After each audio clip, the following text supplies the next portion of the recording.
Power is a game of strategy. Once one side deviates, the other side must balance it out. When power is held by individuals with both virtue and ability, it can not only benefit one party but also solidify the foundation and contribute to a prosperous era.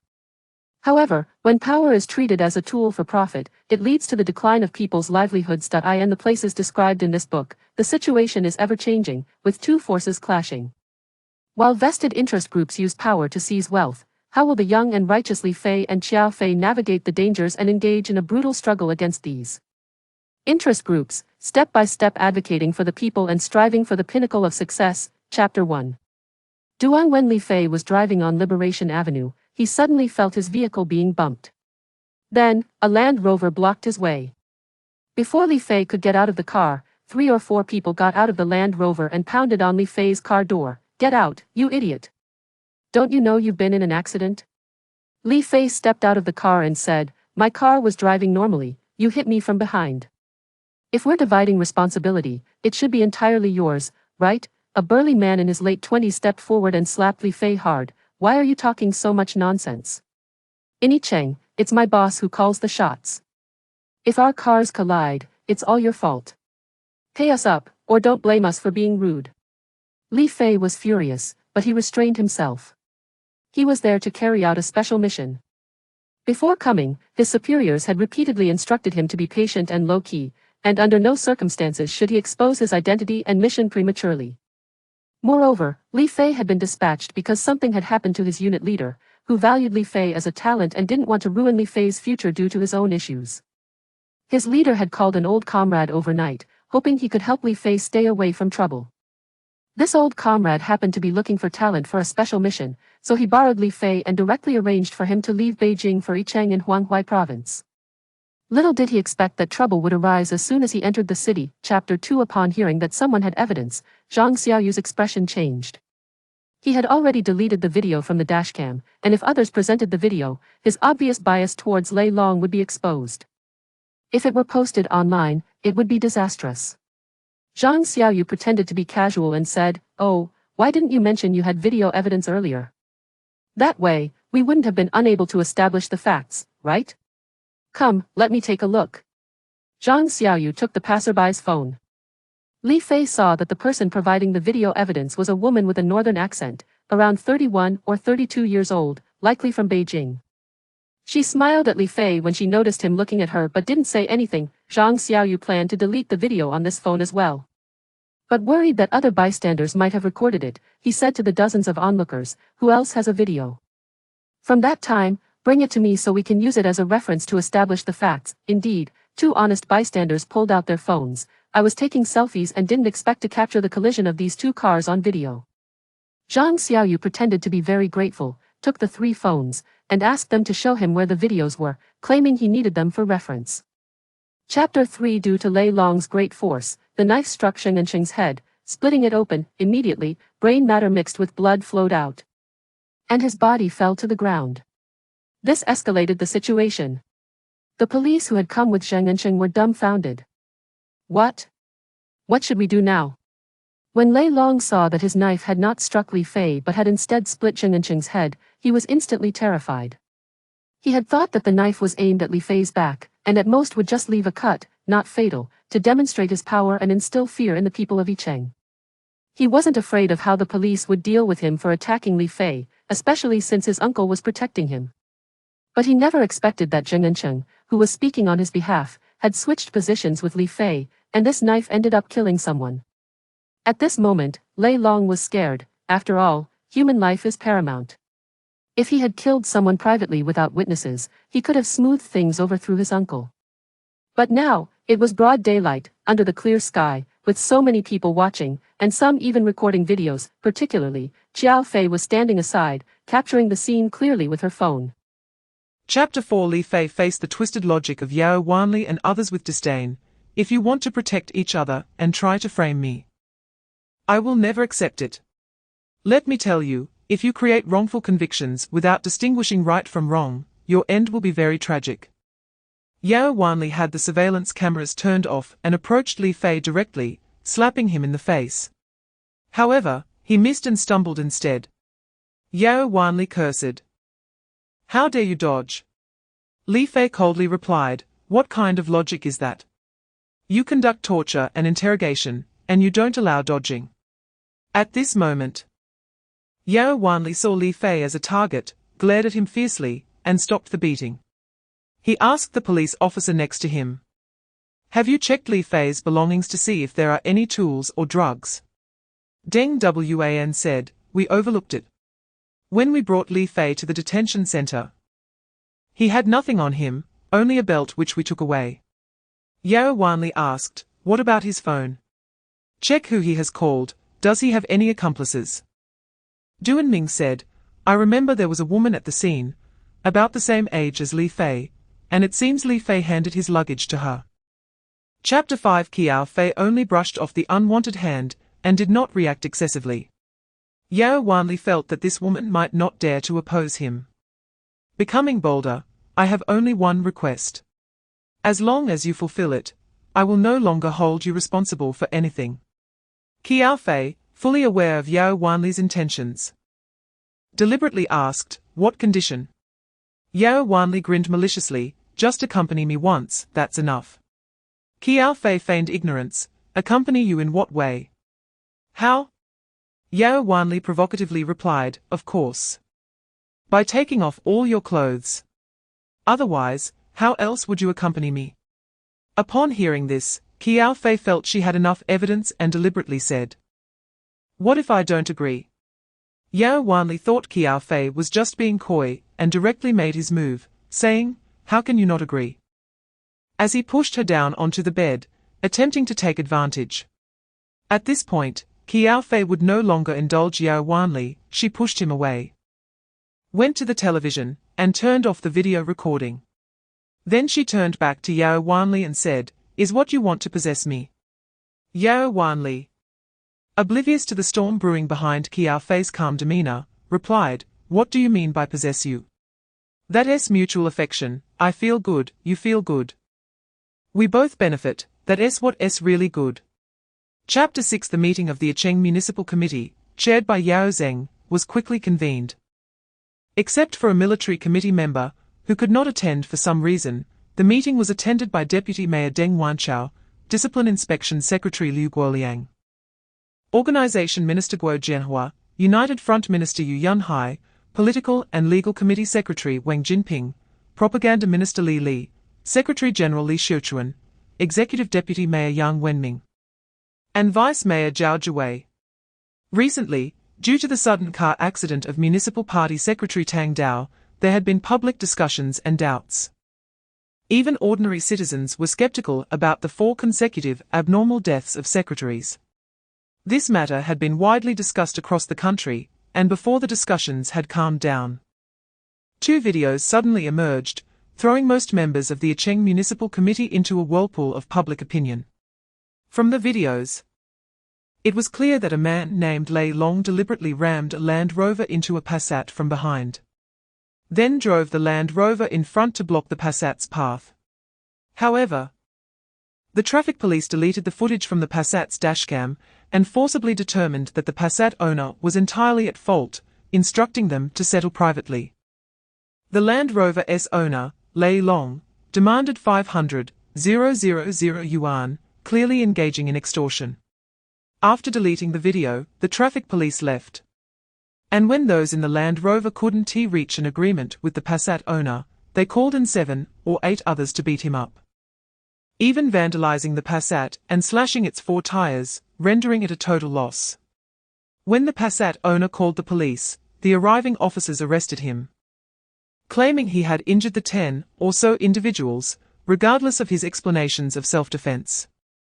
Everyone could see from the video that the Passat owner was acting in self-defense. But the police handled it this way because the Land Rover's owner was the nephew of a city leader. Chapter 7 Among the more than 10 members of the Acheng Standing Committee, most were aligned with Yao Zeng due to the substantial interests they had in Acheng, binding them together against the municipal party secretary. This led to the first secretary, Song Hai, being fatally stabbed on his way home from work. Song Hai was appointed by Huanghai province, and many days after his death, it was claimed that the murderer had been caught. But the culprit was said to be a mental patient who drowned in a reservoir.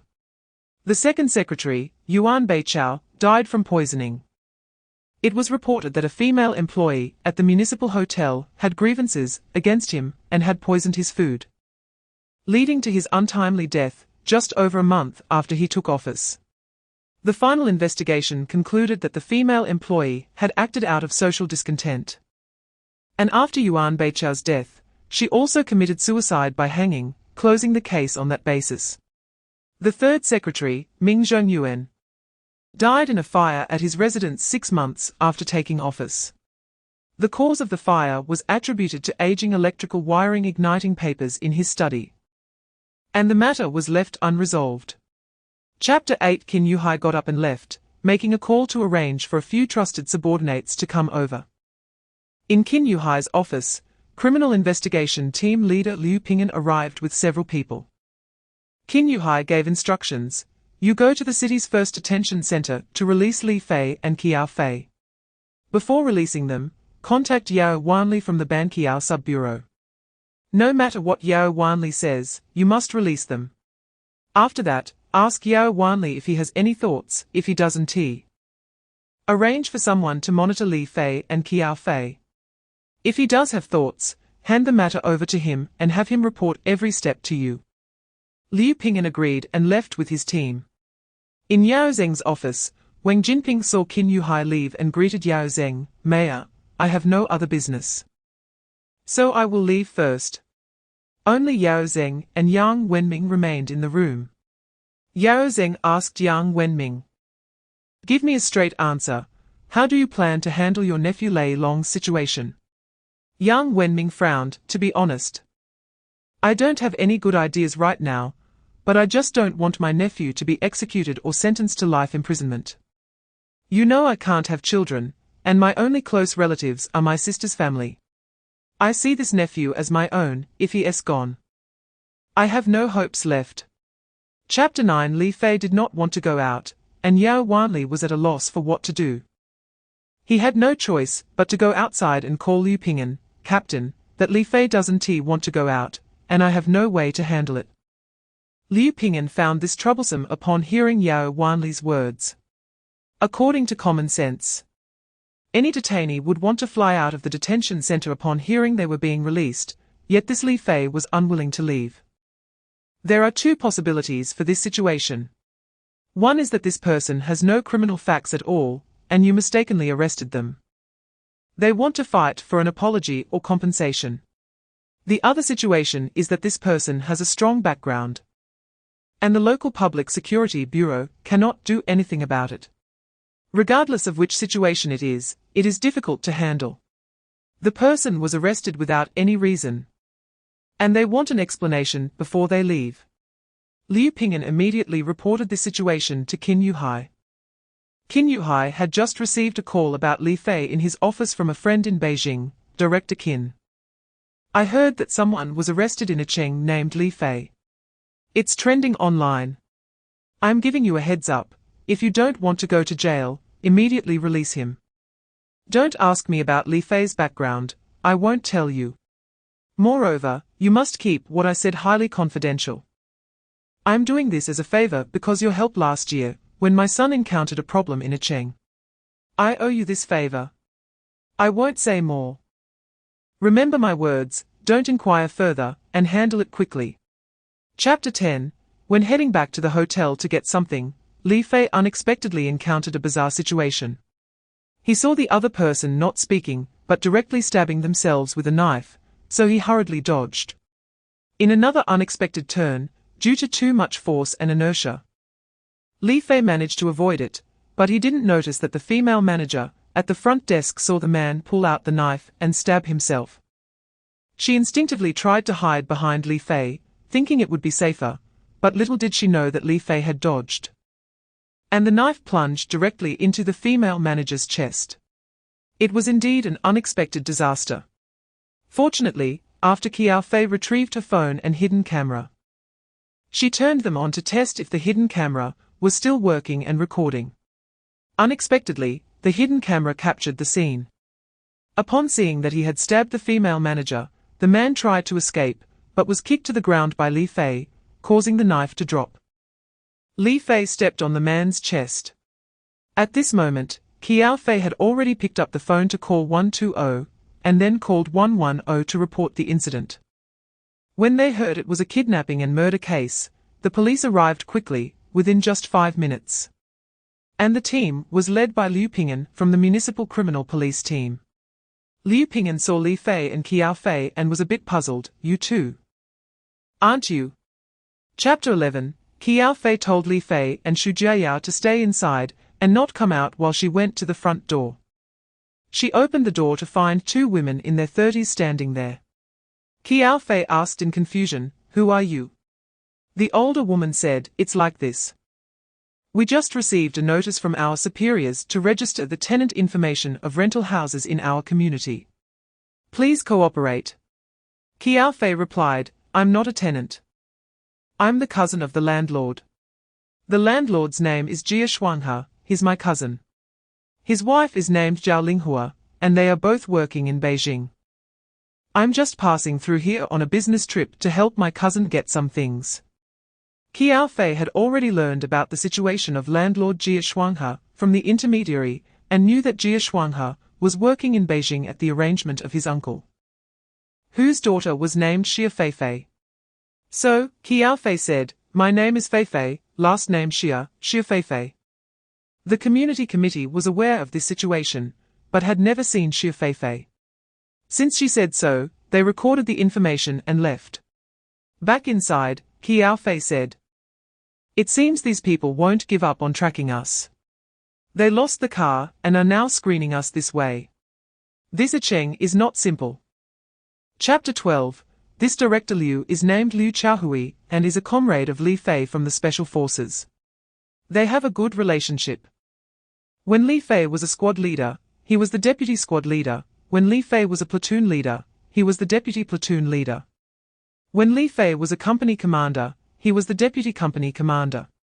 After transitioning, Li Fei went to the National Security, and Liu Chaohui was assigned to the Public Security Department of Huanghai Province. After their respective transitions, the two kept in touch. Liu Chaohui knew Li Fei was working in national security and almost let it slip when they met. If it weren't for Li Fei's quick thinking, he might have exposed himself. Liu Chaohui quickly said, "Why aren't you managing your business at home? What are you doing here?" Li Fei replied, "The group assigned me a task to develop the market in Cheng and investigate the investment environment in a few counties. Unlike you, who are busy with official duties, I'm just a worker. What are you doing here?" Liu Chaohui knew that Li Fei's last question was the key, casually replying, "There has been significant public sentiment in Cheng, which may involve other issues. The leaders in the department sent us down to investigate the situation." "Oh, wait, I remember, the person in that video is you, right?" Chapter 13. Liu Guoliang frowned when he saw Yao Wanli trying to play tricks. He gestured to the people behind him, and several members of the Municipal Disciplinary Inspection Commission directly came up and took Yao Wanli into custody. They first confiscated the communication devices on Yao Wanli and twisted him as they led him downstairs. Yao Wanli cursed angrily, "I follow you guys like a dog. And in the end, you treat me like this. Who among you hasn't made mistakes? Which of you hasn't made bigger mistakes than mine? Why are you fixated on me?" Liu Guoliang looked frustrated and ordered his subordinates to take him away, first to the educational base of the Municipal Disciplinary Inspection Commission. Meanwhile, Wang Jinping and Qin Yuhai were on the phone, urging him to quickly capture everyone involved with Lei Long in smashing cars and staging accidents. Qin Yuhai handed this matter over to Liu Ping'an, asking him to bring the people back as soon as possible. For Liu Ping'an, this wasn't a big deal. He was familiar with these people and had their phone numbers. It was even easier for Liu Ping'an, he called each of them, asking them to hurry to the criminal police team to discuss the matter, and they had to arrive within half an hour.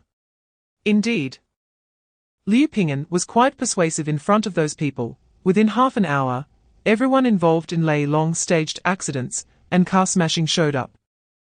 Chapter 14. The actions of a Cheng completely infuriated Lei Yu. Another person has committed suicide. I want to know the details of Yao Wanli's suicide. I also ask the Cheng Public Security Bureau to give me a reasonable explanation.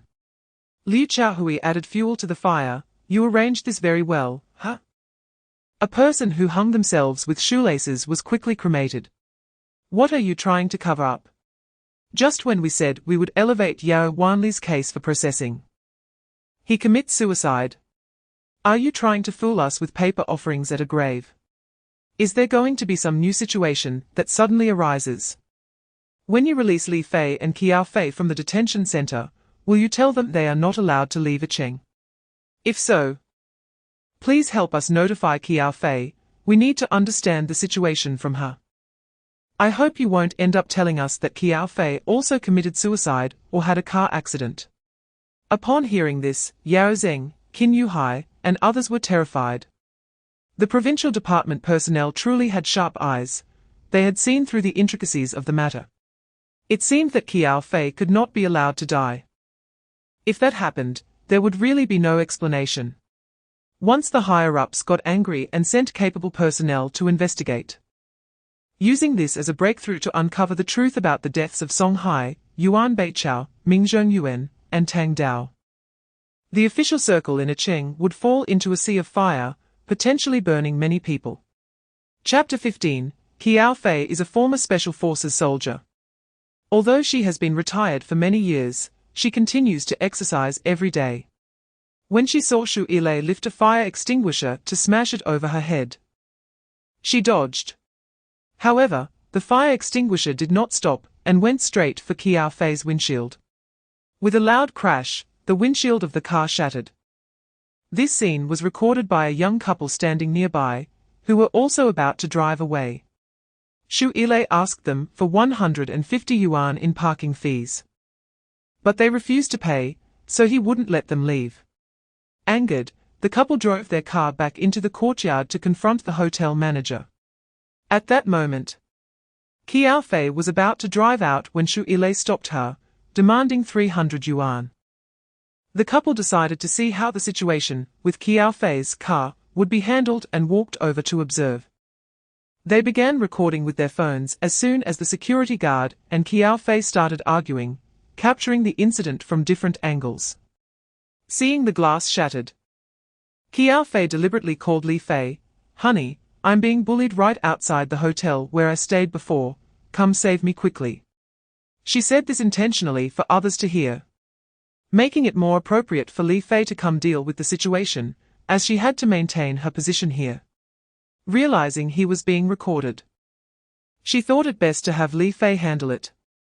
Chapter 16. Lei Yu had already learned Qiao Fei's true identity and chose to meet her in a tea room on the first floor of the hotel instead of in her room. Upon entering the tea room, Lei Yu told Qin Yuhai to leave. "Director Qin, you should head back. I need to understand some things from Comrade Qiao Fei." Qin Yuhai was unhappy that Lei Yu wasn't meeting Qiao Fei in the hotel room, as he wanted to listen to the questions Lei Yu would ask. However, he was kicked out. Naturally, no one would secretly record in the tea room since it was a public area on the first floor, making it impossible to identify specific individuals. Lei Yu asked Liu Qiao to close the door, and the three of them sat down for tea. Lei Yu smiled and said, "Secretary Qiao, you must have had quite an experience these past few days." Qiao Fei was shocked. "How did you know?" Lei Yu replied, "Let Director Liu explain." Liu Qiao recounted his relationship with Li Fei.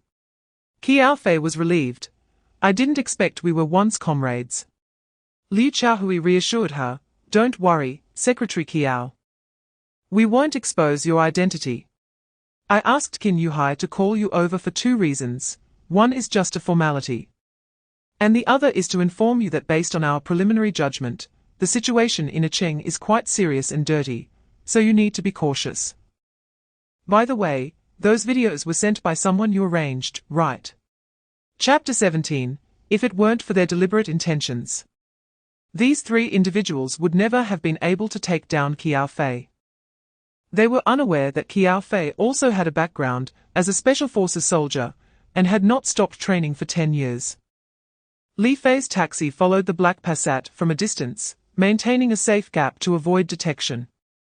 The black Passat did not head into the city but instead went southwest along the ring road, stopping at a place called Red Rose Entertainment City. Li Fei negotiated with the taxi driver, "Master, I want to rent this car for 3 months at 15,000 yuan per month. Are you in?" The driver, in his 30s, was eager to accept the offer and replied, "Sure, I can be at your service 24/7, anytime you need." Li Fei said, "Great, I'll transfer 30,000 yuan to you via WeChat now, and the rest next month." The driver's name was Li Yongxian, who promptly accepted the transfer. After the transaction, Li Fei said, "Brother, I need your help with something." The taxi driver was confused. "Help? What is it?" Li Fei explained, "There will be a woman kidnapped in that black Passat ahead. Please follow them discreetly and find out where they take her, and let me know." Chapter 18. Li Fei glanced at the notice from the local police station requiring residents to register, bringing their ID cards. Qiao Fei took a look and said, "Li Fei, when you have time, please register at the police station in your name." Li Fei agreed. Qiao Fei took the SIM card from her damaged phone and replaced it with a new phone from her bag.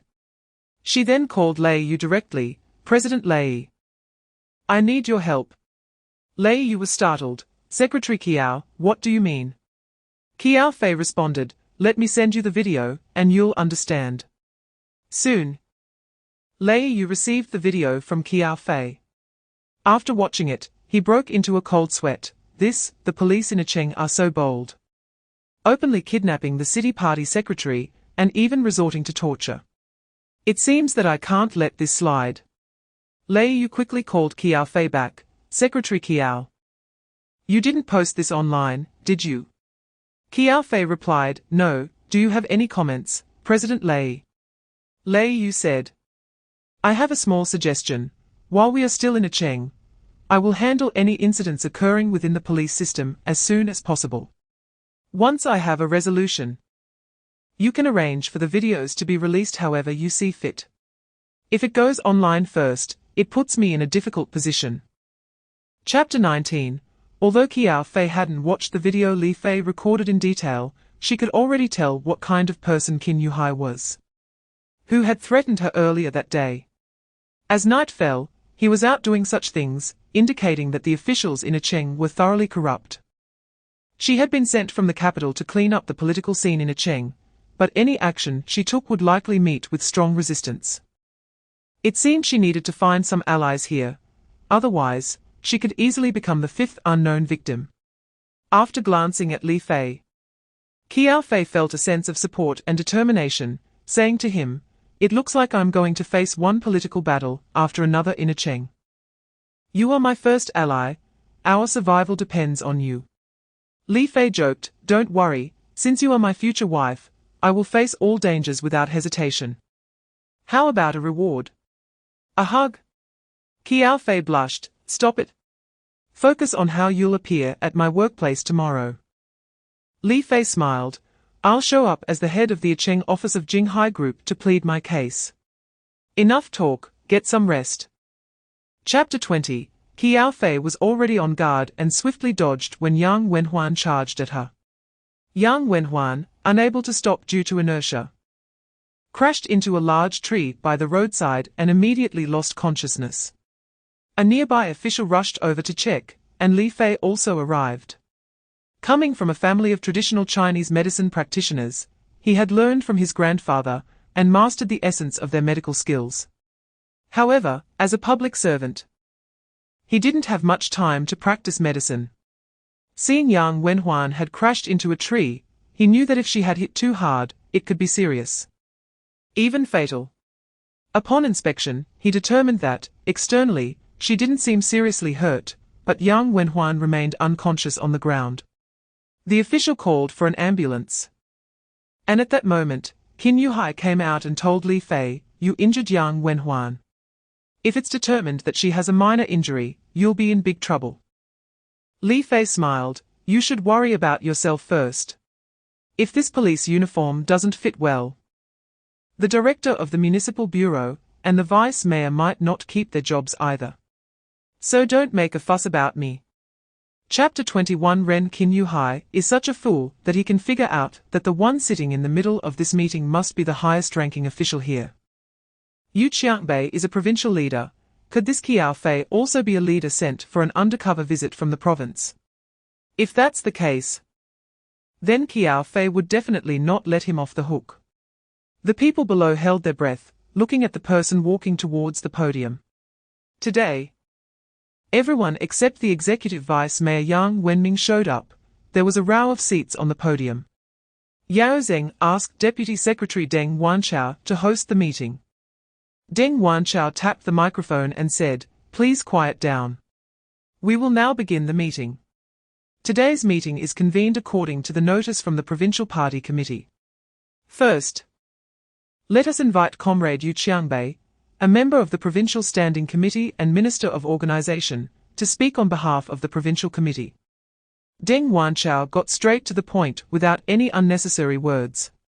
Yu Qiangbei also broke from the norm. In the past, leaders would typically say a lot of formalities when welcoming new colleagues, such as how this personnel adjustment was made based on the overall work situation of the province, focusing on the construction of leadership teams and long-term development, after thorough consideration, sufficient deliberation, and careful study.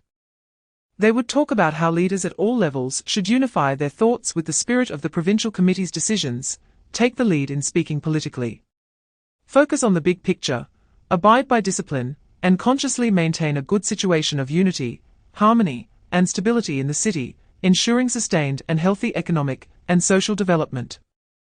Then there would be discussions on political requirements, etc. Chapter 22 Some of these video clips show Cai Bao torturing for confessions, others show Qinyuhai threatening Qiao Fei. And there are also clips of Qinyuhai in a small garden house behind the Red Rose Entertainment City. Although this one was pixelated to cover private parts, the faces of Qinyuhai and that woman were fully exposed. Following that, the consumption records of Qinyuhai's wife over the past few years and the personal bank account of his 16-year-old daughter Qin Hailu, which had 6 million yuan, were made public. No wonder Qinyuhai was paralyzed with fear upon seeing this. With just these videos, Qinyuhai was finished. Qiao Fei also didn't understand. Apart from the video of Qinyuhai being secretly recorded by Li Fei, how did that 6 million in Qin Hailu's account come about? It's necessary to mention that this material was obtained by Liu Chaohui. Yesterday, after Qiao Fei gave Lei Yu the videos of her being tortured by Cai Bao and threatened by Qinyuhai, Lei Yu had the idea of taking down Qinyuhai. Although Lei Yu was just the head of the inspection team, he was also a member of the Public Security Department's Party Committee, which is considered a deputy director level. Lei Yu was someone that the Public Security Bureau Director Cheng Jiyuan had high hopes for. Cheng Jiyuan, who also served as vice-governor, was from the prestigious Huaxi faction. And Qiao Dongliang was also a leading figure in the Huaxi faction. Therefore, after it was confirmed that Qiao Fei would be sent to Cheng as the secretary of the Municipal Party Committee, Qiao Dongliang called Cheng Jiyuan, hoping he could assist his daughter Qiao Fei. Chapter 23 Once Kong Fanqing and Lei Yu left the meeting room, whispers arose from the audience. Qiao Fei said into the microphone, "Everyone, please stop discussing and let us continue with the meeting." The audience had witnessed Qinyuhai, the vice mayor and police chief, being taken away by Kong Fanqing, and they felt a mix of emotions. Was this a coincidence, or was it deliberately arranged by Qiao Fei? If it was a pre-planned setup, then this young municipal party committee secretary, who looked like a girl next door, must be quite cunning and strategic. Just after taking office, she made Mayor Yao Zheng face a setback on the podium. This was something that those few municipal secretaries, who had fallen into trouble, would never dare to do. Yao Zheng sat on the podium with a pale face, and apart from Yu Yunhai and Zheng Qiangjiao, all the other standing committee members looked equally grim. But what angered Yao Zheng even more was that Qiao Fei's next question made him even more uncomfortable. Qiao Fei said, "I would like to ask the standing committee members. Why didn't our executive vice mayor Yang Wenming attend the meeting today? Mayor Yao, did Yang Wenming ask for leave?" Yao Zheng didn't expect Qiao Fei to bring up Yang Wenming. He went out for investment promotion, he reported to me before leaving. Qiao Fei replied, "That's fine. Since there was a report, please bring me the documentation for the city party committee and government approval after the meeting. And also tell me which city he is currently in. I will verify it later."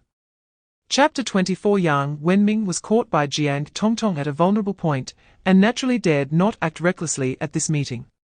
If he disobeyed, Qiao Fei had enough evidence provided by Jiang Tongtong to take him down. Seeing Yang Wenming so compliant, Qiao Fei also stopped pressing him. Since she had decided to use Yang Wenming as a pawn, there was no need to eliminate him for now. Yao Zheng and the others were quite dissatisfied with Yang Wenming's lack of resistance, but in such a grand meeting, no one dared to confront the top leader in front of junior staff. Even Yao Zheng felt a bit embarrassed about speaking falsely on behalf of Yang Wenming in front of so many subordinates, and he didn't say anything further. However, Qiao Fei had Yang Wenming sit in the position where Qin Yuhai had just been, and everyone present understood what was going on, while Yang Wenming was oblivious. Qiao Fei continued speaking, "Comrades, I, Qiao Fei, would like to reiterate that in the coming time, I will conduct research in various counties and districts. I welcome everyone to report their work to my office after the meeting, and I also welcome any issues to be communicated with me via phone. You can note my number, 139. After giving her number, Qiao Fei added, "All right, today is my registration day, and I won't say more. Let's see what work arrangements the standing committee members have. I won't waste everyone's time." Chapter 25. Jia Quanming not telling Li Xiuquan the truth did Qiao Fei a big favor. If Jia Quanming had honestly told Li Xiuquan everything, Yao Zheng and Li Xiuquan might have first discussed an emergency plan to counter Qiao Fei. But Jia Quanming, thinking himself clever, assumed he could deny everything and later claim that the new secretary had it in for him, deliberately looking for trouble. Anyway, there was no evidence. Even if Lu Guangyao saw it, he wouldn't dare to go against Yao Zheng and the others. Jia Quanming didn't realize that Jiang Tongtong had taken photos and recorded a video with a miniature spy device. The video started recording when Lu Guangyao knocked on the door, but Jia Quanming was blissfully unaware. Soon, several people arrived one after another at Qiao Fei's office, with Yao Zheng being the last to arrive. Although they could make things difficult for Qiao Fei, they dared not skip the secretary's office meeting. If they had openly opposed Qiao Fei's normal work from the first day, and if Zhao Huang supported them in such matters, Qiao Fei could directly report this to Secretary Hua, Secretary Zheng, and her father. This would be deemed a violation of political discipline, and making such a confrontation would severely breach organizational discipline. If Zhao Huang spoke up for them, it would be tantamount to challenging the higher-ups, which would be suicidal. Regardless of whose people they were or which side they stood on, Secretary Hua and Secretary Zheng would not tolerate it, leaving no room for compromise. Therefore, Yao Zheng and the others were seasoned individuals in the political arena, who understood the rules. They could engage in resistance on specific issues. But this kind of thing was a line they could not cross. Chapter 26. At the secretary's office meeting, Li Xiuquan originally had no right to speak. He could only attend as an observer without voting rights. However, in order to protect Jia Quanming, Li Xiuquan directly expressed his opinions and continually made excuses for him. Yao Zheng and the others thought that Qiao Fei had no evidence, so they helped Li Xiuquan. But they did not expect that not only did the involved party come to report, but Qiao Fei also released the on-site video and photos. This put Yao Zheng and others in a very passive situation. Yao Zheng not only complained that Li Xiuquan had deceived them, making them lose face, but after presenting the evidence, Qiao Fei asked, "Secretary Li, do you still think this is just a prank?" Li Xiaochuan was also angry. How could Jia Quanming dare to hide this information from him? Wasn't that pushing himself into the fire pit?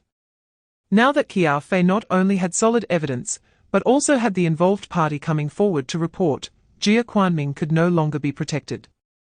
If he continued to do so, he would drag himself down with him.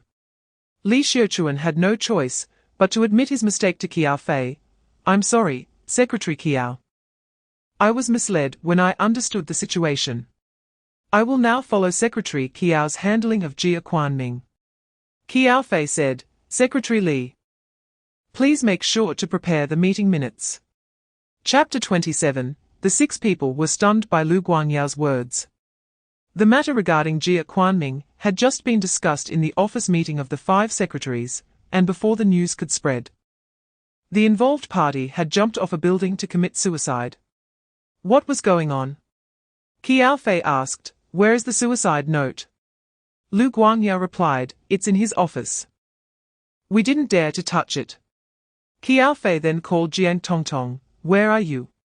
Jiang Tongtong said, I'm at the door of Jia Chuanming's office. Jiang Tongtong was guarding Jia Chuanming's office. She had heard someone shouting that Jia Quanming had jumped off the building and that there was a suicide note left on his desk. She knew the situation was serious. And the suicide note could not be taken away, so she stood guard at the office door. Upon hearing that Jiang Tongtong was at the door of Jia Chuanming's office, Qiao Fei said, you are now the head of the General Affairs section. You have full authority to handle Jia Chuanming's matter. First, keep the suicide note safe and don't let anyone see it. Give it to me later. Jiang Tongtong felt very pleased when she heard Qiao Fei say that she was now the head of the General Affairs section. After all, her best friend and comrade was quite considerate, promoting and reusing her on her first day in office. Chapter 28. Jia Chuanming's wife, Zhao Jumei, was just over 40 years old and only 1.6 meters tall, which was 15 centimeters shorter than Qiao Fei, who was 1.75 meters. When she lunged at Qiao Fei didn't pay much attention and just moved slightly, causing Zhao Jumei to miss and fall onto Jia Chuanming's corpse. Since there was blood from Jia Quanming on the ground, Zhao Jumei slipped and fell on top of him. Angrier and more humiliated, Zhao Jumei got up and tried to grab Qiao Fei, but was stopped by a police officer who was investigating. If you dare to make a scene here, I will arrest you. This is Secretary Qiao from the Municipal Committee. What do you want to do? Zhao Jumei only thought that this woman in front of her was likely a subordinate of Jia Quanming from the General Affairs section, not realizing she was the city secretary. And how could someone who could stand with Yao Zeng, Deng Wanchao, Liu Guoliang, and others be just a staff member? Qiao Fei coldly said, the cause of Jia Chuanming's death should be determined by the public security authorities. I warn you, he indeed committed illegal acts, and I witnessed it. Since he is dead, everything ends here. The municipal committee will make arrangements according to relevant regulations. If you want to cause trouble, we will have to investigate seriously. And if it turns out that Jia Quanming had economic issues before his death, we will confiscate his assets and also conduct a detailed investigation into you. Chapter 29. From Wang Zhanbing, Li Fei learned about the Kaoyun gang and that there was a figure called Uncle Ju behind it. However, what background Uncle Ju had and why he had such power to say that Wang Zhanbing should go to prison, and Wang Zhanbing was indeed arrested, was quite strange. Nevertheless, Li Fei had to understand the issue regarding his prison mate's request first. Li Fei took a taxi from Li Yongxian and found Wang Zhanbing's home by the Daming Lake. Wang Zhanbing's wife heard that someone was looking for her and thought it was that group of people coming to cause trouble, feeling quite anxious. When she saw it was just a taxi, she felt relieved. They weren't there to cause trouble. Li Fei approached and asked, you must be the sister-in-law, right? Wang Zhanbing asked me to pass a message to you. Wang Zhanbing's wife, named Pang Na, felt completely at ease upon hearing Li Fei call her sister-in-law. If they were here to cause trouble, they wouldn't address her that way. Pang Na quickly invited Li Fei inside. Once inside, Li Fei asked, sister-in-law. What is the situation at home now? Pang Na replied, yesterday, people from that chemical factory came to find me, saying that as long as our family promised not to petition or complain, and not to post videos online, they could let Wang Zhanbing come back. I asked them what about the fish that died in our house? How can we raise fish in the future? What about the millions in losses?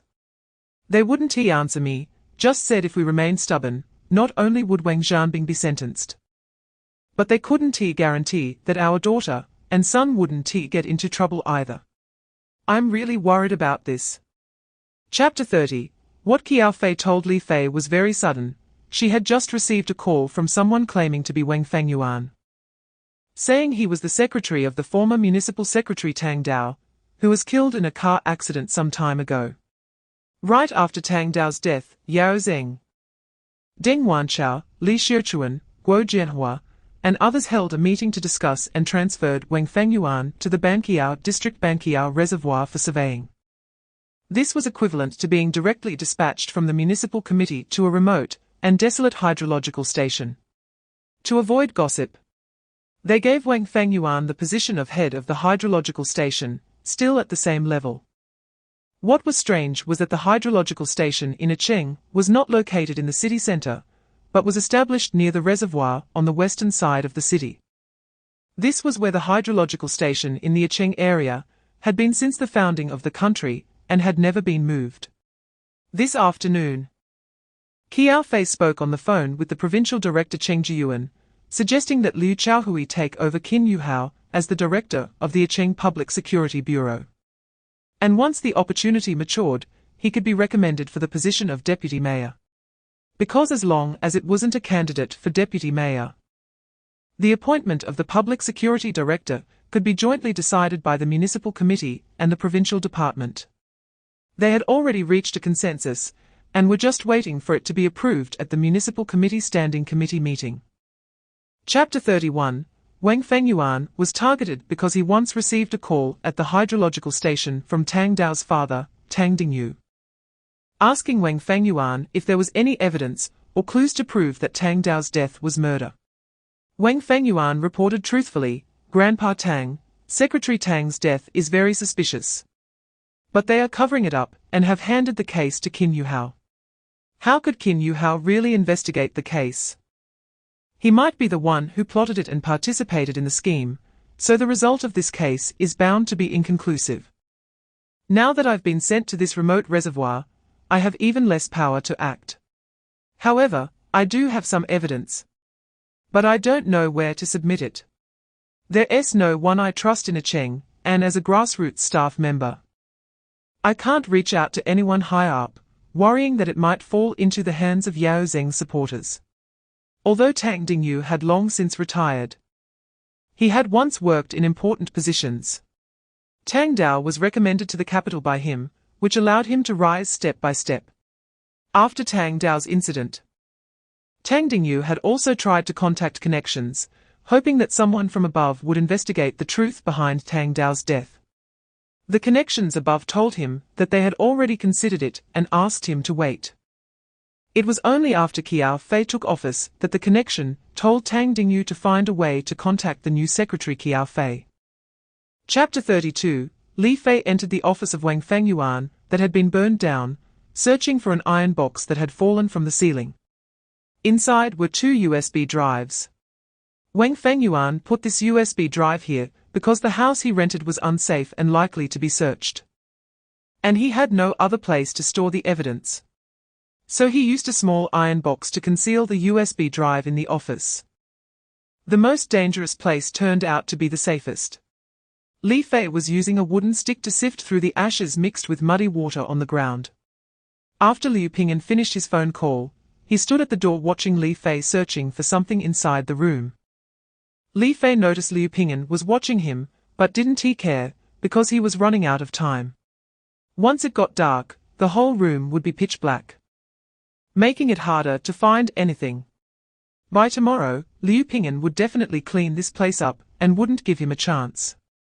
To avoid being noticed, Li Fei picked up anything that wasn't completely burned and put it into a black plastic bag. This left Liu Ping'an, who was monitoring him. Baffled, was Li Fei really looking for unburned items? The room was filled with water thrown in by the crowd during the fire, which mixed with ashes to create thick black mud. Liu Ping'an was afraid of dirtying his shoes, so he didn't go inside, but his eyes were fixed on Li Fei. Li Fei didn't mind, he had plenty of ways to conceal his intentions. Chapter 33. The next day. Li Fei did not go to the office first, but went directly to the city government to find Yao Zheng. During the secretary's office meeting, in order to attract investment, Yao Zheng had promised in front of Qiao Fei to provide convenience for Li Fei, allowing him to survey anywhere in Cheng. Li Fei came to request a letter of introduction. After Yao Zheng's secretary, Wang Xinqiang, reported to him, Yao Zheng pretended to welcome Li Fei warmly and arranged for the government office to accompany him on his inspections. Li Fei, of course, did not want anyone to accompany him, so he told Yao Zheng, I don't need anyone to accompany me. I just want to look around myself. And all I need is a letter of introduction from the city government. Seeing that Li Fei insisted on not having anyone accompany him, Yao Zheng had the office issue him a straightforward letter of introduction, stating that a certain company intended to invest and build a factory in Cheng. Needed to select a site, and hoped that various counties, development zones, and urban-rural integration demonstration zones would provide available state-owned construction land for selection, etc. As soon as Li Fei received the letter of introduction and left, Yao Zheng arranged for the city government office to send two shrewd individuals to secretly follow Li Fei, to see what he was really up to, and report back to him promptly. Li Fei was preoccupied. He knew that Liu Ping'an would bring the police to set him up today, but he had other matters to attend to first and decided not to give Liu Ping'an a chance. Chapter 34. Blocking Li Fei was a group of police officers led by Liu Ping'an. After Li Fei knocked Liu Ping'an out, he lay on the ground, and the group of police officers was also restricted in their movements. Some passers-by, unaware of what was happening, were quite disgusted with Liu Ping'an's usual style. But they realized that if Liu Ping'an died, it would cause a lot of trouble for Li Fei. So, they called 120. When the ambulance arrived, they saw that Liu Ping'an did not appear to be injured, and neither did the group of restricted police officers. After the doctor pressed on Liu Ping'an a few times, he woke up and the doctor asked what had happened. Liu Ping'an said that Li Fei had resisted arrest and assaulted the police. Someone on the ambulance asked Liu Ping'an, do you want to go to the hospital for a checkup?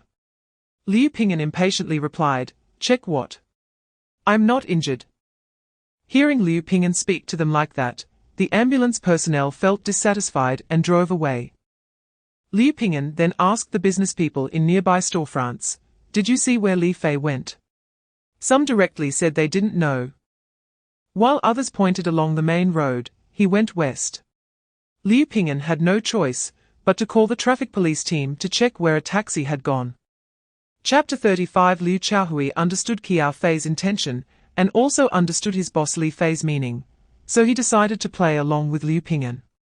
After Liu Qiaohui left, Qiao Fei said to Yu Lei, if possible, I will let you become the political commissar at the Public Security Bureau to assist comrade Liu Qiaohui in maintaining social stability in Cheng.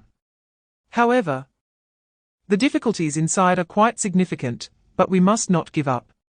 Yu Lei, young and unwilling to be thrown into the party history office, felt very unwilling. Hearing Qiao Fei's words, he was extremely grateful.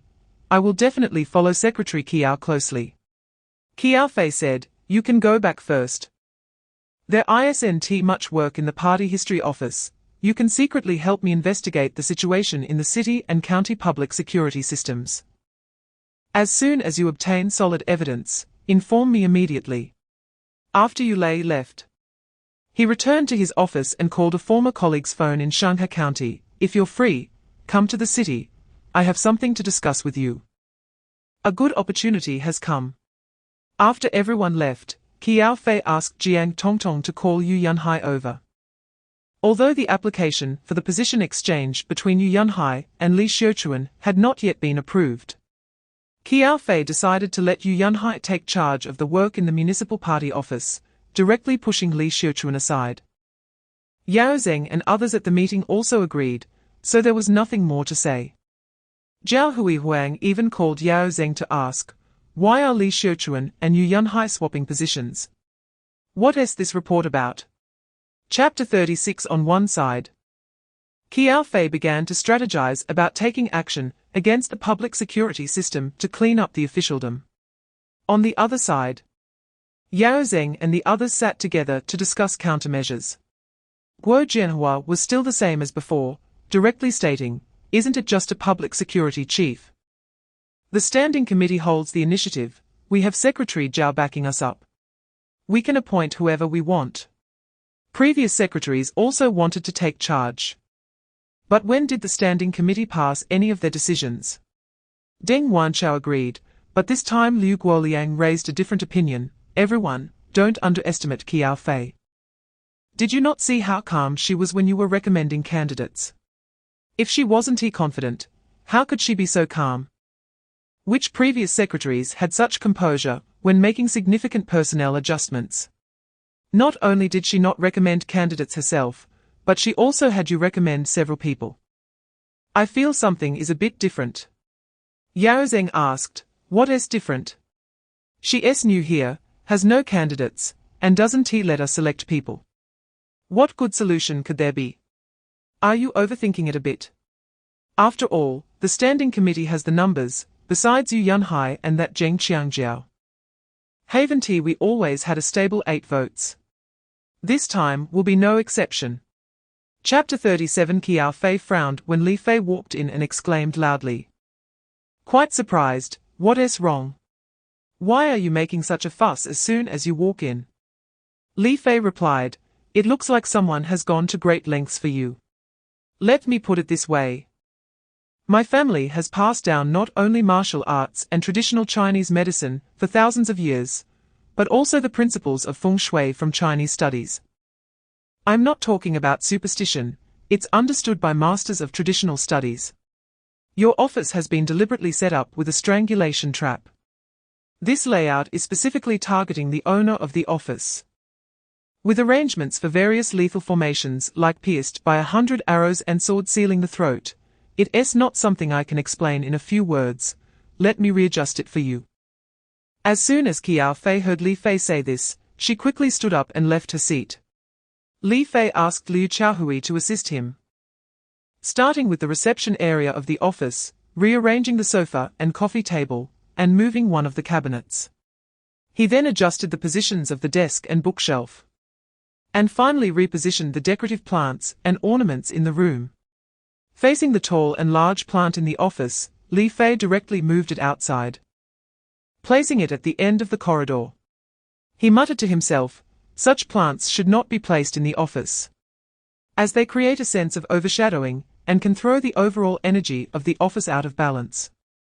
This small potted plant can be placed to the left of the desk, which is the azure dragon position, suitable for height, movement, and vitality. A good azure dragon position can enhance the owner's career fortune. Chapter 38. Several people noticed Liu Ping'an's apprehension towards the name Zhu Yi.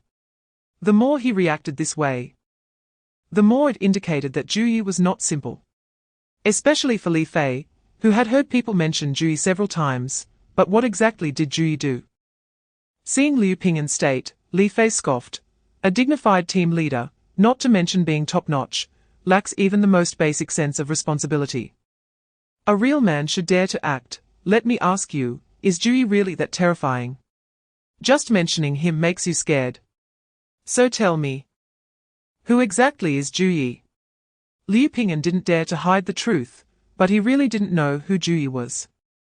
He said, I only heard that Zhu Yi is very powerful, with significant weight in Huanghai province and even in Cheng city. Even Mayor Yao and others are wary when they hear Zhu Yi's name, let alone someone at my level.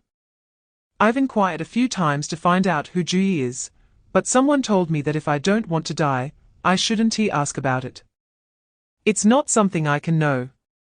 So, I only know that Zhu Yi is a godlike existence, but who he is, I really don't know. Seeing they couldn't get more information, Liu Qiaohui and Li Fei didn't waste any more time. After sending Liu Ping'an back to the detention room, they bid farewell to Yu Zaixiong and returned to Cheng City. Chapter 39. After work, Qiao Fei did not return to the rented small courtyard. She called Li Fei. "I won't go back tonight. I'll stay at the municipal party committee dormitory. Yao Zeng and his people are secretly monitoring me. And I need to let them know I'm at my place and haven't gone anywhere, so they can rest assured. This way, I can buy you some time." Li Fei replied, "That's fine, you don't need to worry. Before noon tomorrow, I will have everything you want delivered to your desk." Since Li Fei assured Qiao Fei to rest easy, she trusted this man she had admired for over 10 years. Someone like him surely keeps his promises.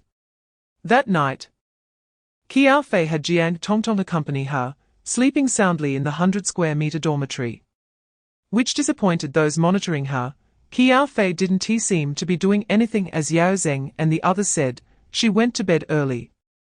And the night was very quiet, without leaving her room at all. The next day, as work began, the people monitoring Qiao Fei reported back to Yao Zeng and the others. Yao Zeng felt relieved. HMPH. Let's see what kind of waves this woman can stir up this afternoon. Chapter 40. Having learned from past experiences, Song Zhanqing's situation left Yao Zeng feeling embarrassed, and naturally, Deng Wanchao felt unsettled. However, he had already proposed 2 people, and it was not the time to back down. Deng Wanchao said nervously, "I have recommended 2 individuals. One is Meng Pinggui, the county head of Zhengyang County, and the other is Zhan Shuqiang, the deputy secretary of the county committee of Shanghai County. Let me introduce their situations." Just then, someone knocked on the conference room door. Deng Wanchao had to pause. Jiang Tongtong, who was taking notes, got up to open the door. "We are currently holding a standing committee meeting. What is your business?" A stranger spoke. "I know you are holding a standing committee meeting. And I also know you are discussing the candidate for the police chief. The municipal party committee's organization department has a public notice online. And I came here after seeing the notice. Because I tried calling the discipline inspection secretary, but he didn't answer. I had to come here to deliver my report materials." Jiang Tongtong intentionally said to those in the conference room, "Secretary Qiao, it's a whistleblower. He said he couldn't get through to Secretary Liu, which is why he barged in here." Qiao Fei said, "Let the whistleblower in, let him tell us, the standing committee members, about the report content and evidence." Chapter 41. Qiao Fei looked at everyone watching her and said, "It seems everyone here wants to know what the content is. So, let us do this, Director Jiang. Please play the content that just appeared online for everyone." Jiang Tongtong took Qiao Fei's phone, saw the content, searched it directly on the computer, and played it for everyone. This was an online whistleblower letter, accompanied by images. Everyone began to read. The report content: Zhan Shuqiang, the deputy secretary of the Shanghai County Committee, used his power in charge of organization and personnel to accept bribes from others ranging from 50,000 to 100,000 yuan. There is evidence available regarding 6 individuals. One is Zhao Wei, the deputy secretary of Donggo Town, Shanghai County, who gave Zhan Shuqiang 100,000 yuan for promotion to town head. With the payment made at a tea house on the first floor of the Hongxing Hotel in the county town, packed in a file bag. With video evidence of the transaction seen. For promoting Liu Meng, the director of the party and government office of Wulong Town to vice town head, he accepted 50,000 yuan, with the transaction taking place in Zhan Shuqiang's office, with pictures and audio as evidence. For promoting the young Cai Jinjiao, the deputy town head of Hejian Town to deputy secretary of the party committee, they had hotel rooms in Chongyang Hotel more than 20 times, engaging in powerful sex transactions. The standing committee members present were stunned upon seeing this report. If it weren't for an insider, how could they have obtained video and photographic evidence? Chapter 42. Logically, Those who can be someone else's lover would maintain consistency with the other party. It would be unusual for someone to actively report their lover unless something happened.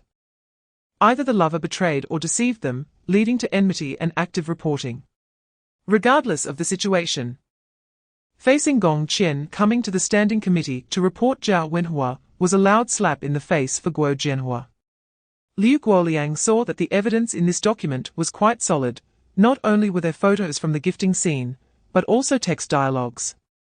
The USB drive had not been checked.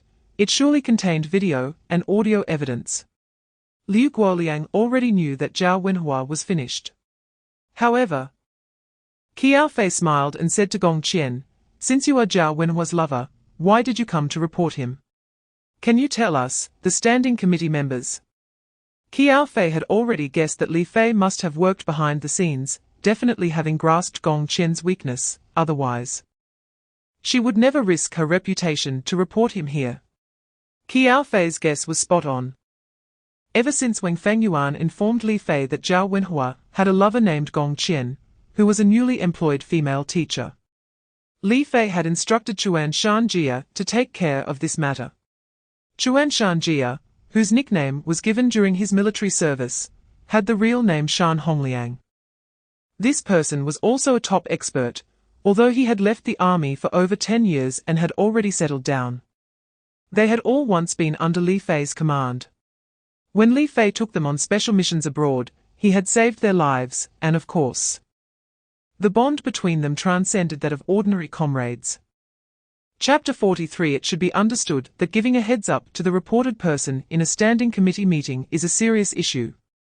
Guo Jianhua certainly wouldn't he admit it. Once he did, that mistake could escalate. I just replied to a friend's text message.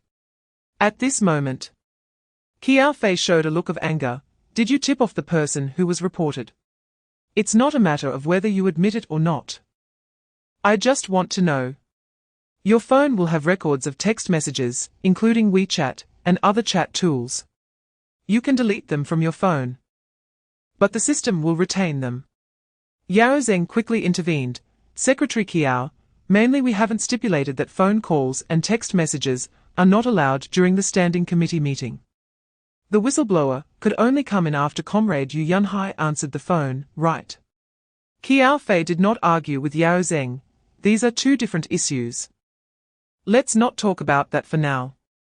Regarding the previous reports on Song Zhanxing, Meng Pinggui, and Zhan Shuqiang, there may have been someone who tipped them off as well. If everyone can speak normally at the standing committee meeting today and take a fair stance, I will not pursue this matter for now. However, if someone intends to commit a crime and violate the interests of the organization and the people, I will not stand by and let it happen. Now, let's continue the meeting. Chapter 44. Cheng Jiyuan said, Secretary Qiao, I am the director of the Provincial Public Security Department, Cheng Jiyuan. I want to share a situation with you, which could also be considered my suggestion. Our Provincial Party Committee has unanimously recommended Liu Chaohui from the supervision team to concurrently serve as the director of the Public Security Bureau in Acheng. I wonder if Secretary Qiao can accept our provincial department's opinion. Qiao Fei replied, Director Cheng. We are currently holding a standing committee meeting in Acheng to discuss the candidate for the director of the Public Security Bureau. Unexpectedly, all 5 candidates recommended at the Secretary's office meeting have been reported, and none of them are suitable. Your suggestion is like a timely help. I will convey your opinion to everyone. At this moment, Yao Zheng fully understood that Qiao Fei had already set up a trap for them to recommend candidates, only to dig a big hole for them. However, it was a public scheme, and he could only blame himself for not seeing through it. Nevertheless, he was very resistant to Liu Chaohui coming to Acheng to serve concurrently as the director. Yao Zheng's face turned grim, and even Deng Wanchao, Guo Jianhua, Li Xiuchuan, and Wang Jinping looked serious. They exchanged glances, meaning they should find a way to prevent Liu Chaohui's appointment from passing. Chapter 45. The person who rushed in was Miao Ledong, the deputy director of the municipal party office. He panted and said, Secretary Qiao, it's not good. Just now, Liao Chengyun, the secretary of the Zhengyang County Party Committee, called and said Meng Pingui jumped off a building and died in the courtyard of the county government. He called your office, but no one was there, so they called the municipal party office. Qiao Fei's expression changed and said, "Okay, I understand." As soon as Miao Ledong left, the meeting was about to end, but this sudden news startled Deng Wanchao. The report against Meng Pingui was sent secretly by Deng Wanchao to Meng Pingui via text message. Qiao Fei glanced at Deng Wanchao. And cold sweat immediately broke out on Deng Wanchao's back. He felt guilty. Seeing Deng Wanchao's changed expression, Qiao Fei figured out the problem, but did not mention it. Instead, he said, "I originally wanted to end today's meeting early and discuss other matters another day, but now it seems some issues cannot be delayed. Secretary Yu, please contact Zhao Wenhua, Zhu Bo, and Song Jianxing and have them come here immediately. Also, notify Liu Chaohui to come here." Upon hearing this, Yu Yunhai immediately understood what Qiao Fei was planning to do and quickly called these people. However, except for Liu Chaohui's call going through, none of Zhao Wenhua, Zhu Bo, or Song Jianxing's phones could be reached. Chapter 46. Yao Zeng had already suffered a complete defeat in the standing committee meeting that afternoon. In the past, previous secretaries had also been strong-willed, such as Tang Dao, who had shown determination at the standing committee meetings, but under the opposition from Yao Zeng's faction. Tang Dao's personnel appointments had never gone as he wished.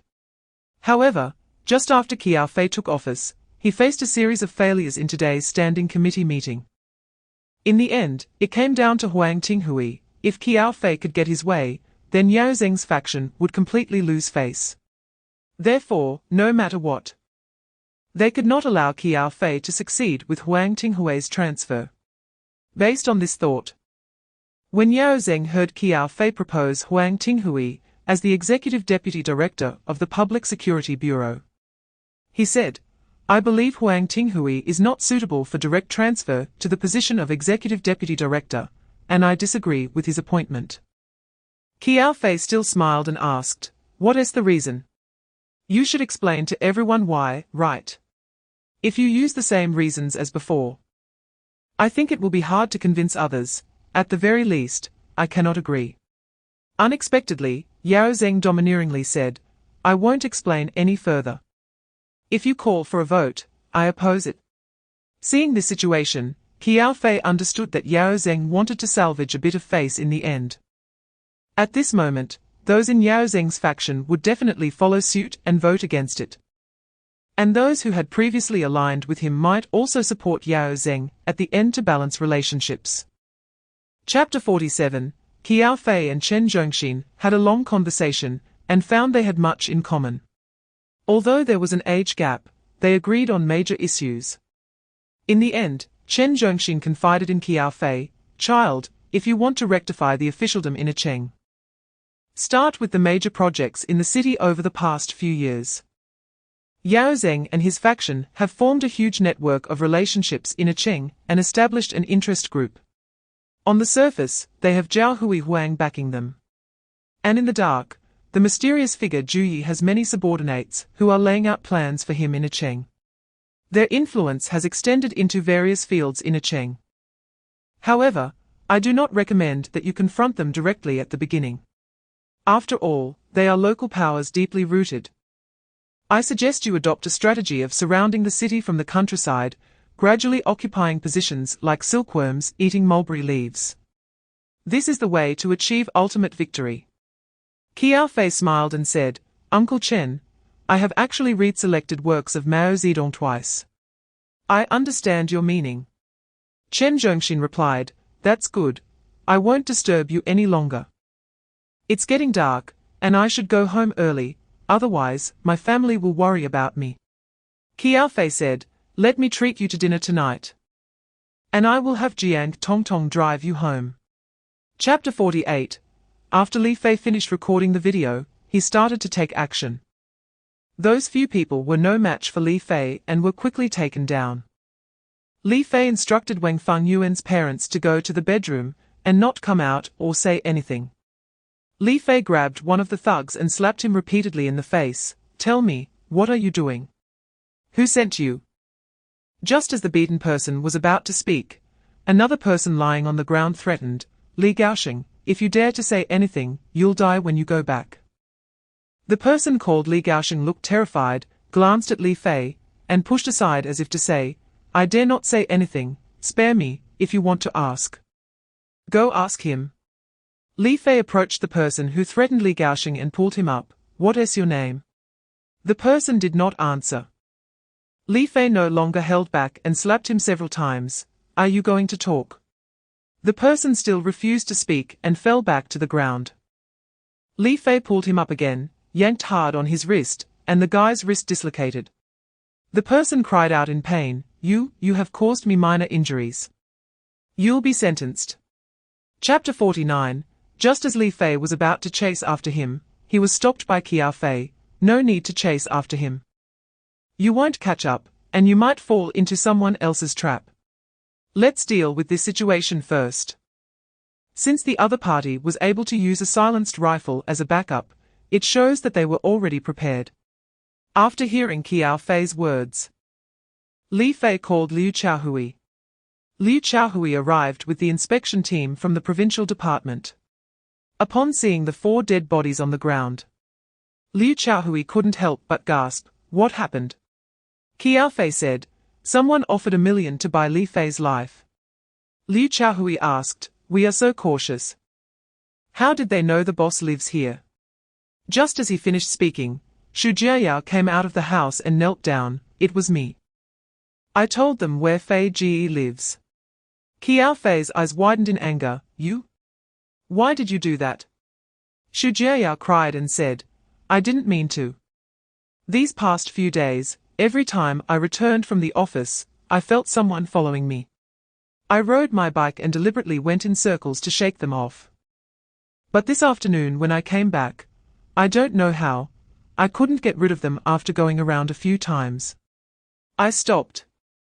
And that person came up and said, 'I want to find Li Fei through you. I want to discuss a business deal with him. It's inconvenient to talk at the office, it's easier to talk at home.' That person even gave me 10,000 yuan, so I told him the location of this courtyard. But I didn't expect they were here to kill Fei Ji." Chapter 50. Qiao Fei, seeing someone report on the spot, said, "Good, as long as your report is true. Regardless of who is involved, we will handle it fairly." The person who reported stood up. "My name is Zhong Haitao. I am the deputy captain of the security team.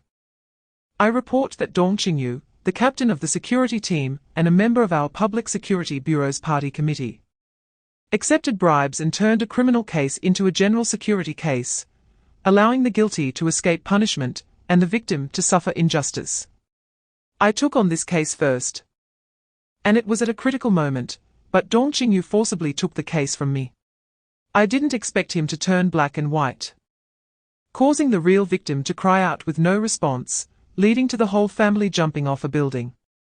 Upon hearing Zhong Haitao publicly report him and directly to the municipal secretary, Dong Qingyu was furious. "Zhong Haitao, you are talking nonsense. What you said does not exist at all. You are publicly slandering me, which is a criminal act." Qiao Fei said, "Dong Qingyu, right? Don't get agitated.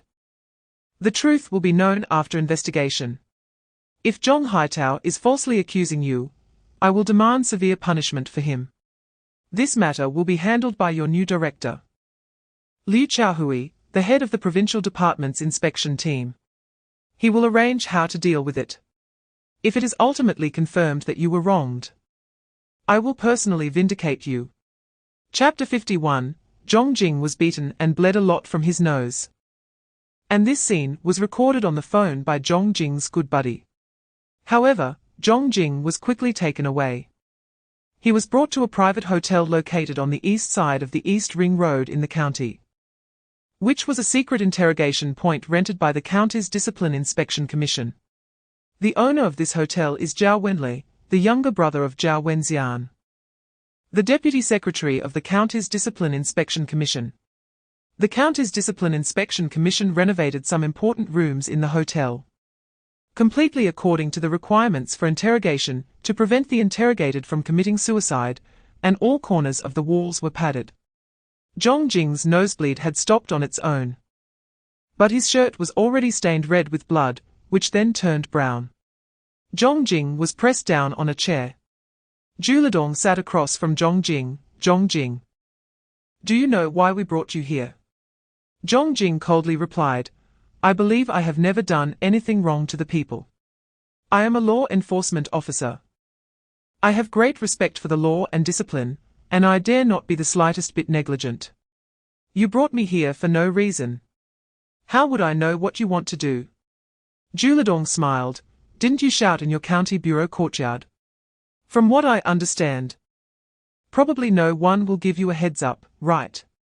Besides, even if someone did give you a heads up, who would dare to do that? No need to say more. I have a document here regarding a group fight that could have constituted a criminal case. Due to Huang Tinghui giving you a heads up, you intentionally turned a case that should have been pursued criminally into a security case during the trial. Huang Tinghui told you he received 100,000 from the parties involved, and you only gave a 5-day administrative detention.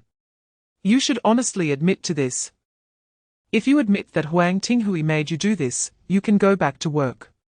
If you remain stubborn, you could be dismissed or even face criminal charges for negligence. Chapter 52. Zhong Jing was suddenly injected with a drug by Zhao Wenxian and fainted. Zhu Lidong asked, what did you give him? Zhao Wenxian replied, first anesthetize him, then induce hallucination. When he wakes up, we will interrogate him. And he will definitely say whatever we want him to say, and do whatever we want him to do. Zhu Lidong gave a thumbs up.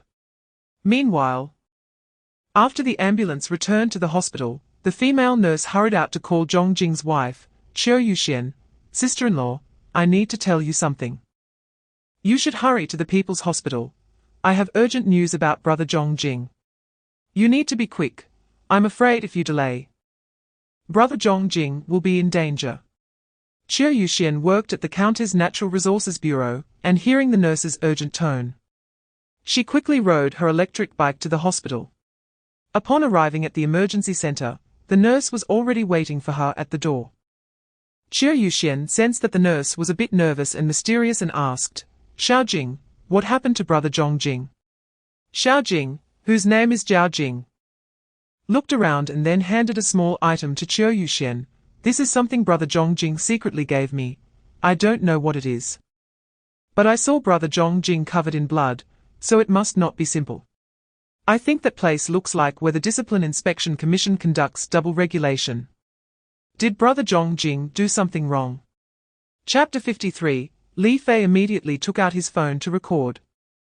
The few people thought it was Fan Minute, who had just stepped out to use the bathroom returning, so they did not turn around, their attention fully on the woman on the ground.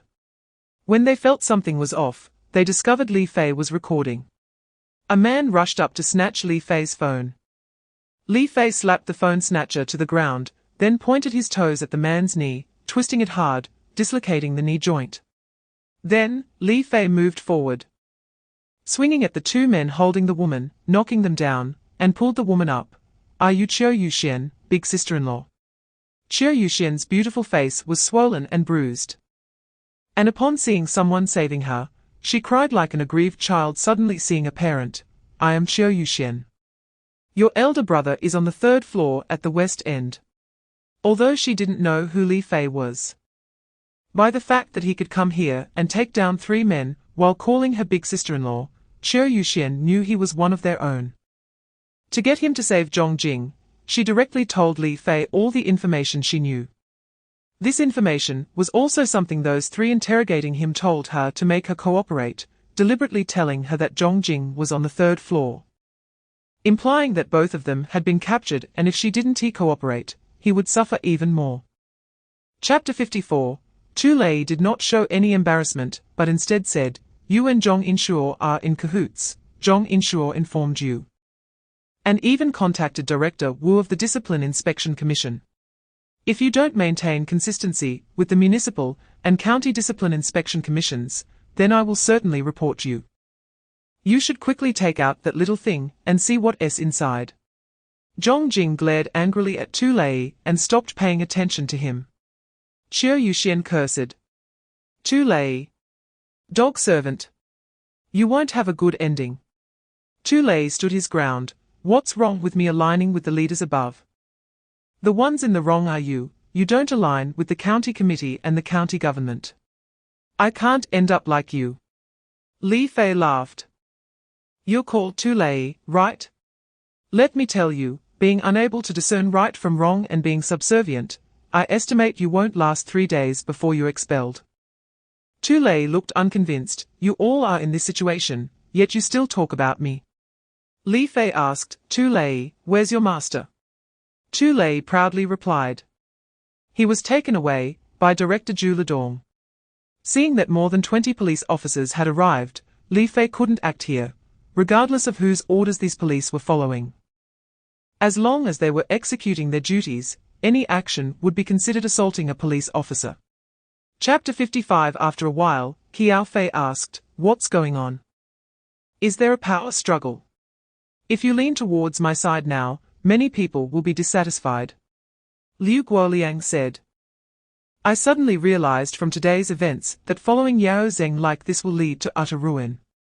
He's too bold and too selfish. Secretary Qiao, you can't leave me out. Qiao Fei smiled. I can't tolerate sand in my eyes. If Secretary Liu really wants to turn over a new leaf, it's not impossible. But I need to see your performance first. Liu Guoliang resolutely said, I understand, Secretary Qiao, just watch me. Liu Guoliang turned and left, and after returning to his office, he immediately told his secretary, tell Xiaoliang that we need to get to Shanghai County as quickly as possible. In Qiao Fei's office, Jiang Tongtong reported, Secretary Qiao. Liu Guoliang has gone to Shanghai County. Qiao Fei said, good. Then we don't need to go. Let's see the outcome of Liu Guoliang's trip to Shanghai County first. Wang Haiyang, who had already arrived at Shanghai County, went directly to the County's Commission for Discipline Inspection Office to inquire about Zhu Ledong's whereabouts. However, the staff there told Wang Haiyang, we haven't seen Zhu Ledong come here. Chapter 56. Huang Kai was startled. If that fell and hit Zhong Jing on the head, it would be over for him, but the chair Zhao Wenxian was lifting was pulled away by someone else. Next, Zhao Wenxian stepped out for a moment and returned with a syringe, aiming to inject Zhong Jing. Zhong Jing had already been injected once, and knew they were going to give him a hallucinogenic drug again. If he became disoriented, he would follow their commands and say anything, and would also be forced to sign documents. Zhong Jing quickly pretended to surrender. All right. Just tell me how you want me to say it, and I'll say it. Zhao Wenxian sensed an opportunity. Zhong Jing, have you really thought this through? Are you willing to admit it? Will you sign? Zhong Jing replied, I am willing to sign, but you've tied my hands, I can't sign. Please free my arms. Zhao Wenxian, believing Zhong Jing couldn't escape his grasp, untied the rope on Zhong Jing's wrist, but only freed his right hand to allow him to write, while the rest of his body was still tightly bound. Zhong Jing shook his numbed right hand and said to Zhao Wenxian, you go get the record, I'll sign. Chapter 57. When Yu Guangming heard that someone wanted to take Li Fei away, he said, since this person is being questioned by the city's Commission for Discipline Inspection, let me clarify the situation before I hand him over to you. The person was from the Shanghai County Public Security Bureau, and had reported a case on behalf of Zhu Ledong. He knew that the Public Security Bureau now listened to Zhong Jianhui, believing that as long as a case was reported, Zhong Jianhui would definitely help them deal with Li Fei. The team leader was the captain of the criminal police team, Kui Xiangjuan.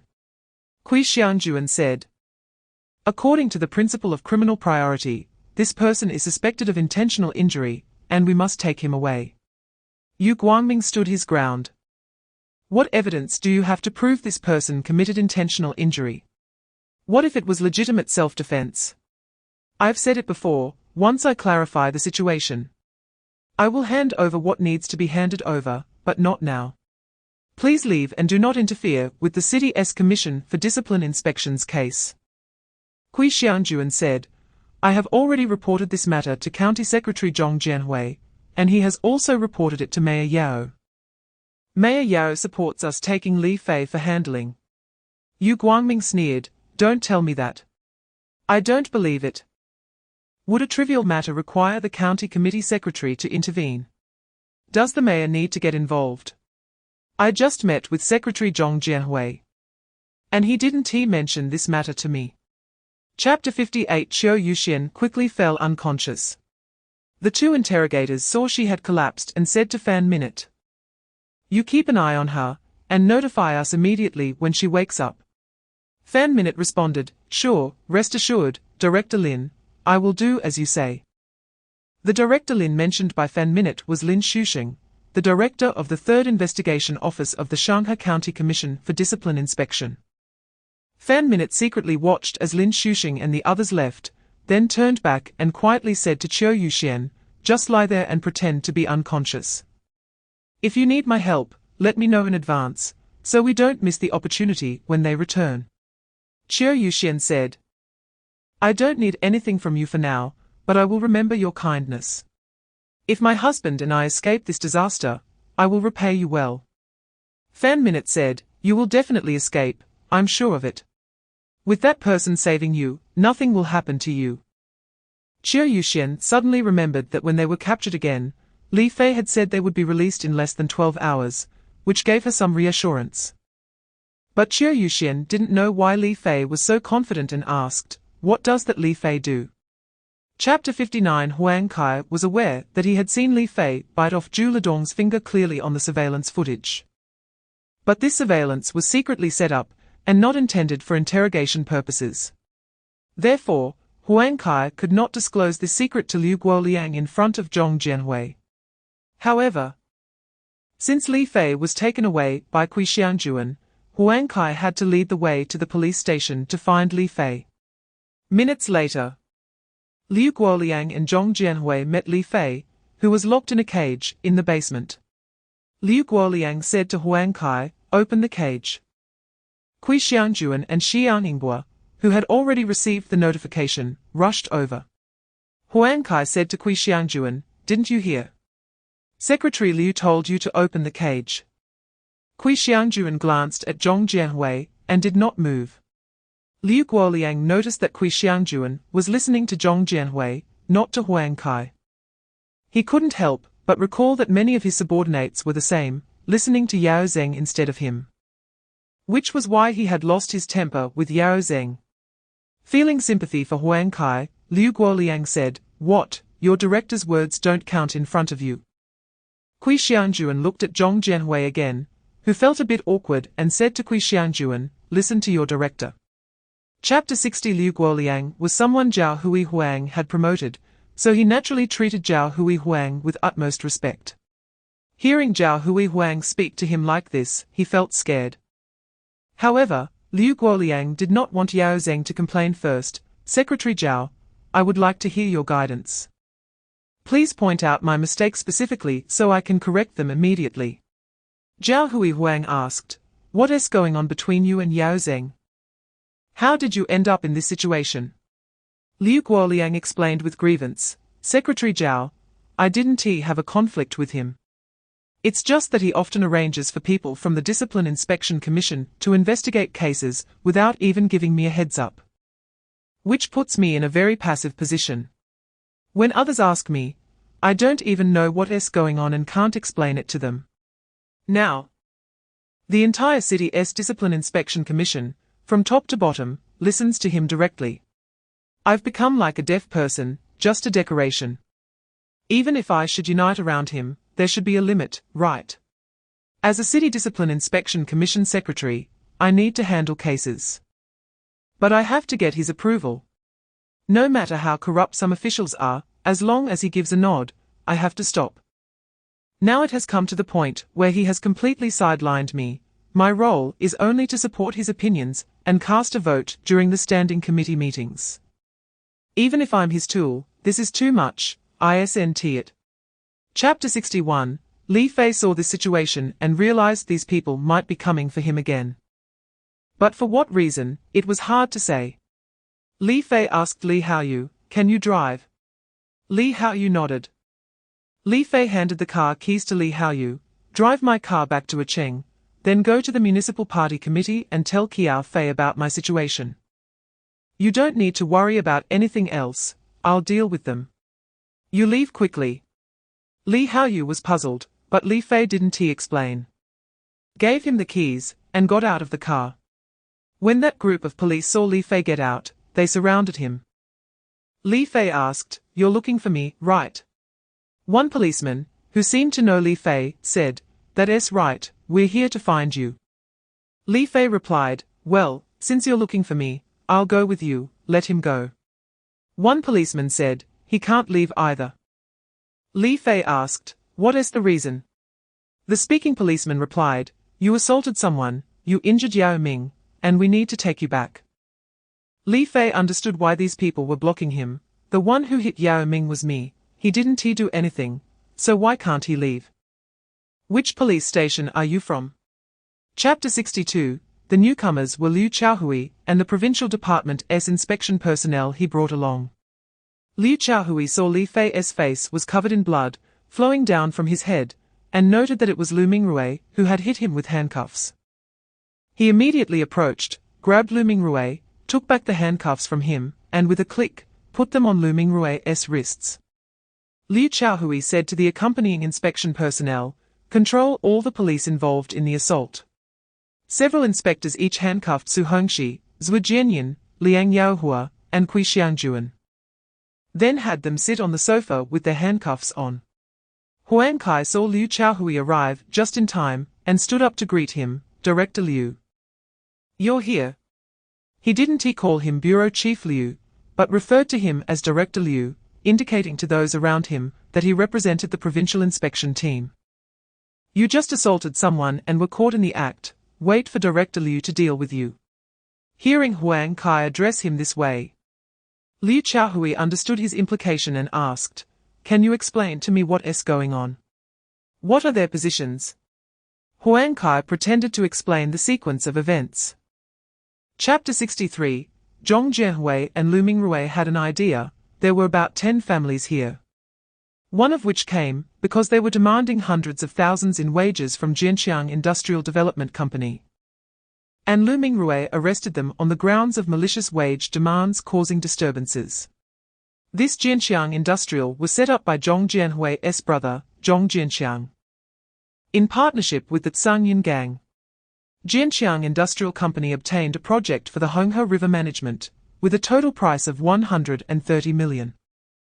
The company recruited a group of migrant workers locally, and over 100 of these workers were recruited by a young man named Zhao Jindong, who is the son of this elderly man in his 60s.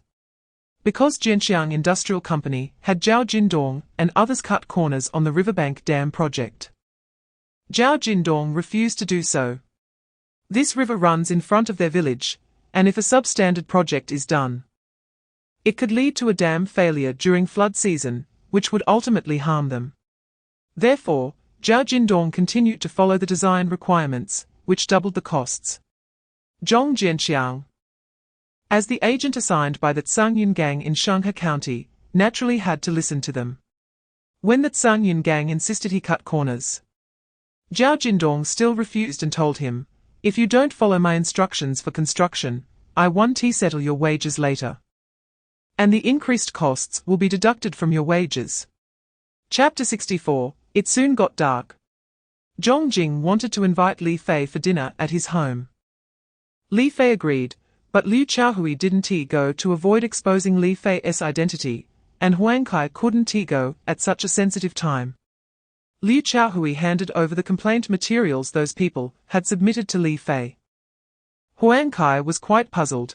"Did you promise those people to let Li Fei help you with this?" Liu Qiaohui replied, "That's right. He will definitely do it better than I can." Meanwhile, Li Haoyu, driving Li Fei's vehicle, rushed back to the municipal party committee compound before Qiao Fei got off work. He handed over Li Fei's belongings to Qiao Fei and reported Li Fei's situation to her. When Qiao Fei heard that the police from Shanghai County had stopped Li Fei and were going to take coercive measures against him, she was very angry. What does Shanghai County want? Qiao Fei let Li Haoyu go home first. Then, she suddenly remembered that Li Fei's phone and everything had been taken back by Li Haoyu, which meant Li Fei was essentially cut off from communication. If something happened, they wouldn't be able to contact him at all. Qiao Fei immediately made a decision. Tong Tong, you drive Li Fei's car, and I'll take my car. Let's go eat barbecue at the street stalls in Shanghai County tonight. Chapter 65. It's no wonder the few people were astonished. How could a municipal party secretary travel all the way to a county street stall for barbecue? It's quite a story. But these few believed in Li Fei. So they trusted what he said. Zhong Jing and Zhong Insuo were about to leave when Li Fei stopped them. Don't go now, she already knows I'm here. I expect that group will bring more people over soon. We'll catch them in the act.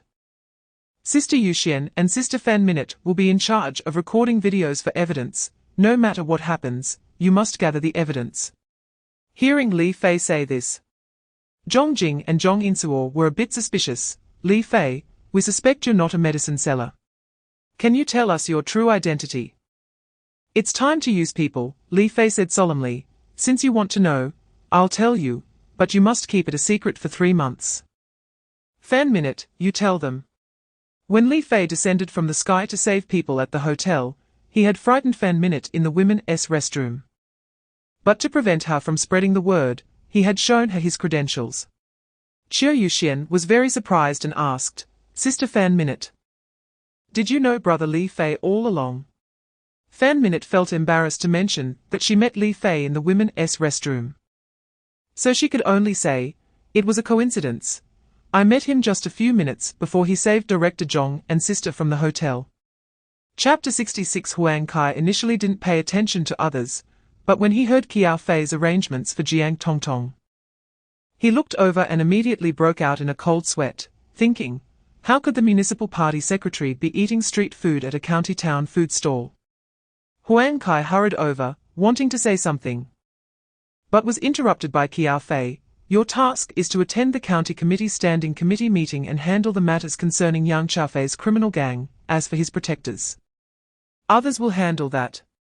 Jiang Tongtong naturally had the phone numbers of the office heads from various county and district committees, and immediately issued a notice. In just over 20 minutes, Zhong Jianhui, the county party secretary of Shanghai County, arrived, followed by Organization Minister Li Hui, Publicity Minister Zhu Ruixia, United Front Work Minister Nai Xingli, and Executive Deputy County Mayor Dai Yuanhang. County Committee Office Director Xiao Qingming approached Qiao Fei, Secretary Qiao, County Mayor Yu Dingming, Political and Legal Committee Secretary Xiao Zhenkuei, and Discipline Inspection Commission Secretary Wei Liui all live in the urban area of Icheng. It will take some time for them to come back. Additionally, the union chairman Yu Xinjian went to Beijing for a medical checkup. And we couldn't reach the Armed Forces Minister. Qiao Fei said, then let's have whoever comes first. In front of the diners and under the supervision of the masses. You will hold a special standing committee meeting, and I will propose the content of the meeting. Comrade Zhong Jianhui, do you have any objections? Chapter 67. Upon hearing Qiao Fei's statement that the interests of the people are greater than anything else, netizens' favor for her rapidly increased. Originally, Qiao Fei was a great beauty, and netizens were impressed that she would rather solve problems for the people than say much to the provincial party secretary. This video quickly went viral. Indeed, in a society where one must be obsequious to superiors, suddenly seeing a municipal party secretary willing to offend the provincial party secretary for the sake of the people garnered applause for such a leader. Zhao Huang's feelings about Qiao Fei's words are unknown, but Cheng Jiyuan, who was watching the live broadcast online, couldn't help but laugh. This Qiao Fei really is bold. Even Quan Xinguo watched the live broadcast on site with his secretary and couldn't help but chuckle. This Qiao Fei is going to infuriate Zhao Huang. Comments on Qiao Fei flooded the screen. Yao Zheng did not return to the city government office. He, along with Deng Wanchao, Guo Jianhua, Li Xiuquan, and Wang Jinping, were all in his office watching the live broadcast. After Qiao Fei hung up on Zhao Hui Huang, she inquired again, "Comrade Zhong Jianhui, since you said you would obey the decisions made at the Standing Committee meeting, let's have the Standing Committee members present raise their hands to vote. Those in favor of Comrade Zhu Ruixiao's opinion, please raise your hands." Chapter 68. Seeing so many people arrive, Qiao Fei urged everyone to get up quickly. "Fellow villagers, you cannot do this. You can kneel to heaven and earth, and to your parents, but you must never kneel to the public servants. That would be turning things upside down. If you have something to say, please stand up and speak quickly." The county committee standing committee members helped these people up alongside Qiao Fei. Qiao Fei said to them, "Speak up, with so many people. We can't ask everyone one by one. Comrade Huang Kai, you are responsible for registering each one and collecting their complaints. This elderly man, I see you are quite old.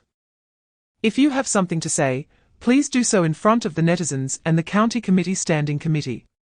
The elderly man, trembling, began to pull complaint materials from a handbag he was carrying. Watching from the side, Li Fei pulled Zhong Jing aside. "Director Zhong, this move of yours is not helping the common people. It is harming them. And Secretary Qiao, think of a way to remedy this quickly, if something goes wrong. I tell you, you will be the sinner." Zhong Jing didn't understand what Li Fei meant and asked, "Director Li, no, Li General, why do you say that?" Li Fei didn't explain. "I don't have time to elaborate now. Think of a way to mobilize a group of obedient police officers to lie in ambush nearby. If anything happens, they should come out immediately to provide assistance." Chapter 69. Huang Kai expressed his helplessness again, which made Qiao Fei quite uncomfortable. "Are you saying that you haven't done anything since you were transferred here for these few months? Just being a puppet?" Upon hearing the word puppet, Huang Kai stood up. "Secretary Qiao, I want to make a statement to you. I have not been burying my head in the sand these past few months, nor have I been lying flat, and I certainly will not be a puppet. What I meant by not knowing the situation was that I do not know who the supporters behind these police officers are. This is such an obvious framing case. Turning one's own mistakes into evidence of someone else's crime. This operation is very bold, and ordinary people wouldn't dare to do it, nor could they do it if there were not someone backing them. The deputy director of the city bureau, Song Jianxing, and the deputy mayor and police chief, Qin Yuhao, wouldn't have signed off on the rebuttal application directly. What I mean is, relying solely on me to take action in Shanghai County will only treat the symptoms and not the root cause." Qiao Fei said, "In front of the vast netizens and the thousands of people around us, I want to make a statement. From now on, we must address both the symptoms and the root causes. This case will be handed over to you for handling. If it involves the city, I will deal with it." As soon as Qiao Fei finished speaking, she heard a commotion coming from a distance, approaching this way.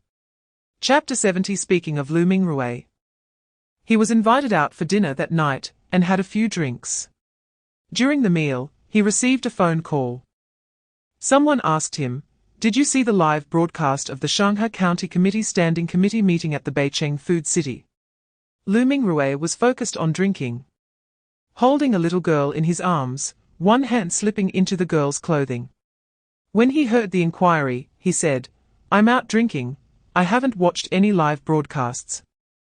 The caller asked him to go to a secluded place to take the call. Only then did Lu Mingrui withdraw his hand and step outside. The other party said directly, "The ninth master asked me to tell you that now, based on the video live broadcast information and the intelligence we gathered.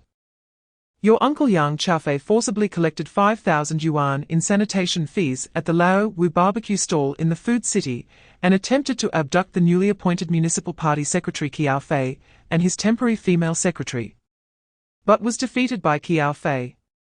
Your uncle then brought many people to take revenge, but was again defeated by Li Fei, Qiao Fei, and her temporary female secretary. And Qiao arranged for the county committee standing committee to hold an on-site meeting, charging young Qiao with extortion and creating a disturbance. And also to investigate the bidding situation for the sanitation work contracted in Shanghai County.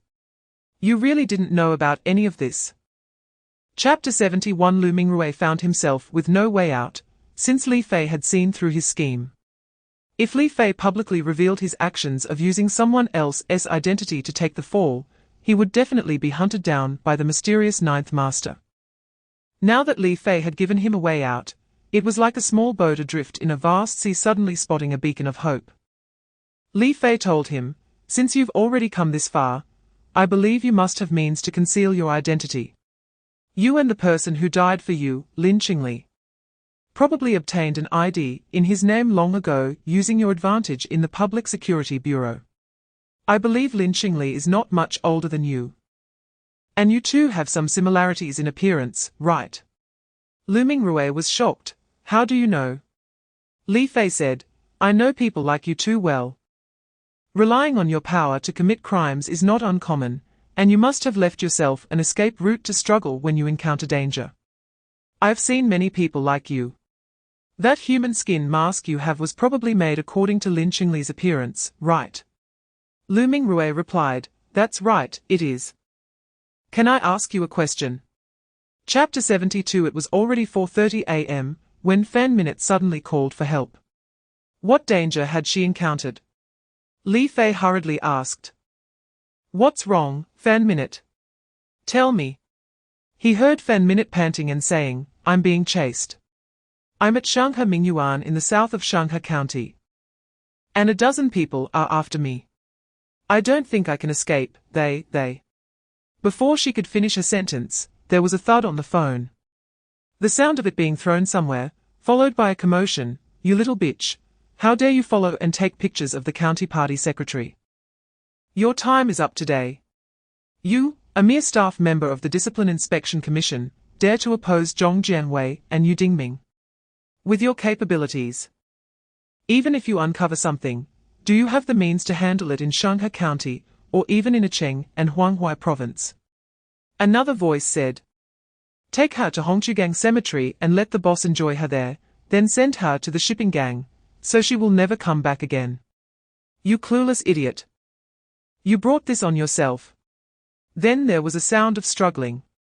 The voices gradually faded away.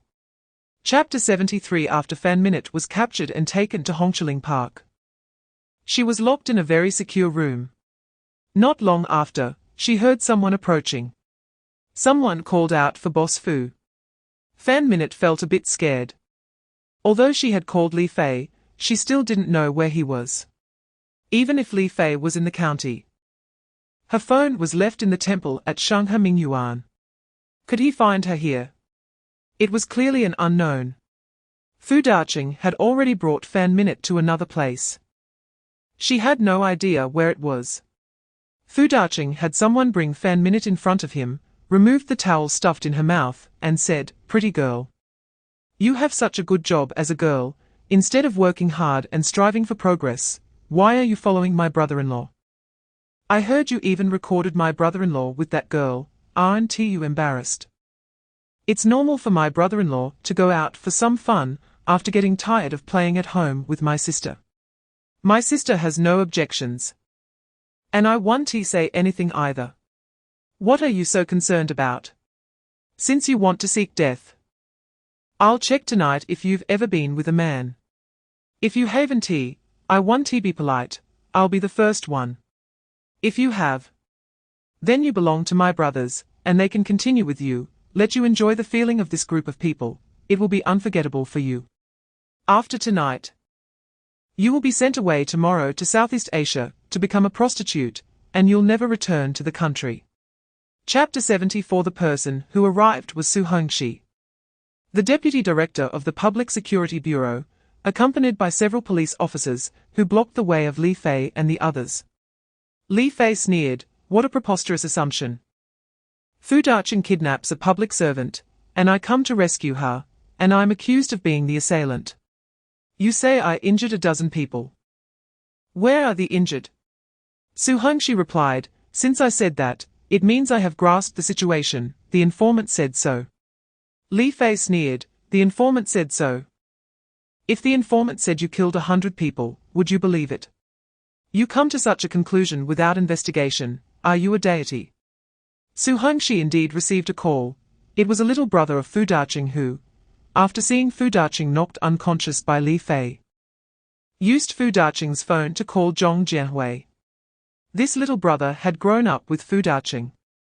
When Fu Daqing wanted to establish a company relying on Zhong Jianhui's authority, Zhong Jianhui reported to Yao Zeng, who told him to wait for news. Days later, Yao Zeng agreed to Zhong Jianhui's request and informed him that Fu Daqing could hold at most 49 of the shares. Zhong Jianhui initially didn't understand. But Yao Zeng hinted that if he wanted to run a good business, it would be best to let a company from the capital hold 51 of the shares, otherwise, even if he managed to operate the company, he would soon be investigated by the city's Discipline Inspection Commission, or the higher-level commission, and become a victim in his career. Zhong Jianhui understood and had no choice but to discuss it with Fu Daqing. At first, Fu Daqing was not convinced. But when Zhong Jianhui mentioned that this might be the intention of old Master Zhu, Fu Daqing not only didn't get angry, but was rather pleased. With the legendary old Master Zhu as a backing, it didn't matter how many shares he held, this company could grow strong. Thus, their company monopolized all projects in Shanghai County. Other companies that participated in bidding would be warned, forced to only participate in accompanying bids or collusive bidding. Those who disobeyed would definitely face problems before the bidding meeting. The most serious being that the disobedient company boss would have their legs broken or be run over by a car. Once they understood the situation, no one dared to compete with Fu Daqing anymore. Chapter 75. Hearing Zhong Jianhui's question, Li Fei said, "You answer me first. Who is old Master Zhu? What is your relationship with him?"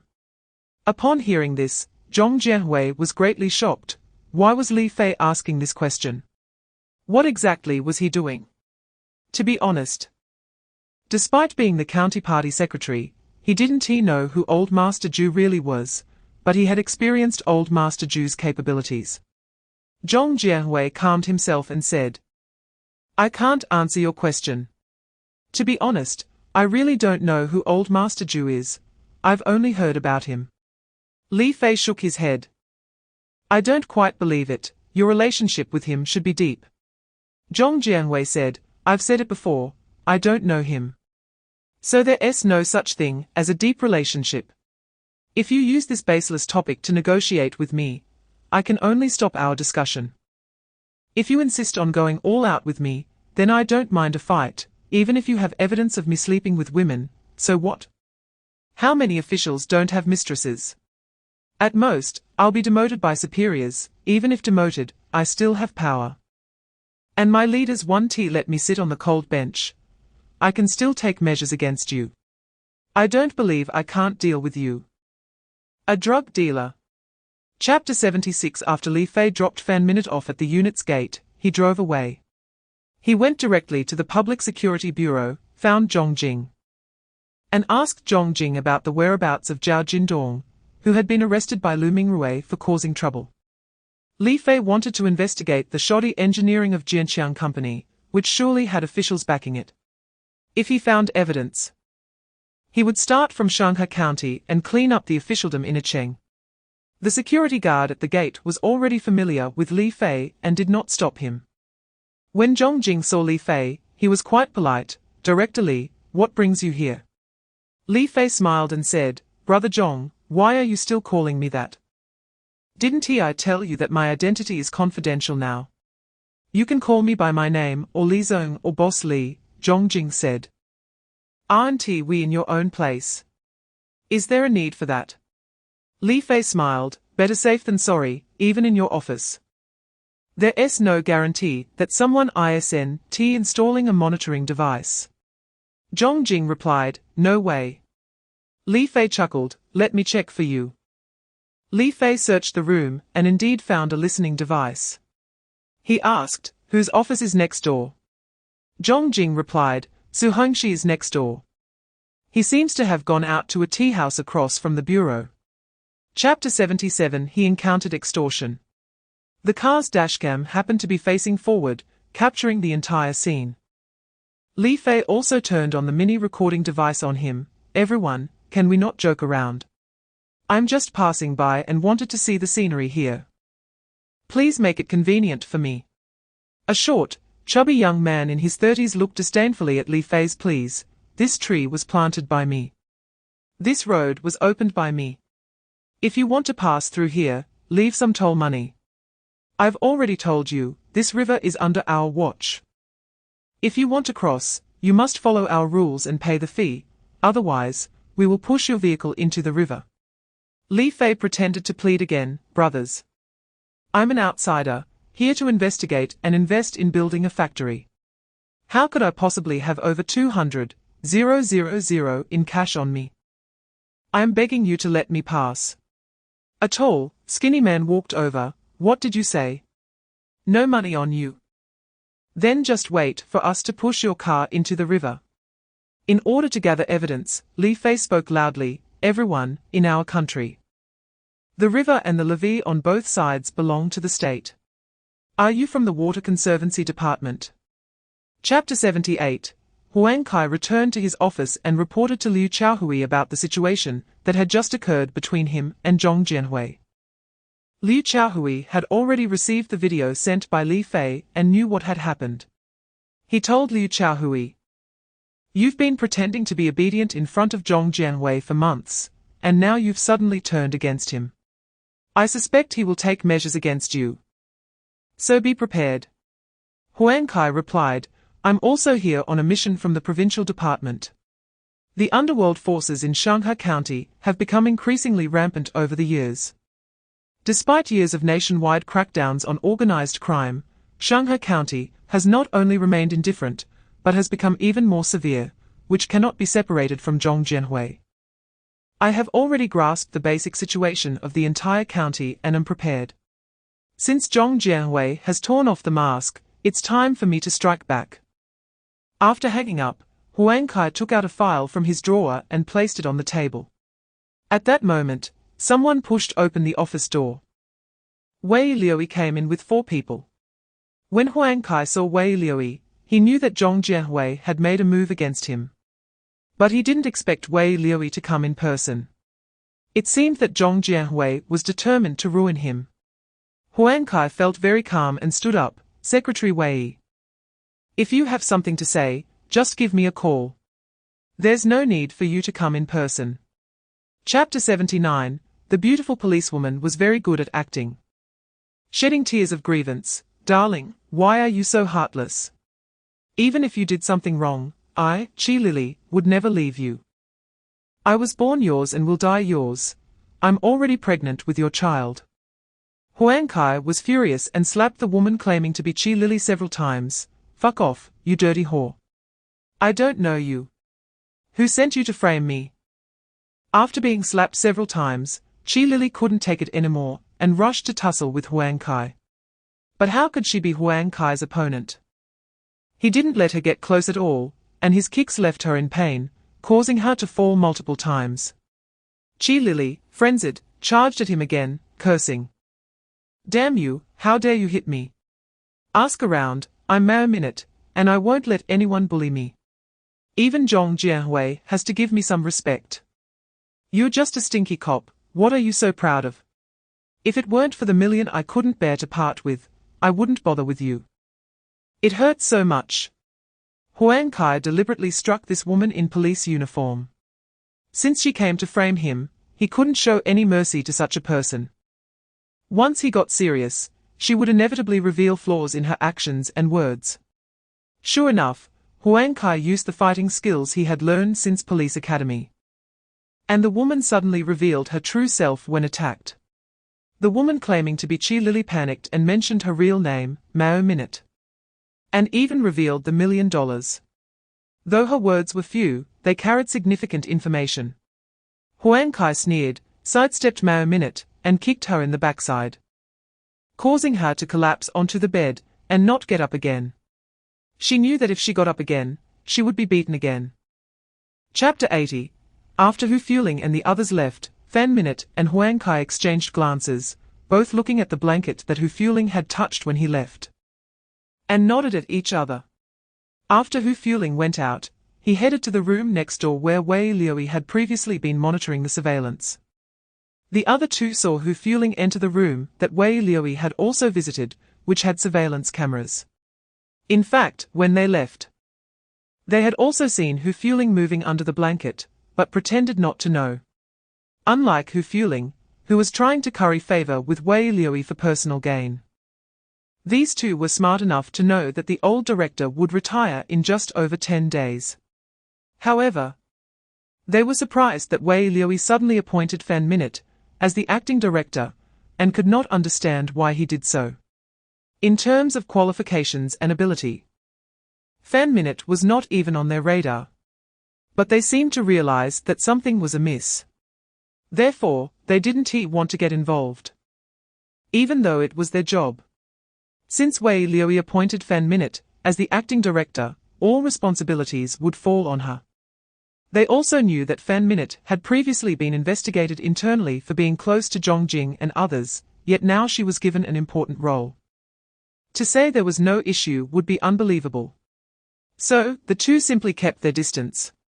Chapter 81. Fan Minute deliberately recorded her conversation with Huang Kai. When she saw that Huang Kai was unwilling to say anything further, she purposely said, "All right, we'll stop here for today. Await the next round of interrogation." Fan Minute then had Hu Fueling deliver the recording to Wei Liui. This was, of course, intentional. If there was any leak of information, it would be Hu Fueling's responsibility, not hers. Fan Minute needed to handle the case, but her phone was in the public storage room and could not be used casually. However, she had to find a way to carry out the task Huang Kai had assigned her. She thought of someone, Li Fei. This matter was most suitable for him. But she couldn't just go out. How could she contact Li Fei? If she made a phone call, it would be a violation if discovered. What to do? Just as Fan Minute was anxious, Wei Liui found Zhong Jianhui with the recording. After listening to the recording, Zhong Jianhui said, "So Huang Kai really did open a back door for the suspect, covering up the case, allowing a criminal to go free. In that case, since Huang Kai has admitted to this case, let Su Hongxi handle it. We must use this case to charge Huang Kai with negligence." Chapter 82. The performance between Xiang Yingbua and Huang Kai was flawless. Even the cunning County Discipline Inspection Secretary Wei Liui did not detect any flaws. Xiang Yingbua came here and only asked Huang Kai one question, and when he didn't get an answer, he turned and left, seemingly not on good terms with him. In Wei Liui's mind, Xiang Yingbua was a bit too stubborn. Little did Wei Liui know that Xiang Yingbua had come here only to seek some hint from Huang Kai. Huang Kai's hard stance in front of Wei Liui indicated that he had nothing to say to him, otherwise, he would have surely provided an unexpected hint. Since there was none, it meant Huang Kai was definitely not in trouble. Back in his office, Xiang Yingbua dug into his pocket and found only a small folded piece of paper. Unfolding it, he saw a police badge and a name, with a line of small text below, "Find out who this police officer is and how her uniform ended up on a woman of ill repute." These words were not written by Huang Kai. The elegant handwriting indicated it was written by Fan Minute. Xiang Yingbua realized that the female acting director of the Discipline Inspection Unit interrogating Huang Kai was aligned with him, making things easier. Chapter 83. Zhong Jianhui was at a dead end when someone suddenly said they had an idea, like a drowning person suddenly grabbing a piece of wood, bringing hope. The others looked at Dai Yuanhang. Seeing that everyone was waiting for him to speak, Dai Yuanhang said to Zhong Jianhui, "Secretary, regarding the fight between Li Fei and the people from Jianqiang Group, we can't control public opinion, but we can guide it. We can say this is an AI-generated video, not real, to confuse the narrative, making it uncertain for the higher-ups whether it's true or not, buying us time. Then, we can quickly come up with a countermeasure. As for the shoddy project of the Honghe flood control embankment, we can have Jianqiang Group scrap all the project segments overnight. Claiming that the project was delayed for other reasons and only started this year, and that the online video is an AI synthesized video intended to defame Jianqiang Group. Anyway, without evidence, we won't have to be afraid, and this will give Mayor Yao and Secretary Qiao of the Provincial Committee a reason to speak for us. After hearing Dai Yuanhang's words, Zhong Jianhui asked the others, "What do you think of this idea?" Wei Liui spoke up, "That's right, everything relies on evidence. As long as there's no evidence, we can explain ourselves well. The county chief's idea is good, but it won't stand the test of time. It's merely to buy us a little time, but that time won't be long. 1 day. 2 days. It definitely won't exceed 3 days, because whether the video is AI generated can be identified. Once it's confirmed that these videos are real, we'll still be very passive. The only way is to make the project disappear, and another point is to get the more than 10 injured people to unify their statements, and not say random things." Chapter 84. Zhong Jianqiang, relying on his brother being the county party secretary, looked down on the common people, and wanted to forcibly demolish the flood control embankment in Zhaojiaban village. This enraged the villagers of Zhaojiaban, who picked up tools and stood in a row to block the bulldozers and excavators. The excavator operator was hired by Jianqiang Group, and they were unwilling to forcefully carry out construction and clash with the villagers. If anything happened, they would have to bear the responsibility. The excavator driver obviously refused and said to Zhong Jianqiang, "President Zhong, if you drive away the surrounding crowd, I can start working, otherwise, this riverbank is so steep. And if an accident happens, I can't take the responsibility. Even if I don't earn your big money, I don't want to get involved in a lawsuit." Seeing the situation, Zhong Jianqiang realized that if he didn't drive the villagers away, they truly couldn't work.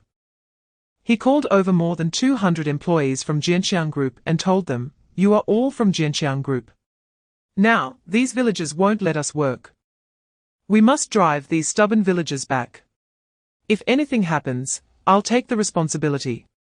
Zhong Jianqiang's words were recorded on video by several nearby female villagers with their phones. Although it was dark, some villagers intentionally used their phone lights to shine on Zhong Jianqiang's side to facilitate the recording. This was all arranged by Zhao Jindong, who, prompted by the online videos, knew that only with evidence could their words carry weight. Chapter 85. Meanwhile, Zhong Jianhui and the others were in a panic upon hearing that there was an armed clash involving thousands of people in Honghe. Unexpectedly, misfortune struck again. Zhao Jindong's father was stabbed in the back by Zhong Jianqiang's so-called Old Five, directly hitting the heart, resulting in instant death. When the arriving paramedics saw the situation, it was already too late to save him. Zhao Jindong had his mother follow the ambulance to the hospital, while he gathered the villagers, who had recorded videos to transfer all the footage to him. After that, he drove to the county seat to find Zhong Jing. Upon seeing the dozens of video clips on Zhao Jindong's phone, Zhong Jing realized that a major incident had occurred that night. Although he hadn't been sleeping, he had been discussing how to rescue Li Fei with his wife, Qiao Yuxian. Just when they were at a loss, they suddenly saw the online videos. Zhong Jing immediately became excited. "This is it. With this, our benefactor Li Fei won't be held criminally responsible. I need to find a way to defend him." Qiao Yuxian was also delighted to hear that her husband had a way to save Li Fei. Just as they were discussing how to find people, Zhao Jindong knocked on the door of Zhong Jing's house, and the couple realized that another major incident had occurred that night. Chapter 86. Wei Liui was feeling quite displeased. He had failed to complete the task assigned to him by Zhong Jianhui, and under pressure from the city bureau, he had no choice but to release Huang Kai.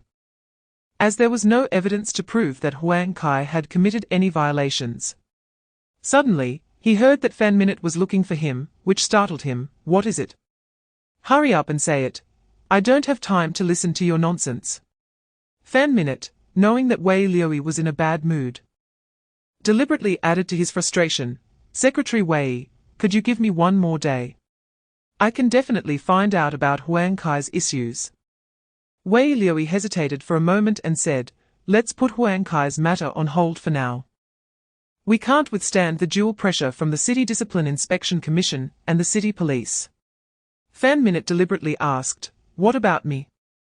Wei Liui understood that Fan Minute was trying to ask about his acting director position and thought to himself, as long as you want to be an official, I can handle you. He said to Fan Minute, we've already discussed your matter, you can act for now. If there's another case, I'll assign it to you. If you want to become a formal director, you must show your achievements so I can speak for you at the Discipline Committee meeting and also report to the County Party Committee's Organization Department. Fan Minute deliberately said, thank you for your cultivation, Secretary. I only listen to your words, I won't listen to anyone else's. Chapter 87 Huang Tinghui briefly reported the case when Wang Jinping inquired about it. After finishing, Wang Jinping asked, I heard you captured another person, why didn't you report that? What's the situation? Huang Tinghui thought Wang Jinping was asking about Mao Minute and explained the situation. But Wang Jinping's eyes widened, I'm not asking about Mao Minute. I'm talking about another person. Huang Tinghui thought for a moment, another person. Suddenly realizing that Wang Jinping's true purpose was to inquire about Feng Yibing. He said, you must be talking about Feng Yibing, right? He has been captured, but I haven't questioned them about the case yet. He is being held in the detention center. Wang Jinping learned where Feng Yibing was and casually responded with a few words, giving Huang Tinghui some procedural directives before leaving. Huang Tinghui returned to the interrogation site and suddenly noticed something was off with Zhong Jianqiang. He was having difficulty breathing, his pupils dilated. And he slumped weakly in the interrogation chair, mumbling something indistinctly before passing out. Huang Tinghui immediately realized something was wrong. He turned to the two police officers. What happened to Zhong Jianqiang? What did you two see? Kui Wei replied, we don't know, we were just watching him. How did he suddenly end up like this? Chapter 88 Just as dawn broke, a large truck crashed into Li Fei's car. This was definitely not an accident, but a premeditated attempt on his life. Li Fei broke out in a cold sweat, and, instead of slamming on the brakes, he accelerated. Quickly steering his Passat into the roadside greenery, narrowly avoiding the collision with the oncoming truck. The car came to a stop in the greenery. And Li Fei quickly got out. By the time he looked back, the truck had already sped away from the intersection. The truck had no license plates.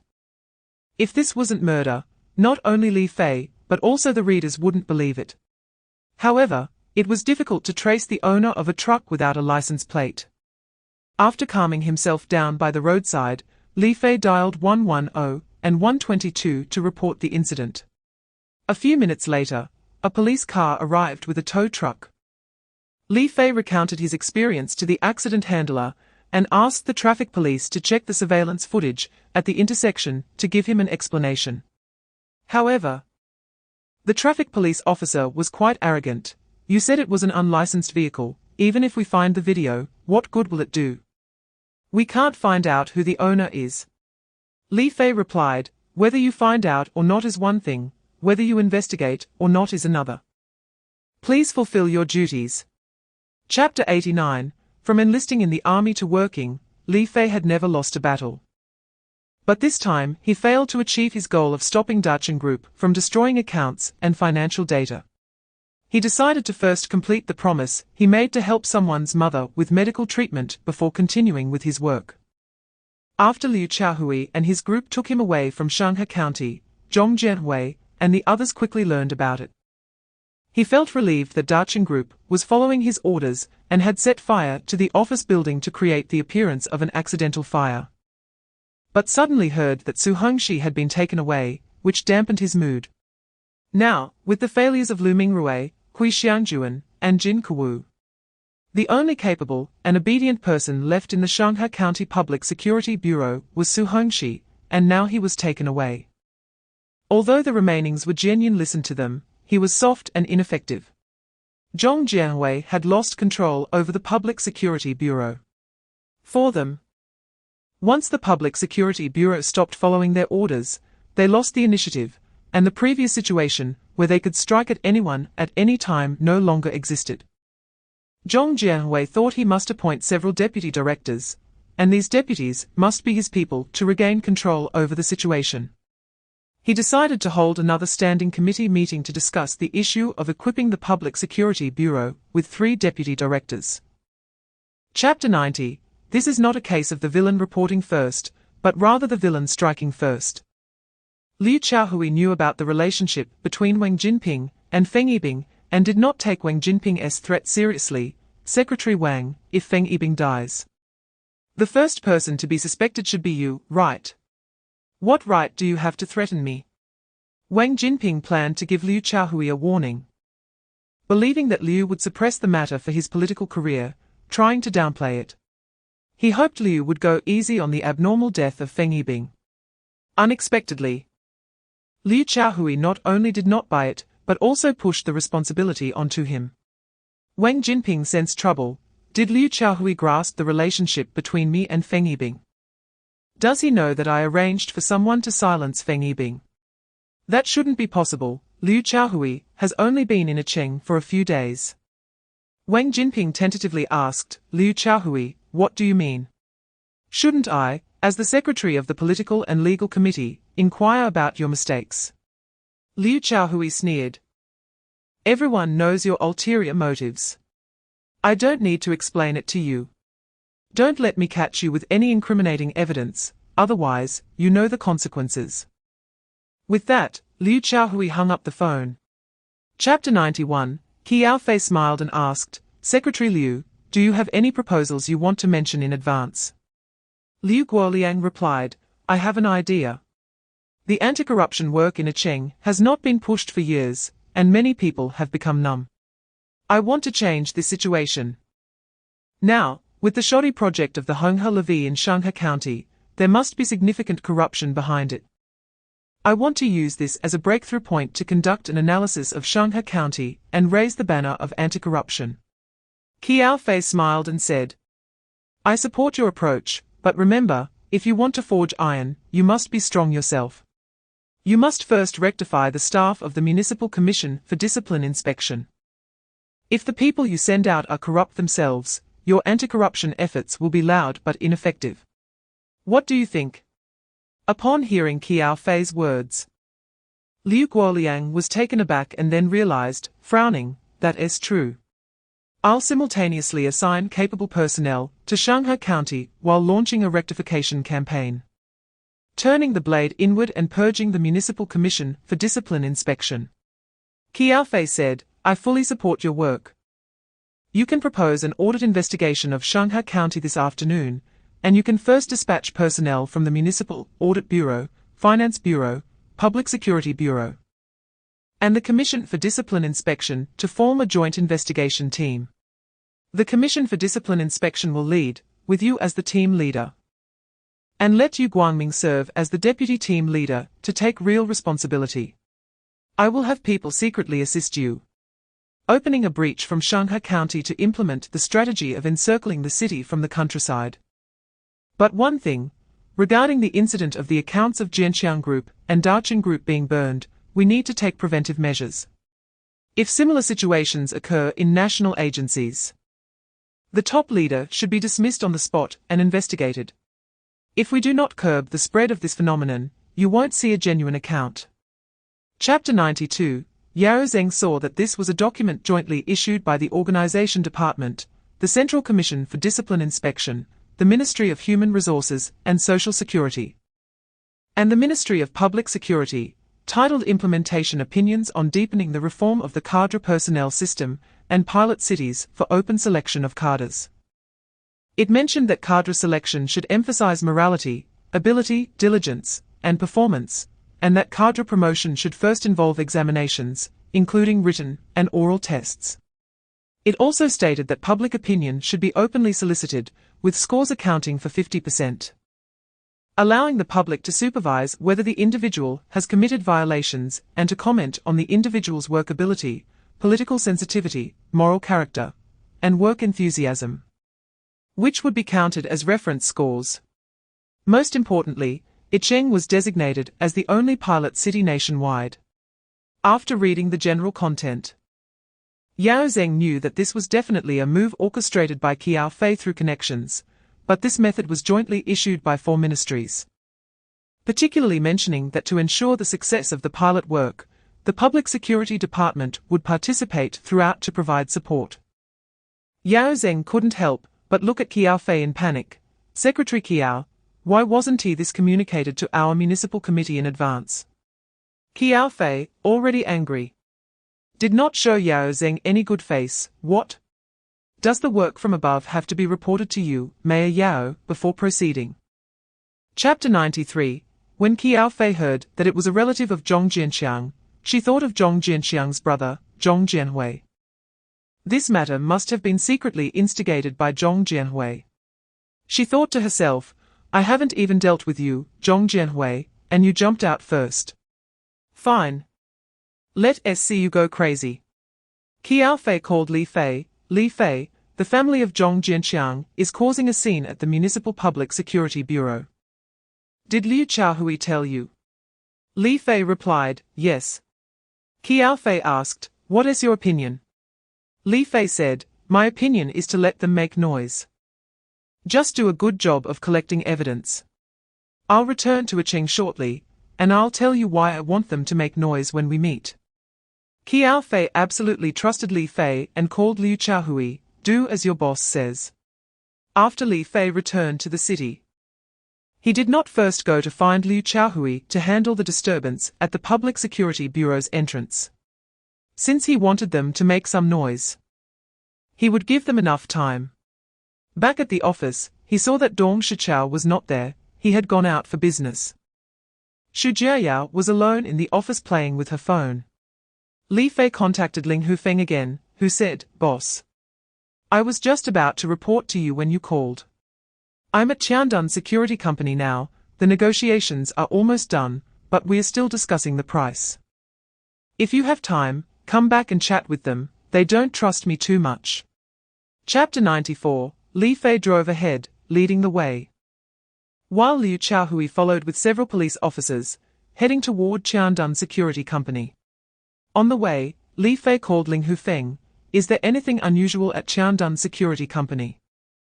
Ling Hufeng monitored the large courtyard from about 100 meters away from Qiandun. There was nothing unusual inside, except that Qiao Shan had just gone out and returned with a file bag. Li Fei said, good, we'll be there soon. Don't let these few people escape. Keep an eye on them. As Liu Qiaohui and Li Fei arrived at the courtyard entrance, they saw Qiao Shan trying to drive out, but was blocked by the police. Get back inside the courtyard. Anyone trying to escape will be executed on the spot. Qiao Shan had just received a call informing him that their security guards had been arrested by the police in the Public Security Bureau courtyard. And he realized something was wrong. He wanted to escape, but it was too late, he was blocked. Li Fei got out of the car, boss Qiao. Where are you going? Weren't you waiting for me to sign the contract? Seeing Li Fei, Qiao Shan gritted his teeth, did you sell us out? Li Fei replied, sell you out? Do you think you're worth it? Don't you know what you've done? Here's your chance, confess and you'll be treated leniently, resist and you'll face severe consequences. First, tell me who hired you to send Zhao Baogui and others to cause trouble at the Public Security Bureau. How much did they pay you? Chapter 95. Liu Qiaohui's car drove ahead. Shimenqing quickly followed. It really was like the saying, the mantis stalks the cicada, unaware of the oriole behind. Shimenqing, a newcomer in the workplace for just a few years, thought he was clever, but his practical experience was woefully lacking. He never expected someone would scheme against him. Liu Qiaohui's police car headed towards the industrial park outside the city, with Shimenqing hot on his heels. Liu Qiaohui entered a company. This company was a relative of Liu Yongfeng, a driver from the city bureau, and he had already made a call from the car. After the police car entered the company gate, shortly after, several police officers brought someone out, who was wearing a hood. He was shoved into the police car. And the person under the hood shouted, "What can your public security bureau do? I am Yao Zheng's man from the city government, and I hold many of his secrets. He won't just leave me alone. Where are you taking me?" Liu Qiaohui said, "Don't frame Mayor Yao. Our Mayor Yao is a good person.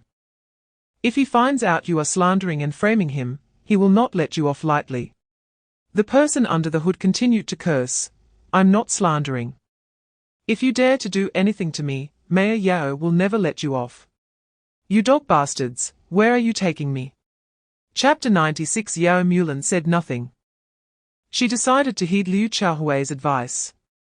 When Wei Guobin and Shen Yongju saw that Yao Mulan was ignoring them, they approached her. Wei Guobin grabbed Yao Mulan by her hair and slapped her several times in the face. "You think we gave you face, huh? Just because you are Zhong Jianhui's sister-in-law? Do you think we dare not deal with you? Zhong Jianhui can even have his own brother take the blame. Do you think he would offend Mayor Yao and other powerful figures for you, an outsider? You must tell me the truth about what Liu Qiaohui and that drug dealer wanted from you. If you don't, I will make sure you can never speak again." Yao Mulan was not a fool. She could see the stark contrast in attitude between Liu Qiaohui and Li Fei towards her, and that of Wei Guobin and Chen Yongju. Liu Qiaohui knew he was creating trouble for her, but did not display such violence and uncivilized behavior.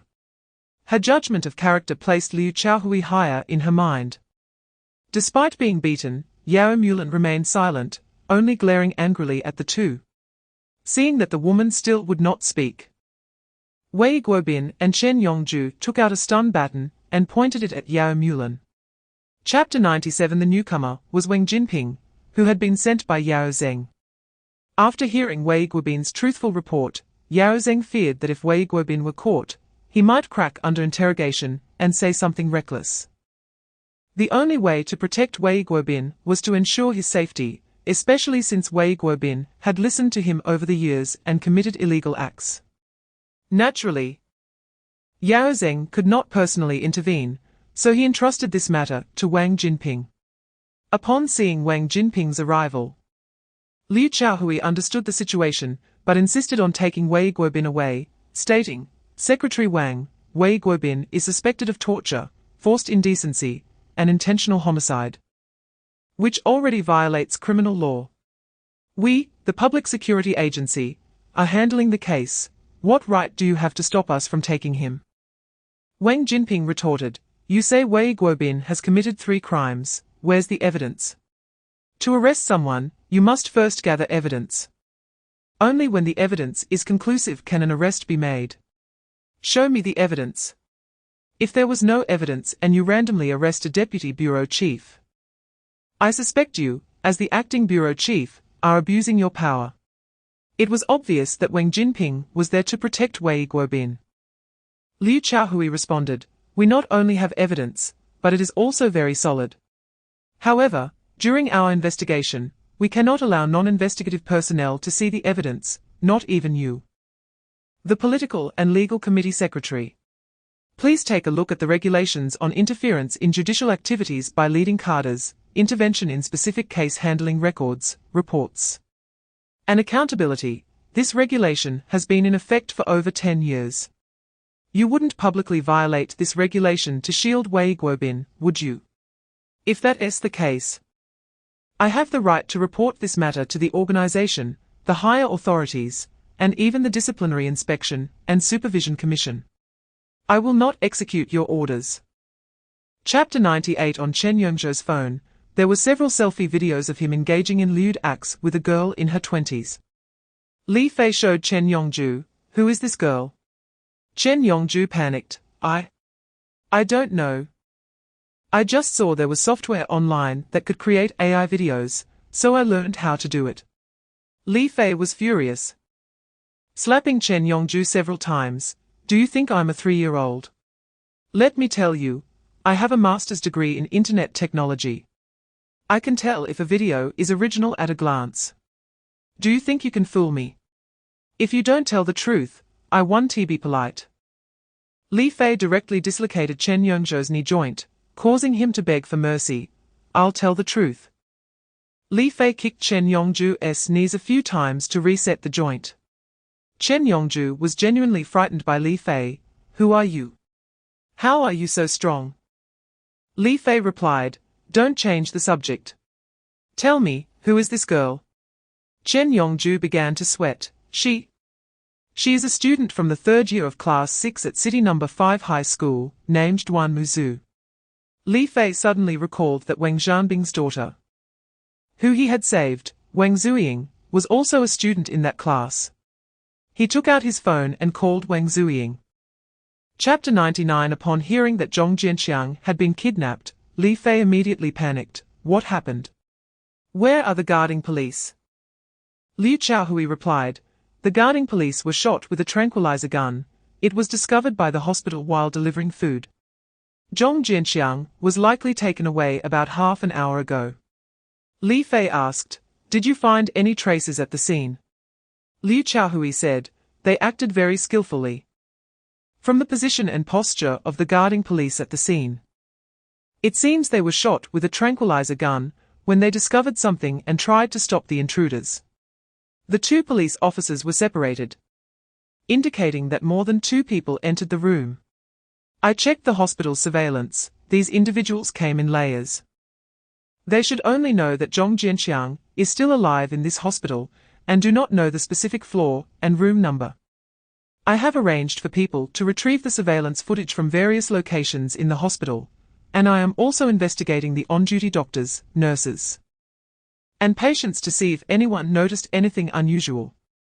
Li Fei said, okay, I'll rush over immediately. We must find Zhong Jianxiang. Whether Qiao Fei can ignite the first big fire in the officialdom of Icheng depends heavily on him. Hearing the conversation between Li Fei and Liu Qiao, Qiao Fei said, who knows if Zhong Jianxiang is dead?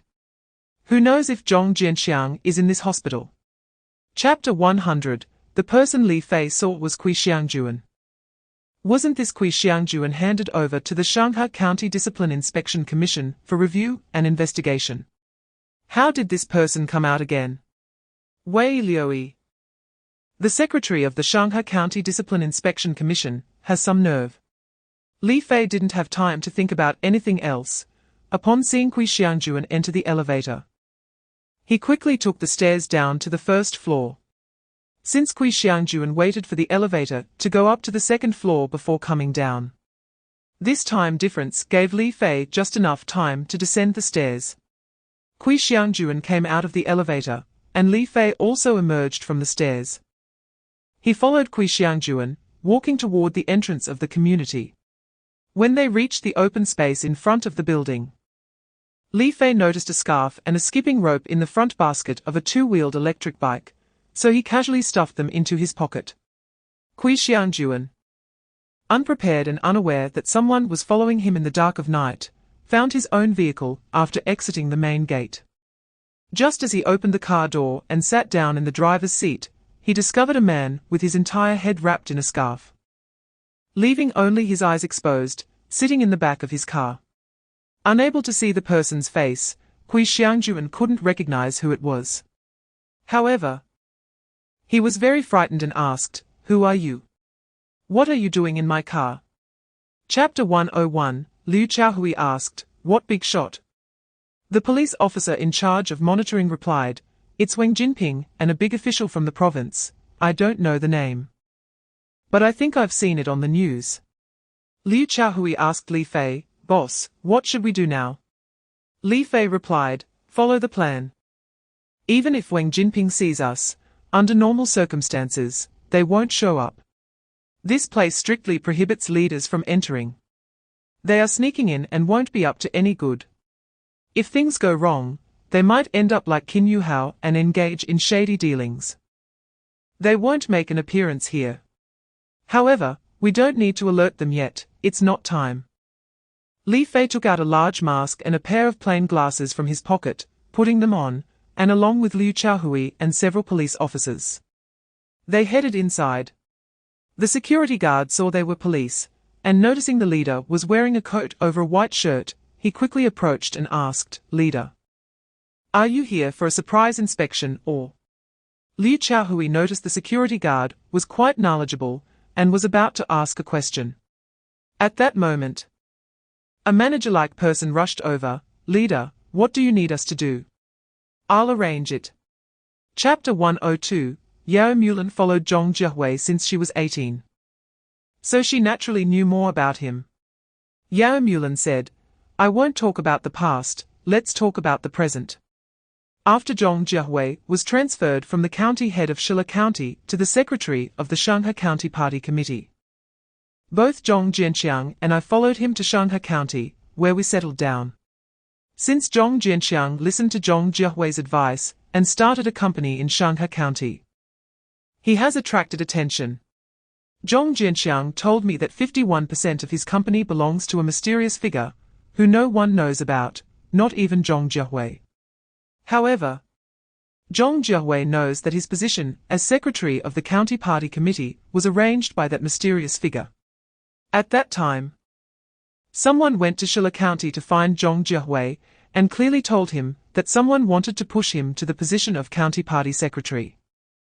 But there was one condition: Zhong Jiahui had to find a few reliable people to form a company. And he had to assign government projects in Shanghai County to those companies. Shanghai County could apply for various projects from higher authorities. And that mysterious figure would be responsible for handling approvals. Whether these projects were executed in Shanghai County and how they were done depended on Zhong Jiahui and the local businesses, but their interests had to be guaranteed. These benefits had to be transferred through contracts with companies from Hong Kong or multinational corporations. Of course, to control the leadership of Shanghai County, that mysterious figure required the companies established in Shanghai County to give certain shares to the leaders each year to ensure these people remain obedient. I heard Zhong Jiahui say that most members of the Shanghai County leadership were promoted through that mysterious figure, and Provincial Party Secretary Zhao Huang and Mayor Yao Zheng. They all seem to be on the same side. I don't know the details. Chapter 103. This sudden situation took Li Fei by surprise. It truly was a case of the mantis stalking the cicada, while the oriole waits behind. Seeing Liu Qiao and the others fall to the ground, Li Fei's first thought was to protect their safety. It was clear that the mist being sprayed was some kind of substance. And Li Fei couldn't tell what it was at the moment, but it was definitely a drug or chemical that would cause rapid unconsciousness. The few people who entered the room were surprised to see Li Fei still standing. They had no idea that Li Fei had been prepared in advance to prevent Yao Mulan from tampering with the safe. He had not only prepared a special mask and latex gloves, but also a pair of plain glasses. Unexpectedly, his precautions against Yao Mulan were now being used against these strangers who were trying to harm him. The few people saw that Li Fei had taken protective measures and had not fainted. They were quite surprised. However, upon seeing Li Fei holding a file bag, they rushed forward to snatch it from him. Now, Li Fei's focus was on Liu Qiao and the others, preventing these unidentified individuals from harming them further. He picked up the long knife and began to attack the intruders. Under the current circumstances, attacking was a form of self-defense since the intruders were breaking the law. When those people saw Li Fei raise the long knife to slash, they hurriedly retreated from the room, bending down to pull Liu Qiao, who was lying on the ground, out. Chapter 104. Fan Binjing on the bed thought the blanket had been kicked off by that man, so she closed her eyes and tried to grab it. But she grasped at air. The blanket had already been thrown to the ground by Zhong Jiahui. Zhong Jiahui looked at the two naked people and felt even angrier. He raised his fist and aimed it at the man's private parts. Coincidentally, the man, feeling the absence of the blanket, turned over. And Zhong Jiahui's punch landed on the man's buttocks. The man was awakened by the hit, immediately sat up, and upon seeing Zhong Jiahui, quickly pushed Fan Binjing away and knelt on the bed. "Secretary Zhong, why are you here?" At this moment, Fan Binjing also woke up and, frightened, quickly knelt on the bed as well. Zhong Jiahui slapped each of them in the face several times, angrily saying, "Why am I here? You dare sleep with my woman? Are you looking to die?" Fan Binjing was initially very scared, but gradually became defiant. Zhong Jiahui, you are indeed the county party secretary. But what's wrong with me being with my boyfriend? I became your mistress, but you can't give me a home. Why can't I find someone to settle down with? I've been your mistress for several years and have had 6 abortions for you.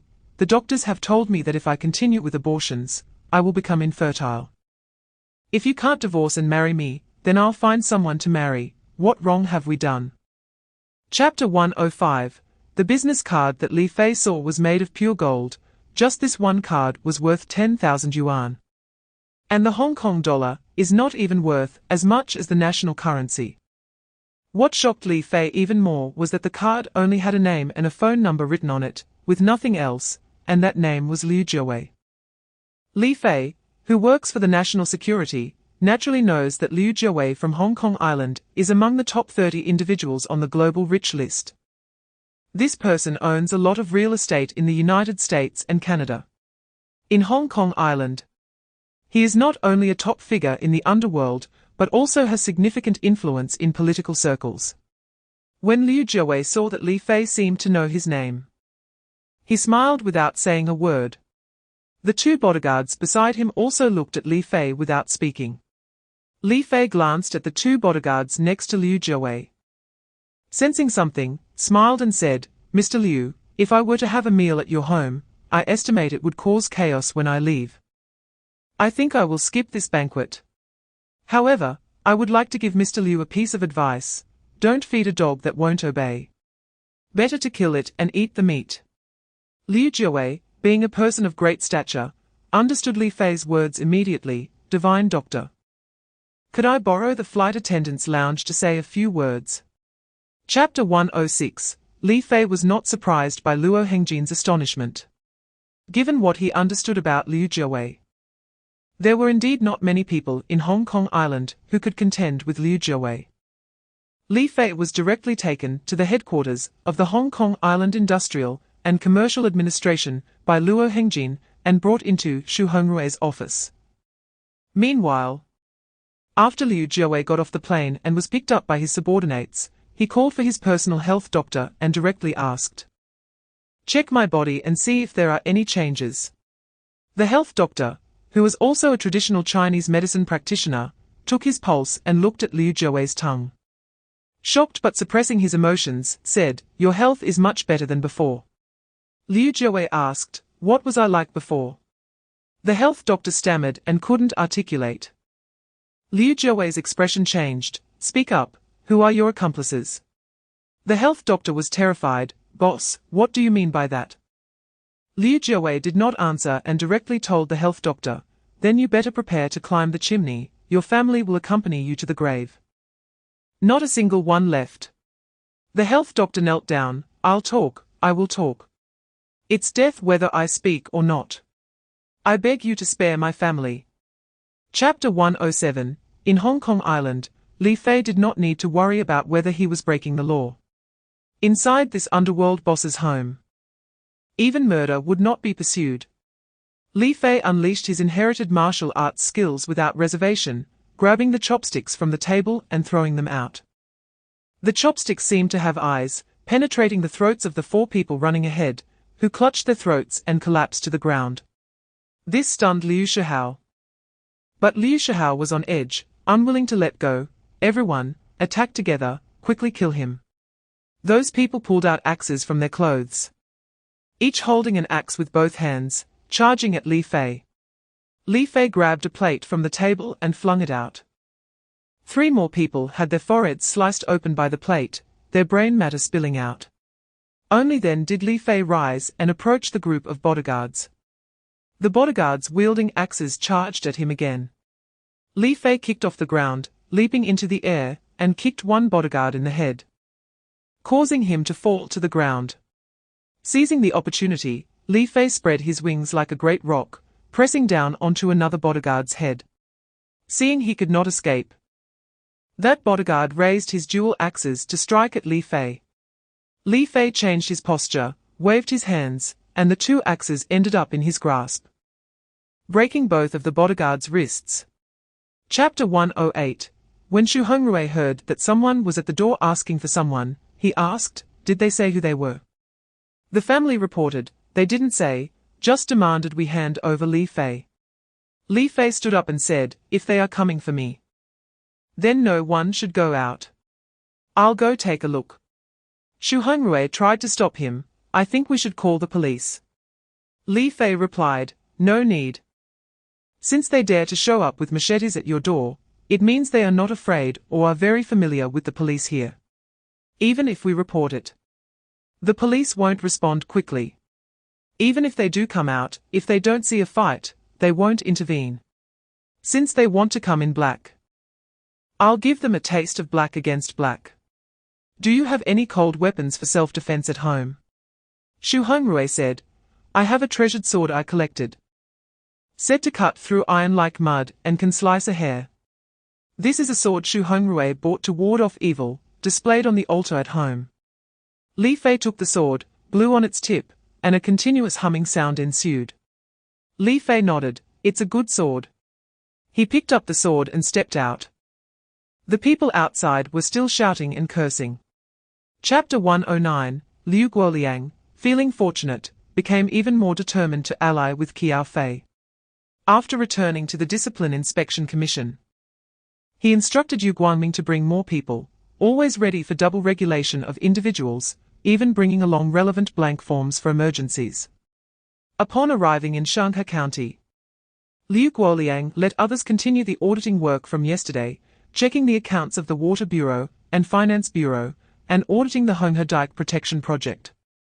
To ensure the safety of the auditors, Liu Guoliang contacted Huang Kai and asked him to send people to join the audit team. Huang Kai had been busy these days organizing personnel to address long-standing wrongful cases, and sought to rectify the injustices faced by Zhong Bin and others, actively requesting state compensation for them. However, due to the numerous wrongful cases and the high compensation amounts required, when applying for funds from the county government, it was rejected. The county chief, Yu Dingming, spoke harshly, many of these issues existed before you, Huang Kai, came. What does it have to do with you? Not only are you deliberately making things difficult for others, but you are also putting great pressure on the county's finances. In just a few days, you've applied for 5 million just for state compensation. Where am I supposed to find this money for you? Especially for the cases you are rectifying, people like Lu Mingrui, Kui Xiangjuan, Jin Kewu, and Su Hongxi, some have died, some have been investigated. What else can be done? There's no money. If this continues, you better be careful. Chapter 110, Li Fei turned his head and saw a person just getting out of a small car. Upon hearing Li Fei curse Wei Liuxing, he was displeased. The villagers noticed that this person was avoiding Li Fei because he was Wang Xuanhao, the deputy town chief of Wuguiying town, who often colluded with Wei Liuxing, relying on his father, Wang Meng, the county chief of Shalai County, to act tyrannically in Wuguiying town. Although only 24 years old, he carried himself with an air far more authoritative than the town committee secretary. Seeing the young man shaking his head and strutting, Li Fei asked, "Who are you?" Wang Xuanhao shook his head, curled his lips, glanced at Li Fei, and said, "I am the so-called worthless leader you mentioned. I am the town leader in charge of this area, the deputy town chief. Wei Liuxing was elected by the villagers, and I nominated him. What's it to you? Do you, an outsider, have an opinion?" Li Fei sneered, "Have an opinion?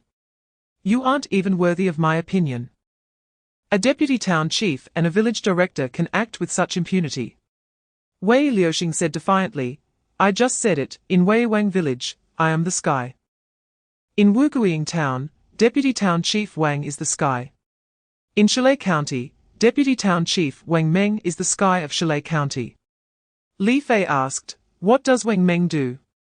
Chapter 111, Li Fei drove eastward and arrived at Yaming Lake. He originally intended to go to number 35, Chunda Road, to find a Cheng Yakuan Cultural Communication Company, Limited, but directly east from Chunda Road was the fish farm of Wang Zhanbing and Pang N.A. And he had to pass by Huating Chemical Technology Company, Limited. Li Fei simply drove to Wang Zhanbing's home. Last time, after Li Fei learned about Wang Zhanbing's situation. He had already involved the Municipal Public Security Bureau, and the person was released. Originally, Liu Qiaohui wanted to help Wang Zhanbing overturn his case. But due to Yao Zeng's direct intervention through Wang Jinping, this matter could not continue to advance. Qiao Fei asked Liu Qiaohui to pause and to do some work for Wang Zhanbing, suspending aggressive rights protection methods. Wang Zhanbing was instructed to go to Yaming Lake at midnight to collect 2 bottles of water, label them. And under the pretense of having found a job as a long-distance bus driver, he would run to Yinyang City twice a day. Under Li Fei's arrangement, someone would go to the long-distance bus station every day to collect samples of the lake water and send them to the Yinyang City testing center. When the time was right, they would settle accounts with Huating Chemical Company. Wang Zhanbing was out on a trip and not at home. When Pang Na saw Li Fei, she hurried out to greet him. Li Fei secretly told Pang Na, "Don't mind me for now, there's a delivery truck outside that's following me. Find a way to give it some trouble, but be careful and don't let them realize you're doing it on purpose." Chapter 112. Yao Zeng would never allow Liu Guoliang to become Qiao Fei's pawn after betraying him. Once the Municipal Discipline Inspection Secretary and the Municipal Party Secretary teamed up, it would be a disaster for Yao Zeng's faction. This must be stopped. Liu Guoliang cannot be allowed to act recklessly in Shanghai County. After hearing Yao Zeng's concerns, the others also looked displeased. The members of the Shanghai County leadership were basically promoted by them and considered allies, and they had often benefited from these individuals. If these people were investigated and started talking, it would be the worst outcome for them. Since it was a meeting to discuss countermeasures, everyone had to speak. Deng Wanchao said, "Liu Guoliang, this traitor, wants to create some issues in Shanghai County, using the Honghe levy as a breakthrough point. His goal is merely to take down our people, as a sacrifice to Qiao Fei. But I think he's overestimating himself. Although there are indeed shoddy project issues with the Honghe levy, Zhong Jianqiang is already dead, and the accounts have been burned to ashes. As long as Zhong Jianwei and the others are well prepared and speak in unison, pushing all the blame onto Zhong Jianqiang, what can Liu Guoliang find? The bidding issues are common nationwide. Which project with real profits wasn't predetermined for the winning bidder? If they don't want someone to win, they can easily find some flaws. But the surface procedures are all done perfectly. Zhong Jianhui isn't foolish.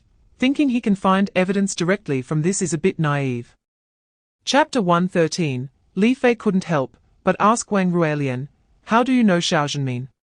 Wang Ruilian replied, "Xiao Zhenmin's company is on the same road as our school. It's actually just a small supermarket, less than 100 square meters. Because it's close to the school, many students go there to buy things." Xiao Zhenmin looks to be in his 40s, not quite 50. He has a son and a daughter who often help out at the supermarket. Xiao Zhenmin has a nephew named Xiao Hongyu, who is in our class and often takes things from the supermarket without ever paying. Sometimes, to please his female classmates, he lets them take things using a note he wrote, never paying for anything.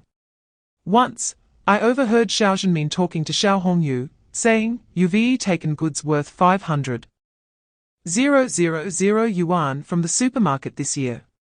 How can you spend so much? If it were just for yourself, that would be one thing. But you let others take things with your notes, don't you think that's a bit arrogant? If your dad finds out, what will I say? From now on, I won't let you take things on credit anymore, you'll have to pay cash for your purchases. As for how much your dad gives you, that's none of my business. If he tells me to give you money, fine. But I'll only give you cash." Chapter 114. There were already people in the hotel room, but Xiao Hongyu was not among them. Instead, there were 6 male and female students, all about the same age as Wang Ruilian. Li Fei didn't recognize them, but found it strange what Xiao Hongyu was up to. Wang Ruilian was surprised to see that all 6 were her classmates. Originally, she wanted to trick Xiao Hongyu into revealing information about his father, but how could she say anything in front of so many people? Just as they were both surprised, Xiao Hongyu came out of the bathroom. Seeing Wang Ruelian and Li Fei, he hurriedly made way for them. Li Fei also didn't stand on ceremony. Sitting confidently in the main seat, having Wang Ruelian sit next to him, and Xiao Hongyu on his other side. Wang Ruelian knew that the three female classmates had all slept with Xiao Hongyu, while the male classmates were all his loyal followers. In this situation, it was up to Li Fei to navigate. Xiao Hongyu had the waiter bring dishes and moved over a box of maotai. Once the dishes were on the table, it was clear that this meal alone would cost at least 3,000 yuan. For a student to spend money so lavishly indicated that his family was quite wealthy. Once all the dishes were served, Xiao Hongyu opened the liquor and poured a cup for everyone, but when Li Fei received the drink, he said, "I have to drive. My aunt is still in the hospital. If it weren't for my sister saying that a male classmate wanted to date her, my aunt asked me to come see. I really wouldn't have had the time. But I can't drink and drive, I can't commit a crime, so you all drink, and I'll have tea instead." Chapter 115, Li Fei had hit on a sore spot for Lao Chunming. The young man was startled and terrified that something he was most worried about was now laid bare. Shocked, he stammered, "What do you want?" Seeing Lao Chunming's fear, Li Fei decided to intimidate him further. "Lao Chunming, over the years, a lot of your company's big money has been taken by someone with the surname Nai. That over 80-year-old Ziyuanzhan is merely a figurehead. Let me tell you, your company is not just about defrauding government subsidies, there are more serious illegal issues. Such as laundering money through false transactions and contracts, with huge sums involved. Once your company collapses, you, as the legal representative, could face life imprisonment. I warn you. It's likely that your company will be raided in the coming days. Have you thought about the consequences?" Lao Chunming grew even more frightened. "How do you know this? What exactly are you?" Li Fei said, "Let me tell you my identity, will you keep it a secret for me? Will you turn yourself in as I say?" Lao Chunming stammered, "The company's financial issues have nothing to do with me. I was not informed and did not participate in any profit sharing. I'm just a worker. I don't want to go to jail. Who exactly are you? If you can save me, I will listen to you." Chapter 116, Jin Beibei was enjoying physical pleasure when she suddenly opened her eyes to see Li Fei recording at the door. Looking like a criminal with a scarf wrapped around his head. Yu Xinjian had his back to the door and couldn't see what was happening behind him. He was startled by Jin Beibei's scream and immediately became impotent. Yu Xinjian jumped off the bed and tried to snatch the phone from Li Fei's hand. But this guy, drained by wine and lust, was no match for Li Fei. Li Fei slapped him directly across the face. After hitting him, he didn't even look back and walked out the door. Li Fei didn't want to linger there, since he had already obtained evidence of the relationship between Yu Xinjian and Jin Beibei. The 2 million yuan transferred to Jin Beibei's account must have been provided using Yu Xinjian's bank details. Li Fei took off the scarf and threw it into a trash can in the community, following an outgoing person out of the complex. Checking the time. It was already 6 in the afternoon, time to get off work. Li Fei called Qiao Fei to report on the evidence obtained regarding Shaoxingkui, Nai Xingli, and Yu Xinjian. Qiao Fei said, "You should bring the evidence back as soon as possible, and we will discuss what to do next. I will wait for you in the courtyard." Li Fei returned to the courtyard around 7 o'clock in the evening. Chapter 117. Hearing that the personnel from the audit team had been found, Li Fei asked, "Where are they?" The caller was Huang Kai, who said, "They have been taken to the Jimakaifang Hotel for a banquet." Li Fei felt something was off. What? A banquet? What is going on? Huang Kai said, "The audit team members were forcibly taken to the Jimakaifang Hotel by a group of unidentified people, and were made to eat and drink. When we found them, the people who took them away had already left, and the hotel staff said they didn't know who was hosting the banquet." Is there such a thing as a kidnapping disguised as a banquet? There's something wrong here. Li Fei immediately guessed that something was fishy. Where are they now? Huang Kai said, they are still eating and drinking, but they all look like they are possessed, only knowing to eat and drink, and they won't answer any questions. You should come and take a look. Li Fei arrived at the Jima Kaifeng Hotel 5 minutes later. He saw the audit team members in a private room on the 4th floor. Huang Kai hurried over when he saw Li Fei. Li Fei nodded and approached these people. 9 of them were gathered around a table, and Li Fei stepped forward and said, "Stop eating." Chapter 118. Many people are like this. They form groups for their own interests, but when it comes to dealing with those interests, once someone's actions touch others, especially the interests of higher-ups, they don't think about shared glory and shared loss. Instead, they choose to get rid of the trouble, cut off related issues, and sacrifice others and their interests to protect themselves and their own benefits. Zhong Jianhui also understood what Yao Zheng meant. He was going to abandon him, and the path he was offering was one of destruction. But how could Zhong Jianhui accept this? For the interests of Yao Zheng's faction, and even for the benefit of the elusive Ninth Master, whom he had never met and whose real name he did not know, he acted as a shield, even pulling his own brother and brother-in-law out as scapegoats, while the real beneficiaries were not himself, but the Ninth Master, Yao Zheng, and the people arranged around them. To protect these people's interests, he personally ordered the silence of his own brother, but in the end, he was also going to follow his brother's path. He was unwilling. Thus, after hearing Yao Zheng's words, Zhong Jianhui also became furious. "Mayor Yao, what do you mean by this? Are you asking me to commit suicide? Or will you send someone to kill me? You only know how to share the benefits, but when it comes to risks, you only cut off the tail to survive. Sacrificing us. Why should we accept this?" Chapter 119. It's over. Completely over. Zhong Jianhui thought of the 1 billion he had just spent, which hadn't he even made a ripple. His brother had already been killed by his own orders, and now it was his turn. Unwilling. Really very unwilling. Zhong Jianhui did not want to become a sacrifice like this. He thought of a way to escape. No matter how far he had to run, he would hide first. He had buried a lot of gold and antique jewelry in a place unknown to others. If exchanged, it could be worth over 1 billion. Even if his bank cards were frozen, that money would be enough for him to live several lifetimes. Just as this determination was made, his phone rang. It was his wife calling. "Jianhui, someone just delivered a letter to our home, and after I read it, I felt something was wrong." "Did you offend some powerful person?" "It says that our family's lives are closely related to the path you choose. If you want to keep our family safe, you must make a good choice. I feel a bit scared. The kids are still in college and high school, and our family absolutely cannot have any accidents." Zhong Jianhui knew that they had already blocked his path and threatened his family. If he ran away, they would use his family against him.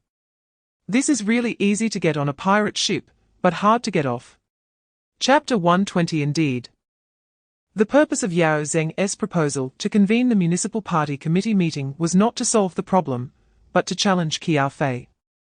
To take Liu Qiaohui to task, his argument was that as the director, Liu Qiaohui was present but did not stop the criminals, allowing them to severely injure Zhu Jianyin and turn Kui Xiangjuan and Jin Kuwu into minced meat. Yao Zheng proposed at the meeting, given that Liu Qiaohui's personal ability is lacking and his on-site handling of the problem is ineffective, I suggest that the municipal committee dismiss him from the position of acting director and party secretary of the Public Security Bureau, and report to the provincial department. Qiao Fei's face turned cold, and she remained silent. Deng Wanchao thought he had caught Qiao Fei this time, and wanted to take advantage of her weakness. So he actively followed up. "I believe Mayor Yao is right. In this incident, Liu Qiaohui did indeed perform poorly, his abilities are low, and his predictive ability is weak. I also believe he is not suitable to continue acting as the director of the Public Security Bureau." With Deng Wanchao's supportive stance, Guo Jianhua, Li Xiuchuan, And Wang Jinping naturally spoke up, showing a determination not to rest until Liu Qiaohui was removed. Yang Wenming did not speak. He did not dare to follow Yao Zheng's lead. Even the propaganda minister, Li Li, remained silent.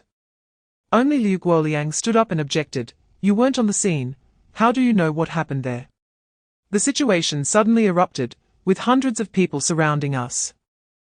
Not to mention Liu Qiaohui, even anyone else could not possibly withstand so many criminals alone, especially when they were armed. Some people talk without pain. The criminals wanted to kill me too, but they didn't recognize me and mistook the fleeing Qi Xiangjuan and Jin Kewu for me, Liu Guoliang, and Pan Yuyan. If it weren't for Qi Xiangjuan and the others covering their faces to mislead the criminals when they encountered a traffic jam, the criminals wouldn't have attacked them. Similarly, the dead could have been me and the witnesses. Yet you use this incident to blackmail and force Secretary Qiao to state her position and remove Liu Qiaohui from his post.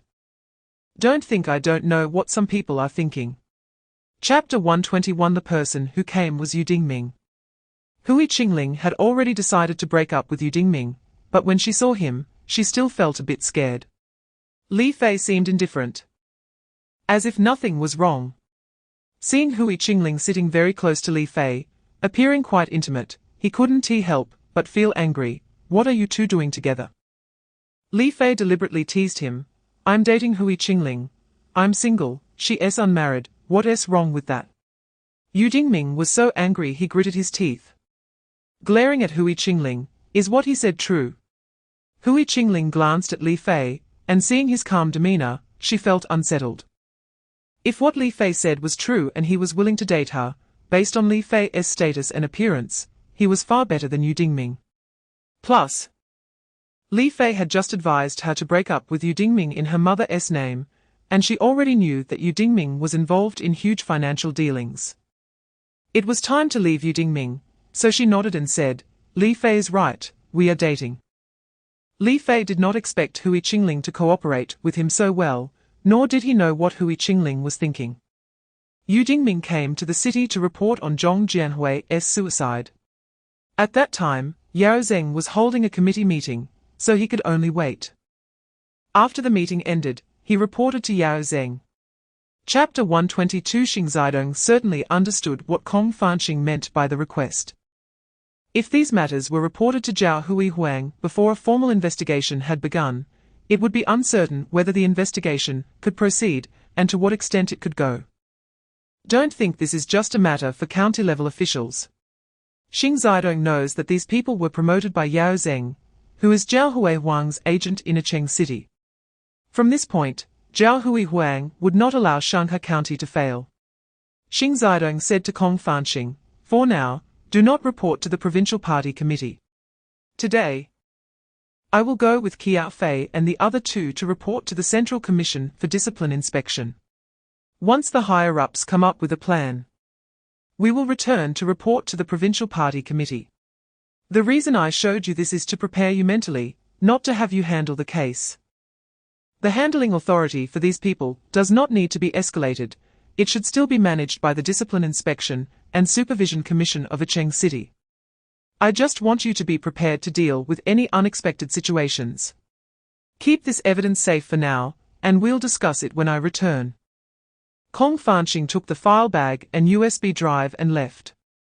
Qiao Fei asked Xing Zidong, Uncle, what are you planning? Xing Zidong smiled and said, I am taking this opportunity to test him. If he can withstand the test, there will be many tough battles ahead that I can entrust to him. If not, I will have other plans. Let's hurry to the capital now, we can talk on the way. Chapter 123, Qiao Dongliang said. Tonight is a joyous day for our family reunion, but unexpectedly, someone has added to our troubles. Someone has exposed Qiao Fei's single status online. Qiao Fei was angry. Who is causing trouble at this time? Li Fei said, Dad, Mom, don't pay attention to this, I'll handle it. In front of Qiao Fei's family, Li Fei made a phone call. Fat pig, I have a task for you. Check the information posted online. I'll send you the post immediately. Find out the IP address of the poster, and make sure it's accurate down to the home. Fat Pig's real name is Ouyang Shengquan. A friend Li Fei met through hacking. After they met a few times, Ouyang Shengquan became Li Fei's best friend after learning his identity and always listened to Li Fei's orders. After receiving the link from Li Fei, Ouyang Shengquan found out all the detailed addresses of the poster in less than 10 minutes, including the names of the internet users. There were a total of 12, 5 from the Banqiao district of Yiqing City, 3 from Shanghai County, 1 from the capital, and 3 from Huanghai Province's Huangju district. Huangdong New Area. After finding this out, Ouyang Shengquan directly deleted the online article and implanted a virus on the computers of those who posted it. As soon as they opened their computers, they were bombarded with pornographic videos and images. Chapter 124. When Liu Guoliang heard Yao Zheng's question, he knew that someone had leaked information. But at this point, Liu Guoliang saw no need to give Yao Zheng any vague answers and said, "What? Does the Discipline Inspection Commission need to report to you, the mayor, about its work?" Upon hearing Liu Guoliang's tone, Yao Zheng sensed something was off, but couldn't argue back since the city government and the City Discipline Inspection Commission were not on the same page. However, Yao Zheng was very dissatisfied with Liu Guoliang's attitude and said, "I'm not just the mayor, I'm also the deputy secretary of the Municipal Party Committee. Isn't the Discipline Inspection Commission under the leadership of the same level party committee?" Liu Guoliang had nearly been killed the previous day and knew that Zhong Jianwei was behind it. But Zhong Jianwei was definitely backed by Yao Zheng. Since they were already in a life-and-death confrontation, there was no need for face-saving. Liu Guoliang replied, "You are indeed the deputy secretary of the Municipal Party Committee, but the divisions of work are different. I am in charge of the Municipal Party Committee leadership represented by Qiao Fei. If you have any dissatisfaction, you should address it with Secretary Qiao." After saying that, Liu Guoliang hung up the phone. The convoy sped towards Shanghai County under the escort of Huang Tinghui, the executive deputy director of the Municipal Public Security Bureau. Yao Zheng felt that something was wrong. Liu Guoliang was leading so many people to Shanghai County, which surely signaled a major operation. Normally, there should have been a meeting of the Standing Committee of the Municipal Party Committee to unify opinions, or at least a secretary's office meeting to discuss the situation. Now, Qiao Fei and Liu Guoliang were acting without regard for him, which absolutely could not be allowed. Yao Zheng called Zhao Hui Huang to report on the situation. Chapter 125. When Huang Tinghui was the police chief in Shanghai County, he had received multiple reports against Xiao Zhenkui, including a case where Xiao Zhenkui had raped a female student from Shanghai County High School, and another concerning his keeping a mistress. Huang Tinghui showed Xiao Zhenkui the photos of the girl he had raped last year. Although Xiao Zhenkui had forced Zhong Jianwei to prevent Huang Tinghui from filing a case at that time, Xiao Zhenkui knew that the girl's family was not convinced and, fearing Xiao Zhenkui's authority as the secretary of the Politics and Law Committee, their report had come to nothing, leading them to angrily relocate to the northwest.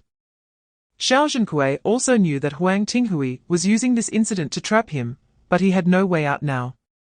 Huang Tinghui would not listen to anyone in Shanghai County anymore. Besides Wen Rui and Xin Jiyuan, who were relatively bold among the internal traitors, the other department heads, although some were Yao Zheng's people, had limited rank and did not dare to meddle in this matter. They could only follow Liu Guoliang's arrangements to bring people out. Seeing that they had gathered at the Shanghai County Party Committee courtyard entrance, except for Wen Rui and Xin Jiyuan, who had not caught anyone, Liu Guoliang was about to announce a return to Yiqing City when he saw Huang Kai and Huang Tinghui escorting Wei Liuyi, and Xiao Zhenkui rushed over. Chapter 126. Yao Zheng's face turned red from Qiao Fei's pressure, but when Qiao Fei pulled out the imperial sword, he did not dare to refute. He could only concede, "I reserve my opinion." This was not the end, Qiao Fei continued, due to the corruption in Shanghai County. The City Discipline Inspection Commission will continue to carry out a major anti-corruption investigation in Shanghai County. I propose that the City Discipline Inspection Commission establish a supervisory group to conduct public reviews of deputy-level and sub-department-level cadres in various bureaus, committees, offices, and town and street offices, urging those who have violated laws and regulations to voluntarily surrender to the supervisory group of the City Discipline Inspection Commission. We will use the internet, newspapers, television, radio, and various social media to issue announcements and mobilize the masses to report. Anyone who does not voluntarily turn themselves in will be severely punished once reported. Those who admit their mistakes and actively return stolen goods can be treated with leniency, allowed to work while under punishment, and not face immediate disciplinary action. Those who can completely correct their mistakes can continue to be used. I would like everyone's opinions on my proposal. The members of the Municipal Party Committee basically had little involvement with the deputy-level cadres below the county and district levels. So no one expressed opposition. In the end, a show of hands voted in favor. The education base of the City Discipline Inspection Commission. After a night of investigation and review, when Li Fei clarified his identity to the 7 people from Dingming, the evidence and leads he had gathered made it clear to these 7 that their only option was to confess, as there was no way out for them. The hope of having Yao Zheng and the others come to their rescue was completely dashed. Chapter 127. Li Fei had not been idle these past few days. Since arriving in Qiao City, his first breakthrough was in Shanghai County. After taking down the leadership of Shanghai County, he, through Qiao Fei and Liu Guoliang's maneuvers, conducted a major purge of the deputy-level and sub-department-level cadres in Shanghai County, delivering a significant blow to Yao Zheng's faction. Later, when Qiao Fei was evaluating and appointing the new leadership team for Shanghai County, he had Ling Hufeng complete the registration of a security company and, under the name of Jinghai Group, acquire a bankrupt enterprise in Qiao City, refurbishing its premises and properties. These tasks were entrusted to Ling Hufeng for future operations. During this period, Li Fei secretly visited the hospital to see Lu Mingrui, who had undergone plastic surgery. At this time, Lu Mingrui's outside name was Lin Qingli, and he had obtained a phone card under that identity. Upon seeing Li Fei, he knelt down. Li Fei did not know what was wrong with him and pulled him up. Lu Mingrui did this because he already knew that the corrupt officials in Shanghai County had been wiped out. Zhong Jianhui had committed suicide by jumping off a building. Zhong Jianxiang was also dead, and Su Hongxi had been put under double regulation.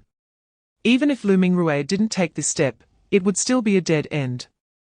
Li Fei gave him this opportunity, and he regarded Li Fei as a benefactor.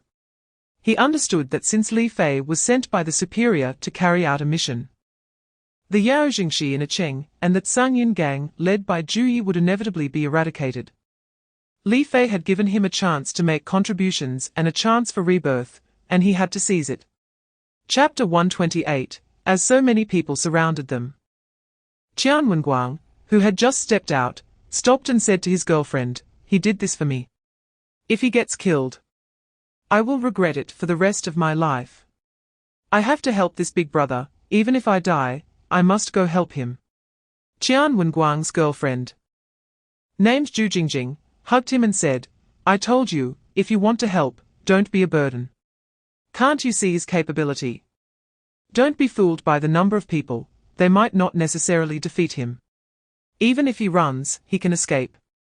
If we want to help, we should document the evidence from the side and leave proof of this big brother's legitimate defense. After all, we all graduated from university and know about legitimate defense." Qian Wenguang replied, "All right." Over here, seeing those people coming, Li Fei turned and ran. It wasn't that Li Fei was afraid. He wanted to find an open space where he could maneuver. This place not only had night market stalls, but also many diners, which could hurt innocents. And his actions would be restricted, making him very passive. The more than 100 urban management officers really thought Li Fei was trying to escape and chased after him. When Li Fei reached an open area more than 100 meters away, he stopped, watching those people charging at him with sticks. When the first person rushed in front of him to swing a stick at him, Li Fei dodged with a twist of his body, quickly snatched the wooden stick, and then kicked him towards the crowd charging in. Chapter 129. Juming arrived at the detention center to release Li Fei. Since it was night time, there were no taxis near the detention center. Li Fei opened his phone to book a ride. At this moment, a woman parked her car in front of Li Fei and said, "Handsome, where are you going? I can give you a ride." When Li Fei saw that the woman was alone, he shook his head. "Thank you for your kindness, but I'll walk and get some fresh air." The woman didn't leave and smiled. "I'm heading to the eastern section of Shuesong Avenue. If it's on the way, I can give you a ride. If not, it's fine." The hotel where Li Fei stayed was in the middle section of Shuesong Road, but this woman claimed she was going to the eastern section, which was clearly intentional. Li Fei had encountered such traps multiple times and suspected someone was trying to set him up. The more this was the case, the more Li Fei wanted to know who wanted to frame him, so he decided to play along with the scheme. Li Fei touched the recording device on him, turned it on, and asked, "Beautiful lady, can you tell me your name first?" The woman, in her 30s, flirted with Li Fei. "My surname is Yin. The yin from yin and yang, and my name is Wanxia.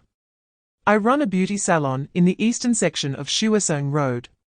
Knowing each other is fate. If you're on that road, I can give you a ride." Chapter 130. After Juming was handcuffed, Liu Qiao notified the technical department of the city bureau to send someone over to investigate the scene immediately. Juming, who was pushed into the car, felt a bit scared. Did the arrangement he made get exposed? Since Qiao Dan and the others had already killed Li Fei, they shouldn't have exposed him, right? Juming was still thinking that the dead person was Li Fei, but he didn't expect the one shot dead to be Yin Wanxia. He tentatively asked, "Director Liu, why am I handcuffed?" Liu Qiao looked at him like he was a dancing monkey, but because it was dark at night, and Yin Wanxia had parked in a relatively dark place, Juming's expression was not clear. Liu Qiao coldly said, "You don't know what you did yourself." Juming thought that Qiao Dan and the others had already left the scene, and that there wouldn't be any evidence besides the dead body. So he boldly said, "Director Liu, I think I haven't broken any laws." Liu Qiao replied, "Since you don't cry until you see the coffin, I'll let you see the evidence." As soon as Liu Qiao finished speaking, Li Fei opened the car door and sat in. He said to Juming, "Deputy Director Ju, are you surprised?" In panic, Juming instinctively said, "You didn't die. Then who is dead?" Chapter 131. The speaker was the head of the Urban Management Bureau, Xiao Shenquan. He had sought help from Wang Meng to save his son, but failed. Wang Meng didn't want to get involved anymore since he was leaving the next day. He wanted to find Zhao Guanglu, but it was already late at night, and it was indeed not a good time to disturb him. Unable to sleep, he wandered out for a walk and unconsciously ended up on the barbecue street. He accidentally overheard Li Fei discussing the transfer of Qian Wenguang's barbecue stall with the stall owner. His son Xiaodong was arrested because of this Qian Wenguang's barbecue stall. He didn't look for the reason from his son, but blamed it all on Qian Wenguang and Li Fei. When he saw someone wanting to transfer Qian Wenguang's stall, if Qian Wenguang couldn't be found, he wouldn't be able to bully the neighbor from his hometown anymore, so he resolutely disagreed and came out to stop it. Li Fei had never seen Xiao Shenquan and asked the barbecue stall owner beside him, "Who is he?" The stall owner replied, "He is the head of the Urban Management Bureau." Li Fei walked up to Xiao Shenquan and sternly asked, "What is wrong? As the head of the Urban Management Bureau, do you even want to manage private transactions?" Xiao Shenquan was already in a bad mood. When he saw this tall man speaking to him rudely, he wanted to get angry, but as an experienced official, he knew to first assess the other party before dealing with the situation. So he asked, "Who are you? You don't sound like a local. What right do you have to transfer Qian Wenguang's stall?" Chapter 132. Yao Zheng was dissatisfied and said, "Secretary Qiao, even if Wang Fangyuan was temporarily reassigned, You should have informed us members of the standing committee, right? Qiao Fei, seeing that Yao Zeng wanted to use Wang Fengyuan as an issue, got angry. What? Is it wrong for me to carry out the instructions of the Provincial Discipline Inspection Commission? Secretary Xing Zidong told me not to tell anyone. It's precisely because Wang Fengyuan was mistakenly believed to be dead that he was reassigned. Are you questioning me or questioning Secretary Xing of the Provincial Discipline Inspection Commission? All right, you can call Secretary Xing right now in front of all the standing committee members and ask if there is any truth to this, okay? Why do I feel like you're indifferent to Tang Dao's death, but are obsessed with Wang Fengyuan being alive?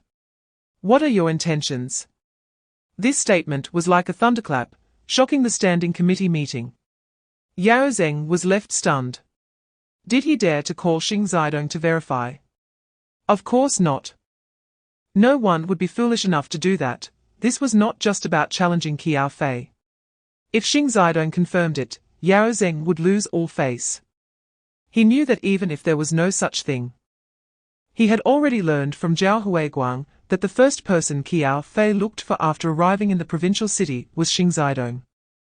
Qiao Fei was sent down from the Central Commission for Discipline Inspection, and she had a significant relationship with Xing Zidong. If he went to verify the truth of Qiao Fei's words, it would be like walking into a trap.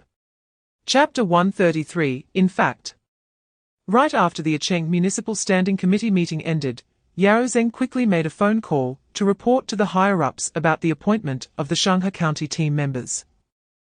Although Zhao Huiguang couldn't say much, and among those promoted, except for Tang Dao's former secretary Wang Fengyuan, the others had little to do with their interests. However, what dissatisfied Zhao Huiguang and that ninth master was that none of the officials appointed by the Acheng City Committee to Shanghai County were the people they wanted to use.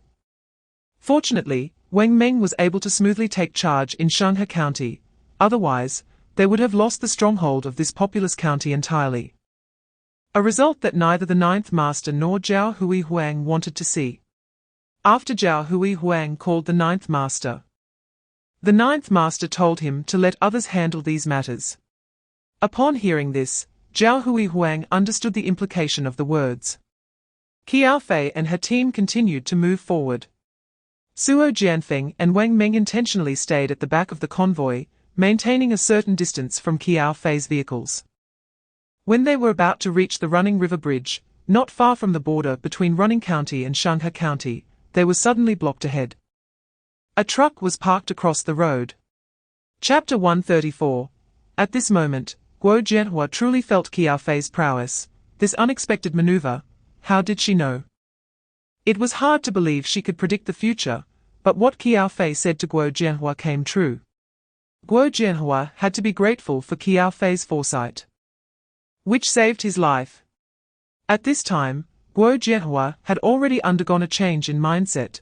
Following Qiao Fei could turn misfortune into blessing, while following Yao Zeng would lead to utter ruin. Even Suo Jianfeng and Wang Meng, who were at the back, were startled. Although Yao Zeng had advised them to stay at the back and keep a distance from Qiao Fei, if no one had blocked the road ahead, they might have unwittingly followed and met with disaster. Though Suo Jianfeng was Zhao Huiguang's person, and Wang Meng was also considered Zhao Huiguang's person, they initially took Yao Zeng's warning lightly. The road to Shanghai County was a vast plain where one could see far, and during the day, what could possibly happen? However, with a loud bang, their perspective changed. They realized that their people were deliberately trying to eliminate Qiao Fei's group by making them walk at the back to avoid collateral damage. Although they knew it was their own people doing this, Suo Jianfeng and Wang Meng were still filled with fear and trepidation. Chapter 135.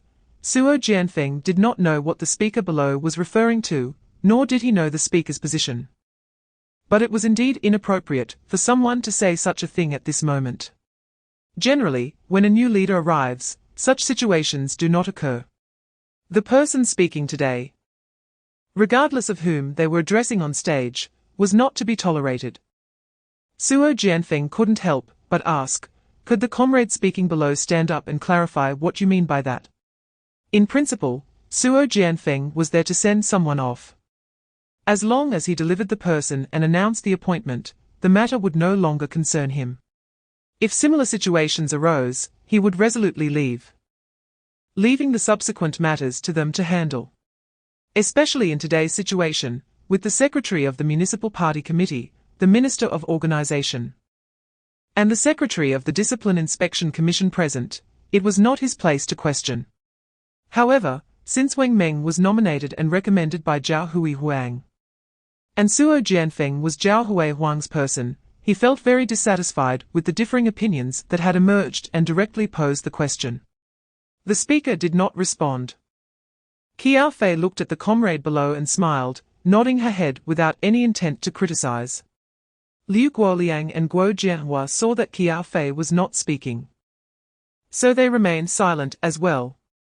Chapter 136. Yao Zheng made another call to Li Dakang. Director Li, when will you arrive in Acheng? Li Dakang was Zhao Huihuang's person and belonged to the same camp as Yao Zheng. Otherwise, he wouldn't listen to Yao Zheng's opinions. Just a few hours had passed, and Yao Zheng was already anxious, asking, what happened? Yao Zheng then recounted the situation of Suo Jianfeng sending Wang Meng to take office. Li Dakang replied, logically, once the provincial appointment document comes out, it should be handed over to the Acheng Municipal Organization Department. Why does Suo Jianfeng have to wade into this muddy water? Yao Zheng said, it's all that Li Fei messing around behind the scenes. This medical dealer must be dealt with quickly. Li Dakang retorted, Mayor Yao, is Li Fei really just a medical dealer? If he were merely a medical dealer, why is he always involved in your matters? Just a few days ago, I saw Qiao Fei and Li Fei together at the provincial department looking for Cheng Jiyuan. Perhaps Li Fei is secretly helping Qiao Fei. Upon hearing this, Yao Zheng said, that's true. If he is a medical dealer, why isn't he properly selling medicine, but is entangled in Qiao Fei's affairs every day? Their relationship must be unusual. You need to deal with Li Fei first. Only by cutting off Li Fei's claws can I contend with Qiao Fei. Chapter 137. Upon hearing this, Ding Zhaoxiang felt a chill run down his spine. He was most afraid of others revealing this trump card. Ding Zhaoxiang knew the ins and outs of the matter, but at that time, County Head Wang Meng and Deputy Director of the County Public Security Bureau Zhu Ming had personally arranged, this matter must not be known to outsiders, publicly. They would say it was a traffic accident, and they had to stick to that narrative. Now, with an outsider asking about this matter, Ding Zhaoxiang dared not reveal the truth. You should ask our County Public Security Bureau's Deputy Director Zhu Ming about this matter. He didn't allow me to handle this case, and I don't know the specifics. Li Fei said, so you were the one who initially took this case, right? Ding Zhaoxiang replied, that is true.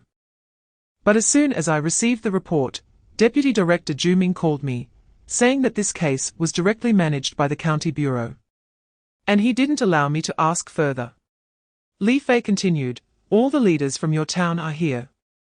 Can you tell me who the people were that went to receive the visit at that time? Xie Duyu said, it's been a long time. And I also forgot who was sent. Xiao Fengshou and Mai Kai also completed their statements. Li Fei immediately realized that the four of them were shirking responsibility. With a cold laugh, he said, forgot? It's not been long, such a sensitive matter, and you forgot. Well then, you can all forget that. But now your four main leaders from the town are not in the office during working hours. The common people can't find you when they need you, and instead, you're here gambling and providing sexual services. You won't forget that, will you? I've already recorded this on my phone. If I were to upload this video online for netizens to see, what do you think their evaluation would be? If the higher-level Discipline Inspection Commission saw this, what would the result be? Chapter 138. Li Fei saw that these people were not on the right track and said, wait. If you are from the provincial department, is this how you disregard the rules? Don't you understand the police's law enforcement procedures?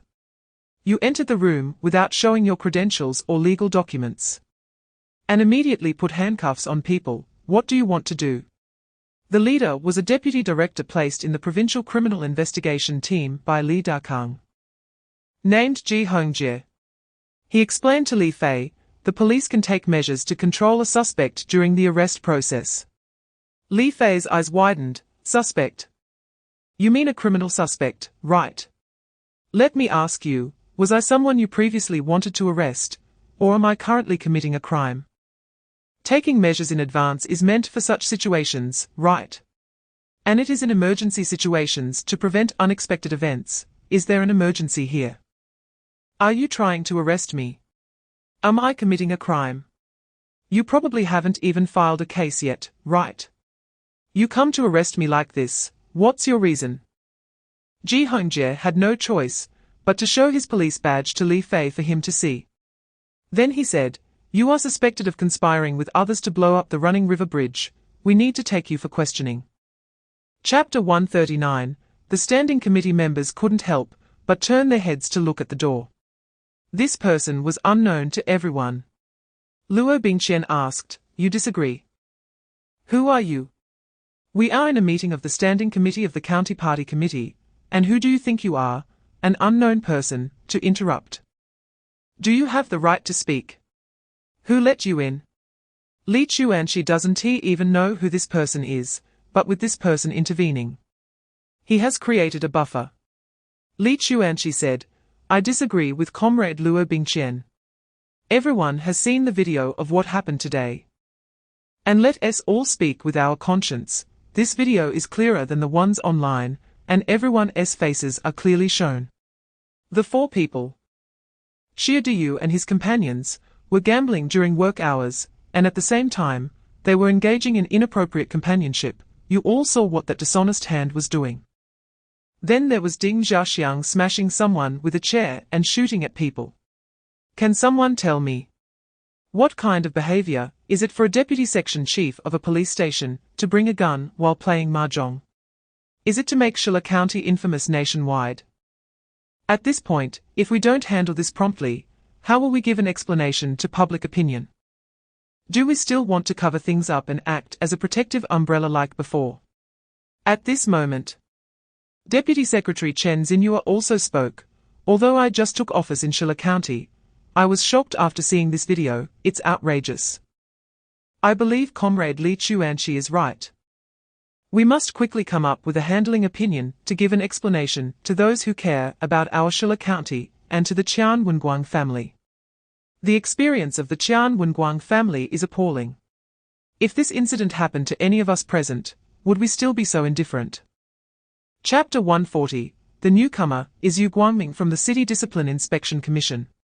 Including Luo Bingqian, the Yaozheng faction, upon seeing Yu Guangming arrive at this late hour, felt a sudden chill, now that the City Discipline Inspection Commission has fallen into Qiao Fei's hands. Could it be that Yu Guangming has come to take someone away based on information about one of us?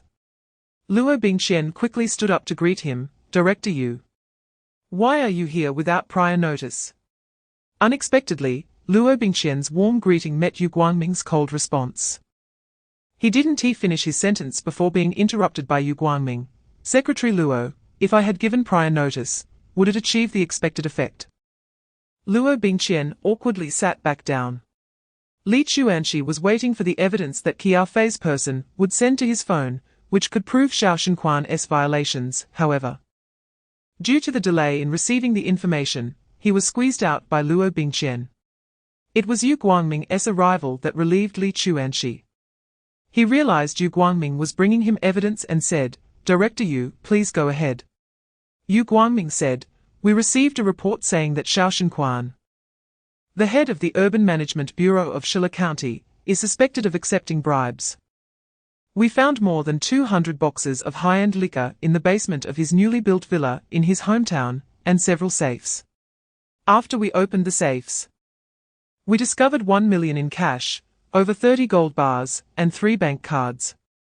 After verification, these 3 cards contain a total of over 40 million. Chapter 141.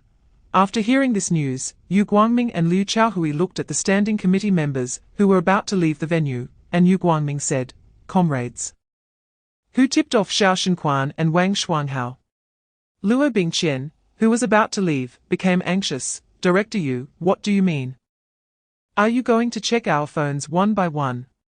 What if you can't find anything?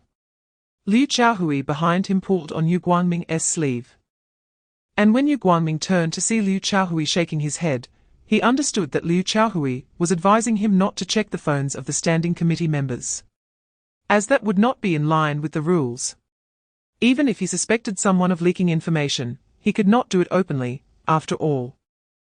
Checking each person's phone constitutes a search, which cannot be done without proper procedures. Yu Guangming, a bit angrily, said, "You all can leave. Whoever leaked the information will be found out sooner or later." Once most people had left, Yu Guangming and Liu Qiaohui withdrew with Zheng Changzheng. Li Chuanqi stayed behind to accompany a few people, walking at the end. Zheng Changzheng said to Yu Guangming, "Director Yu, you can see it too. The person who leaked the information is Luo Bingqian, but you indeed cannot directly check his phone, as that wouldn't he comply with the rules. You know who they want to protect. However, today I witnessed their great power, even with Wang Meng and another deputy secretary being reassigned. They still managed to dominate the votes in the standing committee. It's also thanks to Secretary Li's cleverness, otherwise, those few people would have been protected again. Shilla County needs a major overhaul like Shanghai County. Unfortunately, the key figures have run away. Chapter 142, the person has disappeared. And there is not a soul in the courtyard. Zhong Daming became angry and led Li Fei to the broadcasting room, using a loudspeaker to announce, "Fellow Taoists. I am Zhong Daming, and I want to know where Wang Yuxing is. Please gather at the palace front square." After broadcasting several times, Zhong Daming then took Li Fei to the square. Soon, the people from Tongliang Palace arrived at the square. Someone asked, "Why did we have to come here in the middle of the night? Master Yuzhing just pulled the emergency alarm. And now the real person has summoned us here, we can't even sleep." Zhong Daming saw that most people had arrived and spoke, "Fellow Taoists. Who can tell me where Wang Yuxing and his relatives have gone? He pulled the alarm without authorization, causing chaos in the palace. I must ask him why. If anyone knows, please tell me." A cleaning staff member spoke up. "I saw Master Yuzhing leave here in a car with a man and a woman. As for where they went, I don't know."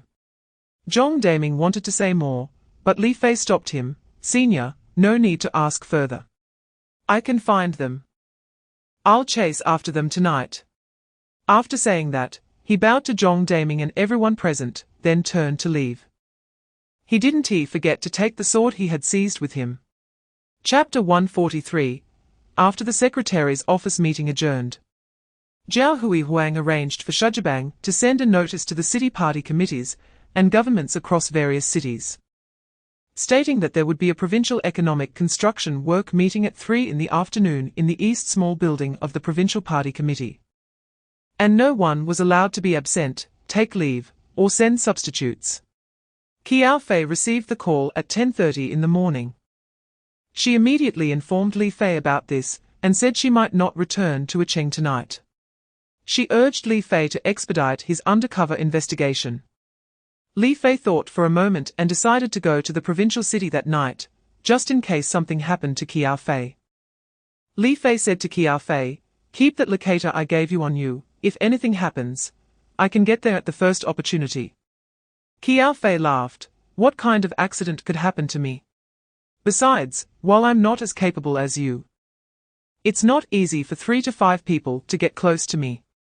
Li Fei replied, "I always feel something is off, just listen to me. It's only beneficial, not harmful." Qiao Fei smiled, "All right, I'll listen to you." Qiao Fei had Jiang Tongtong help her buy a high-speed train ticket, booked for 1:30 in the afternoon, arriving at Huangzhou East Station at 2:24. It would take about 20 minutes by taxi to the Provincial Party Committee, allowing her to arrive early. Chapter 144. Li Fei felt anxious and worried about Qiao Fei's safety, so he set off at 6 in the evening, driving directly onto the highway to the provincial city. After the meeting ended, the events that transpired had already reached the capital. Upon hearing the situation, Qiao Dongliang's opinion of Zhao Huihuang changed. Good for you, Zhao Huihuang, to take aim at my daughter. The task for the Provincial Standing Committee. The Secretary of Huangzhou City is only 10 billion, yet you give my daughter a task of 100 billion, do you think that will stump her? Since you want to target her, don't blame me for being rude to you later. Even the new country is filled with rage. Zhao Huiguang has played a good game, thinking that he can block the path of a Qing city in its efforts to clean up the officialdom and eliminate corruption. Wishful thinking. Since you and Qiao Fei have made a military order, you must act according to what was said above. If you betray your trust, your demise will come sooner than expected. On the other hand, Zheng Hao, after hearing the news, met with Secretary Hua and joked, "This is interesting. I originally thought of using Yao Zheng as a sharpening stone for Qiao Fei, but unexpectedly Zhao Huiguang has come down personally. This is forcing Qiao Fei to mature earlier. We should thank them for pushing out a capable woman for the country sooner. Could this be the work of that Lord Zhu?" Chapter 145. At this time, Yao Zheng settled the bill at the tea house and slipped away. Qiao Fei, under the influence of the drugs, fell into a brief state of coma. He could never have imagined that Yao Zheng would be so bold as to take action against him. Lin Pingheng, relying on his family's influence, knew that Qiao Fei was the municipal party secretary, yet he still acted so recklessly. He administered 2 types of drugs to Qiao Fei. The first made her unconscious, rendering her vulnerable. The second made her unable to resist the urge to seek intimacy with men, and if she didn't complete this, it would cause great harm to her body and mind, with severe cases leading to death from unfulfilled passion. While eating barbecue, Li Fei received the news and was shocked. The situation he feared had indeed occurred. Without asking how much had been spent, he scanned a QR code for WeChat payments on a nearby pillar and ran off. He tried to hail a taxi, but none were available, so he quickly walked to the roadside, scanned an electric bike, and rode off. Li Fei checked the location of the tracker on Qiao Fei, finding it only 2 kilometers away, and activated navigation to rush there. The girl, Zhan Xiangli, who didn't understand why Li Fei suddenly ran off, thought he was avoiding her. This 20-something student became invigorated, while other men tried to trick her into bed. This man didn't touch her at all, which only intensified her rebellious mindset. She also scanned an electric bike to chase after him. Chapter 146. Li Fei told Qiao Fei to rest well until he returned. He then drove straight to the Yellow River Tourist Resort. At dawn, the entrance of the resort was closed. Li Fei climbed over a wall to get in and started looking for Villa number 12. This resort was a high-end place designed for the wealthy to relax and retire. But some officials secretly came here at night because it had many beautiful girls who not only looked good, but also could sing and play instruments, bringing men to euphoric peaks. Upon finding Villa number 12, Li Fei pushed the door, and it surprisingly opened. To avoid traps set by anyone inside, he entered and closed the door behind him, observing in the darkness, and seeing nothing unusual. He walked further in and listened at the door of a bedroom. Hearing breathing inside, Li Fei opened the bedroom door and turned on the main light. The people on the bed were startled awake. Li Fei pulled back the covers, shocked to see 2 people lying there. One was Yao Zheng, and the other was actually Guaning Xue, the person Qiao Fei had sent to attend a study session with Wang Fengyuan at the provincial party school. He could never have expected that the person Qiao Fei wanted to promote would be found naked and cuddling with Yao Zheng. Chapter 147. Qiao Fei answered the phone, and she did not hide it from Li Fei's family. They all heard it too. Qiao Fei glanced at Li Fei, seeking his opinion. Li Fei said, "Let's go back after we finish eating." Qiao Fei then told Liu Guoliang, "We'll head back this afternoon. What else is going on?" Liu Guoliang replied on the phone. As soon as Yao Zheng returned to the municipal government this morning, he urgently convened a mayoral office meeting and allocated the investment attraction tasks given by the provincial committee to several deputy mayors. requiring each mayor to complete an investment attraction task of 300 million, and he would complete the remainder himself. Two deputy mayors disagreed, stating that this was a task assigned to the municipal party secretary and the mayor, and it had been stated in the assembly that this task was quantified per person, with no sharing involved. Even if the deputy mayors completed the investment attraction tasks, it would not count as your achievement as mayor. If you share the tasks, then Secretary Qiao could also distribute the 10 billion investment attraction task among the municipal standing committee members. Would you also take on a share of the municipal tasks? Unexpectedly, Yao Zheng slapped one of the deputy mayors, and they started fighting at the meeting.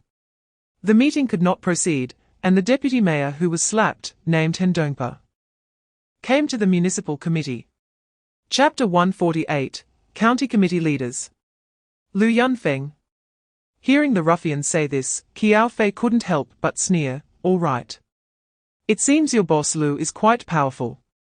Can you call your boss Lu over here to have a word with us? The blonde-haired ruffian shouted. You think you can meet our boss Lu just because of a few street food eaters? Qiao Fei ignored the blonde and directly called Li Chuanxi, Comrade Li Chuanxi. This is Qiao Fei. Please immediately notify Lu Yunfeng and your county's police chief to come to the western section of the Barbecue Street in Shilla County. Someone wants to see him.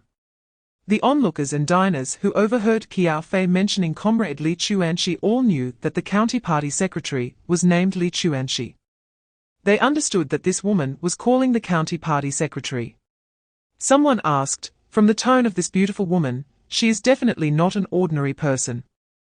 Calling the county party secretary, with such authority, could she be? One of the diners recognized the woman in front of him as the municipal party secretary. He had seen Qiao Fei during a live broadcast from the Food Street event in Shanghai County that night. It was indeed her. He whispered to the surrounding diners and onlookers, this beauty is Cheng's municipal party secretary Qiao Fei. Tonight there will be a good show. Chapter 149, Liu Guoliang and Liu Chaohui arrived together, followed by a large crowd. Liu Guoliang was about to report to Qiao Fei when he suddenly saw Xing Yaowei putting handcuffs on Lu Yunfeng and heard Lu Yunfeng's words, so he stepped in. Qiao Fei took a couple of steps forward to show her respect for Liu Guoliang. Secretary Liu is here, good. This Lu Yunfeng has evidence and witnesses, so take him away for investigation. Liu Guoliang then told his sidekick, Yu Guangming, Director Yu, Lu Yunfeng is a city-managed cadre, so the city's Discipline Inspection Commission should take measures against him. You take him back first, and be careful on the road. Liu Chaohui added, no problem. I'll arrange for 2 police officers to escort you. And so, Lu Yunfeng was taken away. The barbecue street erupted in cheers. Secretary Qiao is brilliant. Secretary Qiao is great. Finally, the biggest gangster in Shilla County has been caught.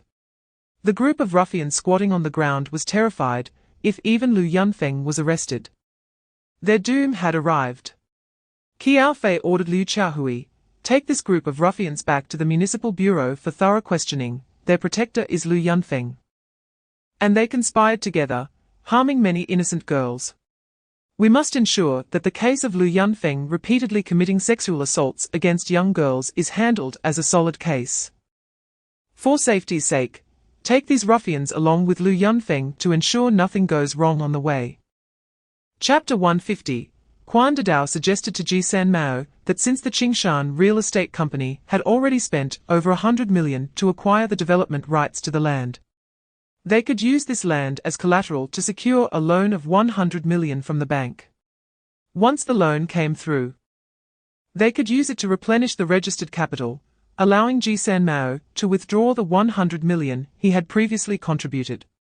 Then, they could use the loan as their shares, with Ji San Mao holding 51% of the shares in the Daqingsha mine and Quan Dadao holding 49%. This way, they could share the risks. Quan Dadao also said that if Ji San Mao agreed to this plan, they could modify the company's articles of association. And Ji San Mao just needed to sign it. Quan Dadao would handle the procedures with the Market Supervision Administration. Ji San Mao, not suspecting any deceit, thought it was a good thing to have someone share the risks since the real estate market was not doing well. He modified the company's articles and sent the electronic version to Quan Dadao for his review. After reading it, Quan Dadao expressed his agreement and said he had already printed the version Ji San Mao sent him, and all Ji San Mao needed to do was to sign and seal it. Then, he would take the articles to change the registration items. Chapter 151, Li Fei drove the vehicle forward, heading straight out of the city towards the mud river levee.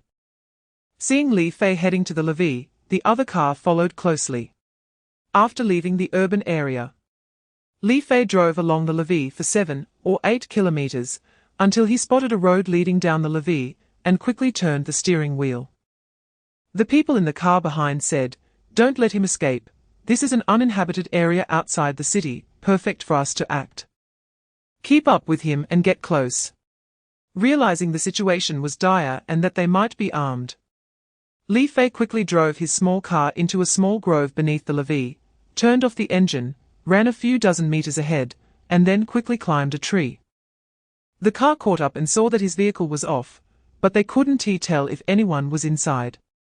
The few people carefully surrounded the vehicle, and one person suddenly turned on a powerful flashlight, shining it inside the car. Nobody's inside, he escaped. From the tree a few dozen meters away, Li Fei used the light from the flashlight to see that each of these people was holding a handgun. This shocked Li Fei even more. The situation in Shilla County was too dangerous, with such a group of armed individuals. Who were they? Chapter 152, Li Fei returned to the hotel with Ji Chong. Found a small bottle in his suitcase, took out some ointment, and applied it to Ji Chong's wounds. Then he asked Ji Chong, "Are you tired?" Ji Chong replied, "I'm not tired, I just eat and sleep every day in the rental." Li Fei said, "If you're not tired, use my laptop to write an article about your family's situation, without any fluff. If you have evidence, directly insert the images into the article. I haven't had a proper rest for days, I need to sleep for a bit. If anyone knocks, wake me up, okay?" Ji Chong said, "No problem. I will write. I studied Chinese language and literature in university. You sleep, I'll lock the door from the inside. If anything happens, I'll call you." After saying that, Li Fei lay down on the bed without even taking a shower. Ji Chong really locked the door, and began to write vigorously. The night was quiet. He thought Pan Yu would come again with people to take someone, but there was no activity. Li Fei slept soundly for a few hours, while Ji Chong focused on writing for several hours. It wasn't until 7 in the morning the next day that Ji Chong woke Li Fei up. Chapter 153, Li Fei approached and blocked Quan Dadao's escape route. Quan Dadao recognized Li Fei. His accent was different from the locals, resembling that of a news anchor on television. Moreover, recently, Yao Zheng had repeatedly notified the lower levels to pay close attention to Li Fei. And they had even forwarded Li Fei's photo to their people, down to the township level. Blocked by Li Fei, Quan Dadao quickly thought about how to escape. But Li Fei didn't give him time. "County head Quan, it's time to go back. Secretary Li Chuanxi is waiting for your report. You can't disregard organizational principles and run away on your own, right? Get in my car, you don't need to look around, with me here. No one can let you go." At that moment, 2 people at the toll station came out. "What's going on? You're blocking the entrance. How can other cars get through? Hurry up and move." It seemed like Quan Dadao had acquaintances here who wanted to help him. Li Fei angrily shouted, "If you dare let Quan Dadao go today, I'll send you to prison." Quan Dadao shouted from the side, "Jai Liang, he is a bad person. Stop him and let me pass, don't listen to him." Chapter 154, As the meeting room door was pushed open, Jiang Tongtong came in with Han Dongpa. The people from Yao Zheng relaxed upon seeing Han Dongpa. Qiao Fei asked, "Comrade Han Dongpa, Have you submitted your self-criticism to Comrade Yao Zheng? Han Dongpa replied. I went to submit it, he wasn't there. I can now submit it in front of the standing committee members. Saying this, Han Dongpa took out the self-criticism letter and handed it to Yao Zheng with both hands. Yao Zheng asked, Secretary Qiao, can I read this self-criticism to the standing committee members? Qiao Fei said, let Comrade Han Dongpa read it himself. Yao Zheng had no choice but to return the self-criticism to Han Dongpa.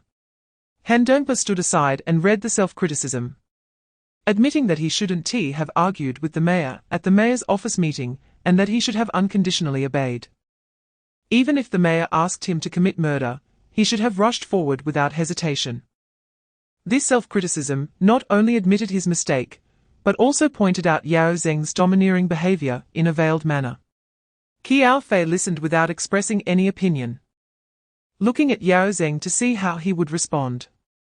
Unexpectedly, Yao Zheng unusually admitted that he had been somewhat domineering and apologized to Han Dongpa. Yao Zheng was not foolish. If he continued to argue with Han Dongpa in the standing committee, Qiao Fei would use that against him. Chapter 155, Li Fei sneered. What a big talk. Who do you think you are? Want to execute me on the spot? Fine, today I'll see how you plan to do that. Li Fei had long been prepared for the situation before him. He just thought there would be some thugs coming to stir things up, or someone trying to take the whistleblower away. He had also considered that the police might make trouble, but he never expected that they would attempt to execute him on the spot. The imposing figure was Xiao Hongwei, the deputy director of the Shilla County Public Security Bureau. After listening to Yao Zheng's warning, Luo Bingqian, along with Tan Dilin, Zhu Jinglin, and Wen Ergang, discussed that rather than waiting to be captured, they might as well eliminate Li Fei directly, saving themselves a lot of trouble.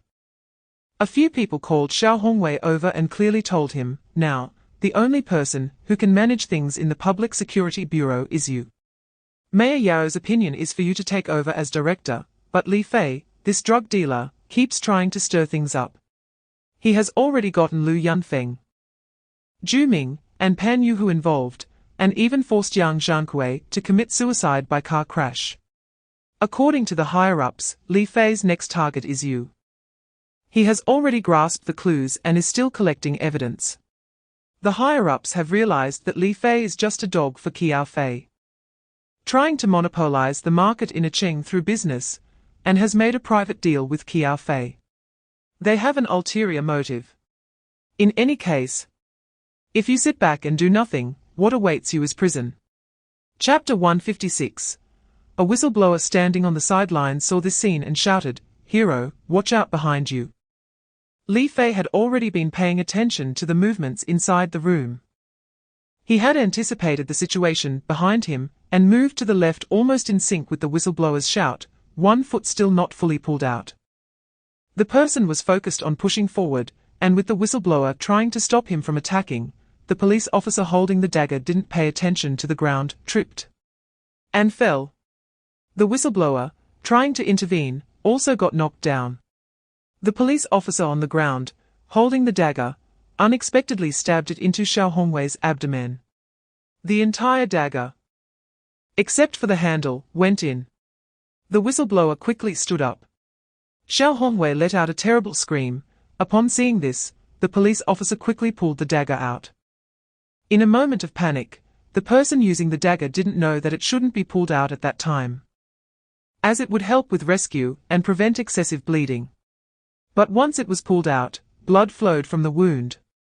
Qian Dongyang, who was lying under Xiao Hongwei, pushed him aside and stood up. This commotion made Xiao Hongwei even worse off. Chapter 157. The three of them discussed and decided to immediately divide tasks and verify information. Liu Chaohui had already contacted Qiao Fei and had the deputy captain of the criminal police team, Fan Qianbiao, who came from the city bureau, act as the director of the Shilla County Public Security Bureau, responsible for overall work. This was only a temporary measure and not an official appointment, just a stopgap to maintain order. Since the director, deputy director, chief of the security team, and chief of the criminal police team of the Qiao County Public Security Bureau were all absent, some dead, some injured, and some arrested. It was impossible for no one to step up to handle affairs. Liu Qiaohui discussed this with Li Chuanxi, who notified Chen Xinhua, and it was decided.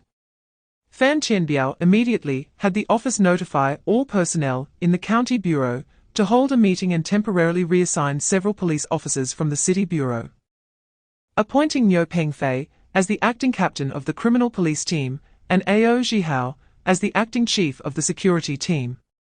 Luo Bingqian, Tan Dilin, Zhu Jinglin. And when Ergong heard this news and went to seek Li Chuanxi's opinion, but were rebuffed, what do the people of the Qiao County Public Security Bureau have to be appointed by you? Besides Lu Yunfeng, who was appointed by the city, aren't those deputy directors and team leaders all your people? How did they all get into trouble? Do you still want to continue? This is the decision of the city bureau. I'm just expressing my agreement. If you have objections, keep them to yourselves or go speak to Secretary Qiao of the Municipal Committee. Chapter 158. Besides those above, the person who gained the most benefits in Qiao County was Wang Meng. If the land reclamation project were exposed, he would definitely be the first to be cut down. How could Wang Meng dare to surrender?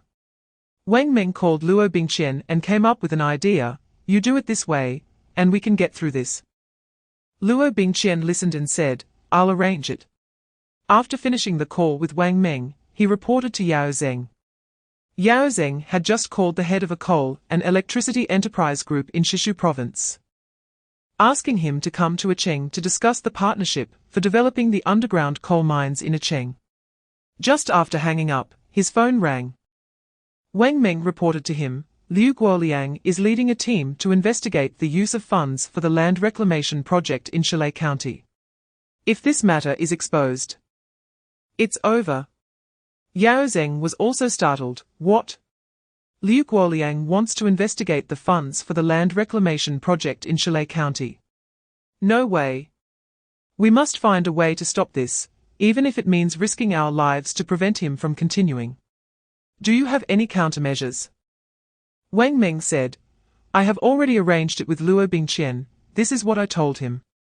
Chapter 159. At 10 o'clock at night, Liu Guoliang and Yu Guangming drove a car to the west side of the Uni River sluice gate. The two arrived at the agreed time, but saw no one and no cars. Yu Guangming whispered to Liu Guoliang, Secretary Liu, are we being played? Liu Guoliang deliberately spoke loudly, we arrived at the agreed time, we will wait here for 5 minutes at most. If no one comes after 5 minutes, we will leave. At this moment, several people walked up from the embankment inside the river, and a few more from the outside. A leader said, Secretary Liu, why the hurry? We arrived on time, but we need to see if you brought any police or anyone else with you. Since you are so trustworthy, let us be open. I have the planning documents and bidding results for the 400 million land reclamation project of Qiao County. If we agree on the conditions, I will give them to you. Liu Guoliang replied, It seems you are not here to report me, but rather to negotiate. What are your demands for handing over this evidence? The leader gestured, and two people carrying suitcases walked over from behind. Chapter 160. Li Fei received a strange phone call and asked, May I know what you do? The other party said, You will know when we meet. I am the one who is bringing you the list. Li Fei understood that the whistleblower was willing to show up and said, How about this? I will take a taxi, and you give me a location, just pretend to get into the taxi. The other party said, Go to the roadside across from the county committee gate. I will come down right away. Li Fei drove the taxi over. And just as the taxi stopped at the roadside, a person opened the back door and got in. Li Fei asked, Who are you? The other party said, I am the one who called you. Hearing it was the person he had agreed to meet, Li Fei stepped on the gas and drove away. But Li Fei still asked, Where are we going? The person in the car said, To my cousin's house. The location is Jinshuwen Community, right by the river that runs through the city, on Binhai Road. Li Fei checked the navigation and arrived in a moment. However, the security guard at the entrance wouldn't let the taxi into the community. So Li Fei had to park on the roadside opposite the gate and then followed the person into the community from a distance. At the entrance of Building 2, someone was waiting for them. Chapter 161, the speaker was Qin Qianming. It was no wonder the two were wide-eyed. The usually docile Qin Qianming had completely changed and said this to them, leaving them astonished. The director of the county committee office, Wen Ergong, spat out a few words. Are you looking for death? Tan Dilin was sold out by you. Qin Qianming suddenly started shouting, Wen Ergong, stop your nonsense. Minister Tan was clearly sold out by you. I heard you when you had someone write the whistleblower materials, now you are pushing it onto me. What the hell are you? Trying to smear me? You are a person that everyone knows about, you slept with your wife's sister-in-law. And she gave birth to 2 children for you. Even your mother-in-law secretly did a paternity test, which has confirmed this fact. You are such a person. Appearing to have a good relationship with Minister Tan on the surface, but secretly digging a pit for him out of jealousy. When Ergong was so angry that he picked up a plate and smashed it on Qin Qianming's head. Everyone knows about Wen Ergong sleeping with his wife's sister-in-law. But no one dared to point it out until Qin Qianming exposed it publicly, leaving Wen Ergong utterly humiliated, which he couldn't tolerate. Chapter 162, the person who called Liu Guoliang was Li Fei. He had found evidence against Zhu Jinglin. To accurately secure the evidence and prevent Zhu Jinglin from reacting and moving the evidence, they had to act immediately. When Li Fei sent the location of Zhu Jinglin's hometown to Liu Guoliang, he instructed him to split their forces, one group to directly seize the stolen money and goods, and the other to take Zhu Jinglin into custody. Liu Guoliang reported to Qiao Fei, who said, just do as Li Fei said. At 7 p.m., news came from Zhu Jinglin's hometown that there was over 6 million in cash stored in the basement, along with more than 200 bottles of fine liquor and other valuable items. Zhu Jinglin's parents tried to stop them, but were restrained by the police officers who went with them, who explained the stakes to them. At 7:10 p.m., Yu Guangming arrived at Zhu Jinglin's home and took him and Liu Ying away. That night, news of Zhu Jinglin being detained by the city's Discipline Inspection Commission spread throughout Shilla County. The person who couldn't sit still was Wen Ergong. After hearing about this, he knew things had gone wrong, and Qin Qianming's words at the cafeteria that noon had come true. When Ergong realized it was all over, he was the only one left from their faction in Shilla County. The final outcome would surely be the same as Zhu Jinglin's. Chapter 163, the next day at work. Qiao Fei asked Yu Yunhai to notify the Standing Committee of the Municipal Party Committee to hold a meeting at 10 a.m. to discuss the adjustment of the leadership team in Shilla County. After Yu Yunhai left, Qiao Fei called Guo Jianhua to her office. Guo Jianhua felt guilty for voting for Yao Zeng the day before and apologized to Qiao Fei. Secretary Qiao, I'm sorry, I made a mistake yesterday. I was misled by Mayor Yao. Qiao Fei interrupted him, no need to say more, what is past, just focus on your future. I called you here to give you a heads up, the leadership team in Shilla County has collectively collapsed, and we need to ensure they can continue working. So we need to quickly fill the positions.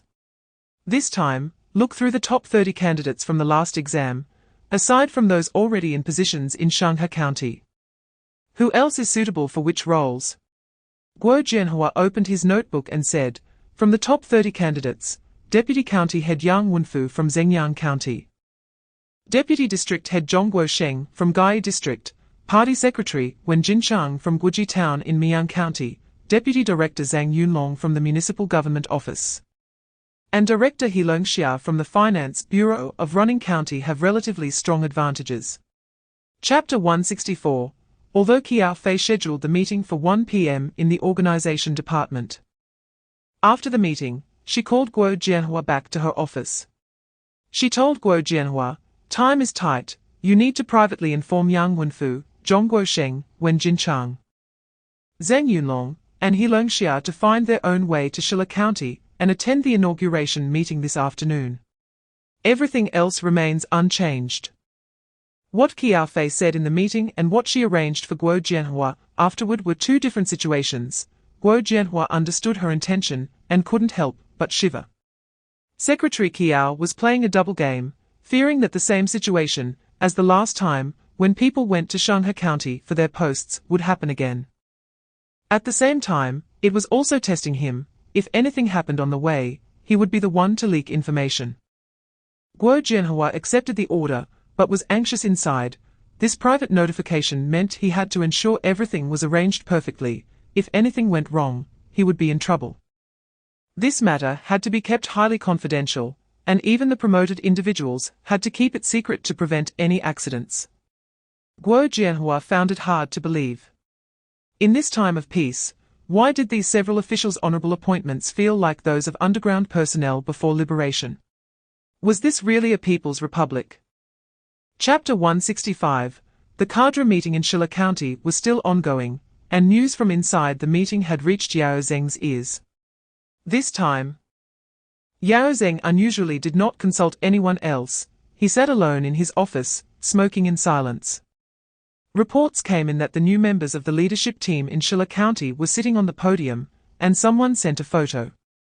After looking at the photo, Yao Zheng broke out in a cold sweat. Since new members were on the podium, who were those 5 people? An ominous premonition rose in his heart. Just as he was about to make a call for inquiries, his secretary Wang Xinqiang walked in. "Mayor, someone called in, the situation has been exposed.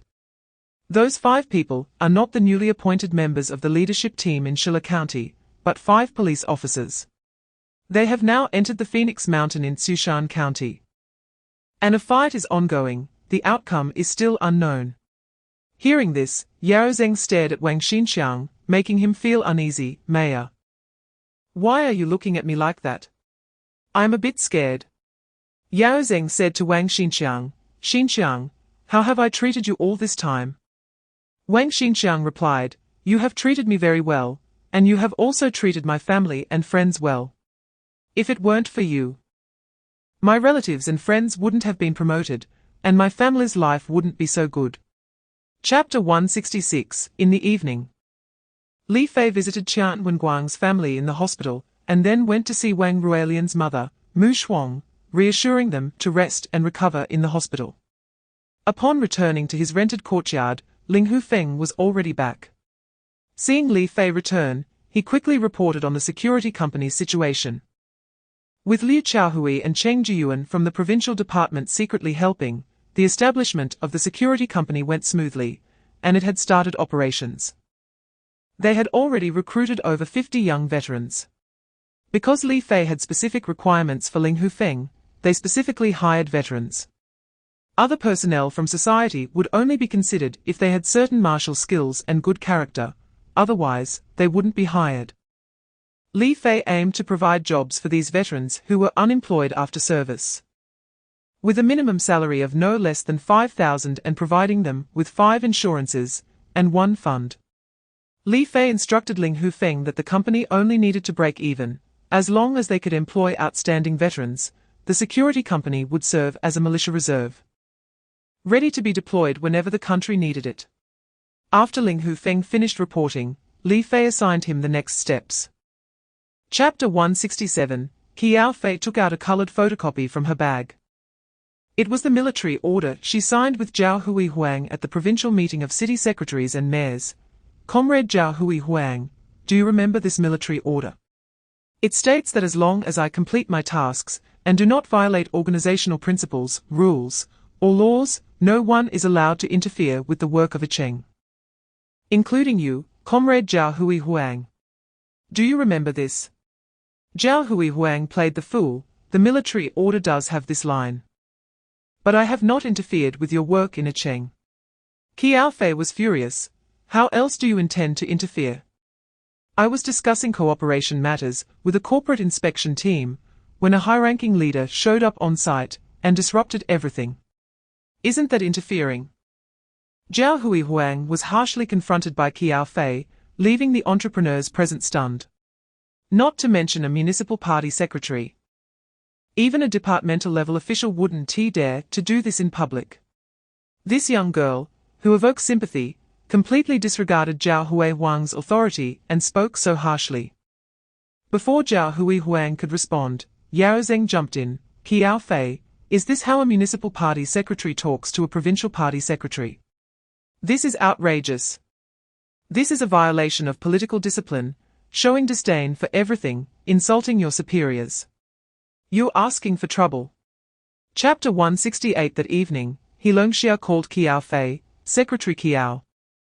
I'm in trouble. I didn't want to trouble you, but without your help, I can't move an inch. Qiao Fei was puzzled. He Longxia had just announced her appointment yesterday. And today was supposed to be for them to go back and handle the handover procedures. What could be so difficult? What happened? Qiao Fei asked. He Longxia replied, Secretary Qiao, I returned to Running County today to handle the handover procedures, but they won't process it for me. They insist that I sign before they hand over the files. Qiao Fei asked, who are they? Please tell me in detail. He Longxia explained, here's the situation. Last winter, Running County secured national funding for water conservancy construction projects, including flood prevention engineering, agricultural water conservancy projects to prevent droughts and floods, urban water supply and drainage projects to provide industrial and domestic water, and soil and water conservation projects to maintain ecological balance. There are many projects, with over yuan 1 billion in funding approved, which arrived in October last year. During the month, I was arranged by the County Party Committee to study at the Municipal Party School. County Party Secretary Li Shenlin and County Mayor He Feng had the Executive Deputy Director of the Finance Bureau, Zhao Feng, disperse the funds. At that time, the bidding for various projects was still ongoing, and the winning companies had not been announced, but the funds were already allocated to Running County River Development Company, Limited.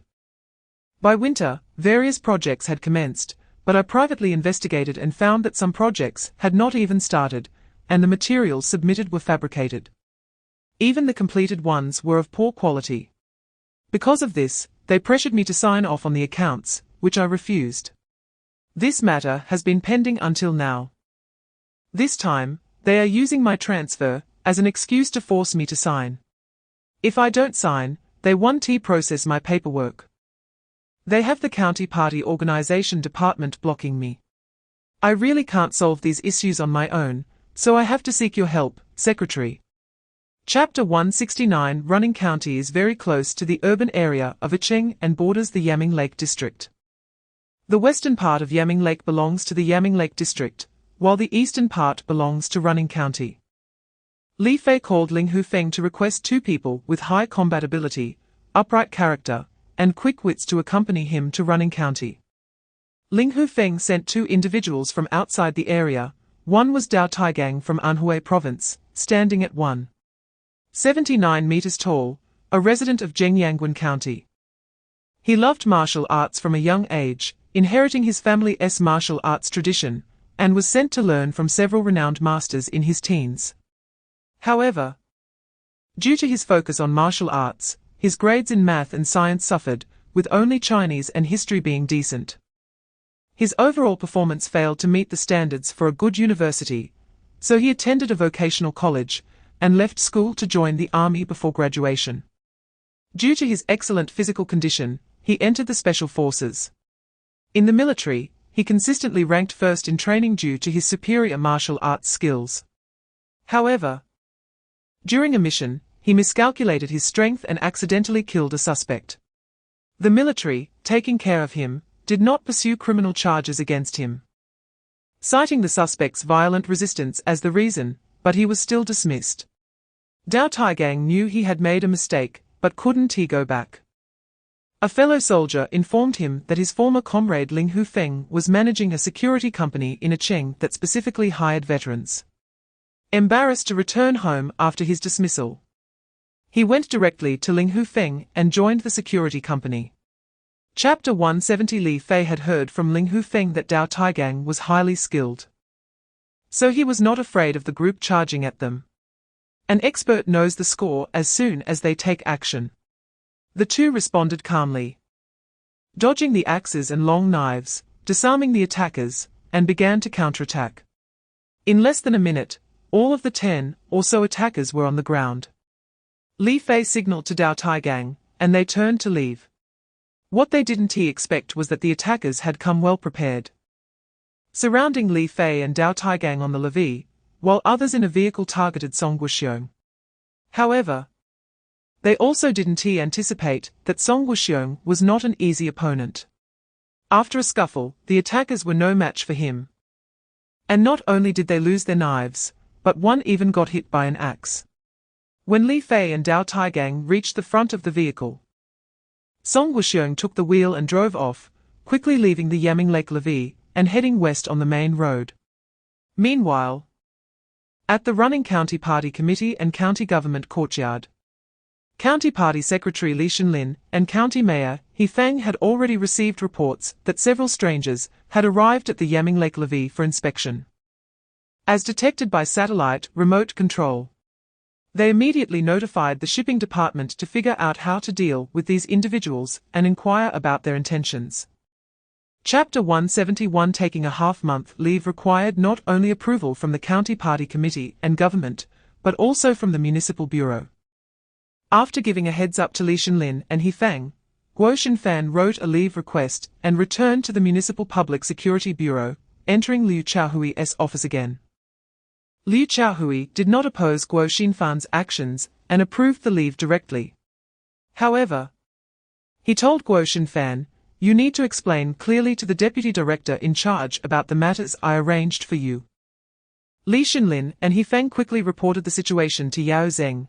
Guo Xinfan has taken a half-month leave, claiming he needs to go to the capital for medical treatment. He said he couldn't capture those 3 individuals, and that the vehicle was driven by Liu Chaohui. With few words, Yao Zheng understood the implication and began to have doubts. Did Liu Chaohui intervene in this matter? Could it be that it was arranged by Qiao Fei? If that's the case, this could get quite troublesome. It seems I need to report this up the chain and find a way to stop them. Yao Zheng still told Li Shenlin, "No matter who it is, you must strengthen patrols 24/7 from now on. We cannot be careless and must ensure that the flood prevention project does not leak out." Li Fei, Dao Taigang, and Song Wuxiong returned to the security company together. Chapter 172. The camouflage uniforms were gone, and the people quickly reported the situation. Not only did Li Shenlin and He Feng learn about it, but Yao Zheng also found out at 1 o'clock in the night. Even Zhao Huang, who was cuddling with his mistress, was awakened. The news was shocking.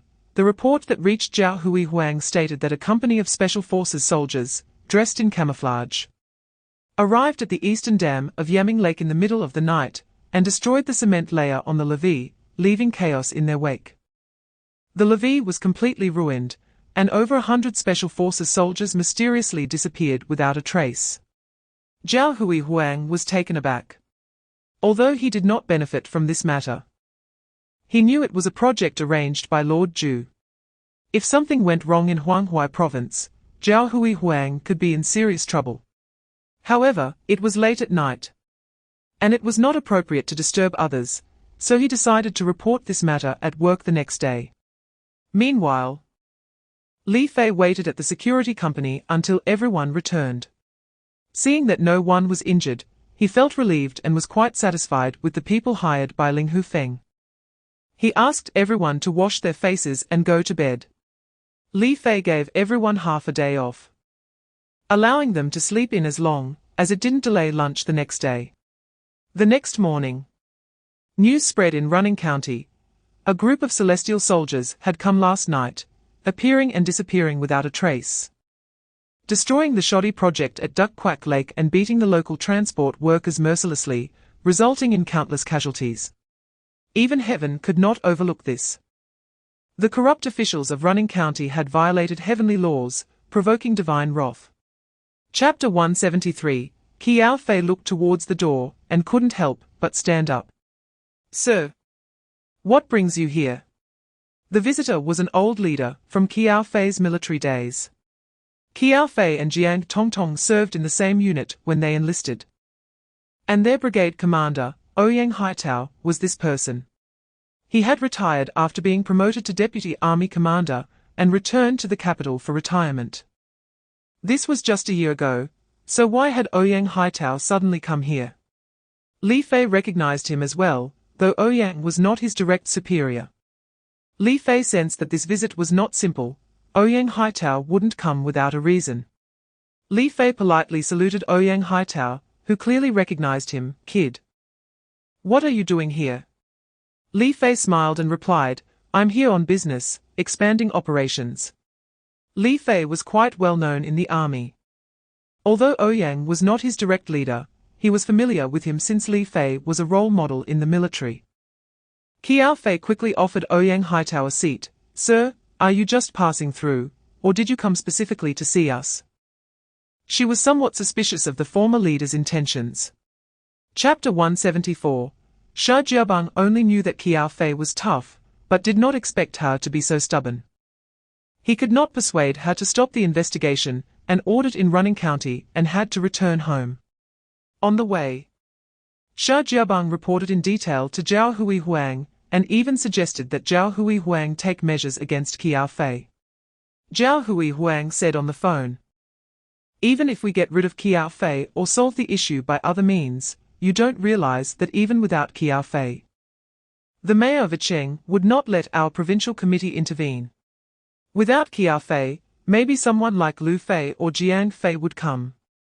The fundamental problem would still not be solved. Moreover, with those city committee secretaries in trouble, our provincial committee has temporarily covered it up, but the higher-ups are not fools. Who wouldn't he see what's really going on? If we continue to use past methods, the higher-ups might settle old and new scores together. So we cannot be so direct anymore. At the very least, we cannot let our provincial committee and the Yicheng municipal government get into trouble. We need to find a way to maneuver around it. It's a matter of Jianghu, right?" Shi Jiabang asked, "What about the situation in Running County? If Qiao Fei insists on investigating, it will really cause problems. Where are they going to get 10 billion? The money that goes out cannot come back." Chapter 175. Once again encountering unreasonable people, who immediately resorted to violence. How could there still be such lawless individuals in Running County? Li Fei and his two companions watched as they charged at them and told Dao Taigang and Song Wuxiong, "Don't hurt them, just defeat them." That group was no match for Li Fei and his companions. It was effortless, and they were all knocked to the ground. Li Fei stepped forward and asked, "Can anyone tell me why you want to capture this girl?" One guy replied, "She is an employee of our Eastern Bath City and stole our money while trying to run away, so we had to stop her." The girl saw that the group had been defeated and got out of the car, coming to Li Fei. Just as she was about to explain, she heard Li Fei's question to the others. When they accused her of stealing, she countered, "Big brother, don't listen to them, they are lying. I went to apply for a clerical position after seeing their job advertisement, and unexpectedly, on my first day of work, they asked me to sleep with guests.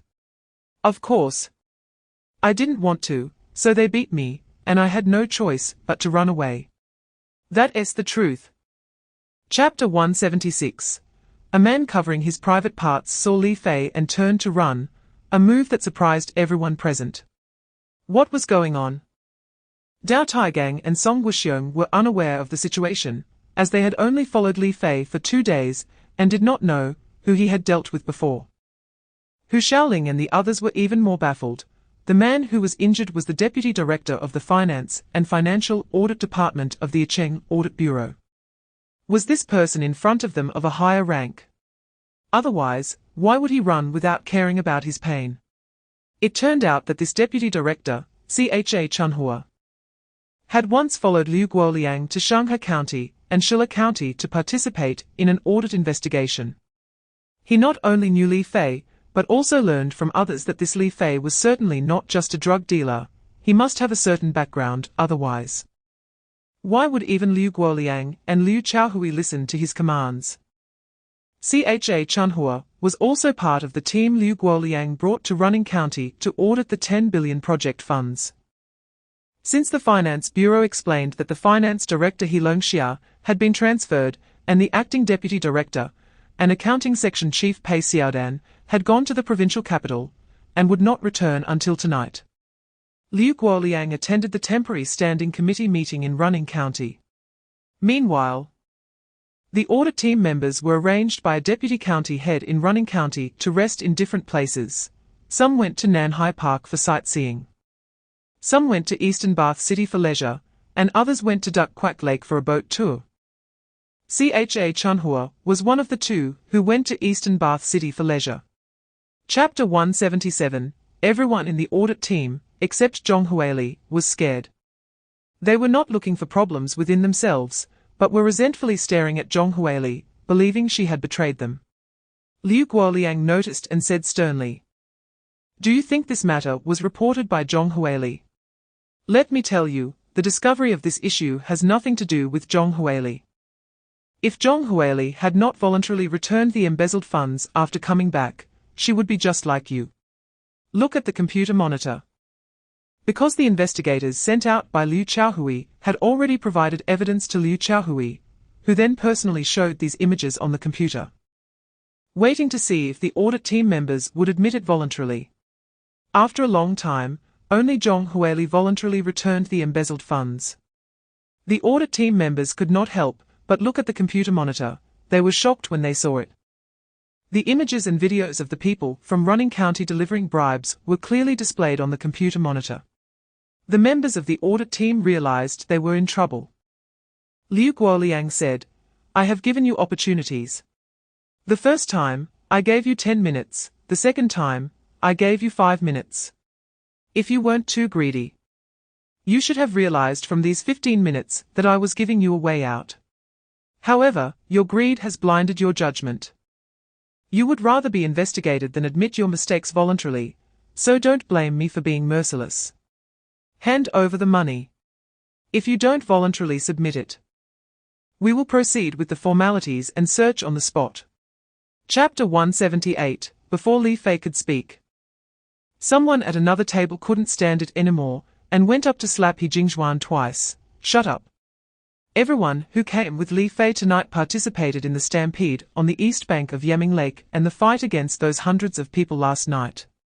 Moreover, these individuals have been tempered in the army and still retain a sense of righteousness. They are most intolerant of unfairness in society. When they saw these people luring high school girls, they could no longer bear it, especially since they were looking for trouble. He Jingzhuan relied on his father's power and was used to being high and mighty. He slacked off during school, only attended a vocational college, and after graduating struggled to find a job, yet relied on his wealthy family to eat and drink with Yu Haichao every day, bullying honest people and luring female students. In front of so many people, being beaten in the square was something he had never experienced. He Jingzhuan said to the other second-generation officials around him, "Go for it. How dare they hit me?" Although they were more than 10 people, all young, used to bullying others, they could not accept being at a disadvantage. They picked up chairs and charged over. Chapter 179. According to Sun Hongxia, she is a second-year student at the No. 2 Junior High School in Running County, coming from Suanjia village in Sanmen town. Her family faced hardship after her father died in a coal mine when she was 7 or 8. After receiving compensation, her mother left and never returned. Sun Hongxia grew up with her grandparents, who farmed a few acres to support the family. They had enough to eat, but no money to spend. Her grandfather went to the county town to collect rubbish, earning only 10 to 20 yuan a day. To collect more rubbish, he would leave early on a tricycle and return late, taking a few buns and a bottle of boiled water. When hungry, he ate dry buns. When thirsty, he drank the cool boiled water he brought. Despite this, her grandfather saved several thousand yuan, reluctant to spend it, to support Sun Hongxia's tuition and living expenses. However, as her grandfather aged and his health declined, he could no longer collect rubbish. After entering junior high, Sun Hongxia became sensible, and, to reduce her grandparents' burden, started working part-time on weekends, distributing flyers in town for 50 yuan a day, earning 100 yuan over 2 days. This 100 yuan was enough for her school meals, as she spent no more than 10 yuan a day on food. Chapter 180. When Dun Guimai saw Li Xinlin's panicked expression, she knew something was wrong. And she and her brother Dun Guisheng squeezed into the room. Li Xinlin tried to block their entry, but Dun Guisheng easily pushed him aside, and they entered the bedroom. Sure enough, there was a woman lying in bed, whether asleep or pretending to be asleep was unclear. Dun Guimai wasted no time and pulled back the covers, exposing a naked woman on the bed. Perhaps startled or realizing she couldn't pretend to be asleep any longer, the woman sat up, covering her chest with her hands. Dun Guimai grabbed the woman by the hair and began scratching her. The woman was scratched in multiple places, even bleeding. Li Xinlin tried to hit Dun Guimai, but Dun Guisheng wouldn't he allow Li Xinlin to lay a hand on his sister. After a scuffle between Dun Guimai and the woman, she began to tussle with Li Xinlin. You tell me clearly who she is. How much did you give her? Where is the 5 million cash? You better explain. From the moment Dun Guimai and her brother entered the room, to when they started tussling with the woman, and then with Li Xinlin, Li Fei, wearing a mask, recorded everything from the shadows. When he saw Dun Guisheng pulling Li Xinlin to the living room, Li Fei quickly slipped away. Chapter 181. When He Feng heard that the account was frozen, he was taken aback. Why? Who froze it? What's the reason? Jiao Feng only knew from the accountant in the finance bureau that the account was frozen, but didn't he know which agency did it? So he could only say, we don't know which unit issued the documents, we can only ask at the bank where the account was opened. He Feng had promised 4 enterprises that this money would just pass through, but once the account was frozen, the money couldn't be returned. And he couldn't give them an explanation. He Feng told Jiao Feng, hurry and find out, then let me know as soon as possible. After Jiao Feng rushed off, He Feng immediately called Li Xinlin, Secretary, the situation is not good. Li Xinlin was startled. What happened? He Feng truthfully explained the situation regarding the special funds account being frozen. Li Xinlin asked He Feng to quickly check which agency had frozen the account. Half an hour later, Jiao Feng replied, County Head, it was the city's Discipline Inspection Commission that issued the documents. The bank manager said it was personally handled by Secretary Liu Guoliang. He Feng hurriedly reported this to Li Xinlin. Chapter 182. After Yao Zeng and Qiao Fei spoke on the phone, they quickly contacted Li Xinlin in Running County, urging them to form a consensus at the afternoon standing committee meeting to oppose the city's Discipline Inspection Commission freezing the account, which would affect the normal work of Running County. After the call, Yao Zeng discussed with Deng Wanchao, Li Xiuquan, and Wang Jinping, how can we ensure that we come out on top at the afternoon standing committee meeting? Li Xiuquan said, don't blame me for saying this, but I'm really worried that our votes won't compete with Qiao Fei's in the afternoon meeting. Look, Qiao Fei now has 2 strong supporters, Yu Yunhai and Liu Guoliang. And if Li supports her, they would have 4 solid votes, plus 3 key votes, Guo Jianhua, Yang Wenming, and Zheng Qiong. Currently, Yang Wenming is unavailable, as he is on a business trip to attract investment, and Zheng Qiong generally doesn't attend such meetings, and even if he does, he rarely votes, often abstaining. This effectively eliminates those 2 votes, leaving just Guo Jianhua. This afternoon is a critical test for him. If he votes for us, he remains in our camp, but if he votes for Qiao Fei, it's a betrayal. Even if Guo Jianhua votes for Qiao Fei, I analyze that the afternoon Municipal Standing Committee meeting 1T have a chance of passing. As long as it doesn't pass, our Municipal Standing Committee meeting will be void, and we can only rely on the results from Running County's Standing Committee meeting. Except for Wang Qian, Li Yunchao, and Yang Lulu, the others are all ours, so we should be safe. Chapter 183. Once the Municipal Standing Committee vote concluded, Yao Zeng couldn't wait. Secretary Qiao Our municipal standing committee vote is finished. As you requested, let the running county committee vote by raising hands. Qiao said, the vote will definitely take place. But before the vote, I would like to have a private conversation with Comrade Li Xinlin, is that okay? Yao Zeng thought that among the 11 members of the Ruining County Committee, 8 were his people, and would act according to his wishes. Even if Qiao temporarily persuaded Li Xinlin, it would be of no use. He replied, whatever, Secretary Qiao can call them out individually to make arrangements. Qiao sneered. Oh really? I'm afraid it's not me who wants to chat here, but they who want to talk to me privately. Let us start with Comrade Li Xinlin. Director Jiang, show Comrade Li Xinlin something and see if he is willing to chat with me privately, or if he prefers to discuss it here. Jiang Tongtong replied, okay. Secretary Qiao. Jiang Tongtong took out her phone, opened a video, but turned off the sound. She covered the phone so only Li Xinlin could see the content. After watching for a while, Li Xinlin started to sweat and immediately said, Secretary Qiao, I want to talk to you privately. Chapter 184, just as the meeting ended. Li Xinlin was taken away by Liu Guoliang. However, there was more news that made the members of the Ruining County Standing Committee uneasy. Liu Qiaohui ordered the City Police Criminal Investigation Team and the Public Security Team to work together to arrest Yu Zhizhou's son Yu Haichao, He Xiaoka's son He Jingxuan, Jing Xuanding's nephew Lu Xinhua, and Hu Jianzhang's son Hu Ningxi, among others, along with several young girls like Ma Lili. The members such as Yu Zhizhou, who were already on edge due to Li Xinlin being under double regulation, were now in a state of panic, fearing that Li Xinlin would expose them. Unexpectedly, they heard that their children had been arrested directly by the city police, making it difficult to negotiate. Additionally, the news that the special funds account for Ruining County's water conservancy project had been frozen spread quickly. Not only Zhao Hui Huang knew, but also the behind-the-scenes figure, Lord Zhu, was furious upon learning of it.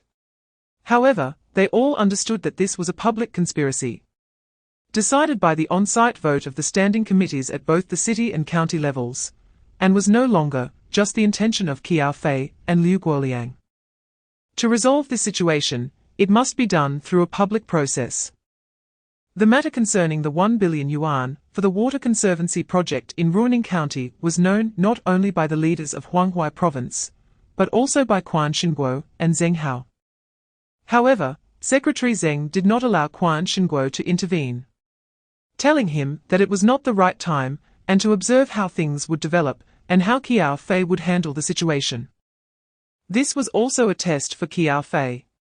Chapter 185, Qiao nodded, okay, you go back to the office first, and I'll come over in a bit. Wang Fengyuan was the secretary of the Discipline Inspection Commission of Shanghai County. He had previously been the secretary of former Mayor Tang Dao. After Tang Dao's death, Wang Fengyuan was targeted by Yao Zeng's faction, even facing assassination attempts. If it weren't for Li Fei, he would have long disappeared from this world. Since meeting Li Fei and getting to know Qiao, his luck had turned around. It could be said that Li Fei and Qiao were like his reborn parents. After finishing talking with Wang Fengyuan, Qiao went to Li Hui's office, with Zhu Ruixia naturally following her. Originally, Qiao planned to leave after the meeting, but she intentionally came over because Wang Fengyuan had something to say. Qiao sat down, merely as a pretense. She was actually using it as a cover to go to Wang Fengyuan's office. Although Wang Fengyuan had stabilized in Shanghai County, Yao Zeng's faction would not forget about him, especially since Wang Fengyuan knew too much. Qiao told Li Hui and Zhu Ruixia, I'll give you 2-3 pieces of advice. First, you both have finally become leaders, so cherish this opportunity and absolutely must not be corrupt. If I find any corrupt behavior, I will handle it seriously myself. If you have financial difficulties, just tell me, and I will find a way to help you, but the bottom line must be upheld. Second, Shanghai County has stabilized, and developing the economy is the top priority. This county may have financial difficulties, but the people are not poor. Do you know why? Do thorough research. And strive to bring back the people from Shanghai County, providing them with a relaxed environment, aiming for economic development to step up within a year. Third, you are both women, pay attention to your safety. The wind does not stop even if the tree wants to be still. Try to find a driver or secretary who can protect your personal safety, just understand what I mean. All right, I'm going to see Weng Feng Yuan. Which floor is his office on? Chapter 186. Guo Jianhua was caught off guard, and he wouldn't have expected that his driver would suddenly turn against him. But the reality was that his driver, LV Qiong, wanted to kill him. At this critical moment, Li Fei kicked LV Qiong down several feet away. Just as Li Fei was about to go forward to catch him, LV Qiong was ruthless enough to smash his own head with a wrench, causing his brains to burst out. The scene shocked Qiao Fei. What was going on?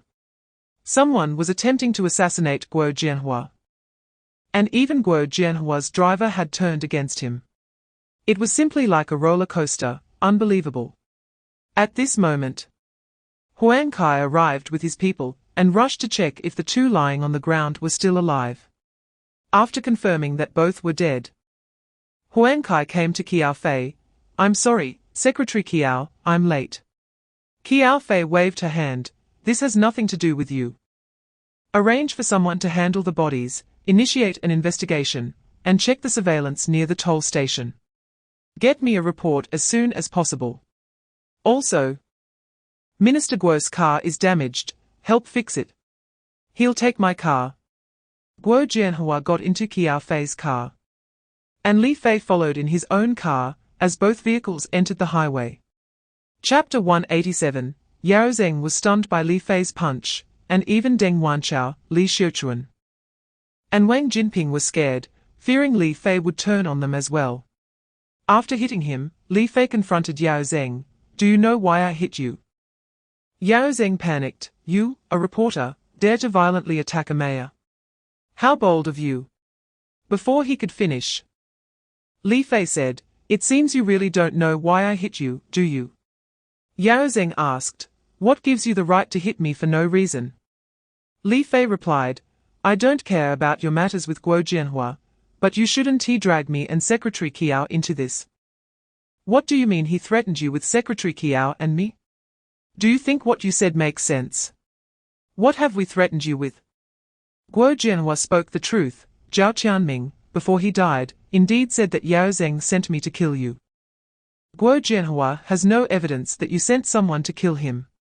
If there were evidence, would I still need to ask you? Tell me. Did I lose anything by hitting you? Upon hearing that Zhao Qianming was dead, Yao Zheng felt less fear. But how Zhao Qianming died was something he didn't dare to ask. Before Yao Zheng could react, Li Fei spoke again. Mayor Yao, we are in a society ruled by law now. If you feel wronged by me hitting you, you can report it and let the public security authorities deal with me. But I must warn you, since you are an official, you should abide by the rules of the political game and not use gang tactics against your opponents. The consequences will be dire. In a society ruled by law, no one is allowed to use illegal means against their political opponents. Once is enough, twice is too much. But some people are already on their 7th or 8th time. Chapter 188. Li Fei answered the phone in front of everyone and put it on speaker. On the line, someone informed him that this afternoon, sand extraction boss Zhong Aijuan went to the finance bureau to demand money because Li Shenlin had borrowed 40 million from him yesterday. And the finance bureau had issued an IOU. When borrowing the money, Li Shenlin told Zhong Aijuan it would only be for 1 day. However, today Zhong Aijuan learned that Li Shenlin had been arrested and the money was frozen, so he went to the finance bureau to claim his money, presenting the phone recordings and the IOU he had with Li Shenlin. But Zhao Feng from the finance bureau said, whoever promised you, go ask them for it. I have no money to pay you back and no authority to do so. You'd better wait until the funds are unfrozen. Nevertheless, Zhong Aijuan said he heard that the money could only be unfrozen when the winter construction starts, and even then. The city's disciplinary committee would supervise the use of the funds. It could not be returned to anyone, and must be used for project purposes. Hearing Zhao Feng's evasiveness, Zhong Aijuan, in anger, smashed the finance bureau's office. Zhao Feng called the police, and Zhong Haopu, the captain of the public security team of Running County, led people to arrest Zhong Aijuan. This infuriated the sand extraction workers, and dozens of them blocked the police station. The police did not dare to arrest the workers. So He Fang ordered Zhong Aijuan to be released. However, as soon as Zhong Aijuan left, 4 other enterprises blocked County Chief He Fang, demanding he coordinate a refund from the Finance Bureau. He Fang had promised them it would only be for 1 day. And now they heard the funds were frozen and could not be withdrawn, pressuring He Fang for a refund.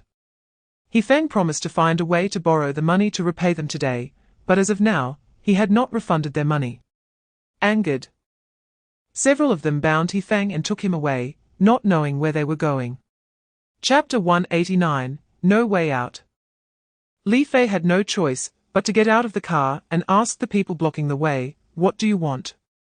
One of the more than 10 people holding axes stepped forward and replied, "Don't you understand what we want? We want County Chief He to stay with us. You can leave, otherwise, we'll chop you into meat paste and feed you to the fish in Duckming Lake." Li Fei said, "All right, let me consult County Chief He."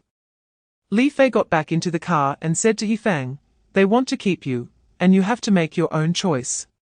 But I remind you, once they take you away, you might never appear again, and the lead will be cut off. I think you understand what I mean." He Fang also realized this. He had been involved in the Water Conservancy project from application to approval, and had signed off on it himself, while Li Xinlin had not handled much of it, and was not very familiar with the details. If they intercepted him now, could they be planning to kill him to silence him? It was hard to say. Thinking of this, He Fang said to Li Fei, "I'll go with you." "I won't go with them." Li Fei got out of the car again and said to those people, "County Chief, he said he is unwilling to go with you and prefers to go with me. Please respect his choice." Chapter 190, Since Jin Chuanfa came in and said that He Fang was killed by him. Li Fei had already seen through Jin Chuanfa's mindset, and was on guard against him. Just as Jin Chuanfa pulled out a gun, he had already moved. Although he couldn't stop Jin Chuanfa from firing, he managed to lift Jin Chuanfa's arm in an emergency. The gun went off, but the bullet hit the ceiling. The bullet ricocheted back and struck Jin Chuanfa's shoulder, embedding itself in the flesh. Jin Chuanfa wanted to fire a second shot, but Li Fei would not give him that chance. The handgun had fallen to the ground and was snatched by Liu Qiao. Li Fei then delivered a knee strike to Jin Chuanfa's ribs, knocking the wind out of him and leaving him powerless. To prevent Jin Chuanfa from having poison such as cyanide on him, Li Fei grabbed Jin Chuanfa's jaw and forced him to open his mouth. Li Fei searched his mouth, but found no movable dentures. He then checked his clothing and found no hidden poison before letting him go, but still put handcuffs on him. Li Fei controlled Jin Chuanfa and said, "What other trump cards do you have? Spill them all." Jin Chuanfa, surprised, asked Li Fei, "How are you so powerful?" Chapter 191, Yao Zheng deserved to be scolded. After Jin Chuanfa killed He Fang, Wang Jinping received the photos Jin Chuanfa sent him. And then Wang Jinping informed Yao Zheng of He Fang's death. However, later on, when Jin Chuanfa was arrested, as well as Wang Xuanfeng, Wang Jinping was unaware. After Jin Chuanfa's arrest, Liu Qiao had taken his phone and found the call records between Wang Jinping and Jin Chuanfa. So he sent a message to Wang Jinping using Jin Chuanfa's phone, "He Fang is dead. I will expose everything. To avoid them suspecting me, I will turn off my phone and hide, observing the situation before contacting you again." After Wang Xuanfeng was captured by Liu Qiaohui's people and Song Guoxiong, Liu Qiaohui also sent a message to Wang Jinping, "Uncle, to avoid the money transfer issue, I will turn off my phone for a day and will contact you later." Wang Jinping believed it to be true and would never have thought of the other possibility, which was that both had been captured. Wang Jinping was not unaware of this possibility. He had made his own arrangements, notifying his contacts in the 2 detention centers in Cheng, various sub-bureaus, and the municipal bureau. If any new people were arrested, inform me immediately of their names. Chapter 192, when Xing Zidong spoke. His words weighed heavier than Zhao Huihuang's direct demand for Liu Guoliang to be dealt with. This meant that Xing Zidong not only denied Zhao Huihuang, but also firmly protected Liu Guoliang, positioning himself directly against Zhao Huihuang. No wonder Zhao Huihuang was furious. Xing Zidong remained calm and unperturbed. Comrades, since this matter originated from Hefang, let's focus on 2 key points. The first point is, why was Hefang taken to the education base in Cheng? The second point is, how did Hefang die, and who should bear the responsibility? The Provincial Disciplinary Committee, including the Central Disciplinary Committee comrades, has conducted a preliminary investigation, so let's take a look.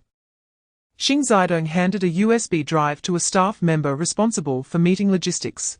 Plug this into the computer. I will play the relevant evidence and provide an explanation. The staff member hurriedly complied. Xing Zidong took the mouse, opened the first folder, and the images and videos appeared. Xing Zidong said, let's first look at what Hefang has been doing these past 2 days. The first video showed Hefang rolling in bed with a young girl. Although the key parts were pixelated, the scene was too provocative, even making the only female, Sun Yacheng, who was 52 years old, feel flushed. Chapter 193. Upon entering the room, Liu Qiaohui and Xing Yaowei saw Wang Jinping holding a pistol and quickly shielded Liu Guoliang behind them. Upon seeing this, Wang Jinping laughed. Why haven't I encountered anyone to block bullets for me? Don't worry, at this point, I won't harm the innocent anymore. I should bear the consequences for what I've done. But I just don't understand one thing. Why did Qiao Fei achieve what 4 previous secretaries couldn't accomplish in such a short time? I accept that the winner takes all. Wang Jinping turned the gun towards his temple and pulled the trigger. With a gunshot, Wang Jinping collapsed onto the desk. Liu Qiaohui ordered everyone to retreat outside and immediately called the technical department of the municipal bureau to come and investigate the scene, preserving evidence. Qiao Fei, who had already returned to the municipal party committee, learned about the results of the provincial committee's standing committee meeting. Suddenly, she received a call from Liu Qiaohui, saying that Wang Jinping had committed suicide by gunshot. She initially thought she could find a breakthrough from Wang Jinping, but unexpectedly, he had shot himself. How could Wang Jinping have a handgun? The clues were cut off again. Qiao Fei faced the situation of needing to report to the provincial committee immediately. After all, a member of the municipal party committee had committed suicide, and this was a serious matter. Chapter 194. Wang Yongkai heard Li Fei ask him about the source of the video and laughed. Boss, you can't imagine that this video was not recorded by the 2 of us, but was given to us by a 21-year-old college student named Zhong Yinyang. You can't imagine how bizarre it is. What kind of video had Li Fei seen that was so shocking? It turned out that this was a detention room set up by the Ruining County Commission for discipline inspection in a hotel, specifically for individuals suspected of disciplinary violations to temporarily explain their issues. Logically, the personnel watching over these individuals should have been from the county's Commission for Discipline Inspection and Supervision, or at least police officers assigned by the public security organs. However, the caretakers arranged by Zhu Weiqi were actually several girls who were not public officials at all. They claimed that the detained individuals were ill, but they could not let them go to avoid any collusion in testimony. They used the excuse of having hospital doctors and nurses assist in the care and supervision, bringing in a few girls from who knows where, who knew nothing about the situation. In reality, these detained individuals were not really sick. During the secret companionship, they deliberately provoked the detainees, leading to sexual relations on the bed in the detention room, while another girl hid in the shadows to secretly record the video. Chapter 195. Not to mention Li Fei, no one could have imagined that this woman was actually Zhu Jingjing, the girlfriend of Qian Wenguang. Despite Li Fei's strong heart, he was still shocked. He took out his phone and called Qian Wenguang. "I need to ask you something, and you must tell me the truth." Qian Wenguang replied, "Benefactor. Just ask. I won't hide anything from you." Li Fei asked, "Is your girlfriend still with you?" Qian Wenguang said, "No. Ever since you arranged for us to stay in the city hospital and got her medical treatment, I sent my mother to your security company to help with cooking. I'm preparing for the civil service exam at my rental place. I must pass it and pursue a career to bring corrupt officials to justice. My girlfriend also applied for the exam. She reported to the organization department of the Ruining County Committee, saying it was to familiarize herself with the situation. And she rented a place in Ruining County to study. I haven't contacted her recently to focus on my exams.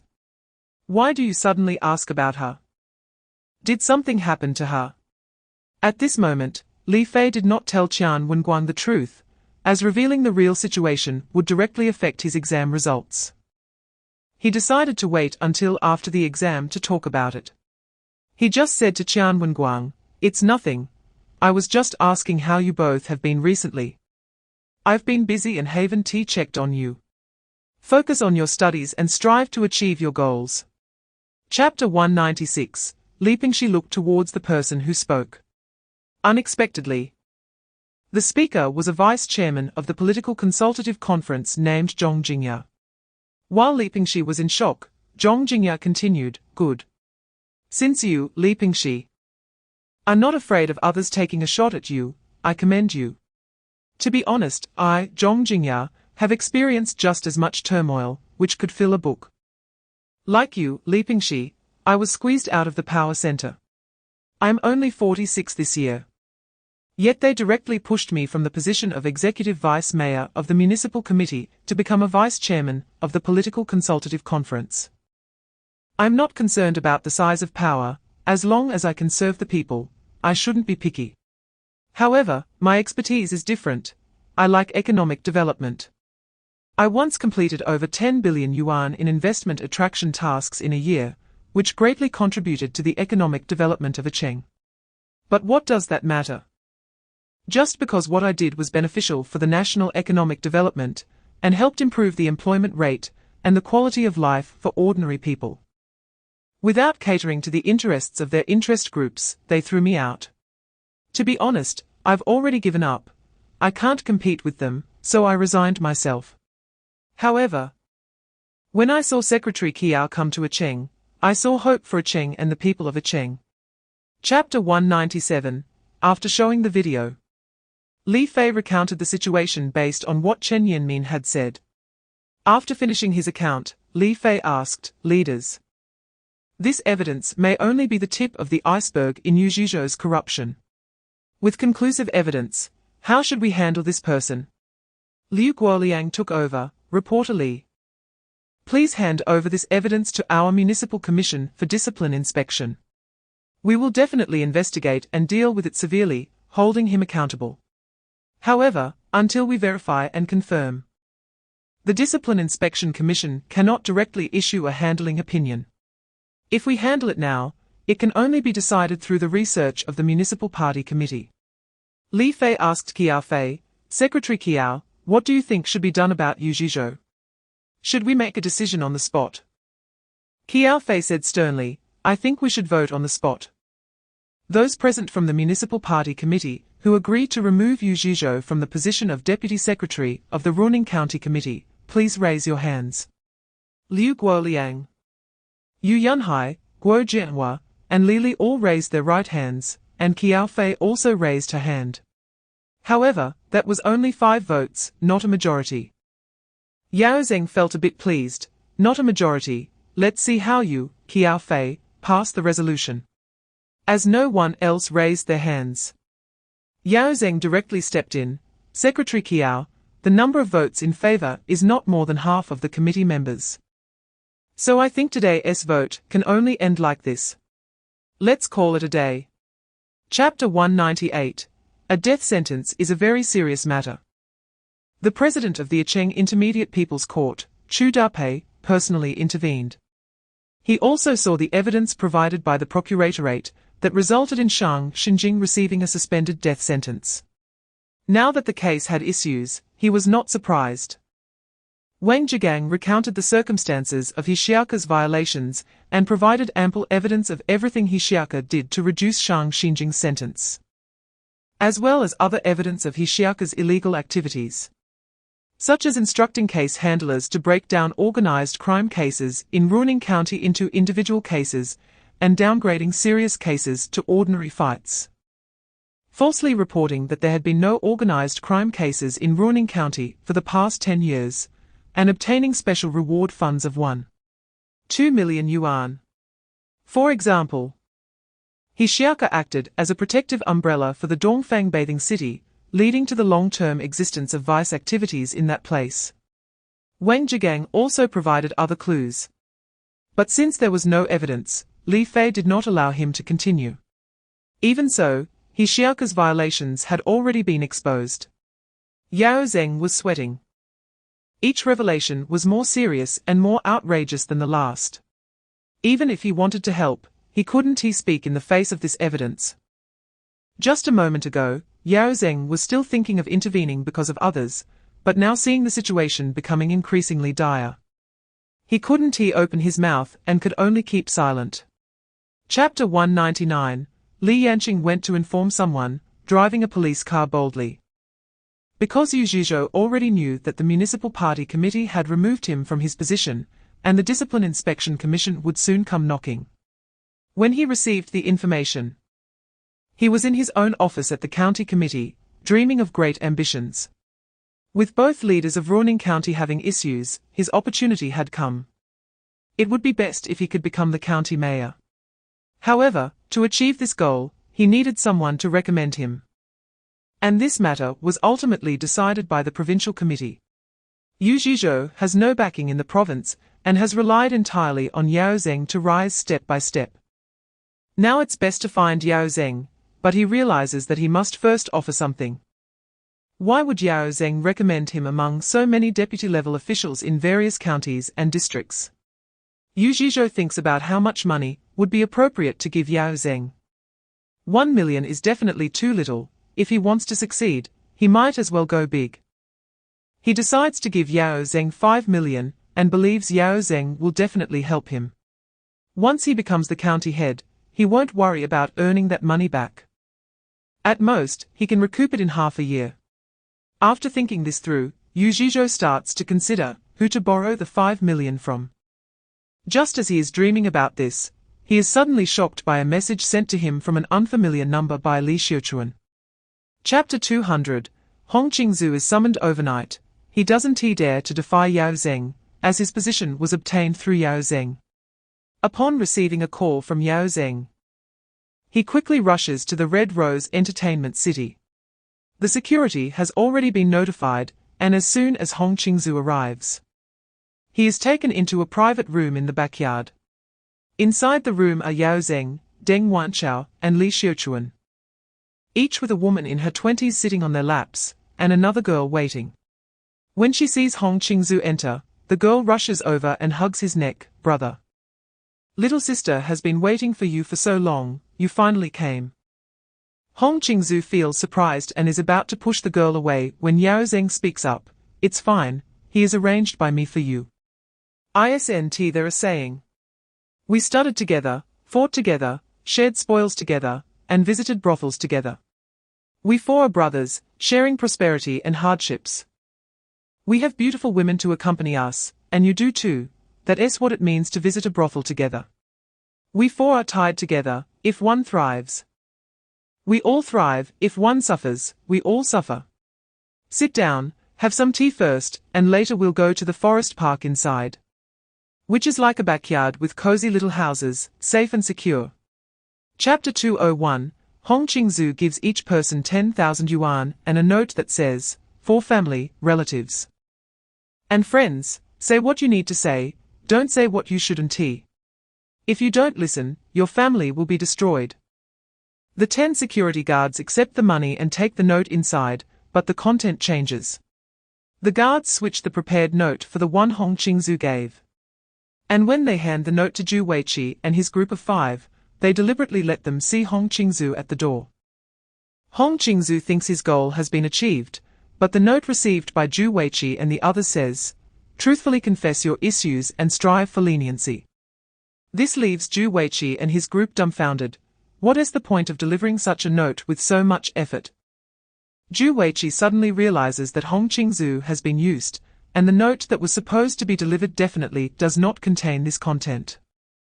Zhu Weiqi wonders, if I can see the problem, those people can't be that clueless, right? After Hong Qingzu finishes his business, Hu Mingsheng takes out a QR code and places it in front of Hong Qingzu. "Leader, please scan." Hong Qingzu, eager to leave, sees that it is from the first person he was looking for, recalls what he said, and without checking whose QR code it is, he scans it, transferring 10,000 yuan. Then he wants to leave. Chapter 202, Li Fei asks Qiao Fei to explain what needs analyzing. Qiao Fei says, "Yao Zeng has already called me." Hoping the Acheng Municipal Committee will immediately recommend candidates for the Ruining County Party Secretary and the Shilla County Mayor to the Provincial Committee. I analyze that Zhao Hui Huang must have given Yao Zeng a heads up to prepare early. So, I believe both Zhao Hui Huang and the mysterious Zhu Yi will have recommended candidates arranged for Yao Zeng. Yao Zeng is now worried about not passing the municipal committee meeting and will definitely think of many ways. I want to repeat the approach we used when recommending the Municipal Public Security Director, when Zhao Hui Huang appointed the Ruining County Party Secretary and 2 mayoral candidates. Let us undermine him at the provincial committee meeting and make his efforts fail. Li Fei laughs, "You want to give me another tough task, right? To investigate the corruption issues of the candidates recommended by Yao Zeng in the shortest time possible, to embarrass Zhao Hui Huang at the provincial committee meeting, right?" Qiao Fei laughs, "My husband is sharp, he understands right away." Li Fei laughs, "Okay, then prepare another candidate to avoid putting all your eggs in one basket." Chapter 203, Liu Guoliang was once a person of Yao Zeng, and followed Yao Zeng's opinions. Now, not only do they disagree, but they also clash in the committee meeting, each holding their own views and unwilling to back down. Yao Zeng's goal is to undermine the Municipal Discipline Inspection Commission, which Liu Guoliang absolutely does not allow. Although they haven't said it openly, everyone present knows it. Qiao Fei speaks, "Let us stop arguing. Everyone here has the right to recommend candidates, but our principle is democratic centralism. Let us vote on the candidates you proposed." Qiao Fei cannot allow them to keep arguing and decides to cut through the confusion. The two stop arguing, but Yao Zeng feels dissatisfied. He has realized that in today's committee meeting, he does not hold the advantage and feels a bit unwilling, but he cannot say anything. This is also how others felt when he once monopolized the discourse. But regardless of the outcome, he must first put forward his recommended names. Yao Zeng continues from Qiao Fei's words, "I recommend 3 people. One is Banqiao District Discipline Inspection Commission Secretary Wang Guqi. Another is Suibei County Discipline Inspection Commission Secretary Wei Hongxian, and the third is the city's Natural Resources Bureau Discipline Inspection Team Leader Cao Ziqian." Liu Guoliang says, "I recommend the city's Meteorological Bureau Director Zheng Qianan, the Deputy Leader of the Municipal People's Congress Discipline Inspection Group Sun Jianhua, and the Director of the 5th Review and Investigation Office of the Municipal Discipline Inspection Commission Yu Guangming." Chapter 204, the person standing up to speak is the Minister of the Propaganda Department, Li Li, Secretary Qiao, given the rapid development of self-media. The need for regulatory guidance must be increased. The current personnel in our municipal propaganda department can no longer meet the needs of the new situation. For example, one of our deputy ministers cannot handle the internet and is helpless against some harmful information. Sending an email or forwarding a document requires others to do it for him. This is not acceptable. I would like to propose adjustments to the personnel in our municipal propaganda department, and I have drafted a plan. Qiao Fei takes a look at the plan and hands it to Yao Zeng. Pass it around for everyone to see. Qiao Fei has no objections to the plan. She thinks it's pretty good, and the recommended candidates have all participated in examinations and assessments, especially those from various counties and districts who are deputy level and departmental cadres. The only dissatisfaction is that Li should have reported this in advance. Qiao Fei is also very straightforward regarding Minister Li's proposal, let us vote. Yao Zheng sees this and feels somewhat dissatisfied. No, I have objections. This proposal is an adjustment of the Municipal Propaganda Department's team members. Why aren't we allowed to propose candidates? Is she deciding everything by herself? Chapter 205, Li Fei asks Wang Zhanbing to clarify what the matter is. Wang Zhanbing asks, do you know about the Cheng Logistics Group? Li Fei replies, I've heard of it, although I don't know much. I've heard that this logistics group is quite large. But I haven't had the chance to understand what specific business they have done. Wang Zhanbing says, since I couldn't continue my fish farming due to unresolved compensation issues, the Duckming Lake District Government's petition office discussed a solution with me, which is to let me join this logistics group in Cheng and contract some business, with the condition that I no longer mention the matter of my dead fish. I asked them how long it would take for me to earn back the 300,000 I lost from their contracted projects. He didn't tell me that the faster ones would take a year, while the slower ones would take 2 to 3 years. This is much better than the path of petitioning and suing, at least there is some hope. I asked them what the relationship was between the logistics group and the Huating chemical factory. The person from the petition office told me, you don't need to ask. I can only tell you privately that the big boss behind the logistics group and the Huating chemical factory is the same person. As long as you promise not to petition anymore and not to get entangled in this matter, you can be assured that you will be able to earn back the money you lost and continue to cooperate for a long time, making even more money. Chapter 206, in the hospital room, others do not know because Liu Wendong is in a single room. Apart from the accompanying family members, only doctors and nurses can enter. Li Fei saw a man in a white coat pressing a girl against the head of the bed. The oxygen mask on the man's face on the hospital bed had been removed, and the forebag above was still swaying. Li Fei slapped the man in the white coat to the ground and kicked him to the door of the bathroom inside. Then he looked at the forebag, quickly removed the needle, and pressed the emergency call button at the head of the bed. The beautiful nurse who had attended to Li Fei rushed over. Seeing that Li Fei had removed the patient's infusion needle, she thought Li Fei was causing trouble. Why did you remove the needle? The man in the white coat took the opportunity to escape, but was grabbed by the girl. You are a bad person, you can't leave. Li Fei walked over and struck the man on the back of the head, knocking him to the ground. He then said to the beautiful nurse, there is a killer in the ward. He removed Liu Wendong's oxygen tube and changed the medication. You need to get a doctor here for emergency rescue. If you are late, the patient will definitely die. Hurry. Chapter 207, Liu Wendong guessed that Li Fei came here not by chance after hearing his daughter say that Li Fei saved his life. He had never had any interaction with Li Fei before, only seeing him once at a city meeting, where he learned that Li Fei was a reporter. However, he had heard from others that Li Fei was not simple. He had helped Qiao Fei clean out the main leadership in Shanghai County, Shilla County, and Running County shortly after arriving in Cheng. Since Liu Wendong learned about Li Fei, he actually wanted to get to know him and hoped to report Liu Demon through him. But he never had the opportunity or reason to approach Li Fei, and was also worried about being seen by Liu Demon and Yao Zheng's people, as Yao Zheng's spies were everywhere. Unexpectedly, Li Fei found him here and saved him. Liu Wendong said, what do you want to know? Just say it. Li Fei replied, I have a few questions for you. First, how much do you know about Liu Demon misappropriating special bonds? Do you have any evidence?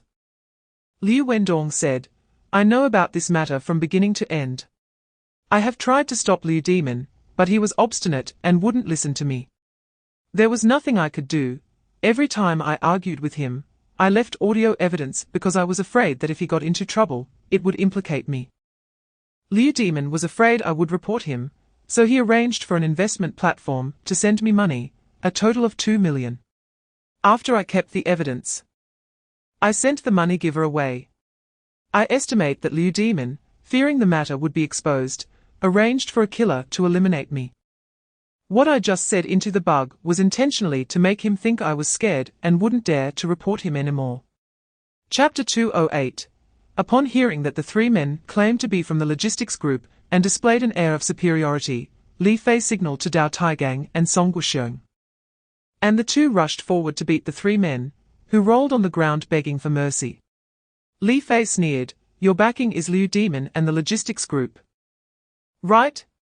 To be blunt, your support should also include that mysterious Ju Yi, right?" One of the three said, "You know and still dare to hit us." Li Fei said, "Hit you? I want to arrest you. Just for invading a private residence and beating the female owner, you can be sentenced. Not to mention your other crimes." The guy said, "Don't put a big hat on us. What evidence do you have to say that?" Liu Yajuan said, "We have surveillance cameras at home, just to prevent bad people from coming to my house." Li Fei looked at Liu Yajuan, indicating that she really had surveillance footage. Liu Yajuan took out her phone and opened the video. Sure enough, it was footage from a mobile company's micromonitoring device. The three men finally looked a bit scared. Just then, Liu Chaohui personally led people to knock on the door.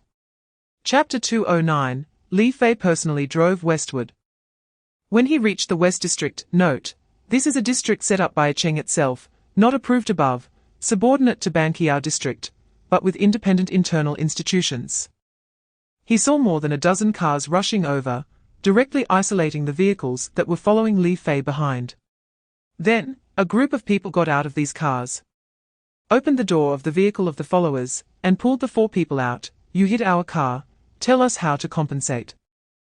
The four people were suddenly intercepted and falsely accused, naturally unwilling. "You are talking nonsense. We were driving normally, and did not hit your vehicle. You are trying to extort us because you have more people."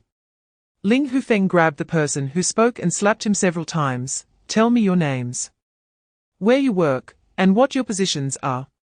If you tell me, you can leave. If not, I will break your legs." The leading guy was knocked unconscious by Ling Hufeng's flurry of slaps. "How dare you hit people? I tell you, I am from the city government." The head of the supervision section of the city government office, Zhong Chaoshan. "You are committing a crime by assaulting a public official." Chapter 210. Li Fei had to call Dao Taigang. "Where are you two? Why are both the people and the car gone?" Dao Taigang said, "We are chasing someone." Li Fei asked, "Chasing someone? Who are you chasing?" Dao Taigang said, "Boss, no time to explain, just find a car and follow the location I sent you.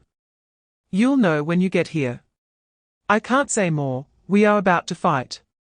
Dao Taigang sent a location and hung up. Li Fei looked around and saw no taxis coming. Checking the location, he realized Dao Taigang was southwest of the Qiao Reservoir, already over 20 kilometers into the Phoenix Mountain Road. In a hurry, Li Fei called Zhao Jiahui. "Did you drive when you came?" Zhao Jiahui said, "Yes, what's up? Do you need a car?" Li Fei said, "Yes, there is an emergency. My car was taken, and my people are fighting with others. I need to rush over to support." Zhao Jiahui said, "Wait for me downstairs." In less than a minute, Zhao Jiahui hurriedly ran downstairs. Upon seeing Li Fei, he said, "That black SUV is my car, get in. I will go with you." Chapter 211. Li Fei arrived at Huang Longfei's home according to the address sent by him. He didn't come empty-handed, after all. It was his first time visiting someone else's home, so he bought a few gifts. Although Huang Longfei's wife didn't know what Li Fei did, she was very hospitable when she heard someone was coming over. She set a table of dishes and invited Li Fei to have dinner together. Huang Longfei's teenage daughter, his 7 or 8-year-old son, and his mother in her 60s all joined the table. Li Fei did not stand on ceremony and had a meal with Huang Longfei's family. During the meal, Huang Longfei invited him to drink, but Li Fei politely declined, citing that he was driving. After dinner, Huang Longfei's wife and mother quickly tidied up the dishes and took the two children out to play. Li Fei could tell that they were deliberately leaving space for Huang Longfei to talk. Li Fei got straight to the point. Director Huang, I came to your home mainly to understand your Deputy Director Du Chuanzhen. I won't hide my opinion, I want to take him down. If it's convenient for you to tell me, I will listen, if not, I can understand. Huang Longfei said, Reporter Li. I am a classmate and good friend of Zhao Jiahui. What he can tell you, I can too. To be honest, like Zhao Jiahui, I am one of the less favored deputy directors in the unit, and my responsibilities are also the ones that others do not want to handle. My influence in the bureau is limited. The director and deputy directors are all promoted by Yao Zeng, and we are just there to complement them. Du Chuanzhen, whom you asked about, is the second in command in our bureau, a deputy director at the division level. He holds significant power in the bureau, aside from the director. No one else is worth his notice. Chapter 212. Upon hearing about Yao Zeng again, Li Fei asked, What exactly is going on? Qiao Fei replied. Yao Zeng said that he attracted an investment enterprise with a financial license to move here, with an investment amount of 2 billion. He showed me a photo of the financial license, and I couldn't tell if it was real or fake. So I felt embarrassed to ask him to send it to me. However, I still have my doubts about what kind of institution it is, as I didn't fully understand what he said. I know that apart from various state-owned and commercial banks, urban credit cooperatives, and rural credit cooperatives, many private enterprises can also obtain financial licenses, such as those in financial asset management, trusts, corporate group finance, financial leasing, auto finance, currency brokerage, and consumer finance. I told him that for such enterprises to settle in, we should verify through the Banking Regulatory Commission, and he said he would handle it. Li Fei said, Don't agree. But also don't refuse for now, let's see how the situation develops. I think Yao Zeng is quite bold. Last time, he almost handed over the only coal resource in Acheng to someone else, which already indicates his motives. He is after his own interests. If others do not promise him benefits, he wouldn't do such things. Do you remember Lin Pingheng, the second son of the Lin family, whose eggs I crushed? I've recently investigated him as well. When he was developing a red tourism cultural project in the Tongliang and Deluo mountains, Yao Zeng not only allocated 100 million in public funds to him without charge, but also provided a large area of land for free. As a result, after Lin Pingheng completed the development, he sold it off for over 1 billion, while Acheng provided the funds and land without any shares or dividends, and to this day, Lin Pingheng has shown no intention of returning the investment funds to Acheng. Why do you think Yao Zeng would do this? Chapter 213. Xing Zidong took out the report written by Li Fei and raised the evidence Li Fei had collected. Comrades, this is the report I received.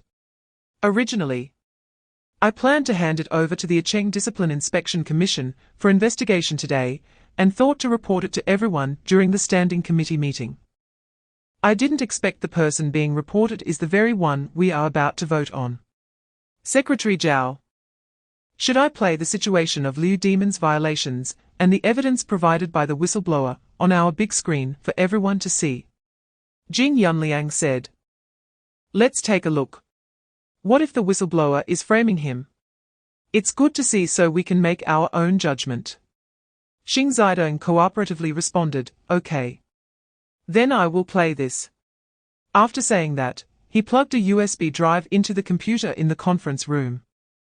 The evidence scanned by Li Fei appeared on the big screen, showing how Liu Demon allocated 300 acres of land under the guise of industrial storage for commercial development, allowing the logistics group to evade land transfer fees amounting to billions, how he illegally lent out 200 million in special bonds for the renovation of old communities, How he inflated the number of demolition households for the high-speed rail project to obtain over 18 million in compensation. How he falsely reported the total engineering volume to siphon off over 15 million in funds. And a series of evidence regarding overpriced smart trash cans were presented one by one. Chapter 214, Zhao Huang, as expected of a provincial secretary, demonstrated the strongest adaptability. Although he fell into the trap set by Qiao, he quickly turned the situation to his advantage and came up with a new strategy. I agree with your opinion. But I have the right not to follow your line of thinking. I can place the person you selected elsewhere, in places where everyone is mine. You go over there alone, and let's see if you can stir up any waves. I will drown the person you recommended with the water I have already accumulated. Xing Zidong naturally saw Zhao Huang's intention, but couldn't oppose it. The exchange of cadres is a normal occurrence. If he opposed this, it would be unselfish and have drawbacks. Zhao Huang grasped this point, and came up with this idea on the fly. Seeing no one object, Zhao Huang said, if there are no objections, let's adjust according to this plan. Meeting adjourned. Zheng Guangming interrupted, Secretary Zhao, hasn't the agenda been completed yet? How can we adjourn?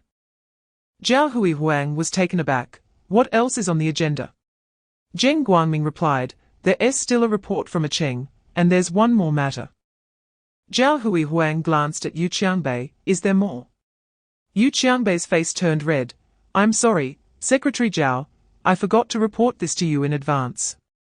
It's like this, the Cheng Municipal Committee has another suggestion, hoping the Provincial Committee agrees to let Li Pingxi, the Deputy Director of the Cheng People's Congress, return to the position of the Secretary of the Cheng Political and Legal Committee. Chapter 215, Li Fei revealed his identity to Li Pingxi and others and emphasized that Qiao Fei was a committee member when working at the ZY Discipline Inspection Commission, letting them know that most of those who can become committee members are at the vice-ministerial level and a few at the departmental level. Qiao Fei was unique in that she became a committee member while still serving as a deputy departmental level cadre at the ZY Discipline Inspection Commission, making her a rare example nationwide. It was only after she was parachuted in that she became a full departmental level official. Li Fei's actual position is currently at the deputy departmental level, but his position is quite special, and his actual power is significant.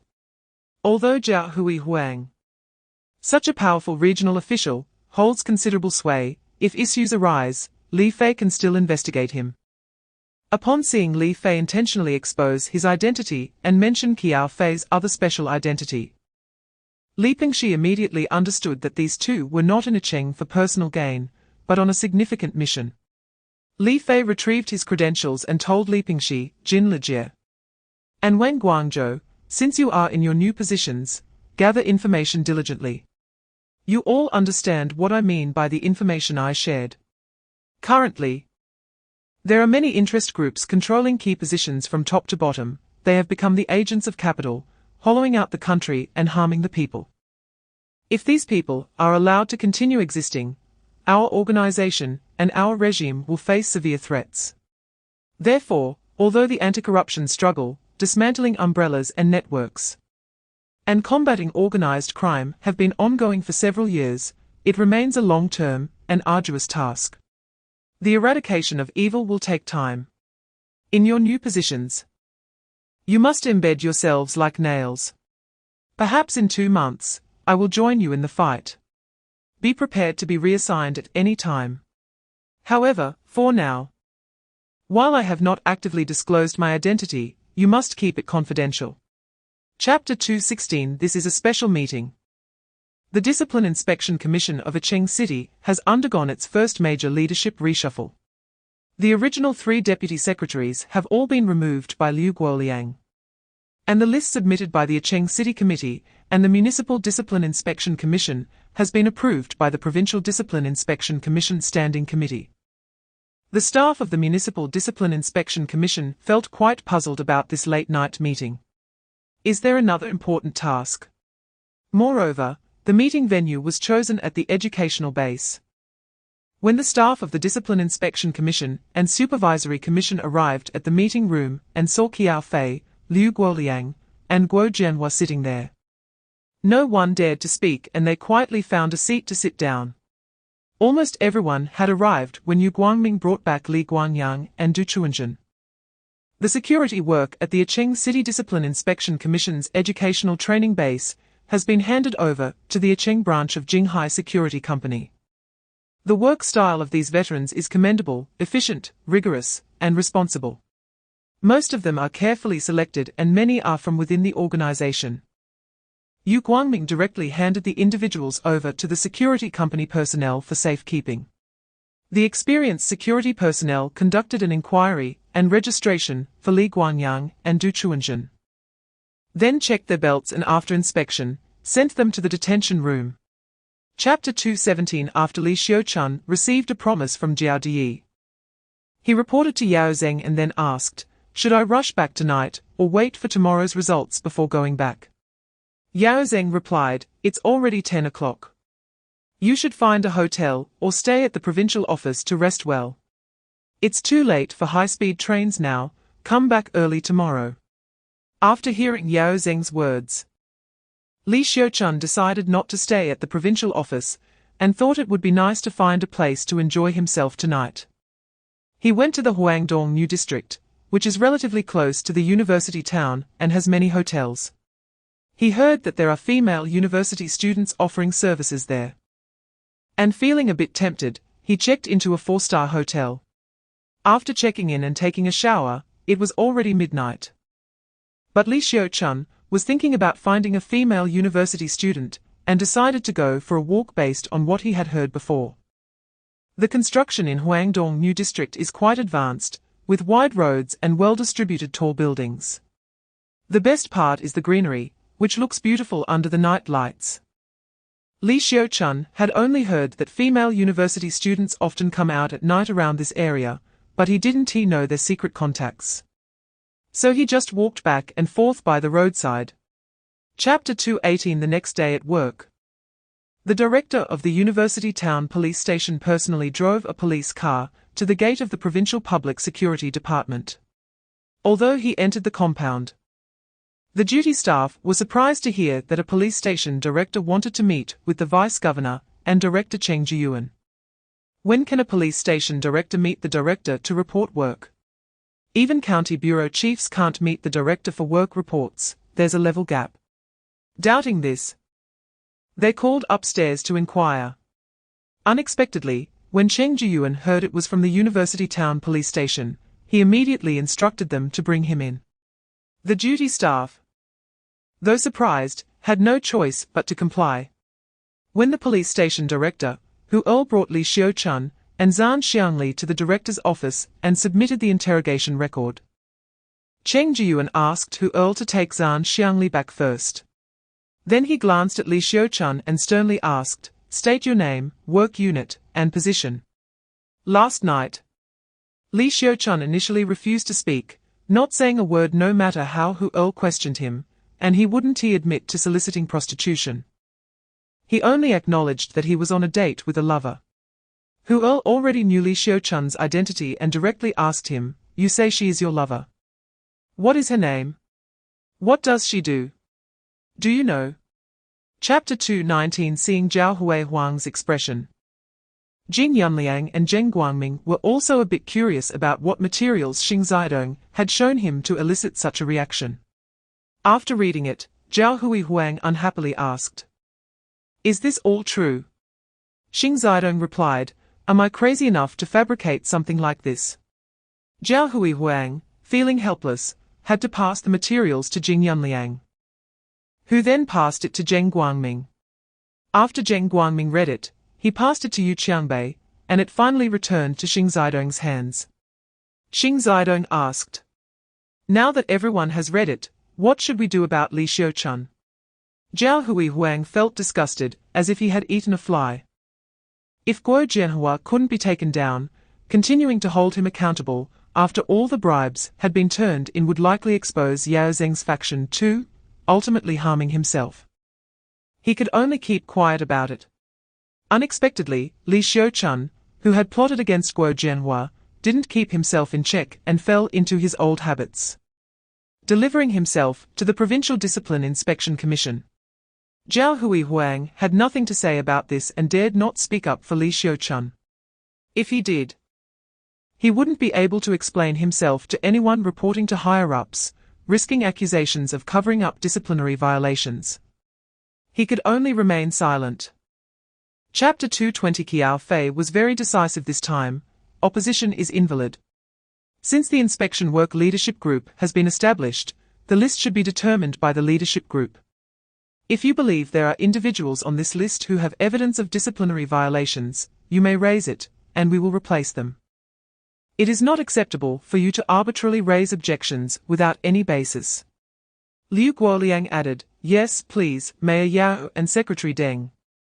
Point out who among these 9 individuals has stains making them unsuitable to serve as group leaders, and provide evidence to support your claims. Yao Zeng and Deng Wanchao finally tasted the feeling of powerlessness. They could no longer monopolize the standing committee, as they had for many years. Previously, they were the ones squeezing others out, but this time they finally experienced being squeezed out themselves. They could not provide any evidence against anyone to object, especially against Zheng Qianian and Zhong Gingqian, who were previously their targets of suppression. Unable to find evidence of corruption against the two, they could only demote them to insignificant positions. Now, Qiao Fei and Liu Guoliang not only promoted Zheng Qianian to Deputy Secretary of the Municipal Discipline Inspection Commission, but also appointed Zhong Gingqian as the leader of the inspection group, which was clearly intended to embarrass Yao Zeng. However, their opposition was ineffective, and all Yao Zeng and Deng Wanchao could do was wear long faces and remain silent. Chapter 221. Why did Lin Chengliang have to take such drastic measures? The reason was simple. The man saw him secretly recording a video. Once that man reported this to Cao Shinshin, not only would Lin Chengliang be exposed, but he could also end up with nowhere to go. To protect himself, he had to strike first. The man with the shattered skull was Fu Guojun, a fugitive murderer newly recruited by Cao Shinshin. Lin Chengliang already knew that there were many such individuals in Cao Shinshin's logistics group, all of whom had nowhere to go after being pursued and were taken in here. These desperate individuals were very loyal to Cao Shinshin. At that time, Fu Guojun did not know what Lin Chengliang was doing, as he was unaware that Yao Zeng, Deng Wanchao, and Wang Yongliang were enjoying themselves here. Only Lin Chengliang was aware of Cao Shinshin's arrangements. Unexpectedly, before Fu Guojun could even clarify what Lin Chengliang was doing, he was struck in the head and collapsed without a sound. The people inside were too focused on their fierce battle to notice what was happening outside. However, it's not a loss that Fu Guojun is dead. He couldn't marry due to his family's financial troubles, and lived over 30 years without a partner. While visiting his sister's house, he saw his 16-year-old niece, who is his sister's biological daughter, and found her extremely beautiful. He committed a heinous act and violated his own niece. When his sister's father-in-law found out, he fought with him. And Fu Guojun ended up killing both his sister's father-in-law and mother-in-law. In shame and anger, the niece hanged herself. And the sister felt too ashamed to live and committed suicide by drinking pesticide. Cao Shinshin knew about Fu Guojun's crimes but still took him in, planning to use him when the time was right to make him serve her. Chapter 222. Qiao Fei had not finished speaking when someone stood up to report, which was a good thing. Qiao Fei said, "Okay, since you have the courage to report in front of so many people, it shows your bravery and determination to fight corruption. Please go ahead. As long as the information is true, we can have Comrade Liu Guoliang file it on the spot. Please stand up and share the situation." In the middle of the venue, a man in his 40s stood up. "I am Chu Guangfei, the Deputy Secretary of the Discipline Inspection Commission of Yaming Lake District. I want to report on District Party Secretary Ji Guangxue and Executive Deputy District Mayor Ji Guanghui. The first matter is regarding the demolition of the urban village. Ji Guangxue conducted a targeted demolition for the urban village renovation, assigning the demolition project to a relative's company. Evaluating it at 1.8 billion, but only reporting 1.2 billion, fabricating 100 demolition households to embezzle 1.2 billion in demolition funds. After the land was repurposed, it was sold to developers at a premium, receiving a kickback of 34 million. This was exposed because satellite imagery comparisons found that the houses of the demolition households were actually temporary structures, and after being handed over to the relevant higher authorities, Executive Deputy District Mayor Ji Guanghui arranged for the District Natural Resources Bureau to suppress the matter. To cover up the facts, they had a relative's company conduct a sudden demolition, arranging for district officials to act at night. My sister's family was one of the demolition households. When the compensation wasn't negotiated well, my sister asked why they compensated for temporary structures, but not for their own old house. Because they couldn't reach an agreement. My sister's family refused to be demolished. However, Ji Guangxue sent district officials with excavators to conduct a surprise attack at night, forcibly removing my sister and her husband from their house, and the excavator directly demolished their belongings, turning everything into ruins. After my nephew learned about this, he drove home to reason with them, but no one listened, and the police from the local police station directly dragged my nephew away from the scene. My nephew, filled with rage, drove his car into them, killing a health committee official. He was arrested and sentenced to 12 years in prison. During this time, I wanted to bring this up, but Ji Guangxue had the Discipline Inspection Secretary Song Weili do my work, not only forbidding me from mentioning this matter, but also pressuring me to keep my sister's family from petitioning, or else I would be removed from my position as Deputy Secretary of the Discipline Inspection Commission and dismissed from my public office. I have been holding this in for over 2 years, waiting for the right moment. Today, I finally have a leader like you, Secretary Qiao. What you said is wonderful. Even if it means losing my head or sacrificing blood, I will lead everyone forward with a single purpose: to eliminate social parasites, uphold fairness and justice, eliminate monopolies on interests, and protect the people's interests. After hearing this, I reflected on the work you have done since you arrived in Cheng over the past month. I know you have faced multiple assassination attempts and framing, and I wanted to find you, but Ji Guangxue had people secretly monitoring me. I was afraid of causing you trouble, so I waited. Today, at this meeting, even if it costs me my life, I will report.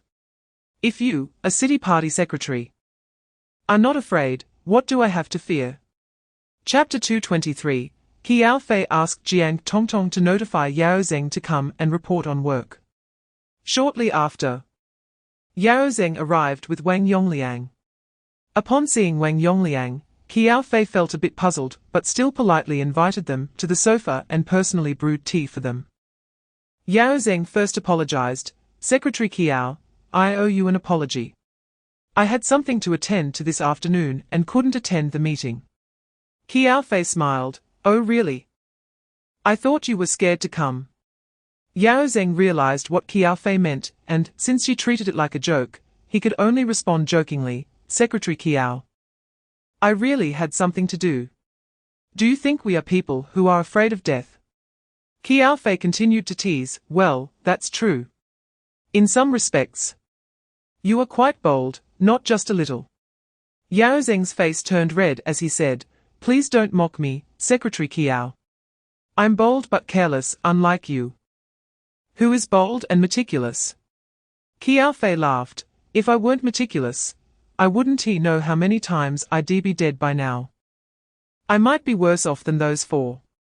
Seeing that banter wasn't Yao Zeng's strong suit, and could lead him into trouble, he changed the subject. Secretary Qiao, I'm here today to discuss something with you. You see, my secretary has died, and you don't have a secretary either. It's not good to keep letting Section Chief Jiang act as a substitute. Comrade Wang Yongliang just arrived and also doesn't have a secretary. Should we choose a secretary who doesn't have to take an exam? Chapter 224. After discussing with Yao Zeng, Deng Wanshao, and Wang Yongliang, they called Yang Lei. The new secretary of Zhao Hui Huang, Director Yang, I want to report some work to Secretary Zhao. Can you check if the secretary has time? Yang Lei told Yao Zeng to wait a moment. It was after work hours, and it was uncertain if the leader would take calls. After about 10 minutes, Yang Lei called Yao Zeng's mobile phone, and Zhao Hui Huang directly spoke to Yao Zeng. What is the matter? Yao Zeng recounted the situation regarding the report made against District Party Secretary Ji Guangxue by Chu Guangfei at the conference.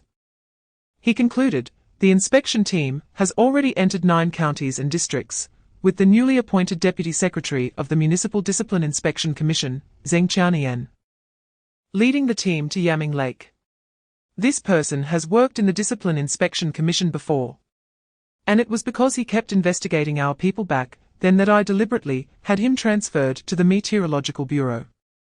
I didn't expect Qiao Fei to bring this disaster back. If Zheng Qianian goes on a rampage in Yaming Lake District, I worry that many will not withstand his assaults. With Liu Demon dead, I can't let Ji Guangxue commit suicide directly either. Chapter 225. Upon hearing his daughter crying that she had been kidnapped, Zheng Qianian anxiously asked, Chichi, where are you? Then a man's voice came from Zheng Jiache's phone, Zheng Qianian, let us negotiate. Just don't take the inspection in Yaming Lake District too seriously, or listen to us. And we won't do anything to your daughter. If you don't listen, you know how beautiful your daughter is, just a pinch, and she is full of life. What a pity if she ends up in some Southeast Asian country. But these things are your choice. Zheng Qianian angrily responded, Who are you? What do you want from me? The other party darkly replied, You just need to go through the motions in the Yaming Lake District inspection. If you agree, I'll let your daughter go. You'll see the outcome tomorrow night. If you don't take any actual action tomorrow, we'll send your daughter home. If you don't listen, well, I've already told you the consequences. We'll send your daughter to Southeast Asia and kill your wife. How about that? Zheng Qianian was speechless. He thought about the many obstacles he would encounter during this inspection, but he didn't expect that before it even started, someone would directly target him by kidnapping his daughter. Zheng Qianian finally waited for the opportunity given to him by Qiao Fei, but before he could show off his skills, such things happened.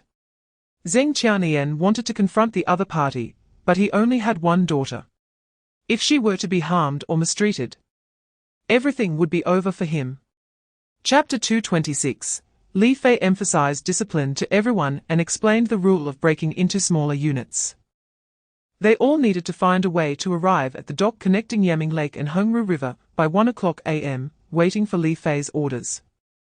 When the operation ended, they would also leave in smaller units, not in groups. The person leading this time was Ling Hufeng. These security personnel were all veterans. And seeing that the municipal party secretary Qiao Fei had also participated, they had no more concerns and were all eager to go. The 4 of them, Li Fei and the others, took camouflage uniforms from the security company and wore them over their clothes, also putting on camouflage hats. Qiao Fei, Shi Liqin, and Jiang Tongtong hid their hair under the hats, looking even more heroic. The few of them applied makeup in front of the mirror to make it hard for outsiders to recognize them. Li Fei called over Dao Taigang and Song Wuxiong, saying, I have already contacted Wang Zhanbing and his wife. He has a 42-meter-long aluminum alloy speedboat that can accommodate 6 to 7 people, which he bought for fish farming. I checked the terrain of Yaming Lake that Fat Pig sent over, and this dock is located in the southeast direction, at the head of the lake. Wang Zhanbing's original fish farming location, where he now lives, is also located on the south side of the reservoir, not far from the dock. The 3 of us will take Wang Zhanbing's speedboat directly from the lake to the dock, and then find a way to get onto the roof of the warehouse, because these warehouses have roofs made of color steel tiles. We only need ordinary tools to pry open the color steel tiles and get down from above. I estimate this is what Fat Pig meant by approaching via water and descending from the sky. But once we jump down, There will be a fierce battle because there are dozens of guards, and they will definitely not let us take the person away, and will notify others to come in. Therefore, our outer personnel must launch a fierce attack outside, making it easier for us inside. Chapter 227, The three men led the way. While Qiao Fei and the other two women protected Zheng Jiechi as they walked behind. They opened the large door of the warehouse and walked out. Outside, the first group of security personnel had already clashed with the dock warehouse staff. 50 people directly overwhelmed the more than 100 people blocking the dock. This time, Li Fei had said that they could disregard injuries, and since they dared to kidnap a female high school student and openly obstruct public work, there was no need to show mercy to these people. Their actions had escalated from internal conflicts among the people to enemy conflicts. So mercy towards the enemy was cruelty towards oneself. These people, adhering to a policy of not killing, specifically targeted limbs, allowing them to quickly defeat the opponent and render them unable to resist without causing fatalities. Most of the dock personnel were former members of the shipping gang who had mixed with the underworld. In recent years, the nationwide crackdown on organized crime had forced them to restrain themselves. Under the protection of people like Yao Zheng and Qin Yuhai, they had not suffered much, but had been forced to lie low and not act openly. In fact, the local people were aware of this, which is why many parents did not allow their children to work at the dock or logistics group when looking for jobs. Since they could not recruit locals and did not want to use locals, fearing they might know too much and reveal their secrets, they mostly hired outsiders, including many criminals. The black market for human resources across the country was aware that those who had nowhere to hide, like deadbeats and suspects, could find protection by working at the logistics group and dock in Cheng City. Therefore, many evildoers had drifted here in recent years, which was one of the reasons locals did not dare to provoke the logistics group, and also one of the reasons Li Fei instructed the security personnel not to hold back. Chapter 228, Zheng Qiannian was genuinely moved. In his mind, only Qiao Fei, a municipal party secretary, who could lead the charge into the underworld to save people, could do this. It was worth following such a person. Half seriously and half jokingly, Li Fei told Zheng Jiechi, "Little sister, when you go back, if anyone asks you about this, you must keep it a secret. You can tell your mom some things, but also tell her not to reveal the truth for now. Just say that celestial soldiers descended from the sky to punish the bad guys and saved you. They come and go without a trace, and you don't even know who they are. Can you remember that?" Zheng Jiechi glanced at Qiao Fei, who nodded. "Just say this, listen to your big brother." After finishing their late-night snack, it was already past 3 in the morning. The 6 of them took Zheng Jiechi away. Li Fei let Qiao Fei and the others return first while he took Zheng Jiechi home. When Zheng Jiechi's mother saw her daughter return, her worried expression disappeared. Li Fei comforted her a bit, explaining that starting tomorrow, someone would be assigned to protect her before and after school. Following Li Fei's arrangement, Zheng Jiechi told her mother the real situation and advised her to say that celestial soldiers had come down to save her. Chapter 229, Ji Guangxue never imagined in his dreams that his end would be worse than anyone else's. With a scream, Ji Guangxue fell into a pool of blood. The murderer immediately withdrew. The 2 people dealing with the monitoring personnel also engaged in a fight, but the monitoring personnel were no match for them and were injured, lying on the ground. Fortunately, after killing Ji Guangxue, the person quickly exited. With a shout, the 3 rushed away, which prevented the monitoring personnel from suffering their deadly attack. The 2 monitoring personnel included a police officer arranged by Liu Qiaohui and a person from the security company arranged by Li Fei. It could be said that these 2 were selected experts, but they still failed in front of their opponents. The undercover police officer immediately called Liu Qiaohui, "Director. Something is wrong. Someone forcibly broke into Ji Guangxue's house and killed him. We were also injured, my leg is broken, and he has 2 broken ribs. Requesting rescue." Liu Qiaohui was initially quite happy, having heard from Li Fei that the operation at the dock had been executed beautifully, and his people had made significant gains. This trick of deceiving the enemy had caught the shipping gang off guard. But suddenly hearing that Ji Guangxue had been killed and the monitors had been injured, he quickly ordered the criminal investigation team to send people to the scene to set up a control, and asked the technical department to rush to the scene for investigation to see if they could find any clues to solve the case. Chapter 230, with Li Fei's arrangements. Liu Qiaohui saved a lot of time in narrowing down the suspects in Ji Guangxue's murder case. Just after Li Fei and his few police officers left, the criminal investigation team's case-handling police reported to Liu Qiaohui there were no obvious traces left at the scene of Ji Guangxue's death. Only a small hair that was not Ji Guangxue's, requiring DNA comparison to find matching individuals. Liu Qiaohui had them return to his office to discuss the case. Meanwhile, another investigation team reported that, according to public reports, Ji Guangxue's wife had died earlier in the suburbs, found in her car, having fallen into a small river. The police had already retrieved Chen Sai and her vehicle from the small river in the suburbs.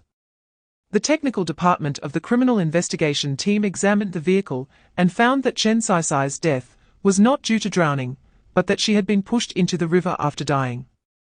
After the forensic examination of Chen Sai's body, including external inspection, autopsy, and laboratory tests, it was found that there were obvious bruises on Chen Sai's neck.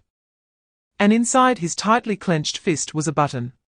It was initially determined to be a homicide, as he was pushed into the river. If Chen Sai had accidentally driven into the river, his hands would certainly be gripping the steering wheel, not clenched into a fist. Moreover, this button did not belong to the deceased. It was likely pulled from the assailant's outer clothing during the victim's instinctive struggle after being choked. This button was clearly from male clothing. The autopsy revealed that there were no obvious drowning bubbles in the deceased's respiratory tract, and no foreign objects were found. The condition of the heart, gastrointestinal tract, and internal organs suggested that he had entered the water after death. Chapter 231, Li Fei suspected that Zheng Qiannian might be in trouble. He took out his phone and asked Ling Hufeng, "Give me the phone number of the security guard following Zheng Qiannian, they might be in trouble." Ling Hufeng found the number and sent it to Li Fei. Li Fei dialed, but the call went through without anyone answering. This made Li Fei even more uneasy. According to the original plan, Zheng Qiannian was supposed to meet Ji Guangxue today, but Ji Guangxue had been killed, and Liu Demon was also dead. Today marked the first day of Xie Zhongxin's term as the newly appointed deputy secretary of the district committee and district mayor. And it was also the day when Guo Jianhua sent a deputy minister to assist him in taking office. Zheng Qiannian went directly to Xie Zhongxin to discuss inspection work. But Xie Zhongxin did not give Zheng Qiannian a good face and directly said, "I just transferred here from another place. What are you inspecting? Secretary Ji Guangxue and District Mayor Liu Demon have already been driven to death by you. What more do you want?" Zheng Qiannian, also a departmental-level cadre, could not accept this attitude and retorted, "I am executing the decisions of the Cheng Municipal Committee, not here to negotiate with you. I am just giving you a heads up. You may choose not to cooperate, but please do not trip me up." Xie Zhongxin immediately responded, "I was sent here by Provincial Secretary Zhao Huang. I listened to Secretary Zhao. Even if I haven't left any incriminating evidence since I just arrived, even if I have issues, it's none of your business. That's still a matter for the Provincial Discipline Inspection Commission. I am a provincial-level cadre." Chapter 232, there were two people standing at the door. Qiao Fei and Liu Guoliang. Qiao Fei said, "I just heard the recording at the door. I didn't expect Xie Zhongxin to disregard the Cheng Municipal Committee. You, as the Deputy District Mayor and Bureau Chief, are quite impressive. Daring to act against the Deputy Secretary of the Municipal Discipline Inspection Commission and the leader of the inspection team without reporting it, and even brought handcuffs. Now present the evidence of Zheng Qiannian and others' illegal activities. If you can't provide it, then you are abusing your power, and a case can be filed against you for dereliction of duty. The inspection team leader dispatched by the provincial department to Acheng can suspend your work as bureau chief without any problem. I and Comrade Liu Guoliang represent the Municipal Committee and the Municipal Discipline Inspection Commission to announce that your position as Deputy District Mayor is suspended. And the Municipal Committee and the Municipal Discipline Inspection Commission will formally issue a notice after reviewing it. The matters regarding Comrades Zheng Qianian and Cheng Zhibo will be assigned to Comrade Liu Guoliang to handle, and you, as a party involved, need to recuse yourself. However, your inspection work in Yaming Lake District will continue. When Liu Guoliang arrived, Qiao Fei had already informed him to bring 2 people from the Discipline Inspection Commission. And he and Qiao Fei did not ride in the same car. Li Fei and Liu Chaohui also did not know how Qiao Fei arrived so quickly or how she knew about the situation here, but it was not convenient to ask. So they remained silent. Chapter 233. The person speaking was Deputy Director Wang Yangcheng, sitting in the front row. Zheng Qianian's face darkened. What? Are you disobeying the Acheng Municipal Committee's decision? Do you mean that Secretary Qiao's words don't count in front of you? Wang Yangcheng was a close ally of Yao Zheng, and when he heard Zheng Qianian's speech, he knew his end was near. To be honest, that Zhang Yingang had continued to exist under his protection. He was the one with the most dirt on him, and it could never be cleaned off. If this major exposure and denunciation activity were to take place, he would likely be among the first batch of unfortunate individuals. Since Yao Zheng secretly instructed him to create trouble for the inspection team, he might as well take this opportunity to disrupt the meeting. He believed that those directors and team leaders who were promoted through his influence would definitely follow him. Only the ordinary police officers would not follow. Wang Yangcheng said, "What I mean is, the police present will not listen to you. Do you think a few of you on stage can incite the rebellion of over 1,000 people in the Yaming Lake District Police system? You're overestimating yourselves. I'm talking about public sentiment. They will not agree with what you are doing." Zheng Qianian replied, "Are you trying to kidnap public opinion or rape it here? Over 1,000 police officers here are clear-headed. Previously, they wanted to awaken, but had no chance. Now that the opportunity for fair competition has come, why should anyone decide who becomes the director or team leader? Acheng is conducting a pilot reform of personnel organization, advocating that the capable rise, the incompetent fall, and the honest rise while the greedy fall. Since you mentioned public sentiment, fine, let us have the police comrades present raise their hands. Anyone who disagrees with Secretary Qiao's opinion, please raise your hand." Chapter 234. Wang Yangcheng indeed had issues with Ji Yingying and was aware of it. Zheng Qianian had already said that if anyone reported him on the spot, he would be immediately taken down. Wang Yangcheng, unwilling to sit idly by, approached Ji Yingying. "You're talking nonsense. Do you want to frame me? I advise you to think carefully." Li Fei stepped forward and pushed Wang Yangcheng back into his seat. "You listen carefully. Reporting is her right, and you have no right to interfere. If her report about you is unfounded, she will bear the responsibility. But if you indeed have issues, no matter how you obstruct it, it won't help." Just then, Ji Yingying said, "I am reporting Deputy Director Wang Yangcheng for the first thing. He extorted money from me, sexually harassed me, and forcibly molested me. The situation is as follows." Ji Yingying recounted an incident. Last summer, Ji Yingying's brother, Ji Yunpeng, took his girlfriend to the night market on Jifang Avenue in Yaming Lake District for barbecue. Due to his girlfriend's beauty, several thugs eating barbecue nearby took notice and invited her, Dao Fangfang, to their table to drink beer and eat barbecue, but Ji Yunpeng stopped them. However, those thugs completely disregarded Ji Yunpeng and grabbed Dao Fangfang. As a girl, Dao Fangfang was no match for those thugs. Seeing that she was about to be taken away, Ji Yunpeng went to protect his girlfriend, but unexpectedly, the thugs smashed a beer bottle over his head, knocking him out and leaving him blooded. Yet, when he came to, he continued to try to pull his girlfriend back. Chapter 235. At this meeting, Ji Yingying took the lead in directly exposing Deputy Director Wang Yangcheng. Meanwhile, at the Municipal Committee, a standing committee meeting was also being held. The only agenda item for the standing committee was how to handle the issues regarding Cheng Zhibua and Xie Zhongxin. When Qiao Fei mentioned the names of the two, Yao Zeng became anxious.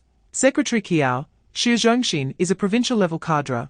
He was appointed by the provincial party committee, and we have no authority to deal with him. Qiao Fei sneered, "Is that so?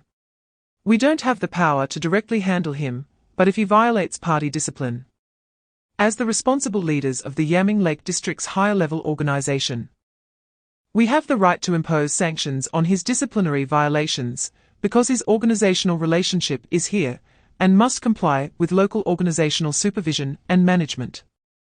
Upon hearing Qiao Fei's words, Yao Zeng could no longer argue, as Qiao Fei was not trying to handle Xie Zhongxin, but to discipline him. And handling and disciplining are not the same. Seeing that Yao Zeng no longer dwelled on it, Qiao Fei continued. "Let me first ask all standing committee members to listen to a recording." Zhou Fei played the recording that the inspector had handed over to her. "What are you inspecting?" "Secretary Ji Guangxue and District Chief Liu Demon have already been driven to death by you. What else do you want to do?" Chapter 236. Ji Yingying saw Zhou Fei and the others arrive, and not only did she not feel nervous, but she also became more energized. She said, "Since Wang Yangcheng accepted a bribe and extortion money of 300,000 from those two thugs, Chen Bugugu and Liang Hongla, my brother's legitimate self-defense has turned into intentional injury. Wang Yangcheng wanted to extort 300,000 from me and also wanted to sleep with me, but unfortunately, I couldn't satisfy him. He attempted to assault me and ended up sentencing my brother to 2 years and 6 months. Ji Yingying deliberately repeated these words simply, just to let the newly arrived city committee members hear.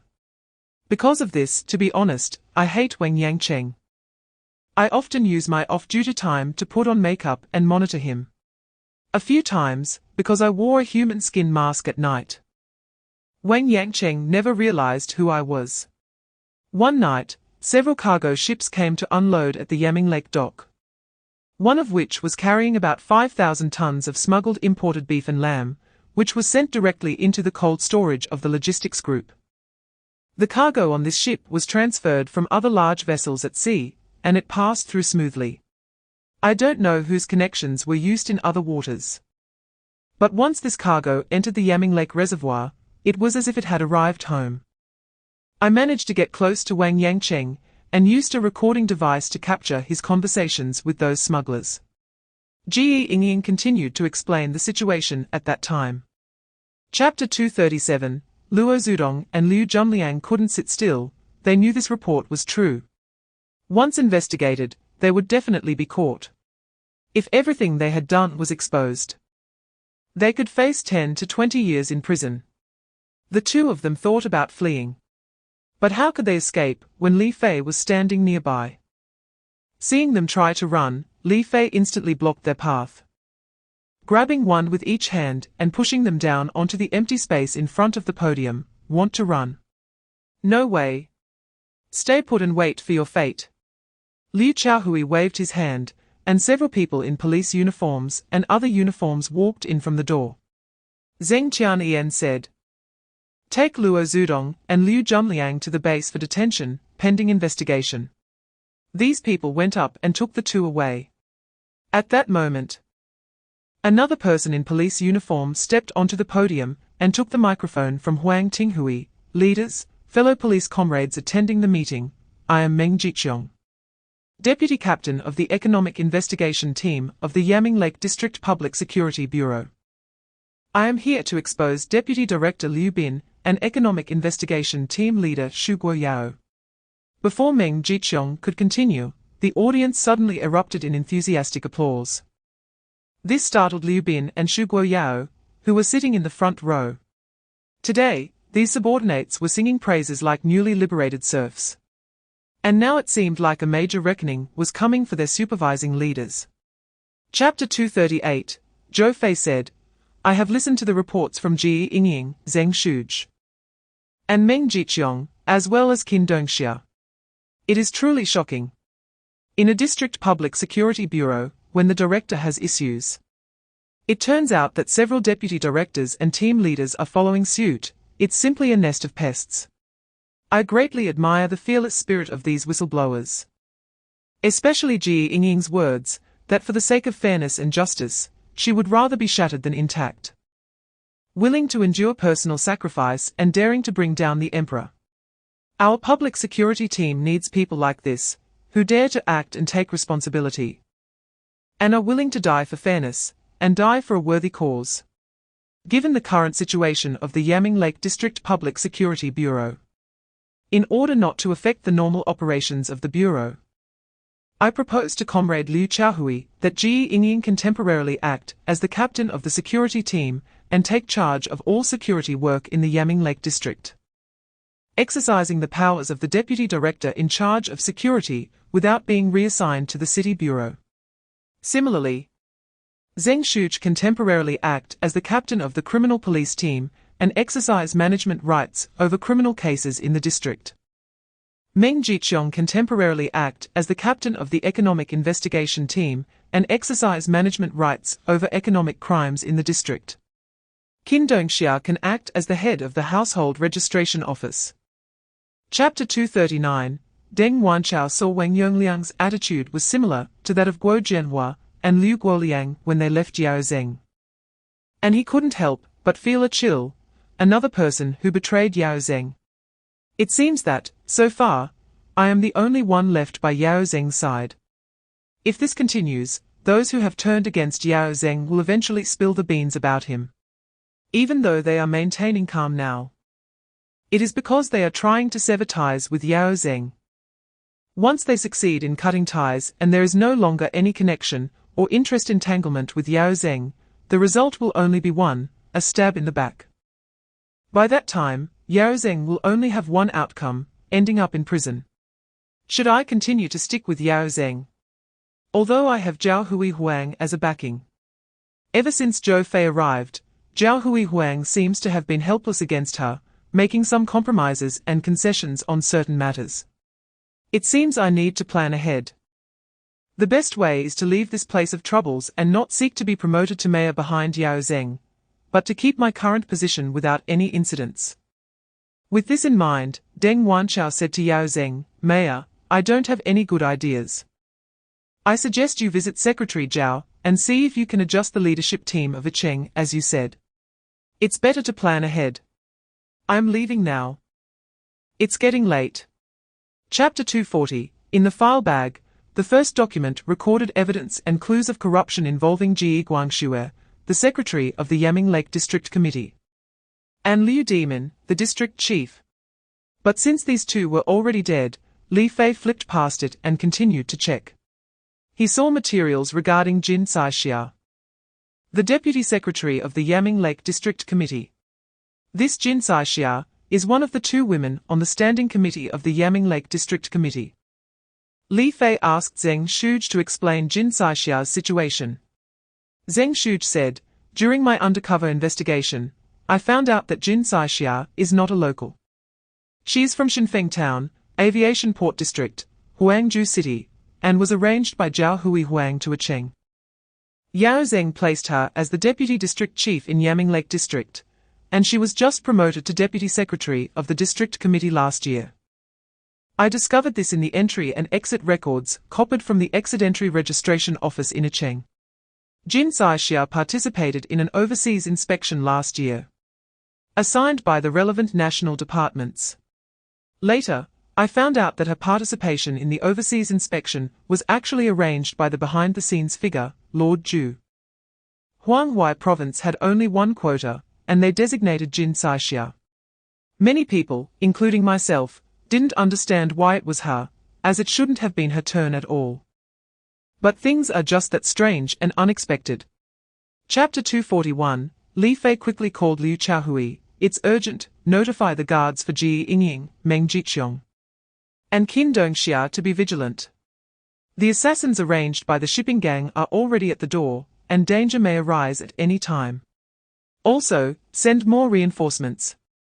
It's best to catch them, and send a few people to Zheng Shu's house to bring one of the assassins back to the bureau. But be careful not to leak any information. After arranging Liu Qiaohui, Li Fei called Zheng Qianyan. Old Zheng, where are you? Zheng Qianyan replied, I'm at the base. Li Fei asked, is your sister-in-law and daughter at home? Zheng Qianyan said, they are not staying at home tonight. Director Liu Qiaohui arranged them in a suite at the city bureau's family quarters, with 2 police officers accompanying them, so they should be quite safe. Li Fei said, that's good. You're being targeted by a killer now, so be careful. I'll be there soon. Li Fei walked out of the bathroom and told Zheng Shu in a moment. Someone from the municipal bureau will come to take Zhao Wanyang away. You keep an eye on him, and also pay attention to your and your sister-in-law's safety. If they aren't from the municipal bureau, don't open the door. I have to leave first, other killers are still active, and I need to stop them. Chapter 242, Kongzhi was ruthless enough, seeing failure and capture imminent, he committed suicide. Li Fei saw this scene and wanted to intervene, but it was too late. He could only watch helplessly, as Kongzhi died in front of him. Although Li Fei felt regretful, and wanted to ask whether Ji Guangxue was killed by him, he didn't have the chance. However, he was also relieved that if he had arrived even a minute later, Kongzhi might have kicked open the door, and stabbed Zheng Qianyan, and a few others to death. Li Fei called Liu Qiaohui to explain the situation, and asked him to send someone to take Kongzhi's body away. When Liu Qiaohui personally brought people to the scene to collect evidence and took witness statements, Li Fei had Zheng Qianyan pause the questioning of Wang Yangcheng, and brought Zhong Weidong and 2 duty personnel from the first-floor lobby over. After bringing these 3 to the meeting room on the second floor, Li Fei walked in. The 2 lobby duty personnel felt a jolt in their hearts when they saw Li Fei coming over. They had just heard Li Fei's voice over the intercom. And then Kongzhi died and was carried away by someone from the municipal bureau. They felt guilty and uneasy. Li Fei spoke to the 3 of them, you 3. Tell me, who provided the killers with convenient conditions? What benefits did you receive? Speak honestly, don't wait for me to use methods on you. Chapter 243, Li Fei handed over the interrogation power to the 2 police officers, and sat down to continue fiddling with his phone. Liu Zhongwen felt uneasy seeing Li Fei ignore him and continue with his phone. Don't let him use his special abilities again. I'll tell you everything I know. Liu Zhongwen was indeed afraid of Li Fei using his special abilities to reveal more of his secrets, so he had to negotiate with the 2 police officers. Li Fei smiled and said, as long as you clarify who sent you to kill, I won't bring up other matters. How about that? Liu Zhongwen, terrified, replied, okay. I will speak the truth. It was Mr. Qiao who asked me to kill Meng Jiqiong. As for why, I don't know. The 2 police officers recorded his statement truthfully. They then asked him about the murder of Liu Zhongwu, and seeing Li Fei, who was looking down at his phone. Liu Zhongwen dared not hide anything and admitted to the fact of killing his wife's lover, Liu Zhongwu. After Liu Zhongwen signed the statement, the 2 police officers handcuffed him and took him to the detention center. Thus, 2 of the murderers from last night had died, 1 killer had not appeared, and 2 committed suicide. Li Fei, Liu Qiaohui, and Zheng Qianyan agreed not to disclose these matters externally, especially since Zhong Weidong revealed that Yao Zheng had him guide Kongzhi. This needed to be kept confidential because Yao Zheng would not admit it based solely on Zhong Weidong's word. If things went wrong, it might alert Yao Zheng to destroy evidence, and it wasn't yet time to settle accounts with him. Chapter 244, this girl, Li Fei recognized, she was Shifengxia, whom he encountered in Running County. At that time, Shifengxia was working in a bathing city in Running County, and was almost raped by Cha Chunhua, who was there for an audit. When she escaped, she ran into Li Fei and his companions, who saved her and retrieved her ID card, allowing her to leave running county and work as a clerk in a security company. But why was this Xifengxia now appearing here, naked? Something must be going on. Li Fei quickly took off his outer coat and ran up. However, Zhu Zhongyuan waved his hand, signaling his subordinates to stop Li Fei. Li Fei was furious. Whoever dares to stop me again, don't blame me for being rude. But those few people didn't listen at all. As long as Zhu Zhongyuan didn't speak, they weren't planning to let Li Fei pass. At this moment, Zheng Shuge saw this scene and became angry as well. Anyone who obstructs the rescue will be arrested. Zhu Zhongyuan's expression changed. He knew very well where this girl had come from. He took out his phone and made a call, but he wasn't trying to solve the problem. He was notifying people to have all the security personnel come to the gate to take the girl back first. As long as the girl wasn't taken away by Li Fei and Zheng Shuge, he would still have room for explanation. Saying she was a relative of their employee or someone else, even claiming she was a mental patient would work. Once she was taken away, she would definitely disclose the secrets here, adding more evidence against them. The recent incident of Cao Shinshin sending killers hadn't been clearly explained to the Public Security Bureau yet. If another problem arose, he wouldn't be able to explain it upward. Chapter 245, Xifengxia said, in that underground world, there are over 100 girls like me. According to the people inside, about 40 to 50 girls have been ground into meat filling and fed to the turtles. They say that the logistics group's turtle pond has thousands of turtles. Once the minced meat is dumped in, it disappears in an instant. We girls were all forcibly kidnapped. Once a person goes in, their ID is destroyed, and all phones are smashed to prevent contact with the outside world.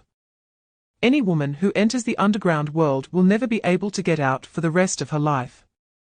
If I hadn't pretended to accept my fate and deceived that little boss, I would never have had the chance to come to the surface. Liu Qiaohui asked, "Is there drug use or gambling in that underground world?" Xifengxia replied, "I haven't found any drug use. It seems they don't allow it here. However, many outsiders come into the basement to do business. They say the drugs they trade come from Huating Chemical. Huating Chemical has several underground passages.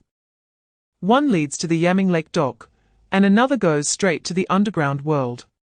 Liu Qiaohui asked again, "Do you know how many thugs the logistics group has?" Chapter 246, Li Fei recognized this person. He had seen him during a military competition when he was in the army, representing a military region. This person was named Fan Zhenjiang, also a martial arts master, coming from a martial arts family like Li Fei. They fought to a draw on the ring. And in the end, neither could win, so the judges awarded them equal ranks, both taking first place. Since Li Fei transitioned out of the military, he had rarely followed military affairs, and was unaware of Fan Zhenjiang's whereabouts. In any case, it had been 10 years, and when they met again, he didn't immediately recognize him, especially since he hadn't expected it. He watched Fan Zhenjiang holding a wooden stick, his fingers tapping on it. Li Fei looked over. "Is this Morse code?" Fan Zhenjiang was signaling him. Li Fei understood that Fan Zhenjiang was an undercover agent, and their goals aligned. He had been active in Acheng for over a month. Li Fei crossed his arms, his fingers also moving up and down his arms. Li Fei's response was simple, "Understood. We'll cooperate." Stopping the finger movements, Li Fei asked, "Master, may I ask your honorable name?" Fan Zhenjiang replied, "I don't dare to call myself a master. My surname is Lang, name Ya. I've heard your skills with the wooden stick are quite impressive, so let us see who is better in stick techniques. If you lose, get out quickly." Chapter 247, Jiang Tongtong knocked on the door. Qiao Fei said, "Come in." Jiang Tongtong entered to report, "Secretary Qiao. Secretary Wang Yongliang is coming to report on work. What do you think?" Qiao Fei said, "Let him come in." Wang Yongliang was waiting in the secretary's office outside. Hearing Qiao Fei's invitation, he walked in gratefully. Because Wang Yongliang had a weakness in Qiao Fei's hands, Qiao Fei could take him down at any time. But he did not take action against him, and he couldn't help but feel grateful for Qiao Fei's leniency. What he didn't know was that it wasn't that Qiao Fei wanted to tolerate such serious extramarital affairs, but that Qiao Fei was considering the stability of the overall situation.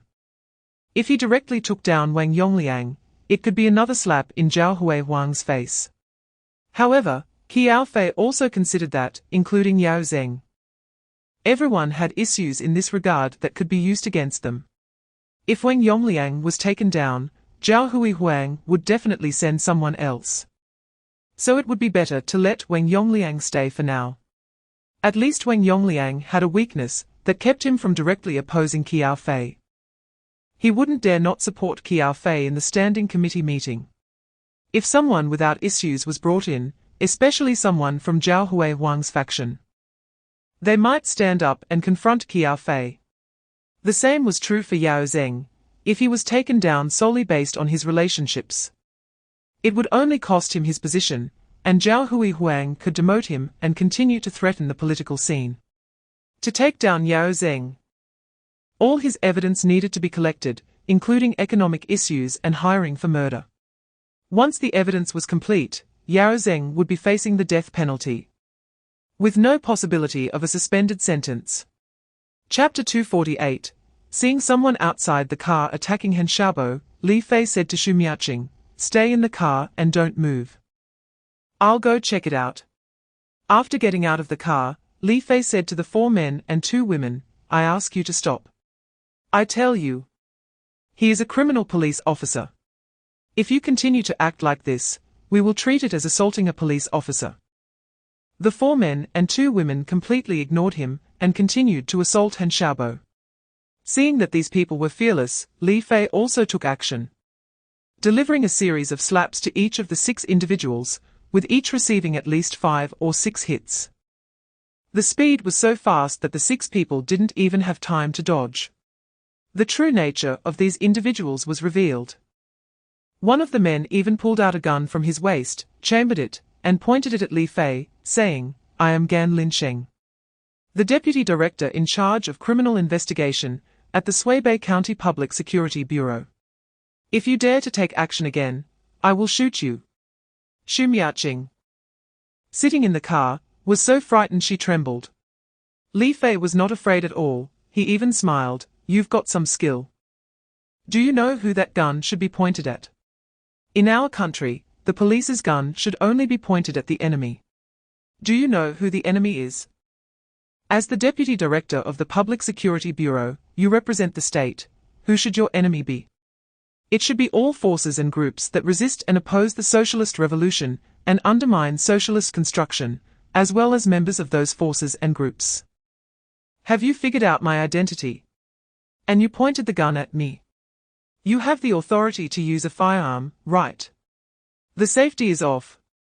So go ahead and shoot me." Chapter 249. Zhao Ruifeng, upon hearing Li Fei's reasonable question, could not explain and said, "Then why did you detain Xu Miaqing in your car? Why won't you let her get out?" Li Fei sneered, "It was your people who wanted to kidnap Xu Miaqing. Xu Miaqing asked us for help, and she got into our car of her own accord. We did not force her, so how did we become the kidnappers?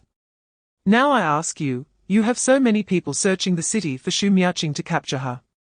As far as I know, you have already expelled her, so why are you still looking for her?" Zhao Ruifeng saw that Li Fei was eloquent and he couldn't argue back, so he resorted to being unreasonable. "Xu Miaqing is from Suibei County. Her affairs belong to our own family matters, and it's not for an outsider like you to manage. Let me put it this way, if you hand Xu Miaqing over to us, you can go on your way, and we won't pursue the matter. If you don't hand Xu Miaqing over to us, then we can only say sorry." Li Fei replied, "Xu Miaqing entrusted her personal safety to us. So we have the responsibility to protect her safety. Unless you can provide evidence that Xu Miaqing is a criminal suspect, otherwise, I will not hand her over to you. As for your so-called apology, feel free to use any means you have. However, I warn you, whatever you do must be within the legal framework." If it exceeds your authority, don't blame me for taking action against you. Chapter 250, the tall man confessed, it was Jin Qianyu, the president of the Suibei County Urban Investment Company, who contacted us. He said that as long as we killed the accountant Xu Miaqing from the Urban Investment Company, he would give us 5 million. He also guaranteed that the Suibei County Public Security Bureau would not investigate this case and told us that this matter was ordered by the higher-ups. So there was no need to be afraid. Because he contacted us in a hurry, we didn't have time to prepare. We originally thought of just kidnapping Xu Miaqing. But he told us that there wasn't enough time. He only gave us half an hour and even used WeChat to show us the scene. We had no choice but to use explosives to take care of Xu Miaqing. Li Fei asked, where did the explosives come from? The tall man hesitated a bit. Li Fei pulled out a silver needle and pricked him, and the guy immediately surrendered. I said it was Captain Li who sent us the explosives. Li Fei warned, tell me clearly your names and that of Captain Li. The tall man said, my name is Zhong Biao. And these two are Pan Shijun and Zhu Shunming. That captain is Li Yonghui, the captain of the Public Security Bureau's security team. Chapter 251, the few people chasing after Xu Miaqing were so scared that they just wanted to hide. Except for Zhao Tingfei, who knew a bit. The others were just following the county leader's orders to investigate Xu Miaqing's whereabouts. They didn't know why they were looking for Xu Miaqing, and no one told them. They were just obeying the leadership's instructions, and after finding Xu Miaqing, they were to hand her over to the county committee. But how coincidental was it that there was a car parked by the roadside, and Xu Miaqing got into it? Not realizing that it was the private car of a team leader from the municipal criminal police team, who was also Li Fei. Liu Lefu thought even more. Did Li Fei know in advance that Xu Miaqing was going to be captured, and was waiting for her here? The expulsion of Xu Miaqing from the Urban Investment Company happened just this morning, and he had also broken up with Xu Miaqing, his lover.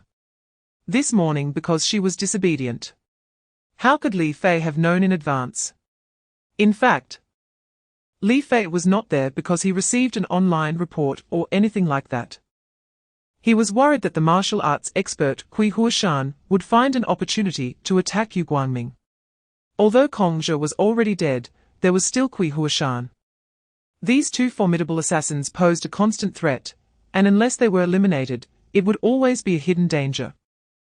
It was precisely for this purpose that Li Fei temporarily set aside the leads he had in Yaming Lake District and let others go handle it. While he first arrived at Suibei County, where Kui Huashan was hiding. Chapter 252, Dao Taigang and Zhong Huolong immediately reported the situation to Li Fei. Li Fei had just fallen asleep when the phone woke him up. He said to Dao Taigang, it's fine, he can't escape. Did you see who he left with? Dao Taigang replied, a girl, driving a red sedan, the license plate number is Huang Q9N520. Li Fei got out of bed and said, wait for me for 10 minutes. Li Fei called the traffic police team leader Yun Yundong based on the license plate number. Yun team, help me out.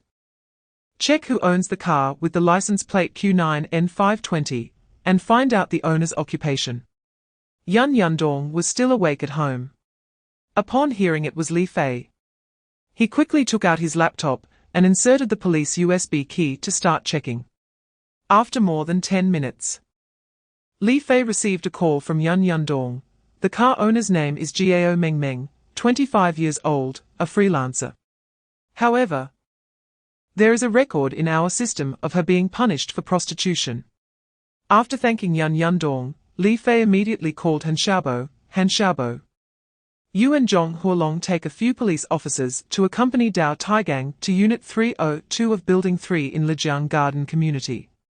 There is a prostitution den there. But you must pay attention to follow Dao Taigang's lead, as the clients are too strong for you. Only Dao Taigang can handle them. You can only assist in other ways. Remember, after catching him, send him directly to the municipal bureau, and do not bring him back here.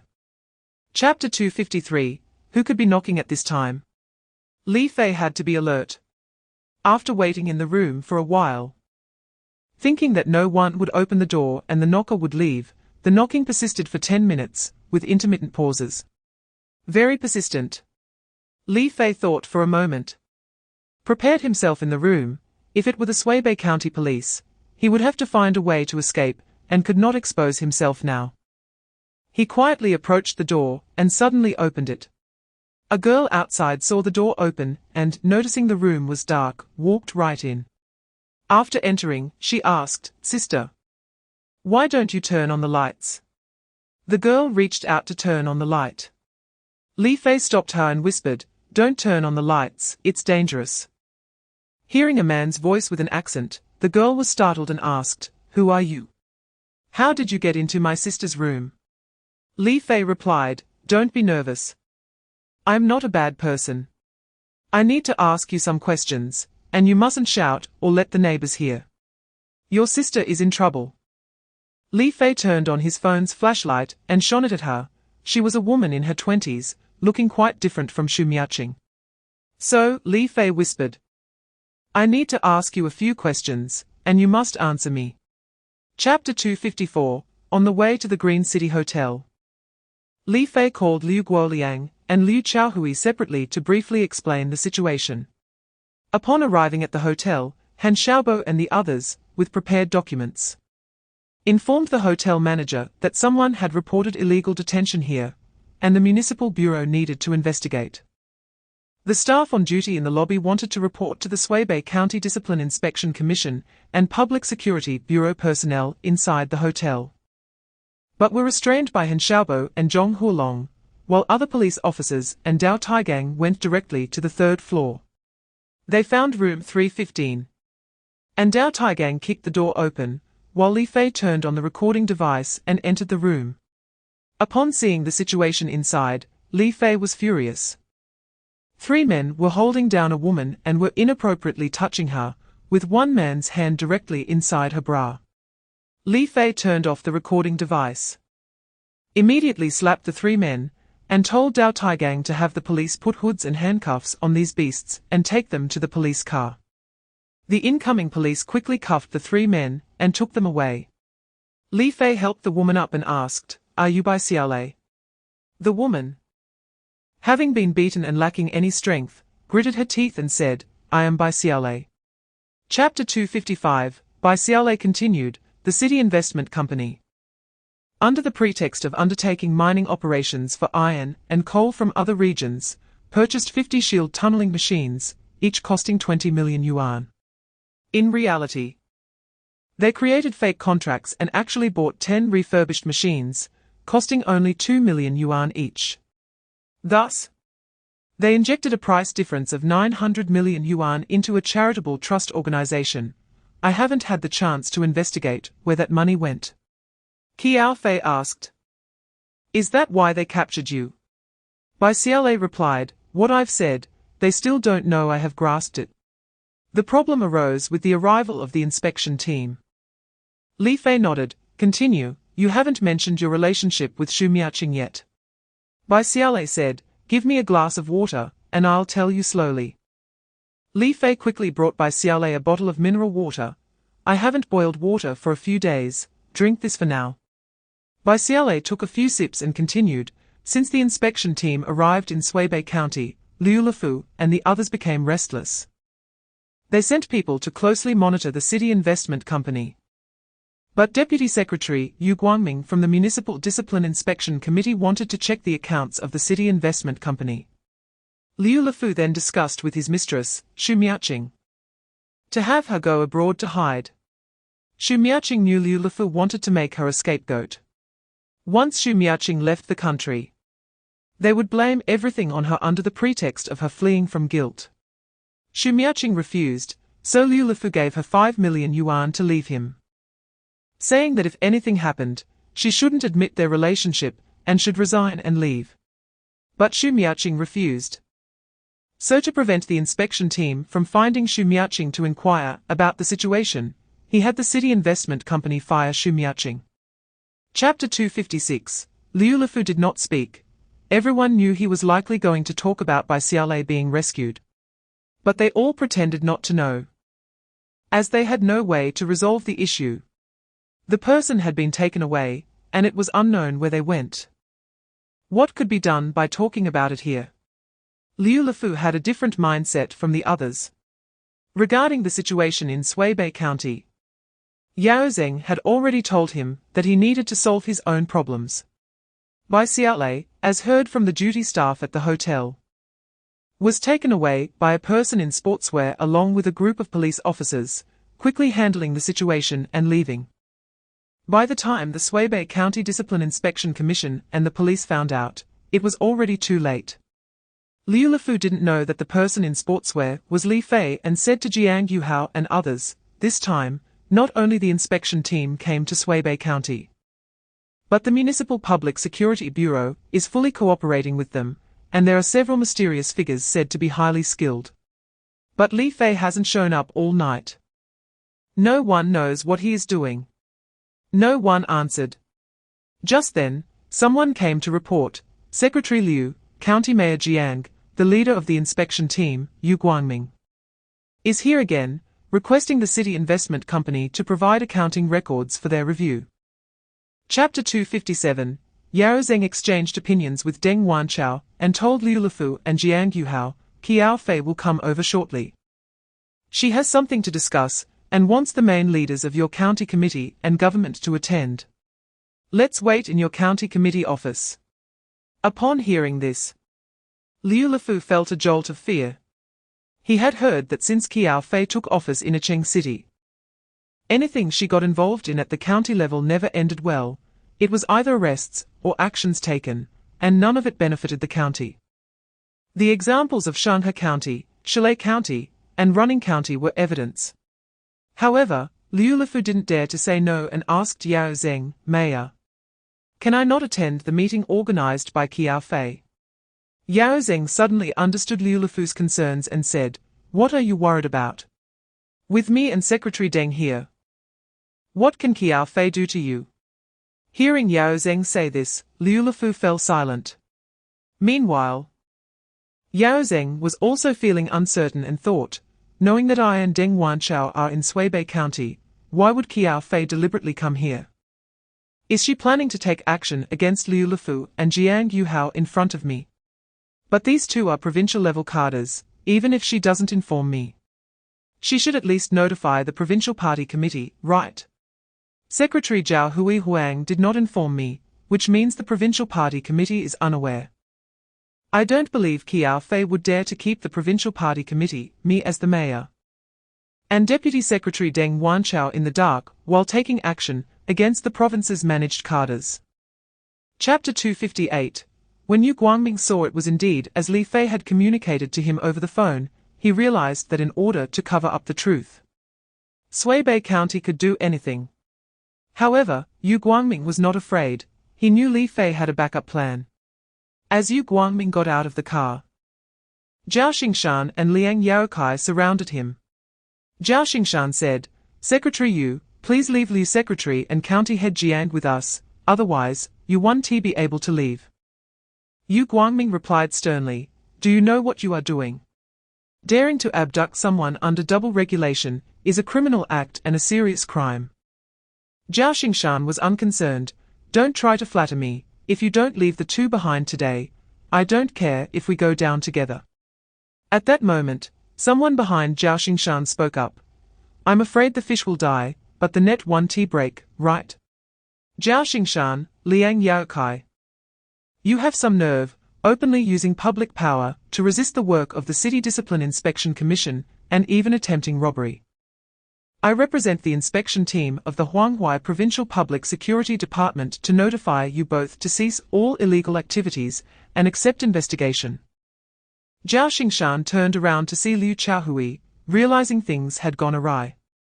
Liu Chaohui then said to the police, comrades from the Suibei County Bureau, anyone who doesn't know what they are doing and has been brought here by Zhao Xingshan and Liang Yaokai should return to their units immediately and not follow them into crime.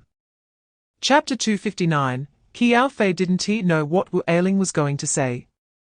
But she could see that Wu Ailing might not have been involved in their division of money, otherwise, she wouldn't be so calm.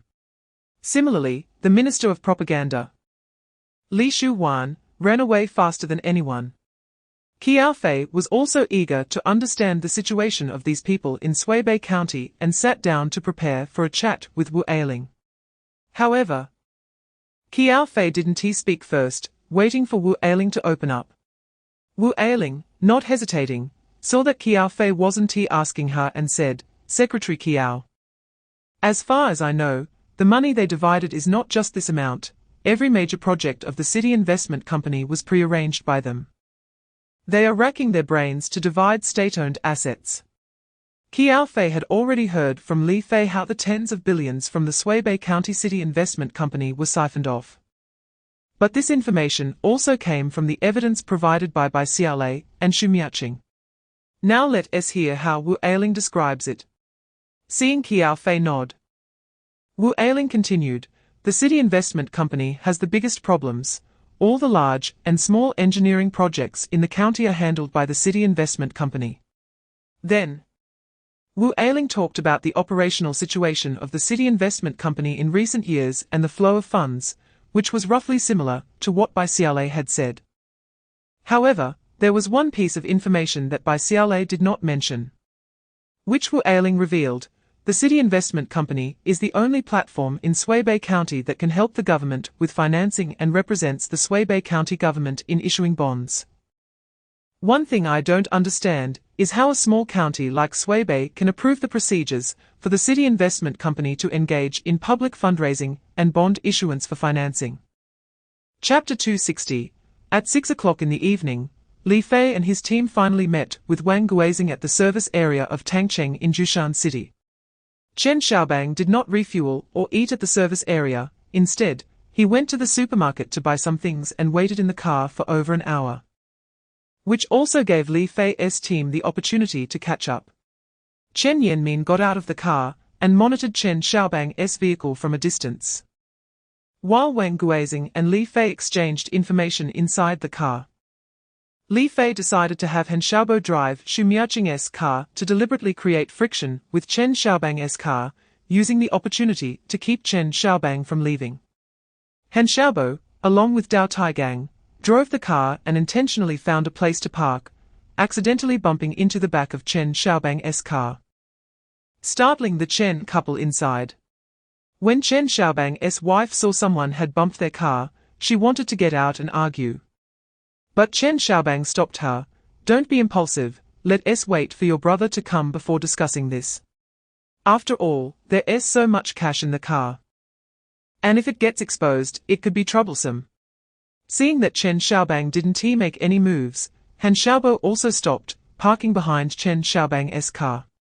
If anyone asked, they would say they had bumped into the car and were waiting to handle the matter, effectively blocking Chen Xiaobang's way out. Because the parking spot in front of Chen Xiaobang was a low wall separating the parking areas, he could only back up to leave. Chapter 261. On the way back, Li Fei called Yu Guangming. "Secretary Yu, please arrange for someone to go to Shuibei County." Chen Xiaobang was caught in the act while transferring a huge amount of funds, and we need to hand over both the person and the money to you. Hearing Li Fei on the phone, Chen Xiaobang knew he was in trouble, and that he could not escape this time. He recklessly said, "Reporter Li, I beg you to let me go. I will agree to whatever conditions you propose." Li Fei, hearing this, asked, "Can you tell me the truth?" Chen Xiaobang replied, "I can, I will definitely tell you." Li Fei said, "All right, then first tell me, who is in charge of the City Investment Company in Shuibei County?" Chen Xiaobang answered, "It is personally managed by County Head Jiang Yuhao, and Secretary Liu Lefu also oversees it. All decisions are made by the two of them." Li Fei continued to ask, "How much money have you taken from the City Investment Company?" Chen Xiaobang replied, "I have never taken money from there. The money I took was from elsewhere, unrelated to the City Investment Company." Li Fei said, "Since you want to tell me the truth, then you can wait to explain to Yu Guangming and them." Chen Xiaobang hurriedly explained, "What I meant was, I have never directly taken any money from the City Investment Company, just like you mentioned once. I withdrew 5 million from a charity organization. I can give you this money, will you let me go? Chapter 262, Seeing a group of people surrounding Dao Taigang. Sisters Fan Jusin and Fan Jirawei were so frightened that they huddled together behind a big tree on the roadside, not daring to run away. Here. Dao Taigang saw these people surrounding him and said, I am now officially warning you not to use violence against me, otherwise, I will defend myself. And don't blame me for not giving prior notice. Those people thought Dao Taigang was scared, and someone said, Brothers, go for it. Wreck him. They all rushed forward. Dao Taigang executed a swift move, jumping up and landing on the shoulders of two people, snatching away their batons and jumping outside the circle. Then, Dao Taigang specifically targeted the legs of these people. The two batons danced in Dao Qigang's hands, and seeing those people surrounding him again, he stopped being polite. Left and right, in a short time, he knocked all those people to the ground, half of whom were injured. Seeing no one could stand up anymore, Dao Taigang threw down the batons and approached Sisters Fan Jusin and Fan Jirawei. Don't be afraid, from now on. Your parents and your safety will be protected by us. Come, let us go back. Chapter 263, The man was directly stunned by Li Fei's punch. Lying on the ground without daring to make a sound, Cheng Lu hurriedly covered herself with a blanket. At this moment, Han Xiaobo and Zhong Huolong restrained the man and snapped handcuffs on him. We are now arresting you for rape, if you have any other charges. You can wait for multiple penalties, you're just a beast. At this time, Fan Donghua arrived in the room accompanied by Shi Chengyin.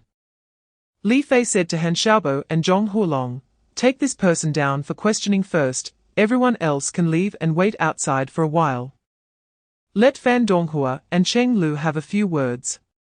In fact, everyone knew this was an opportunity for Cheng Lu to get dressed again since her upper body had been stripped by that person. After a while, Fan Donghua and Cheng Lu supported each other and walked out of the room. Cheng Lu already knew that they had been saved. And the ones who saved them were Li Fei, Yu Guangming, and Shi Chengyin. But it wasn't the time to express gratitude yet. Seeing Cheng Lu come out, Li Fei stepped forward and asked, Sister-in-law, do you know what that beast does? Cheng Lu replied, I don't know either, there were two women taking turns guarding me before. And just now, I don't know where this person came from, he came up and started to tease me, I scolded him, and he became violent. Chapter 264, The leader said, It's Mr. Guy who sent us here. Mr. Guy said you're a bad person. And since you've put several of his supporters in jail after coming to Suibei County, now you've released his enemies, is that reason enough? Li Fei replied, To be honest, it's really not enough. Tell me, how does Mr. Guy know about these situations? The leader said, Since you want to be a clear ghost, I can tell you. Other leaders have been caught, but there is still the organization Minister Zhong Chuanmin, who is responsible for distributing official positions and has many spies. Li Fei asked, Is Zhong Chuanmin at your Mr. Guy's place? The leader replied, It's so convenient with phones now, whatever you want to hear or see can be done. Is there a need to say it in person? Li Fei continued to ask, Then tell me, where is Zhong Chuanmin now? Where is Mr. Guy? The leader said, You really talk too much. I've already told you to be a clear ghost, don't push your luck. Li Fei said, I'm reminding you. When Mr. Guy assigned you the task, did he say you could definitely kill us? The leader disdainfully replied, Mr. Guy didn't he tell me what to do with you? Just said to bring more people, take the weapons, can't have too few, didn't he say anything else? What? Do you have 3 heads and 6 arms? Remember, a hero can't fight against 4 hands, and a fierce tiger is still afraid of a pack of wolves.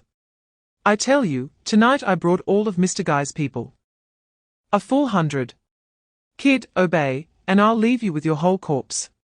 Chapter 265, Li Fei saw Cheng Xingai pull out a gun. And the hidden camera on his chest recorded everything. Unexpectedly, Cheng Xingai's action betrayed him. Although Li Fei copied the USB drive from Fan Donghua, he didn't have time to look at the evidence inside. But when Cheng Xingai suddenly pulled out a gun, that evidence appeared on the scene. Possessing a firearm privately is a criminal act, and Cheng Xingai had done just that, making the evidence irrefutable.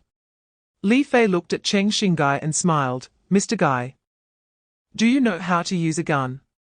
How can you threaten me without even unlocking the safety?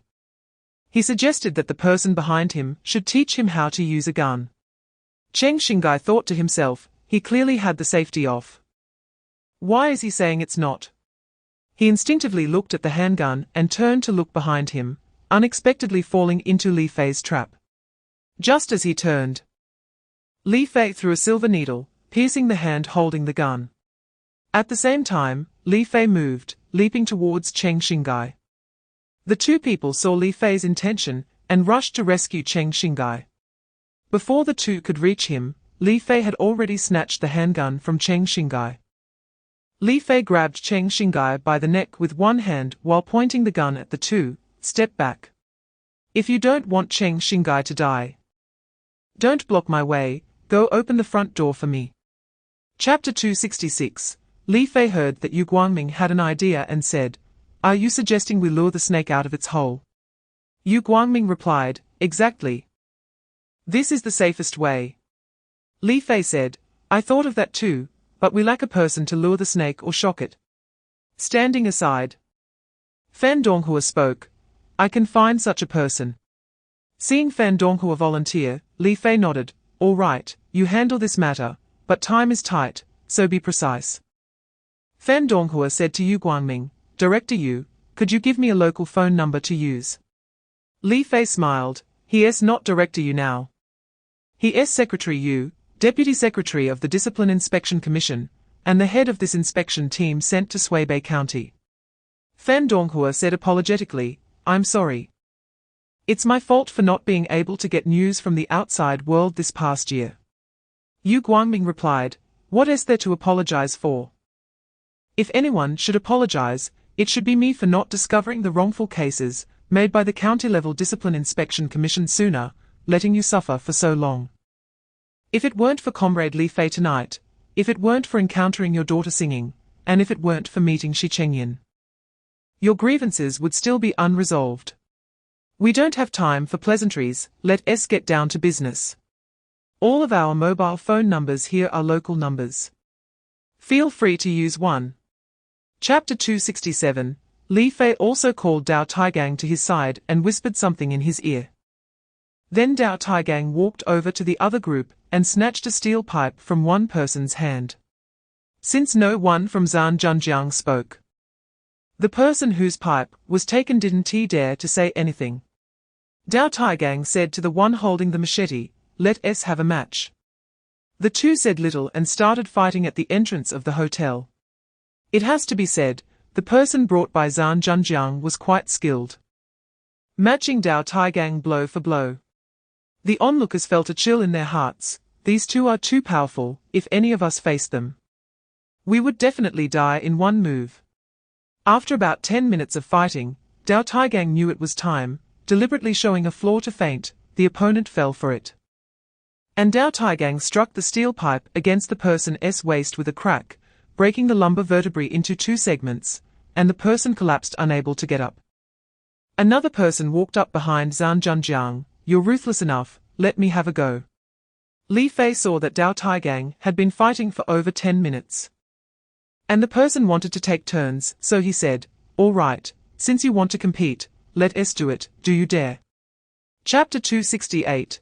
Li Fei placed a micro-listening device into the scratch cut behind the frame, restoring it to its original appearance, reapplying the transparent tape, and hanging the frame back up.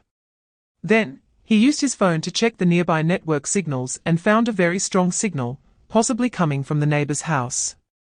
He used the universal decoding software he had installed on his phone during his time at National Security to connect to the listening device, and used the software to link the listening device's signal to his phone, achieving remote listening and simultaneously saving the recordings to his phone. After doing this, Li Fei transferred the contents of the USB drive to his phone, put away the USB drive and decoder, and went outside. He took photos of Li Shumiao's ID card and property certificate on his phone, pretending as if he hadn't found anything, and said, "Didn't he find anything? Let us go." Seeing that Li Fei and the others didn't take her away, Li Shumiao breathed a sigh of relief, and after watching Li Fei leave from upstairs, she hurried back to the bedroom to check everything. Li Shumiao didn't know that her sister Li Shuhuan had stored a micro USB drive behind the frame of the bedside mirror. Nor did she know that Li Fei had already replaced the USB drive with a miniature listening device. She took out her phone and called her sister, explaining the situation about Li Fei and the others coming to their home. Chapter 269, because Li Shuhuan knew very well what was recorded on that USB drive. The first item was a record of the bribes she received during her time as the organization minister, including who gave them, the amounts, and the gifts. The second item was the amount of money she gained from the next enterprise outputted by the Suibei County Investment Company. The third item was the benefits she received from other companies. The fourth item was the gifts she gave to her superiors, detailing what was said, the time and place, and the specific requests recorded clearly. The fifth item detailed the specific time of her relationship with Yao Zeng, including the date and location. Outsiders would surely wonder why Li Shuhuan recorded these things. Sensing an unusual smell and seeing that her area was wet, Li Fei couldn't help but sneer. How could someone with such cowardice still be the organization minister? At that moment, Li Fei received a message from the two female staff members sent by Yu Guangming. "We are at the villa entrance." Li Fei replied, "Just come in." When the two female staff members entered, Li Shuhuan realized where she was going next. Although she was extremely terrified, she still held a glimmer of hope that Yao Zeng could save her and reached for her phone, wanting to inform Yao Zeng in this urgent moment.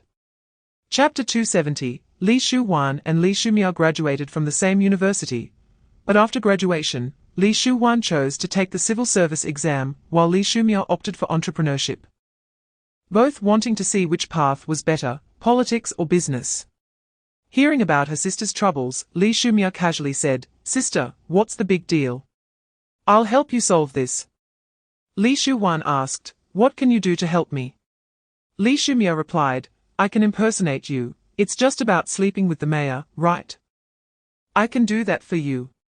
I know you haven't lost your virginity, but I'm different. I've been with more than one man. I don't care. What's the difference between one more and one less?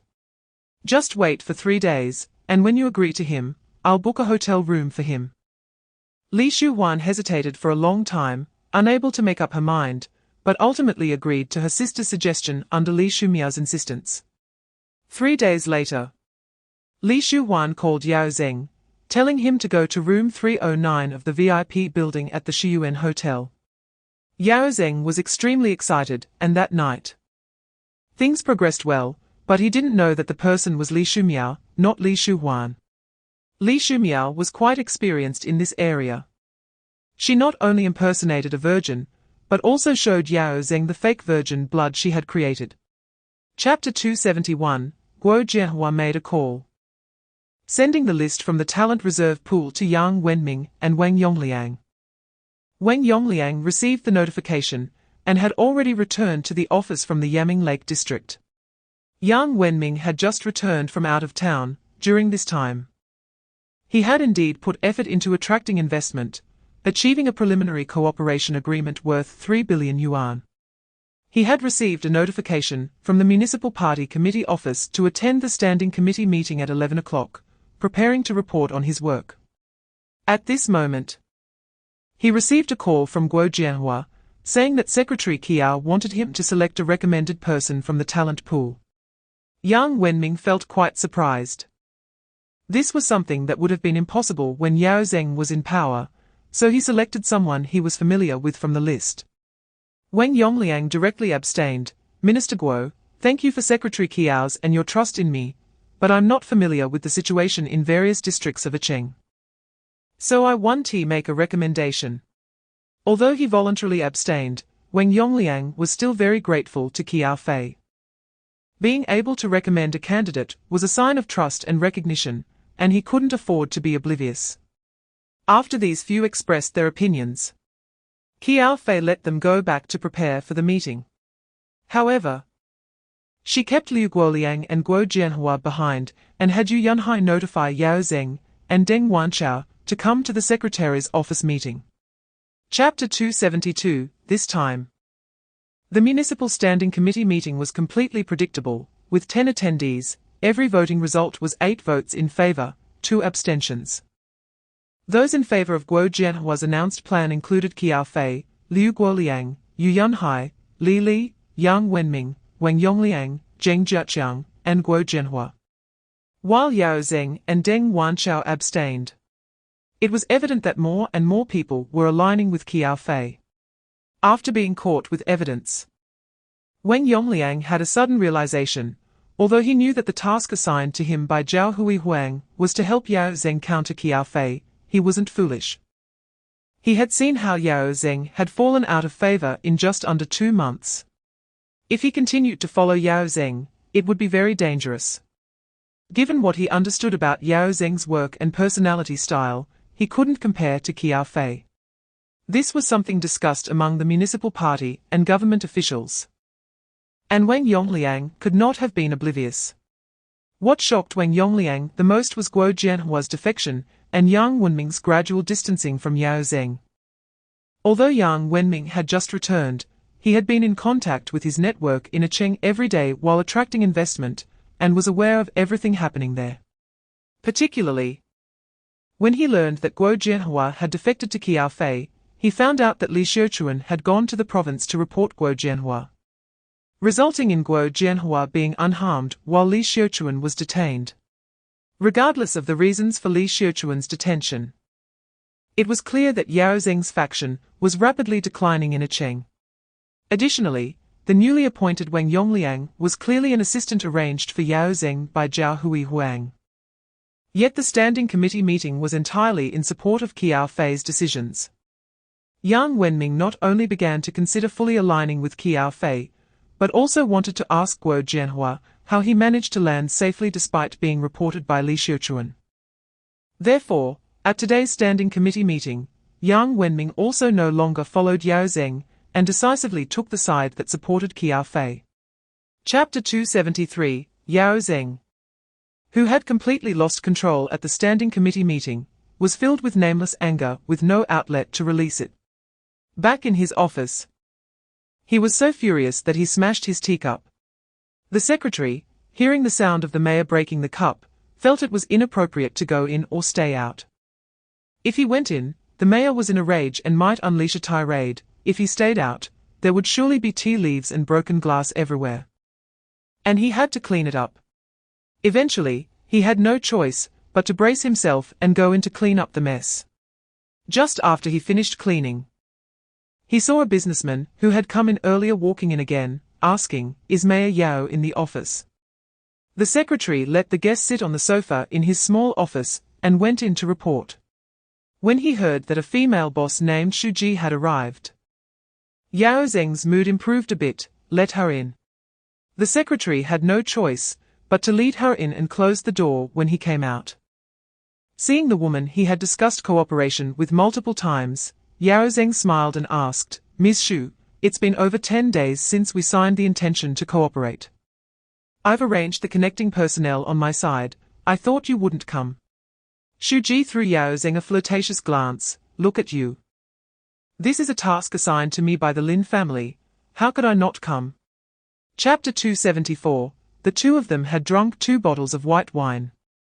Even if they had some alcohol tolerance, the stimulation of alcohol would greatly lower one's IQ. Shu Ji, being a senior public relations woman, was using this point to take down Yao Zeng. At this time, Yao Zeng's hormones were surging, and his mind was clouded by alcohol and lust. Functioning at the level of a teenager, unable to resist temptation, he quickly undressed and followed Shu Ji after she teased him. Just like that, the two finished their illicit affair on the big bed in the hotel after their romantic bath. Yao Zeng experienced physical satisfaction.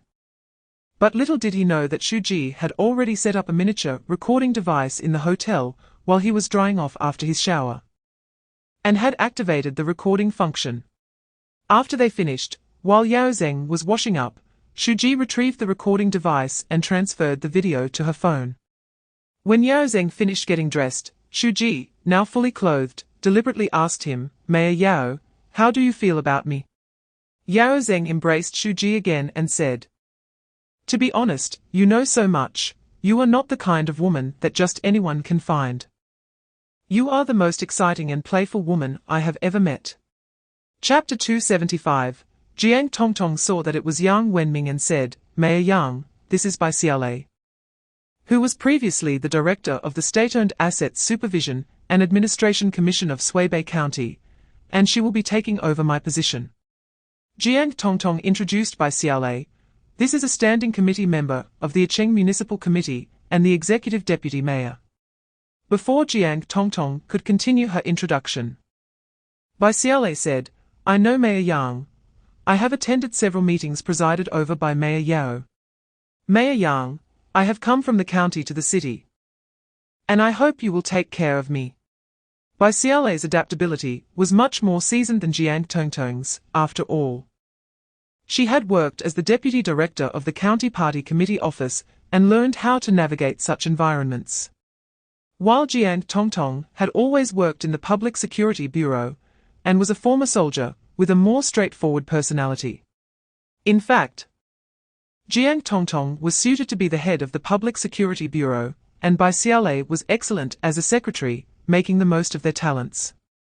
Upon hearing that Bai Xiaolei knew him, Yang Wenming smiled and said, "Then I would like to ask Secretary Bai to help me get an introduction to Secretary Qiao." Bai Xiaolei, however, did not dare to make decisions on her own, as she was still in the process of transitioning, so she looked to Jiang Tongtong. Jiang Tongtong said to Bai Xiaolei, "You go ahead."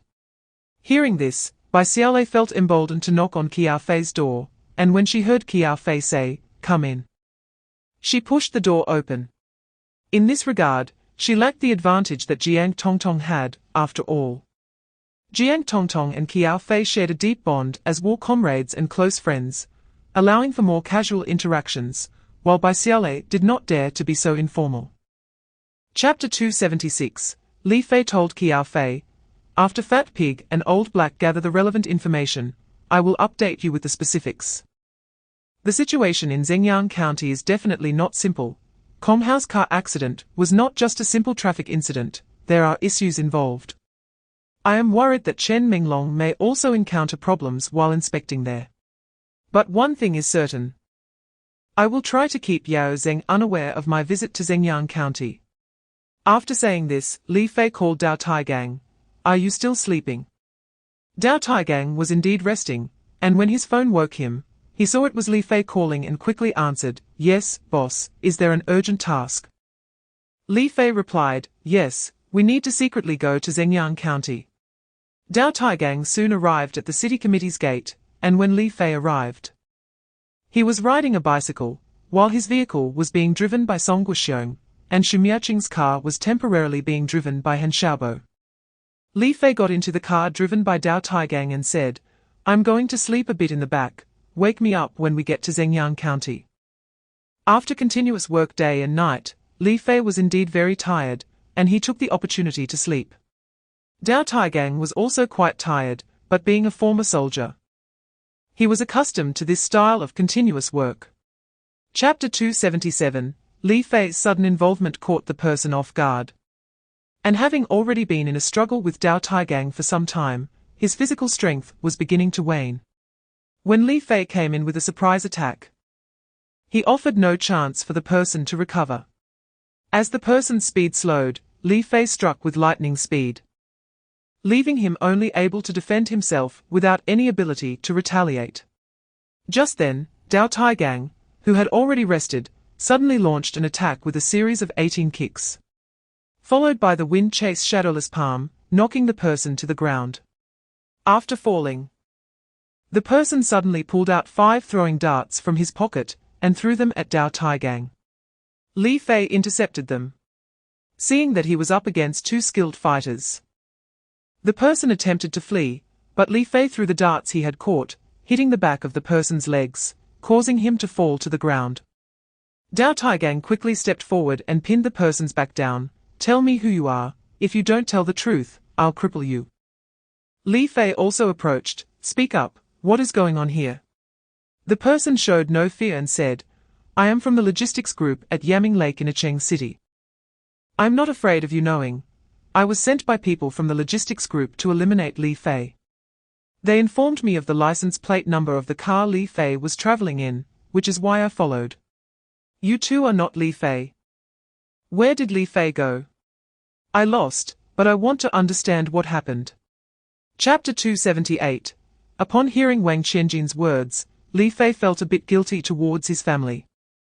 At that time, to help Qiao Fei and to take control of the Municipal Public Security Bureau, Wang Bingquan had reported the relationship between Meng Pinggui and his daughter Wang Xiling.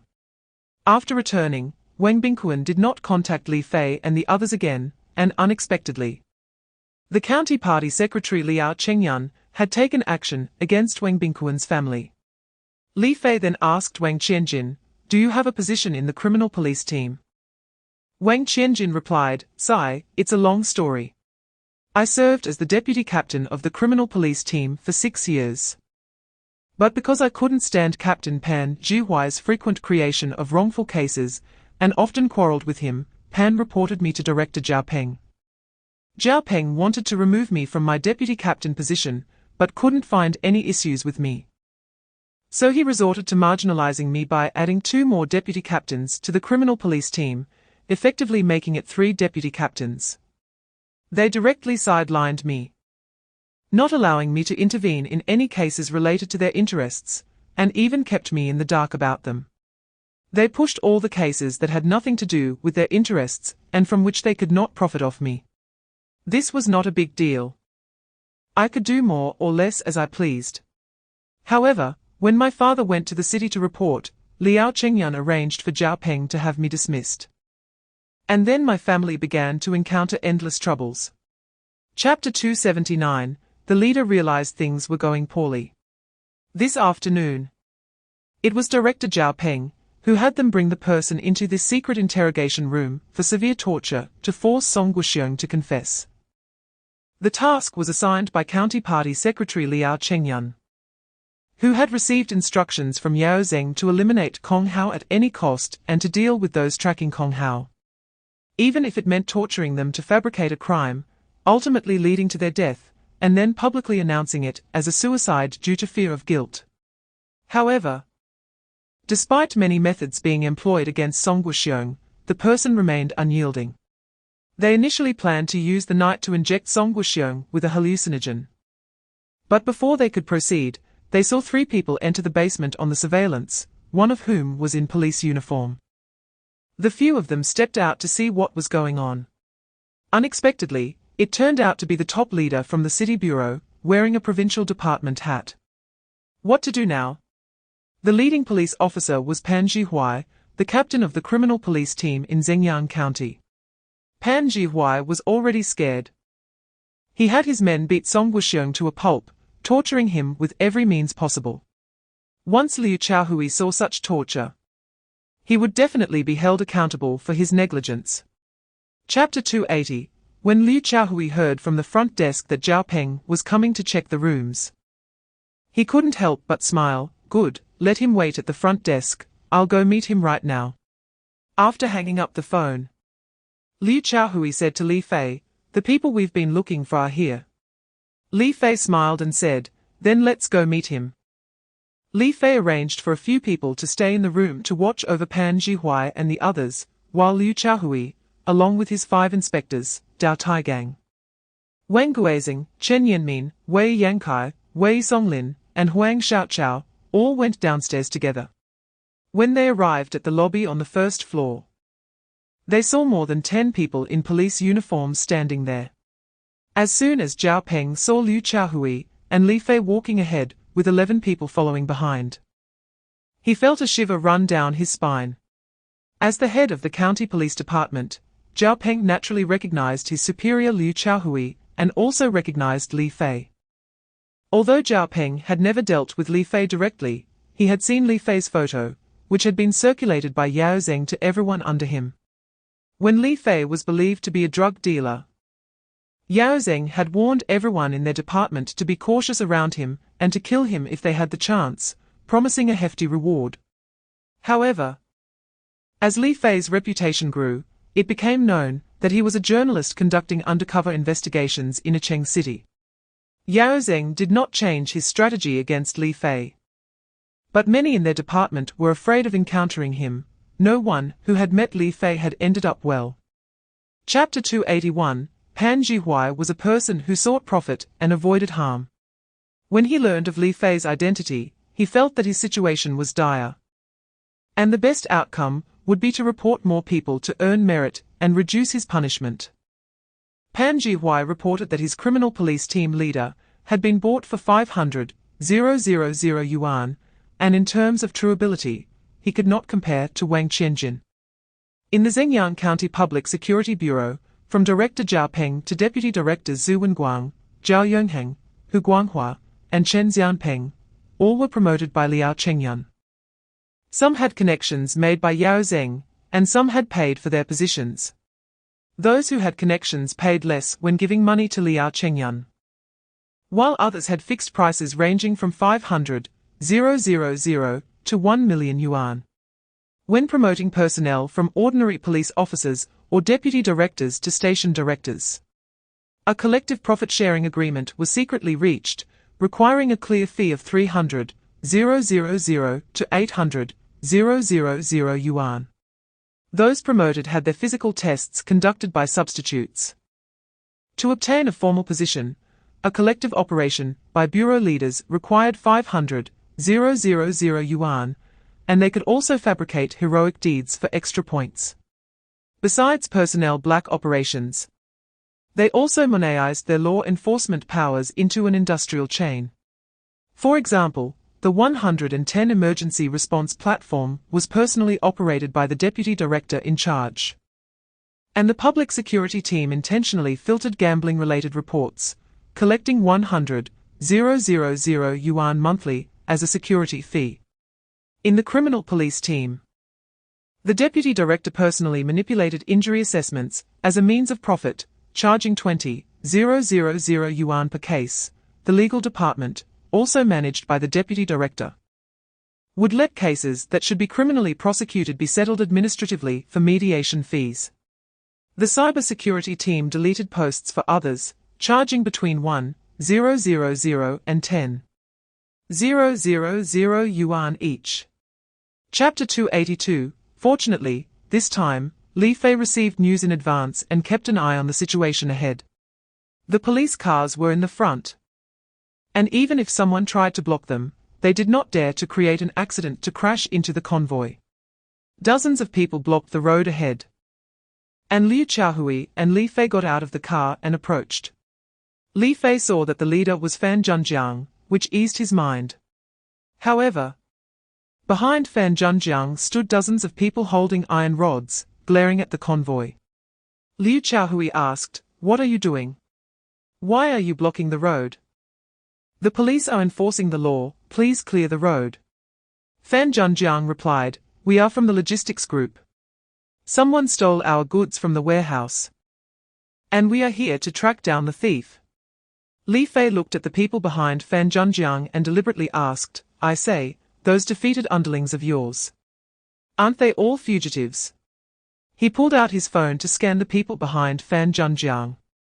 Li Fei had a software application on his phone, installed during his time at the National Security, which could display a person's name, ID number, and criminal record by scanning their face. Chapter 283. Jin Juanmin was about 45 years old, of medium build, neither fat nor thin, and looked very capable. He had already heard from Wang Qianjin about Li Fei's arrival. Wang had secretly told him that Li Fei was no ordinary person, but an official sent by higher-ups to secretly investigate corrupt officials. Although he did not explicitly state Li Fei's true identity, he described Li Fei's basic situation. Jin Juanmin usually felt like a decoration in the Public Security Bureau, as everything was decided by Zhao Peng. Even routine matters were handed over to several deputy directors and team leaders. normally, as the political commissar of the County Public Security Bureau. He was responsible for jointly signing various orders with the director, leading the construction of the party organization and the Communist Youth League within the Bureau, guiding the discipline inspection and administrative supervision work, leading the political and legal work, ensuring security, covert operations, and confidentiality, overseeing ideological and political work and party affairs, promptly understanding situations that affect social stability and domestic security, analyzing and researching the county's public security situation for scientific decision-making, organizing, coordinating, and supervising major cases, public security incidents, and disaster responses, and actively cooperating with relevant departments under the unified leadership of the county committee and government to properly handle various emergencies, ensuring social stability in the county. He also provided various important information to higher-level public security organs and the county committee and government, proposing and formulating countermeasures based on public security functions, organizing, coordinating, and supervising the lawful handling of behaviors that harm public security by public security agencies across the county, as well as managing household registration, ID cards, firearms, hazardous materials, large events, public places, and special industries. Chapter 284. Huang Jianmin was coerced by Liu Qiao to accompany Jin Juanmin to the Zhengyang County Cinema.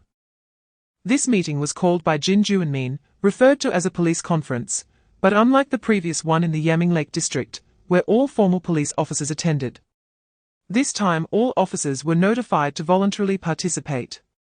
Those unwilling or on duty could skip it, meaning there would be no accountability for attendance. Since it had been many years since a full police conference was held, many people came out of curiosity. Wang Qianjin and a few others from the office helped set up the venue, and Wang Qianjin checked all areas as per Li Fei's request, finding no safety hazards. This was also because Liao Chengyun and the county committee leadership were unaware of the event and did not disrupt it. The leadership connected to Liao Chengyun had all been taken away, and no one was left to alert them. Even if some station leaders learned about the meeting, they did not understand who had called it and had no thought of reporting it to the county committee. Moreover, station leaders were not in a position to report to the county committee leaders. Chapter 285. Liu Qiao was very straightforward and directly announced, in view of the special circumstances of the Zhengyang County Public Security Bureau. The municipal party committee leaders believe that there is collective corruption within the Zhengyang County Public Security Bureau, and the responsibility lies with the Zhengyang County Party Committee's failure to properly manage appointments. The next step will involve an investigation and handling by the Municipal Discipline Inspection Commission. During this period, since the Zhengyang County Public Security Bureau carries very important tasks, especially related to social stability, which is crucial to prevent similar issues from arising, the Municipal Party Committee has instructed the Municipal Public Security Bureau to make temporary arrangements for the construction of the Zhengyang County Public Security Bureau's leadership team. Comrade Jin Juanmin, the political commissar of the Zhengyang County Public Security Bureau, will act as the director of the bureau.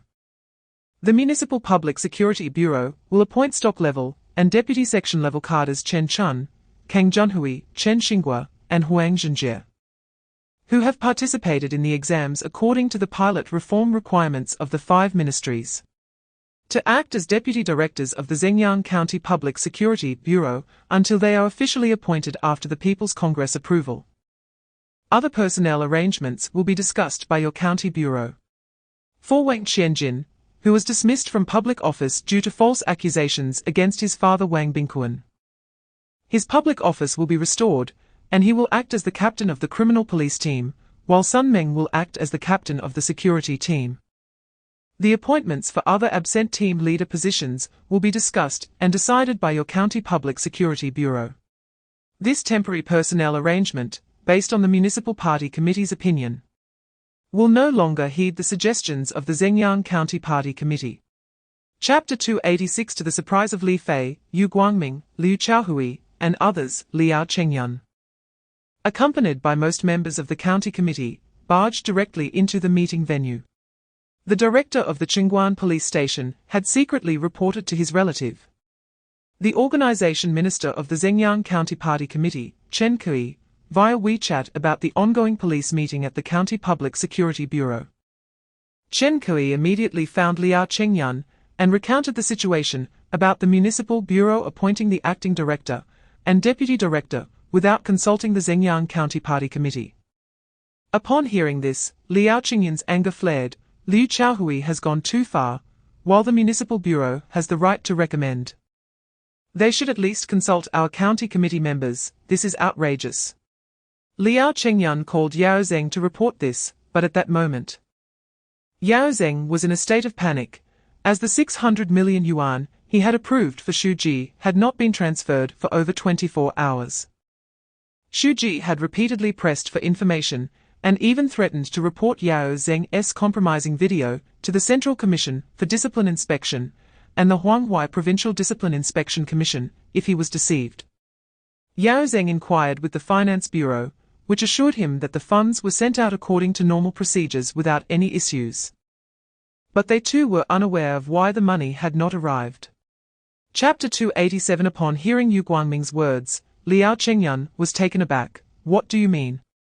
Yu Guangming replied, I now announce that through a covert investigation by the inspection team, we have obtained sufficient evidence. After consulting with Secretary Liu Guoliang of the Municipal Discipline Inspection Commission and Secretary Xing Zidong of the Provincial Discipline Inspection Commission, the higher-level Discipline Inspection Commission and Supervision Commission leaders have approved the implementation of detention measures against Liao Chengyun, the County Party Secretary of Zhengyang County, Deputy Secretary Shi Wuqiang, Executive Deputy County Head Xu Yansu, Discipline Inspection Secretary Ban Guangji, Organization Minister Chen Kui, and County Party Office Director Yin Cage, due to serious violations of discipline and law. The Secretary of the County Political and Legal Committee, Huang Jianmin, has already been announced as detained. I ask the comrades from the Municipal Discipline Inspection Commission and the inspection team, as well as those from the Municipal Public Security Bureau, to assist other security personnel in controlling these individuals. To everyone's surprise, 6 county committee members were detained at the police meeting, with one already detained in advance. Several county committee members were surrounded by more than 20 people from 2 inspection teams in the front, while Wang Guizing and his group were walking back and forth in the corridor below, actually monitoring the meeting for any sudden disruptions to prevent emergencies. Yu Guangming had already prepared the detention documents, knowing that Liao Chengyun and his group would definitely fall, as many clues pointed clearly in that direction. These documents were merely missing dates.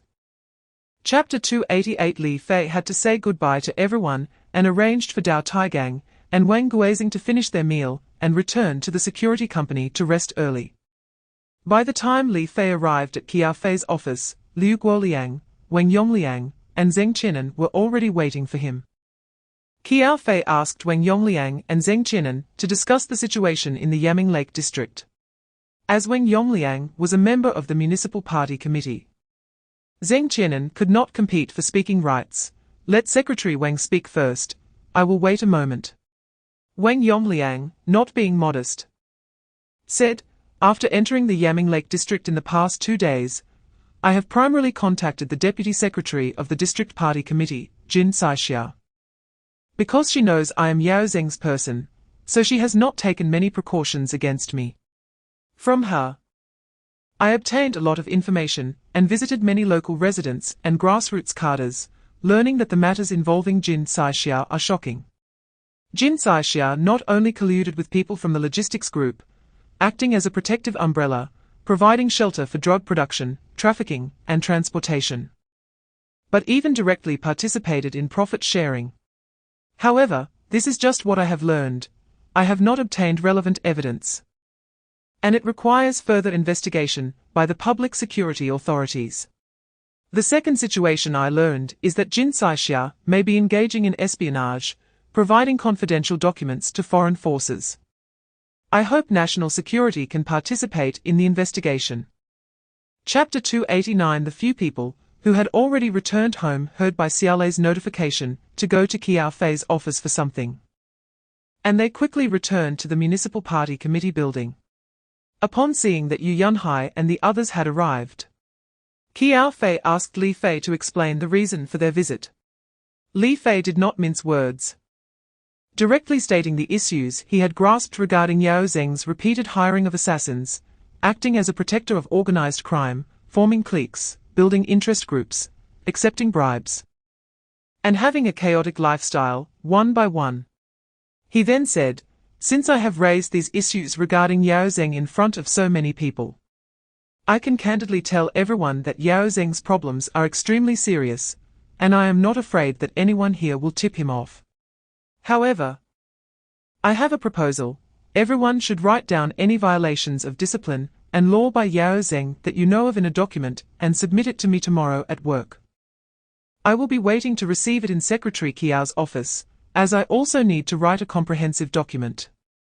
I will take these materials to Secretary Zeng and Secretary Hua. You should understand my intention, right?"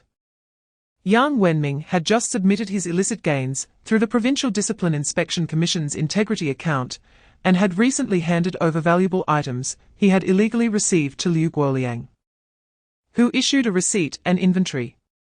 He was a bit worried and asked, "Since I have submitted the money that Mayor Yao arranged for us to take, should I also include this in the document when writing it?" Chapter 290. Zhao Huang personally presided over the Provincial Party Committee Standing Committee meeting and brought up an agenda item to adjust the Standing Committee team of Acheng City. The Provincial Party Organization Minister Yu Qiangbei announced a plan to transfer Qiao Fei to Jushan City as the Municipal Party Secretary, to transfer Yao Zeng to Anbei City as the Municipal Deputy Secretary and Acting Mayor, to allow Deng Wanchao to continue serving as the Deputy Secretary of Acheng City and Acting Mayor, and to transfer Liu Guoliang, Guo Jianhua, Yu Yunhai, and Yang Wenming to other cities to exchange positions with individuals of the same level. The people being transferred in were all part of Zhao Huang's faction, coming from other cities to Acheng City. Once this plan was announced, it faced resistance from Jing Yunliang, Zheng Guangming, and Xing Zidong. Jing Yunliang said, "Such a significant personnel adjustment without even holding a secretary office meeting in advance, where do you put us? Is this in line with the procedures?" Zhao Huang replied, "Because Acheng City has encountered special circumstances, special handling is required. The continuous deaths in Acheng City over the past 2 months have severely impacted social stability and caused chaos among local public officials, which is extremely detrimental to the country's requirements for maintaining stability and fostering a harmonious and unified situation. Since Qiao Fei took office as the secretary of the Municipal Party Committee in Acheng, all the cadres have been in a state of anxiety. If this continues, Acheng will inevitably descend into chaos, and we absolutely cannot allow this situation to happen. The reason we haven't held a meeting with the 5 people is that there wasn't enough time. We directly took out the assessment opinions from the organization department to seek the opinions of the standing committee members and to vote on it. There are no procedural issues here." Chapter 291. As Xing Zidong just hung up the phone, Kong Fanxing came over and called him, "Secretary Xing, I've arrived. Where should I deliver the materials?" Xing Zidong replied, "I'm in Secretary Zheng's office, just come directly here." Kong Fanxing quickly arrived at Zheng Guangming's office and handed over the printed written materials and a USB drive containing relevant information to Xing Zidong. Xing Zidong told Kong Fanxing, "You should immediately gather the necessary paperwork and head to Acheng to bring back Yao Zeng." Kong Fanxing accepted the order and left. Jing Yunliang took the materials from Xing Zidong, quickly glanced through them, and then passed them to Zheng Guangming. After Zheng Guangming finished reading, Jing Yunliang said, "I suggest that you only present part of the materials at the Standing Committee meeting. The materials written by the city's Standing Committee members from Acheng shouldn't be brought to the table. The flow sheet written by Li Fei and the attached evidence should be sufficient to take down Yao Zeng. When he is being investigated, we can bring out the materials written by those Standing Committee members." Xing Zidong replied, "I think the same way, but have you noticed that Guo Jianhua, Yang Wenming, and Liu Guoliang were all following Yao Zheng before, but since Qiao Fei took office, they have all turned against him. Liu Guoliang, because he has money at home, is not greedy or occupying anything, it's just a matter of ideology. However, Guo Jianhua, Yang Wenming, Yao Zheng, Deng Wan Chao, Wang Jinping, Li Xiuchun, and others have all obtained illegal income together. A month ago, Guo Jianhua handed over all the ill-gotten gains to the provincial and municipal discipline inspection commissions. Yang Wenming just handed over his ill-gotten gains to the provincial and municipal discipline inspection commissions the day before yesterday. Although they voluntarily surrendered, they had previously committed disciplinary violations. Even though they surrendered before the Discipline Inspection Commission and Supervision Commission opened a case. The situations of Guo Jianhua and Yang Wenming are different. It is clear that they turned against Yao Zheng under the pressure of Qiao Fei's efforts to rectify the officialdom. Guo Jianhua voluntarily surrendered relatively early, and he has worked for a shorter time in Cheng. The last provincial committee meeting did not take action against Guo Jianhua, so it can be considered past. Yang Wenming is different. He was persuaded by Qiao Fei and Li Fei to voluntarily surrender without a case opened by the Discipline Inspection Commission and Supervision Commission. Although both surrendered, the nature is different. Therefore, I believe Guo Jianhua can be transferred to work in the CPPCC, maintaining his deputy department level position. While Yang Wenming must be demoted, I suggest demoting him to a regular department level cadre. What do you all think? Chapter 292, Zhao Huihuang's question seemed a bit tricky, asking if anyone had a different opinion on Xing Zidong's views. This question was a trap. Xing Zidong is the secretary of the Provincial Discipline Inspection Commission. He has clear rules about what errors people have committed and what punishments should be given. Would anyone dare to voice a different opinion? If no one speaks up, can they abstain from voting? Sure enough, no one said a word. Zhao Huihuang then said, "Since no one has raised any differing opinions, let us vote to pass it, shall we? Those in favor of Secretary Xing's opinion, please raise your hands." Only Jing Yunliang, Zheng Guangming, Xing Zidong, and Sun Yiqiong raised their hands. Only 4 votes. Zhao Huihuang counted the votes and said, "Please lower your hands." Then, Zhao Huihuang continued, "Those against Comrade Xing Zidong's opinion, please raise your hands." Sha Jiabang, who was busy sending messages, didn't he even hear what Zhao Huihuang said, and instinctively raised a hand. But apart from Sha Jiabang, no one else raised their hand. Sha Jiabang was confused. What was going on? Being someone standing next to Zhao Huihuang, he would oppose anything proposed by Zhao Huihuang's opposition. He was too focused on sending messages, and didn't he catch what was happening? Upon hearing it was against Xing Zidong's opinion, without thinking, he habitually raised his hand. But after that hand went up, it was too late to put it down. Chapter 293, Li Fei and Chai Jun Ke boarded the special small plane prepared for them by higher authorities, heading to Huanghai province. An hour and a half later, the plane landed at Huangzhou Airport. Li Fei called Dao Taigang, asking him to pick up Minister Chai and himself to the provincial party compound. The provincial standing committee meeting of Huanghai province was still in session. But the major decisions had been made, and the personnel adjustments in Cheng were quite significant. Aside from the earlier instructions from Xing Zidong not to move Qiao Fei, Liu Guoliang, and the newly appointed Wang Yongliang, as well as the military district standing committee member, all other 7 standing committee positions were adjusted. Although Jing Yunliang, Zheng Guangming, and Xing Zidong made great efforts to try to transfer several assistants to Qiao Fei, due to Zhao Huihuang's voting power holding an absolute advantage in the standing committee meeting, the adjustments were ultimately made according to Zhao Huihuang's wishes. According to the adjustment situation, the new list of the Cheng Municipal Party Committee's standing committee members was released: Secretary Qiao Fei, Deputy Secretary and Acting Mayor Xia Hukun, Deputy Secretary Hu Wenju, Discipline Inspection Commission Secretary Liu Guoliang, Organization Minister Shui Yangjun. Executive Vice Mayor Candidate Zhenquan June Chapter 294. As for Yao Zeng, he had not received any news from Zhao Hui Huang. Although Wang Yongliang's uncle had inquired about the situation from Zhu Yi, revealing that Yao Zeng had committed too many serious offenses. It would be one thing if it were just corruption and bribery, but involving hired murder was a serious crime. Although Zhu Yi informed Zhao Hui Huang of this news, he did not give Zhao Hui Huang any opinions on how to handle Yao Zeng. It was left for Zhao Hui Huang to decide.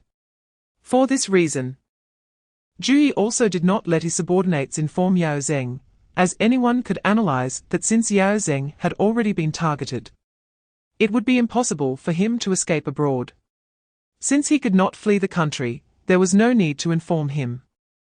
If the Discipline Inspection Commission and Supervision Commission discovered that someone had tipped off Yao Zeng, it would definitely expose them. Zhao Hui Huang, acting on his own initiative, arranged for his connections to take action against Yao Zeng, making sure that Yao Zeng could not be captured. If Yao Zeng revealed everything, he would be finished too. At this moment, Zhao Hui Huang, in order to protect himself and prevent the fire from burning him, had to make a ruthless decision. Yao Zeng was still asking Finance Bureau Chief Li Chunsheng, what exactly is going on? Why has the other party still not received the payment? Chapter 295. Upon hearing Liu Qiao say that he had been removed from his position, Yao Zeng was shocked. Thinking, how could Liu Qiao know something I didn't? Since that was the case, he decided to take the call. Yao Zeng answered a call from Deng Wan Chao. Wan Chao, what is it? Deng Wan Chao said, Mayor, it's bad news. I just got word that the Provincial Standing Committee meeting has just ended, and the Aqing Municipal Standing Committee has undergone a major reshuffle. And we are out of the picture. Even the transfers don't include us. Guo Jianhua has been transferred to the Aqing CPPCC. And Yang Wenming has been demoted to a regular department-level position and transferred to another city. The new mayor is Xia Hukun. And the full-time deputy secretary is Hu Wenju.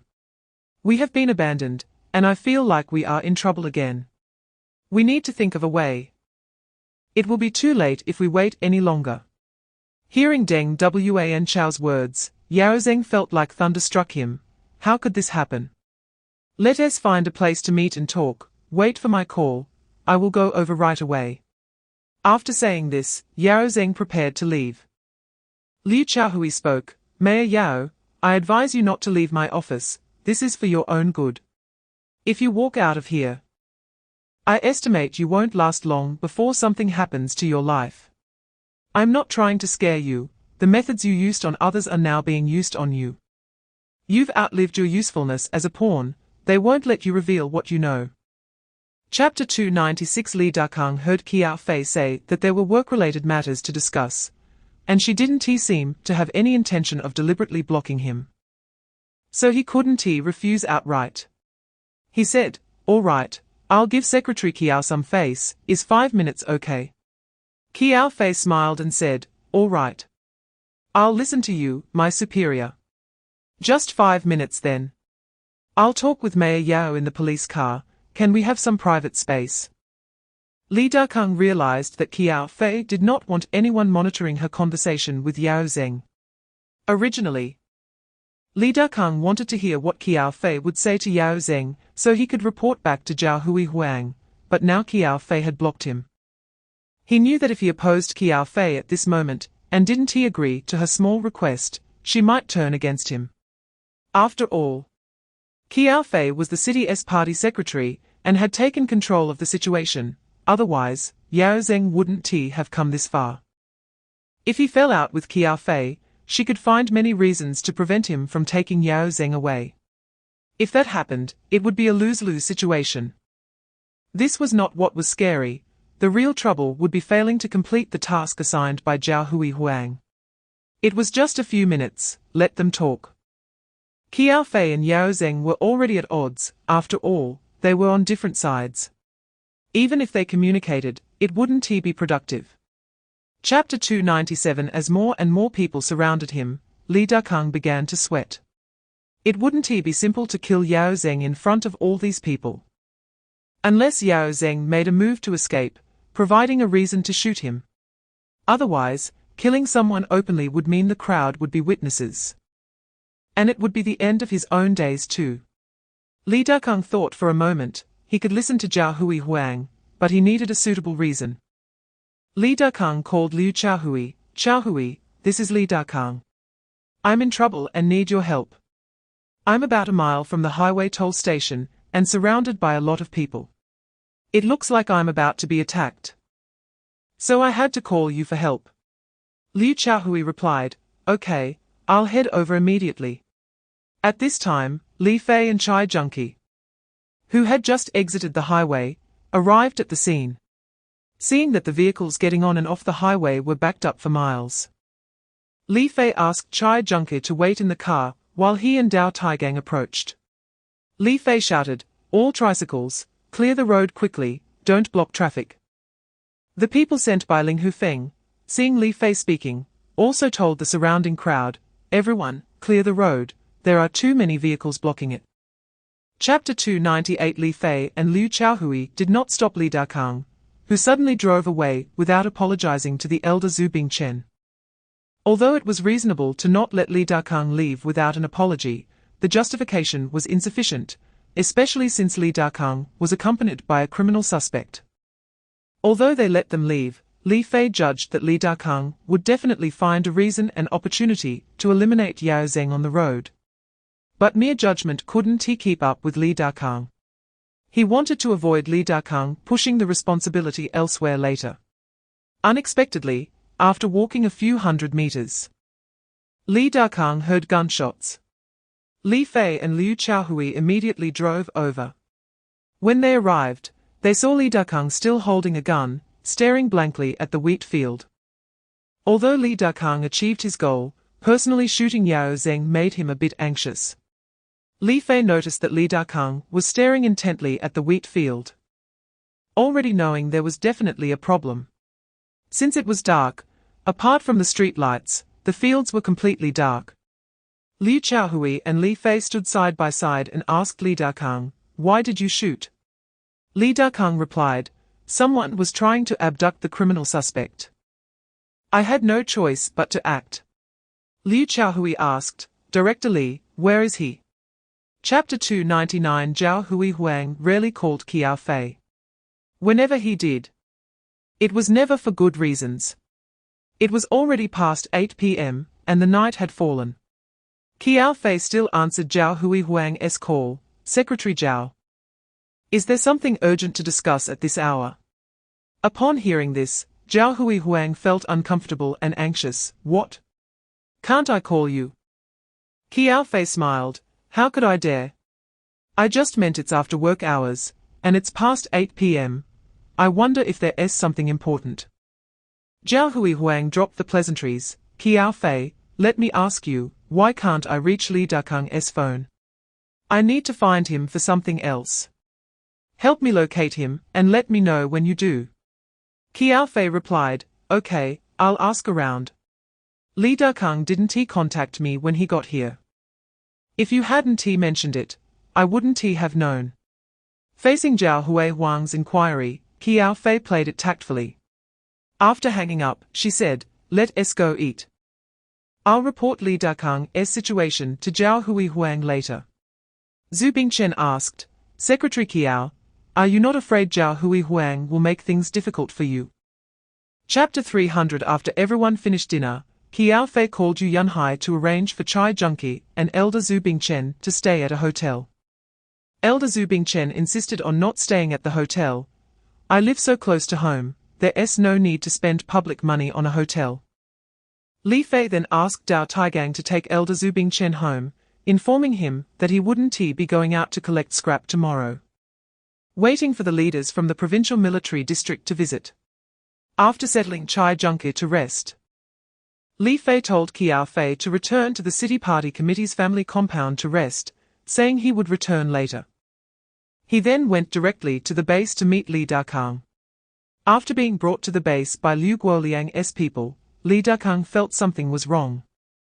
He realized he was being controlled, which indicated he was being detained. While at the city bureau, he had scolded Liu Qiao for breaking the rules and overstepping by daring to control him. Now, he was directly handed over to the city's Discipline Inspection Commission for supervision, which seemed against the rules. As a departmental-level cadre, he should have been detained by the Provincial Commission.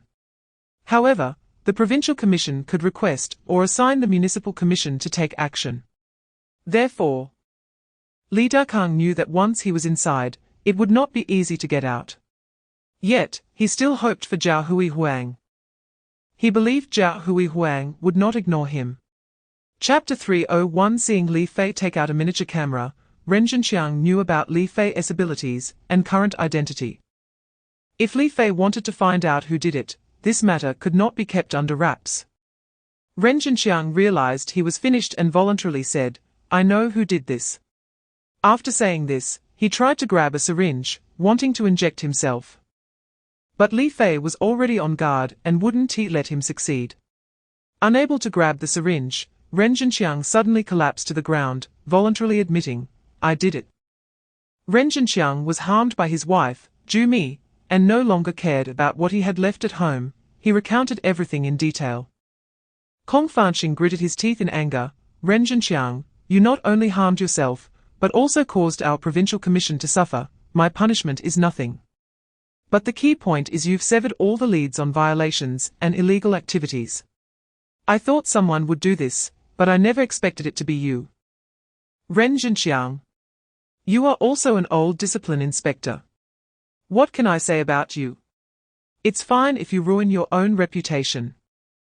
But you have implicated the entire Huanghai Provincial Commission for Discipline Inspection and Supervision." Kong Fanxing had no choice but to take out his phone and report to Xingzidong. Chapter 302 Although Yao Zheng's notebook was oxidized and burned, thanks to Li Fei's early predictions and the photos taken by Liu Qiao, the network list recorded by Yao Zheng was preserved in its entirety. A few people achieved their goals and immediately exited Yao Zheng's office. That night passed quietly. The next morning, Li Fei arrived at the Shiyuan Hotel and had breakfast with Chai Junki. Then they waited for the convening of the Acheng City Cadre Conference. As soon as work started, Guo Jianhua and Yang Wenming, who had already received the news, came to Qiao Fei's office. Especially Yang Wenming, although demoted to a departmental-level cadre, showed no resentment and expressed gratitude to Qiao Fei. Yang Wenming knew that among those who originally followed Yao Zheng, Liu Guoliang had never taken money and promptly changed course.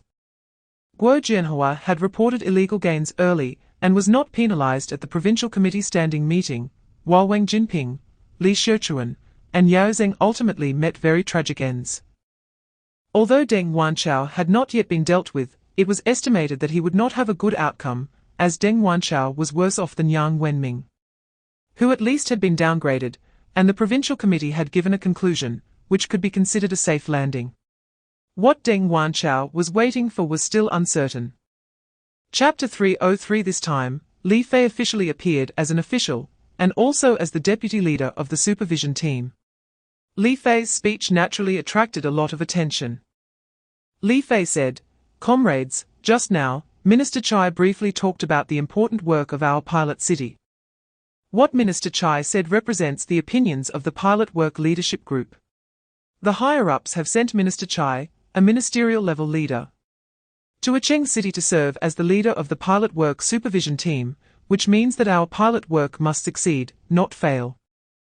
As the full-time deputy leader of the supervision team stationed in Acheng City, I will resolutely follow the instructions of Minister Chai as the leader and strictly implement the guidance of the Central Pilot Work Leadership Group.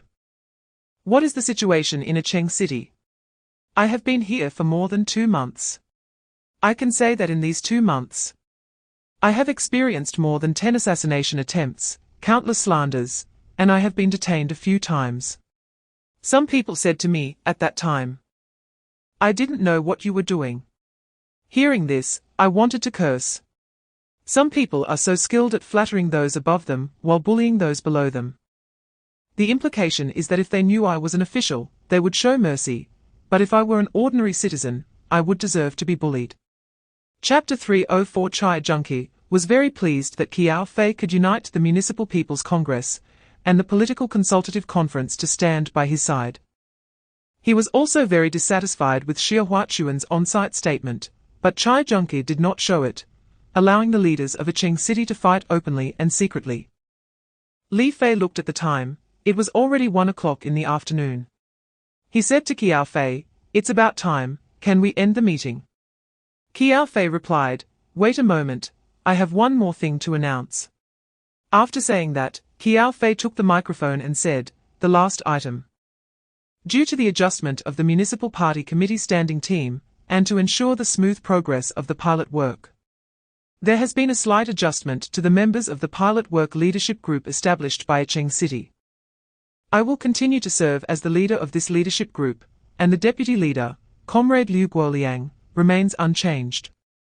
However, due to the adjustment of Comrade Guo Jianhua's work, we need to bring in a comrade who understands the situation of Aqing City's cadres, so we are adding Zhu Kuyan, the Deputy Minister of the Aqing Municipal Organization Department, as the deputy leader of this group. We are also adding Zhong Shifang, the Minister of Publicity, as the deputy leader of this group to facilitate the work." At this moment, Xia Huachuan spoke up, "Secretary Qiao, since the original deputy leader was the organization minister, and now Comrade Shuai Yanjun has taken office, why should a deputy minister serve as the deputy leader? Is the organization minister Shuai Yanjun not qualified? Also, the deputy secretary of the Municipal Party Committee, Hu Wenju, has already taken office. As the full-time deputy secretary, he should be in charge of organizational work, right? Is he also not qualified to serve as deputy leader? Why can the Minister of Publicity, who just came in, become the deputy leader of the cadre pilot reform, while the deputy secretary in charge of organizational work and the organization minister cannot enter this leadership group?"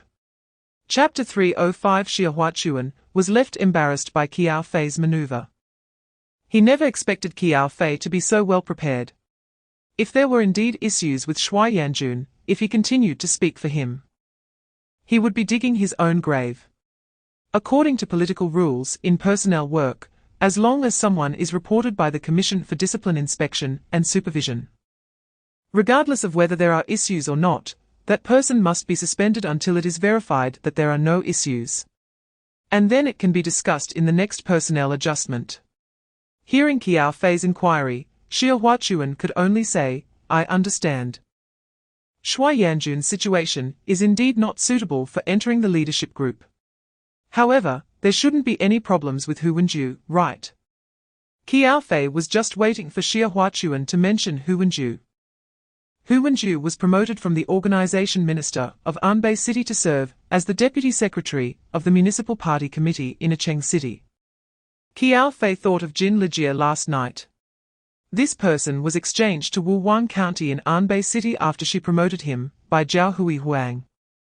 Although a county cadre could not possibly grasp any clues or evidence related to the organization minister of the municipal committee, Qiao Fei still made a call to Jin Lijie, with the mindset of shooting a shot in the dark, and informed him of the situation regarding Hu Wenju that Li Fei had investigated.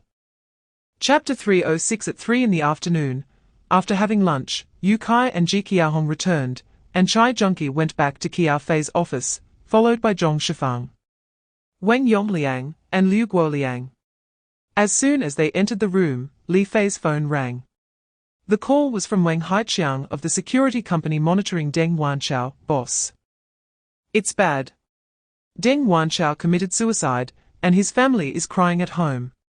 Now, a hearse has arrived to take the body away. It might be going to the funeral home." Upon hearing this, Li Fei was not surprised. It was not unusual for Deng Wanchao to commit suicide, as there were precedents like Wang Jinping and others. Deng Wanchao's death was good news for those people, as it meant a severing of leads from him. Even Yao Zheng and Li Dakang could be killed, so it was completely normal for Deng Wanchao to be driven to suicide. But Li Fei still asked, "How did Deng Wanchao commit suicide?" The monitoring personnel replied, I don't know. I just heard the family crying and the funeral vehicle arriving. We also have no authority to check their house, we can only see these situations. After hearing this, Li Fei pondered for a moment and then replied, You too. One follows the hearse, monitoring the entire process, while the other continues to stay at Deng Wanchao's house to secretly monitor the family's movements. I will also send someone over to support you. Chapter 307. The cremation master became a bit scared. He was not afraid of whether he told Li Fei the truth. But he had just received 4,000 yuan from Li Fei, and if this was treated as extortion, he would be taken away by the police. To cover up this major issue of extortion, the cremation master said, To be honest, I don't remember clearly, I didn't take note of what clothes he was wearing. But it wasn't a burial suit. This cremation master neither wanted to let the police catch him for extorting 4,000 yuan from Li Fei nor dared to admit that the deceased's family had secretly given him 50,000 yuan. Asking him to say that the deceased was wearing a Zhongshan suit, and that the face was unclear because something was covering it. The cremation master could tell that this corpse definitely did not belong to a high-ranking official. When the body was brought in, it was dressed in the striped prison outfit, which a high-ranking official would never wear.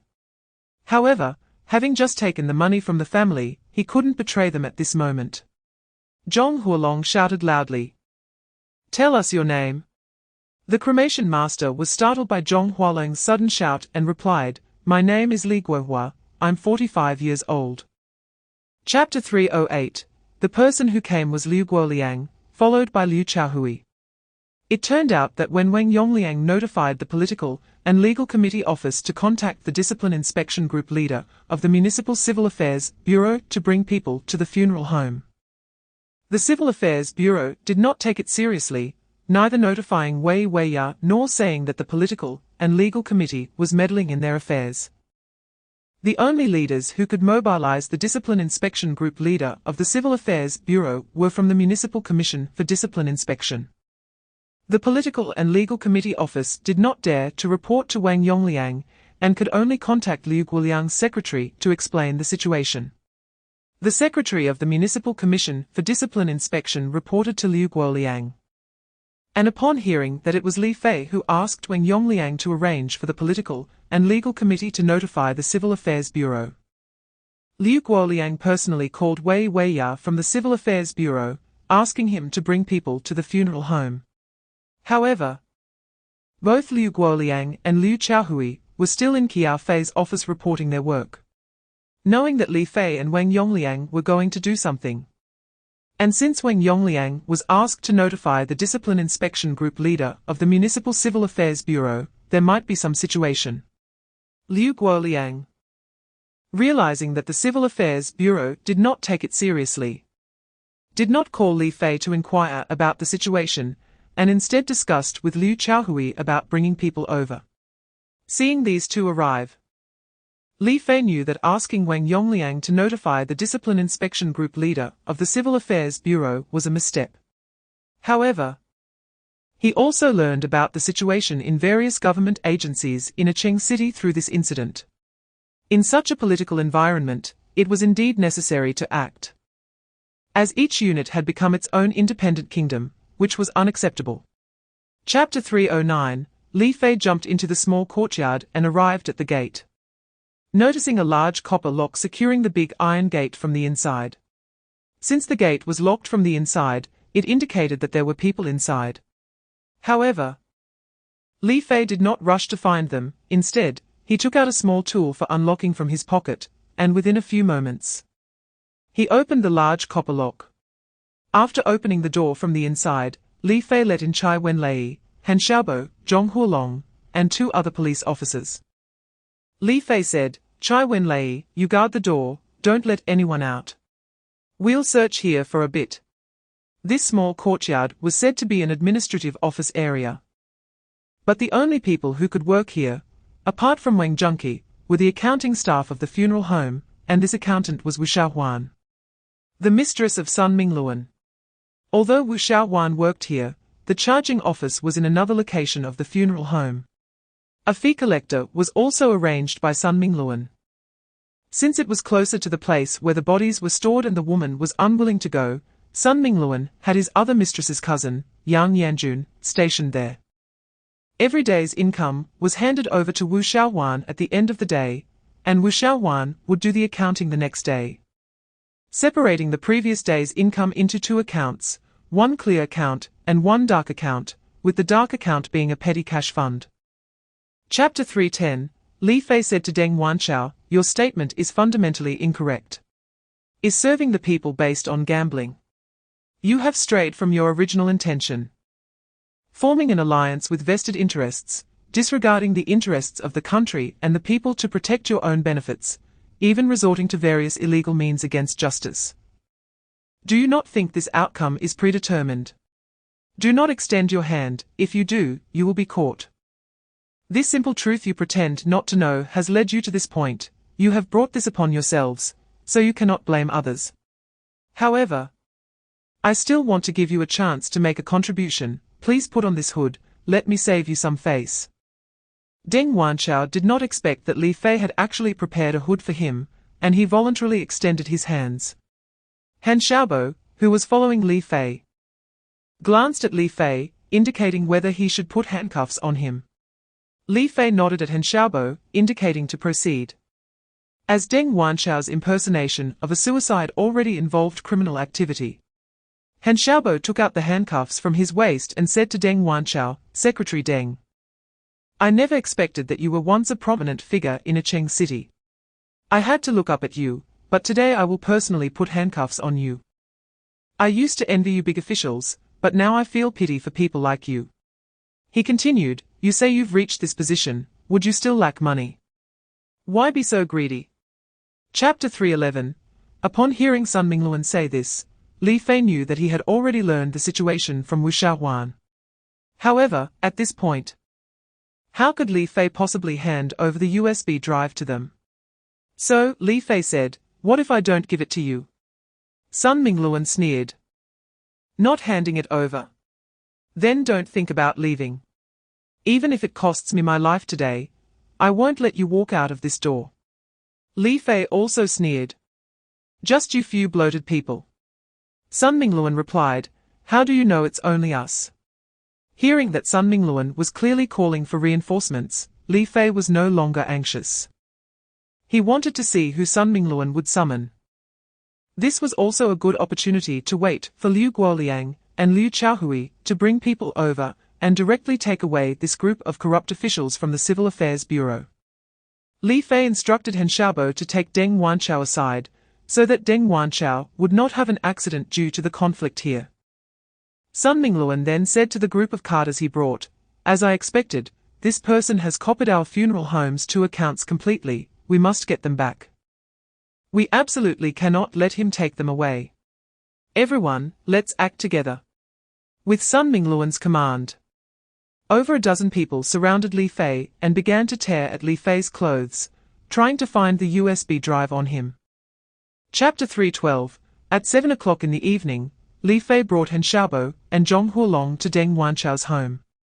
Dao Taigang, who was still monitoring the situation at Deng Wanchao's home, and another security guard from Jinghai Company saw Li Fei coming over and stepped forward to greet him. They haven't left since they returned. Li Fei smiled at the monitor and said, "Thank you for your hard work. You can take down your monitoring post and take a 2-day break. Go home and rest well." The person left. Dao Taigang did not leave and followed behind Li Fei. Deng Wanchao's family was in chaos inside the house. This afternoon, when Li Fei and others stirred things up at the funeral home, it effectively exposed the false appearance of Deng Wanchao's suicide and cremation. Now they had escaped. But they had no idea what was happening with Deng Wanchao. The family sat together, discussing and brainstorming, but they couldn't come up with a good plan. As night fell, if Deng Wanchao could not escape from the funeral home, he might be discovered. Just as they were anxiously scratching their heads, the door was knocked on. Deng Wanchao's wife, Li Xiaowei, stood up and went to the door to ask, "Who is it?" Li Fei replied, "It's me, Li Fei." Open the door quickly. I'm here to inform you about Deng Wanchao's situation. Chapter 3:13. Hu Wenju and Shui Yanjun felt very uneasy as they left the dining table of the Xia Huyun group and returned to their newly assigned housing. Because Qiao Fei spoke so directly at the meeting, revealing the things they had done, although it wasn't comprehensive, just based on these points, as long as someone investigated, they would inevitably fall. They wanted to contact their families quickly, but were afraid their phones were being tapped. So they decided to rent a car overnight and go home to discuss how to handle the situation. After seeing the two leave, Xia Huchuan felt a bit melancholic and lost his appetite for food. Just then, Zhen Quanjun asked Mayor Xia, "What did Li Fei say at the meeting that made you change your direction so suddenly, forcing us to agree to Qiao Fei's proposal?" It was truly an inappropriate question at the wrong time. Xia Huchuan was unhappy that Zhen Quanjun brought this up. But he couldn't get angry at someone who didn't know the whole story. He could only respond gloomily, to be honest. Li Fei brought up some issues of mine at the meeting. Although these issues are just rumors, if he starts talking nonsense, and combined with Qiao Fei already exposing Wenju and Yang Jun, even if I know it's not true, I can't explain it to others. If we are all exposed like this at the meeting, it would not only be embarrassing for us, but it would also be a slap in the face to Secretary Zhao. So, I had to change my strategy and agree to Qiao Fei's opinion. It was the only option I had. In Chapter 3:14, Qiao Fei said to Liu Guoliang, "You stall for a few minutes, and I'll bring people over immediately." After hanging up, Qiao Fei told Chai Junke to rest at the hotel and let Zhong Shifang and Wang Yongliang go home first. He wanted to personally lead Li Fei and the 12 newly arrived individuals to the scene. Chai Junke and Zhong Shifang wanted to follow but were rejected by Qiao Fei. "Let me put it bluntly, I can go, and you can't. Because I can handle 30 to 50 ordinary people, but you can't. This is my strong suit, and I will lead the team with Li Fei." Zhong Shifang and Wang Yongliang exchanged glances. Although Qiao Fei's words seemed to look down on them, they couldn't get angry because Qiao Fei was speaking the truth. Relying on force was essential for rescuing people, and their presence might become a burden. They said, "All right. We'll stay at the municipal party committee, and let us know if there's anything we can do." Qiao Fei addressed the 12 members present, comrades of the supervision group. "You just arrived today, and you may encounter the first battle. We are setting off to rescue Discipline Inspection Secretary Liu Guoliang and others." Bai Xiaolei had arranged a special inspection vehicle from the municipal party committee that could seat more than 30 people. Li Fei personally drove the vehicle quickly towards the Yaming Lake District's Hushuiran community. In Chapter 3:15, the people who arrived were temporarily gathered by the logistics group, including Fan Zhenjiang. He came because he received news that the newcomers were up to no good. Du Feiyang had informed Jin Saixia of the situation, and she, betting everything, ordered Du Feiyang to eliminate all those who came to rescue Liu Guoliang at all costs. As long as those coming to rescue Liu Guoliang were eliminated, they could dictate the situation, and whatever they reported to Zhao Huihuang would be accepted. Although Jin Saixia appeared gentle and approachable, she became reckless when enraged. Hundreds of people arrived, armed with various weapons, and some even carried handguns. Unfortunately, they were a few minutes late. Qiao Fei and Li Fei had already left. Even if they had the guts, they wouldn't dare chase into the municipal party committee compound to kill people. In their territory, they could distort the truth. But outside the areas controlled by the logistics group, they merely existed as a corporate entity. Confronting the government was like hitting a stone with an egg. Thus, upon seeing that the vehicles had left, the newcomers could only express their disappointment. Fan Zhenjiang and his group inspected the scene and found that only 7 of the 10 experts dispatched were present, and all had been severely injured, unable to stand up again. In Chapter 3:16, at the Shiyuan Hotel, after Chai Junke and Li Fei had breakfast, they gathered for a meeting.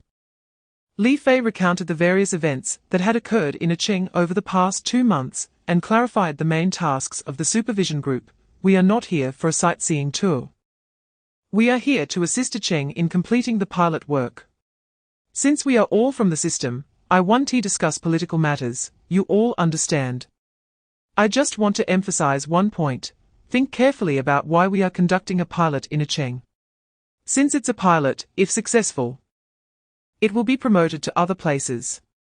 Our supervision group will not just exist temporarily, so you all need to be mentally prepared. Chai Junkie added. Although I am the leader of the supervision group, I cannot stay with you all the time. Once you are settled and start working, I will have to return. Li Fei will be fully responsible for the supervision group's affairs, and you must follow his instructions on how to proceed. As they had yet to communicate with Qiao Fei about how the supervision group would operate, Li Fei called Qiao Fei, Secretary Qiao. When can we have a meeting with the supervision group to assign tasks? In Chapter 317, regarding the division of labor among the Standing Committee members, Qiao Fei directly announced, I will propose the work responsibilities for each Standing Committee member. Standing Committee member Qiao Fei, presiding over the overall work of the Municipal Party Committee. Standing Committee member Xia Huchuan, responsible for the overall work of the municipal government, organizing the activities of the Municipal Government Party Group, overseeing economic work and planning, and also managing military affairs and auditing. Standing Committee member Hu Wenju, assisting the Secretary of the Municipal Party Committee in handling daily work, overseeing party construction, mass organizations, reform, confidentiality, party school, archives, party history research, external cooperation and communication, reception, veteran affairs, cadre health, rural revitalization, education, and civilized city creation, overseeing the Municipal Party Committee office, leading the interagency meeting on petition work, and liaising with the People's Congress and the CPPCC. Standing Committee member Zhen Quanjun, assisting Xia Huchuan in handling the municipal government's routine work. Standing Committee member Liu Guoliang, responsible for discipline inspection and supervision work, overseeing party conduct, integrity construction, and anti-corruption work, as well as the Municipal Party Committee's inspection work. Standing Committee member Wang Yongliang, responsible for political and social stability work, overseeing justice, petition work, veterans affairs, and liaising with the Municipal Court and the Municipal Procuratorate, as well as the station troops. In Chapter 318, Li Ao held a list that was originally given to Zhao Hui Huang by Yao Zeng, identical to what was recorded in Yao Zeng's notebook. Li Ao intended to go to Pingguan County to gather these individuals, letting them know that even though Yao Zeng and the others were gone, the new Municipal Party Committee leaders were still their protectors, and their network still existed. However, Liu Guoliang planned to hold a symposium, and the participants were all on that list. Everyone knew that a symposium organized by the Discipline Inspection Commission indicated that these people had entered the commission sites, and the next ones to be investigated would be them. If Liu Guoliang went to Pingguan County with him and directly called these people for a meeting, it would be like putting on a show against himself. Therefore, Li Ao became unsettled upon seeing the list. Xia Huchuan noticed Li Ao's unusual expression and stood up to take the list from him. After reviewing it, Xia Huchuan was also shocked. Did Qiao Fei and the others already know their intentions and had grasped who the 6 of them were planning to meet? However, Xia Huchuan still maintained his composure and said to Liu Guoliang, "This is not a conflict. Secretary Liu's arrangement for the symposium does not conflict with Comrade Li Ao's research. We can each go about our own business." In Chapter 319, before Li Fei could speak, Dao Taigang could no longer stand it and stood up, slapping the person who had removed the vegetable platter several times. The other 3 in uniforms rushed over to pull Dao Taigang away, but they were no match for him. Anyone who attempted to hit Dao Taigang was knocked down to the ground. But Dao Taigang controlled his strength, neither injuring anyone nor failing to teach them a lesson. When those few people saw they had encountered trouble, they shouted, "How dare you assault law enforcement personnel? Just wait to go to jail." Saying this, several of them ran outside to call for backup. Li Fei then asked the restaurant owner, Why did they put a seal on your establishment? The male owner, in his 40s, could not hold back his tears and said, "It's just because I bought pork from another county. Pork in our county is 40 more expensive than in other counties. If my restaurant wants to serve pork dishes, I can't raise prices without losing money. But if I raise prices, I won't be able to do business. I had no choice but to buy pork from the market in Running County, which all had quarantine labels, but they insist that the pork wasn't quarantined in our county, saying the quarantine stamps are forged and that it's smuggled diseased pork. I understand everything, they are just trying to prevent me from buying cheaper pork from outside. This time, I might get fined thousands or even tens of thousands of yuan. And now that they've sealed my restaurant, I'll have to throw away all the ingredients I bought, which is another huge loss. It's really too hard for ordinary people like us to do business. My restaurant can't keep running." Chapter 320. Those people were about to move forward to arrest Li Fei and his 3 companions. Han Xiaobo shouted, "I want to see who dares," and pulled out his police officer's badge for the special police team leader and the public security team leader to see.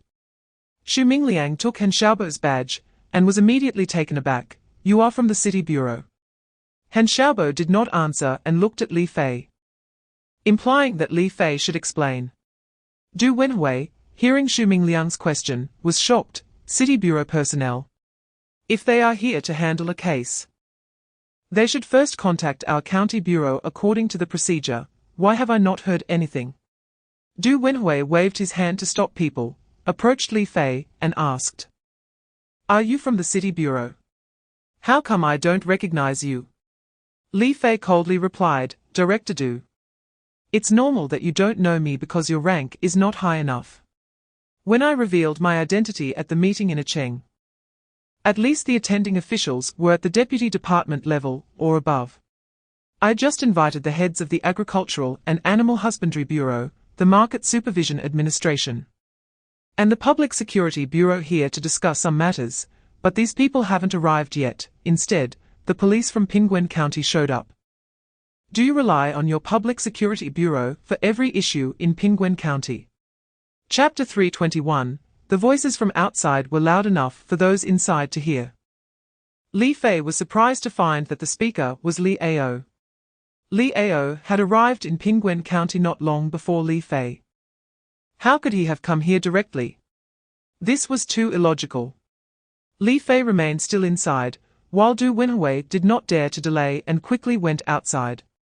He saw County Mayor Dao Wei, Deputy County Mayor Xiao Erping, Zhu Dangkui, and Hu Xingwei following behind Li Ao, arriving at the entrance of Donghuang Restaurant.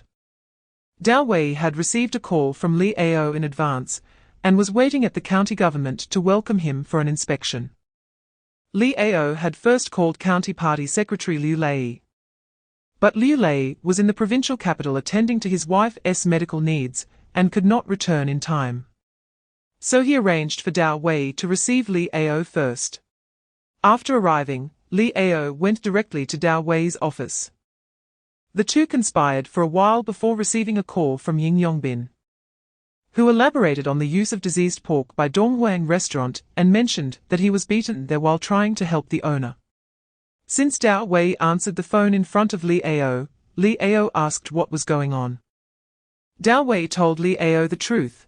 "Since you are here to liaise for Secretary Zhao of the Provincial Party Committee, as your subordinate, I will tell you the situation honestly." Chapter 322. Dao Wei glanced at Li Ao, who understood that Dao Wei was seeking his opinion.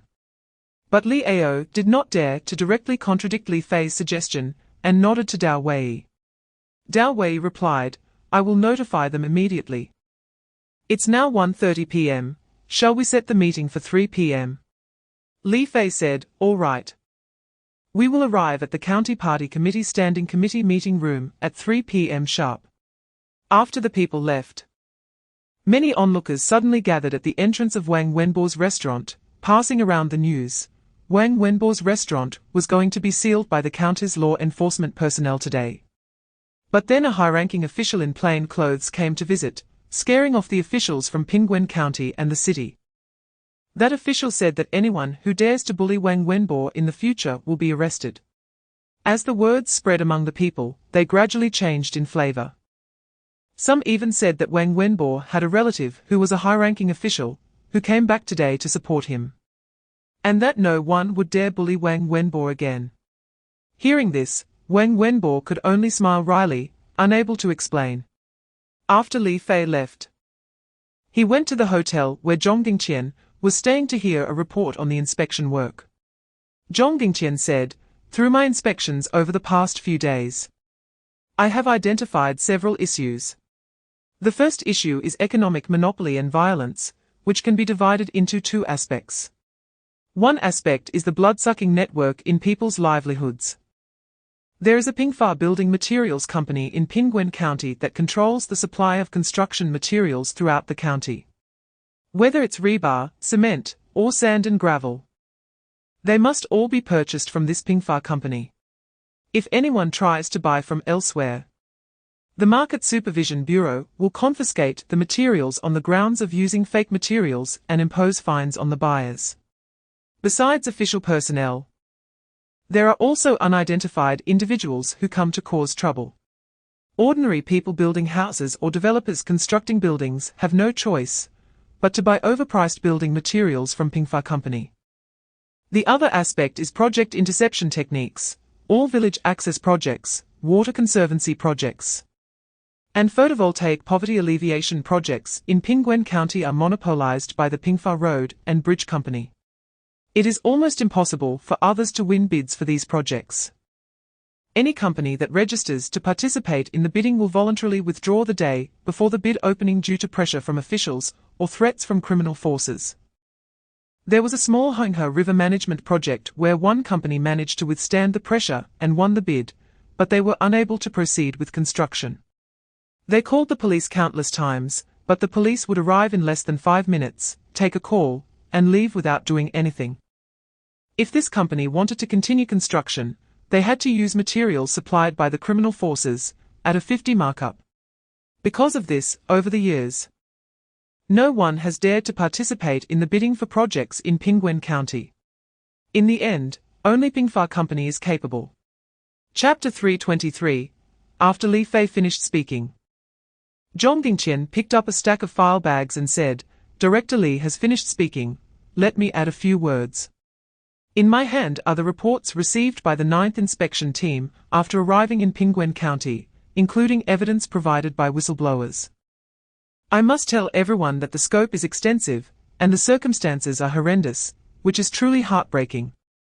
Originally, I planned to submit this evidence to the municipal and provincial disciplinary committees, but since Director Li has proposed the strategy of punishing the past to warn the present, treating illnesses and saving people, and leniency for those who confess while strictness for those who resist, I will also give the reported individuals some time, hoping you will voluntarily confess your issues and return any illegal gains. There is only one opportunity, and the time is until this afternoon to 8 a.m. tomorrow. After 8 a.m. tomorrow, the inspection team will begin investigating the reported individuals one by one, and all confirmed cases will be dealt with severely. The inspection team will not show any leniency. The leaders of the Pingwen County Party Committee and government, seated around the oval conference table, trembled with fear. It seemed that this time they could hardly escape, and they were waiting to see what Secretary Li Ao would say, hoping he could speak on their behalf. Zhong Gingqian finished speaking, and Dao Wei looked at Li Ao, indicating for Li Ao to stand up and say a few words to boost everyone's morale. Chapter 324. Li Fei was right, given the current situation. The leaders of the county committee and county government present had already seen the dividends from the Pingfa slaughterhouse that Li Fei announced on the big screen, with the payment accounts disclosed. If Li Fei followed up on these accounts, he would definitely end up exposed like Wang Lingyun. If it reached that level, he would surely be investigated by the Municipal Discipline Inspection Commission. Moreover, Li Fei had already warned Li Ao here, and Li Ao's reaction was one of helplessness. His face pale, indicating that the person Zhao Hui Huang sent to contact them couldn't compete with Li Fei and Qiao Fei. They were all on edge. quietly watching to see what Li Fei would do next. Sure enough, after warning Liao, Li Fei spoke again. Everyone. I now question the measures implemented by your Pingguan County government regarding the management of the pork market. Such actions seriously violate the anti-monopoly law and represent an abuse of power that affects the healthy development of the market.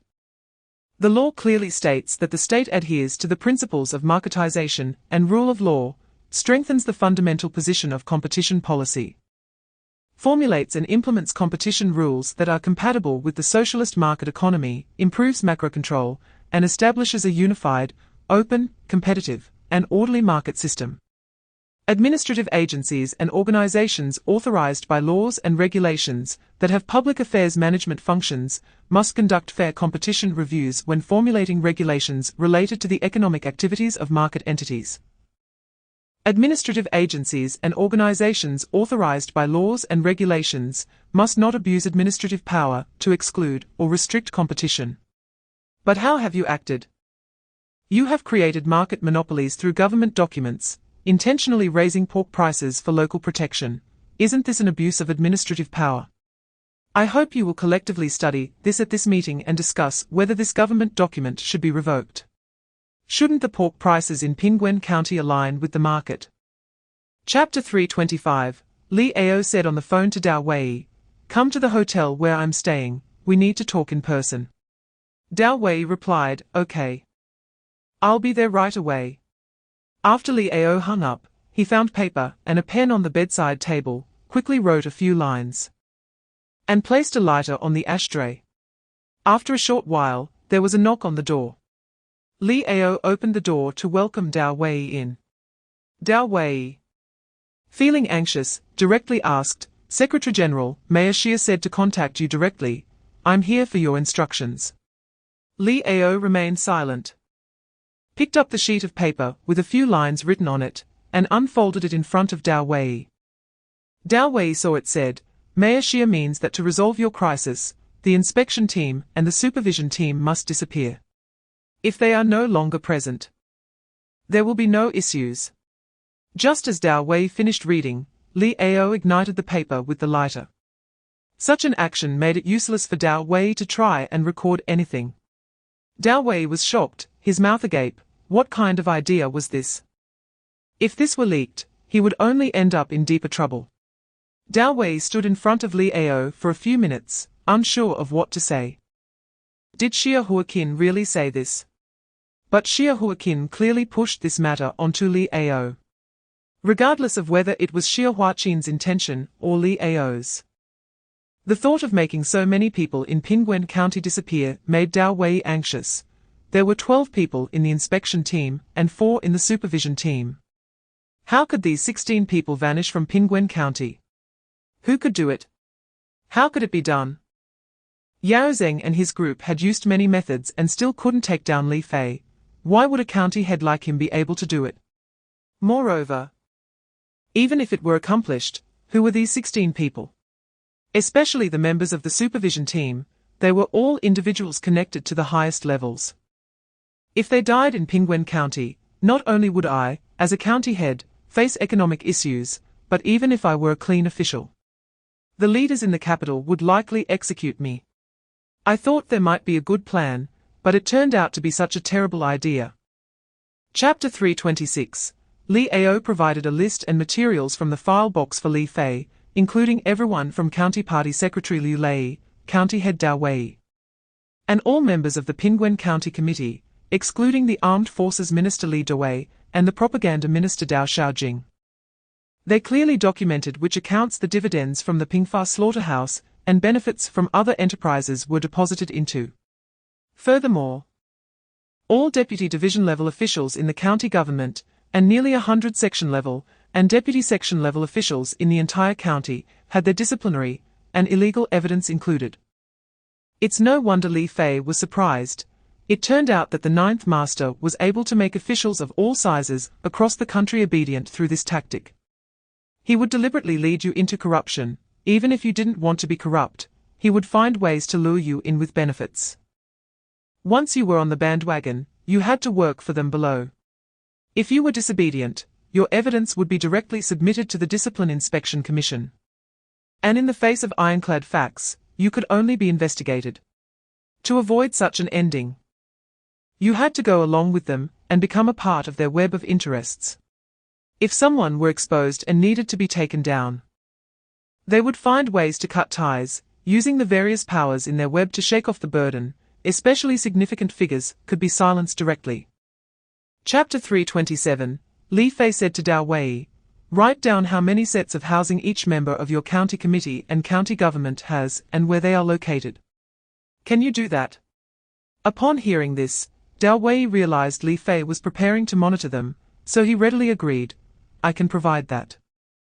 I already have a document prepared for this. Yao Zheng asked me to do it, intending to use it as a threat if anyone became disobedient. It records not only how many houses they have but also who has mistresses, with names and workplaces noted down. I have it saved in my NetEase email. You can open the computer, and I'll help you download it. Li Fei took out his laptop, had Dao Wei open the email.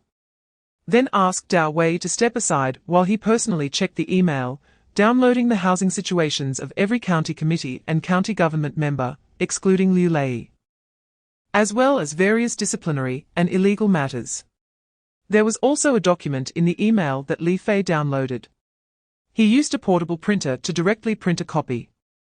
This document surprisingly detailed the money Dao Wei had received from various enterprises and officials since becoming the county head, what it was used for, who he had given money to, how much he had given, and the purposes of these payments, especially clearly recording the time, location, and methods. Chapter 328, Li Fei walked closer to Dao Wei, and with each step, Dao Wei's heart tightened. When Li Fei reached him, he grabbed Dao Wei by the collar. Staring directly into his eyes, tell me the truth, why do you want to create chaos at the cost of your own sacrifice? Li Fei's eyes pierced through Dao Wei's chest like two sharp swords, scaring Dao Wei so much that he urinated his pants. Smelling the odor of urine, Li Fei threw Dao Wei onto the bed. You want to play tricks, you need to understand the consequences. I originally wanted to give you a chance, but unexpectedly, you dug your own grave. Do you want to confess voluntarily, or should I help you? Although Dao Wei was very scared, he still remained silent. Li Fei told the two people guarding Dao Wei, you two stand outside the door, and wait for me to call you back in. The two understood and walked out, closing the door behind them. Without saying another word, Li Fei took out a pack of silver needles from his waist, quickly inserting them into Dao Wei's body.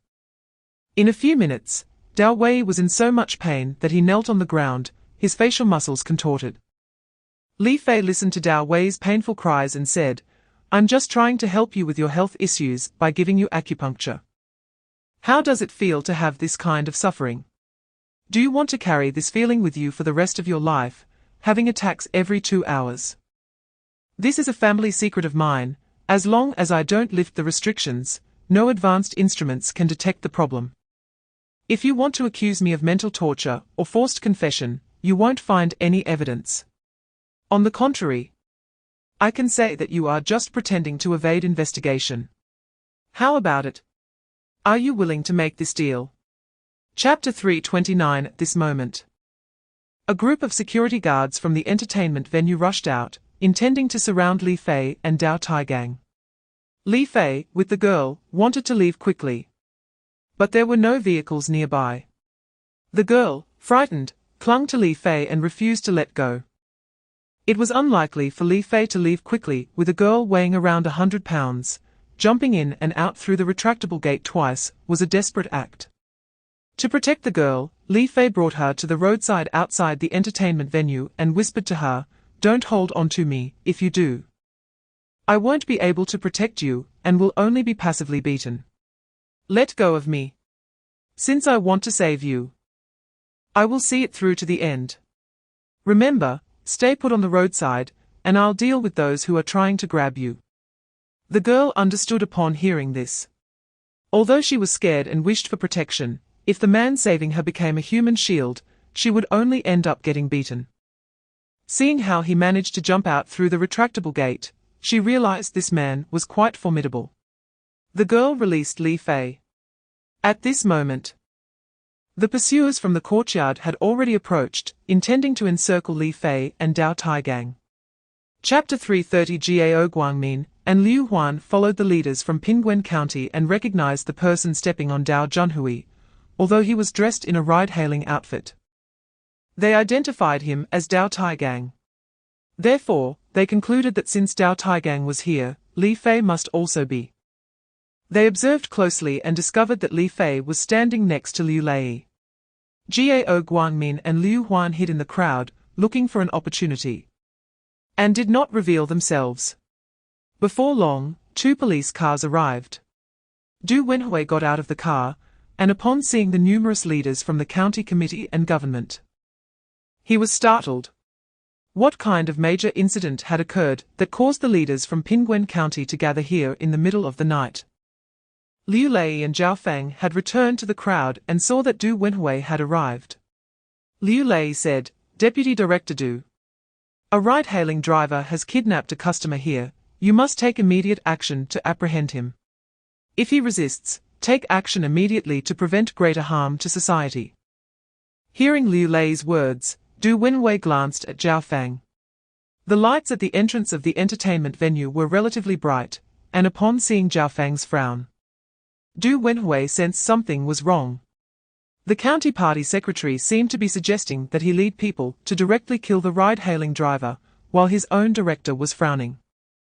Chapter 331 Dao Taigang heard Li Fei say that Dao Junhui was a fake and said to Du Wenhui, "Director Du, regardless of whether this Dao Junhui is real or fake, the fact that this person violently assaulted this girl constitutes a crime. Please take him away and file a case." Du Wenhui naturally did not dare to delay any longer. He waved his hand, instructing the police nearby to take Chen Hu and the girl away, but did not directly take Dao Taigang, only saying, "Please leave your phone number, so we can contact you when we need to take your statement." Dao Taigang replied, "Okay. I will comply with your arrangements." Liu Lei watched as Du Wenhui took people away, although he was a bit angry that Du Wenhui did not listen to him. What made him most furious was that the person he had brought as a guest turned out to be fake. Liu Lei stepped aside to call Xia Huachuan. The group of leaders stood at the entrance, unsure of what to do, whether to go in or go home. But no one dared to leave first, fearing that Xia Huachuan would hold a grudge against them, which could lead to serious consequences. At this moment, Zhao Feng was pulled by Li Fei to a dark spot far away. Zhao Feng originally wanted to resist, but before he could act, he was controlled by Li Fei's immense strength. He realized that although the person before him was dressed as a ride-hailing driver, the force he exerted was something Zhao Feng could not resist. This person was not simple, even if he tried to fight back.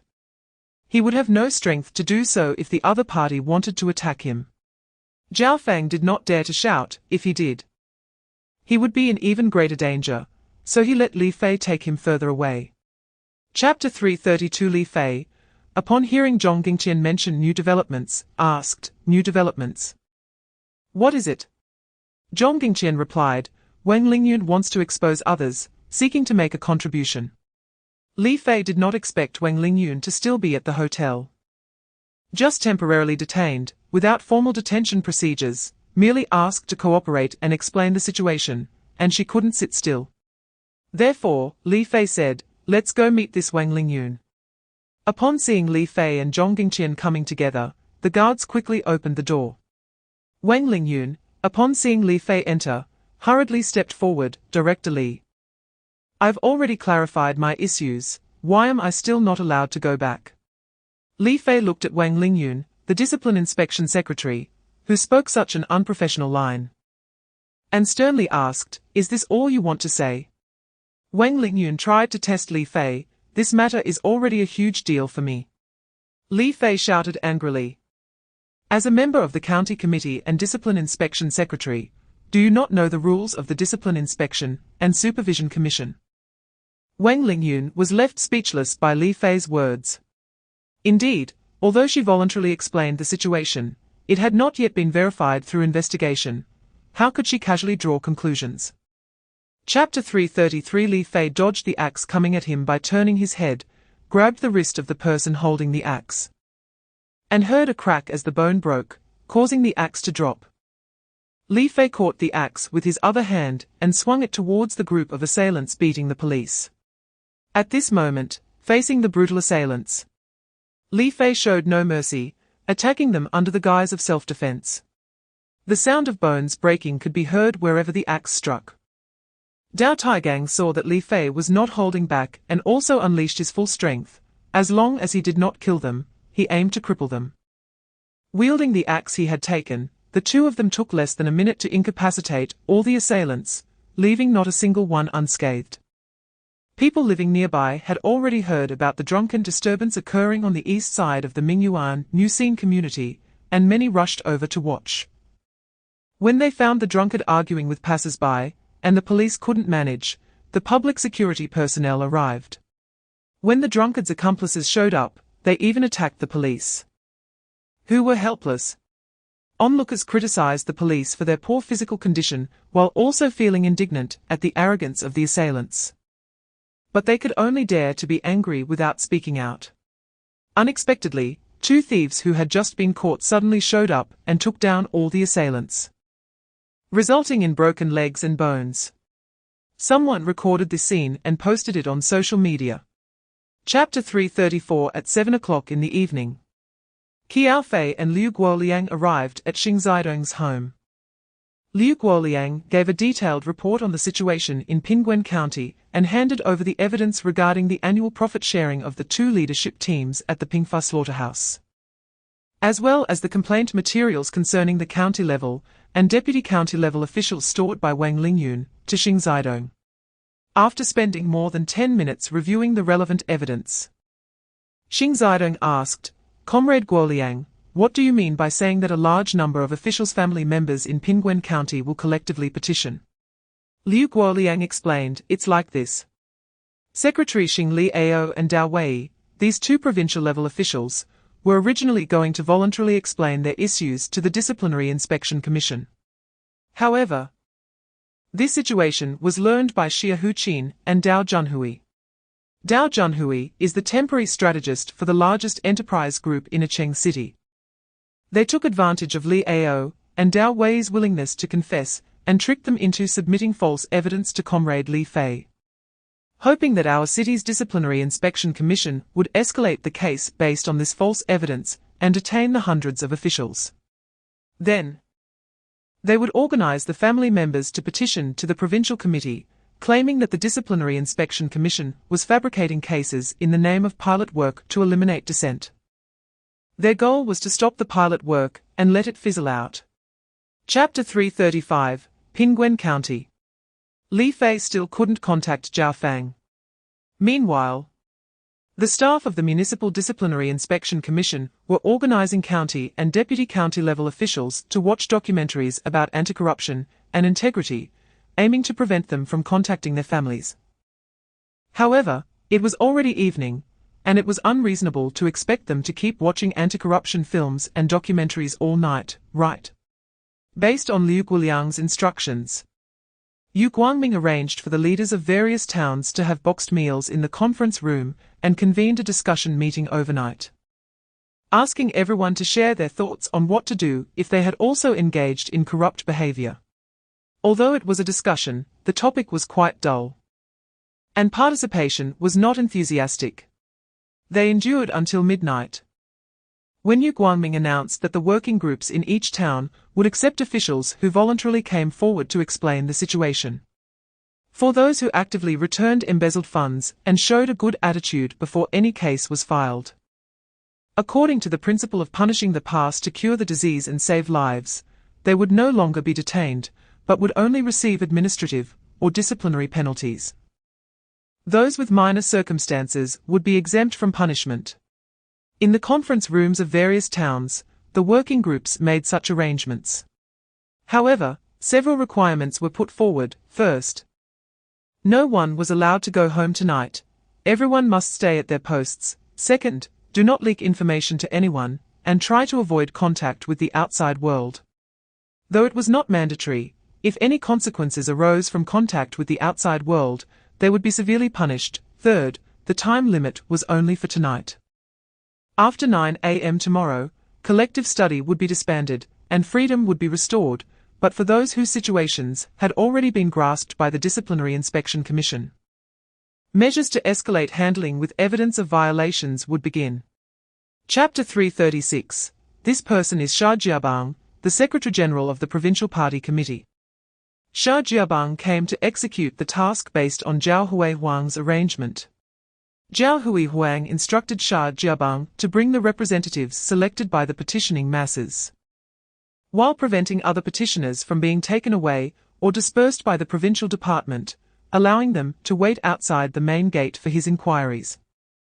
When Cheng Jiyuan heard that Xia Jiabang wanted others to wait outside rather than leave, his lips curled up. Seemingly wanting to take advantage of the situation to make a big deal out of it, watching how they would end up shooting themselves in the foot. Cheng Jiyuan ordered all police officers to wait outside for orders. Since Xia Jiabang wouldn't let these people leave, then not a single one could depart. Although Xia Jiabang called for the petitioning representatives to follow him, until now, only one person from the crowd had shouted their willingness to be a representative, with no one else responding. This puzzled Xia Jiabang. After all, if it were a petition, shouldn't they be eager to rush forward to have their materials seen by the leaders, and to share their grievances? Why were these petitioners all retreating? This situation was very abnormal. Seeing that their cover might be exposed, the 10 or so people leading the Yicheng City Logistics Group became anxious. I will be the representative. Chapter 337. Xia Jiabang was unaware that Qiao Fei and Liu Guoliang had arrived in the provincial capital last night. He said, "Comrade Xing Zidong, your intentions are good. But you can't have us standing here waiting for Qiao Fei and Liu Guoliang to rush over from Yicheng City, can you? Besides, there are still hundreds of petitioners waiting outside the gate." Xing Zidong was quite blunt with Xia Jiabang. "You don't need to worry about that, Secretary Xia. Qiao Fei and Liu Guoliang are already waiting at the door." "Then I will let them in," he said. "Let them attend our standing committee meeting and listen to the demands of the petitioning masses, so they can address the issues raised by the petitioners on the spot." After saying this, Xing Zidong did not consult Zhao Huihuang any further, and directly called to let Qiao Fei and Liu Guoliang enter the standing committee meeting room. Qiao Fei and Liu Guoliang were indeed waiting outside. They had prepared and entered the provincial party compound early, just waiting in a small garden nearby. When Zhao Huihuang and Xia Jiabang were receiving petitioners, they were listening not far away. When Zhao Huihuang instructed Xia Jiabang to announce the standing committee meeting, Qiao Fei and Liu Guoliang discussed the situation here, and called Li Fei to report. Chapter 338. The 3 members of the transport gang were already pale and trembling with fear. They had only thought of causing a ruckus, leading the family members of those town officials to create a disturbance, but did not expect that petitioning required real name registration and ID verification. Now, they were exposed by Qiao Fei. What should they do? Seeing that the 3 were hesitant to speak, Cheng Jiyuan said, "Take out your IDs. Since you are petitioning, we need to register your home addresses before discussing your demands." Cheng Jiyuan's calm authority as a vice-provincial official made the few people even more anxious.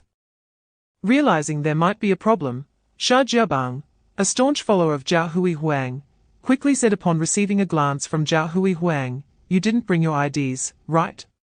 You probably can't even remember your ID numbers. If that's the case, just register your home addresses and the situation of your family members being wronged. After you've completed the registration and submitted the materials, you can leave." Even the dullest person could tell that Xia Jiabang was trying to help these petitioners. He assumed that since they were coming to petition on behalf of the family members of town officials, they would be well prepared and familiar with the situations at home. Unfortunately, these guys had never participated in a petition before and were unfamiliar with the procedures. They were merely there to stir up trouble and had no preparation for substituting any specific town official's family. They were not knowledgeable about the circumstances of any town official's family, and only stepped up as representatives, because they saw no one else willing to take on the role, fearing they would fail to complete the task assigned to them by Dao Junhui. They did not expect petitioning to be so complex. Although they understood that Sha Jiabang was trying to help them, they could not articulate any specific family situations. Chapter 339, Zhao Hui Huang pointed at Qiao Fei and lost his temper, since Cheng City knew in advance that there would be people coming to petition. Why didn't you solve the problem in its early stages? Why did you wait until they gathered here before coming over? Are you deliberately causing trouble for the provincial committee? I think your motives are not pure. Qiao Fei looked disdainfully at Zhao Hui Huang, Secretary Zhao. You are a person of your word, how can you speak without thinking? By the time I knew someone was going to petition, it was already too late.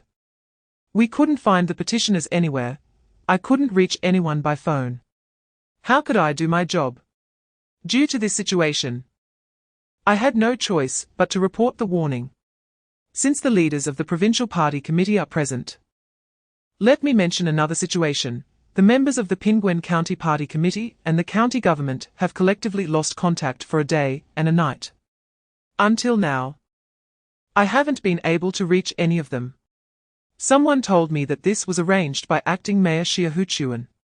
Of course, I have not verified the truth of this. If it is false, I will have the police arrest the person who told me this and handle it according to the law.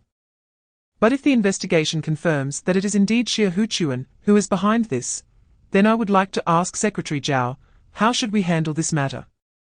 Chapter 340, Without Sha Jiabang to act as a gun for Zhao Hui Huang, Executive Vice Governor Yan Jiaqiang has taken over Sha Jiabang's role and spoke up, Secretary Xing. If this is a matter concerning provincial managed cadres, we can discuss it here. If it still concerns deputy department level cadres from various counties in Acheng, then let's not bring it up.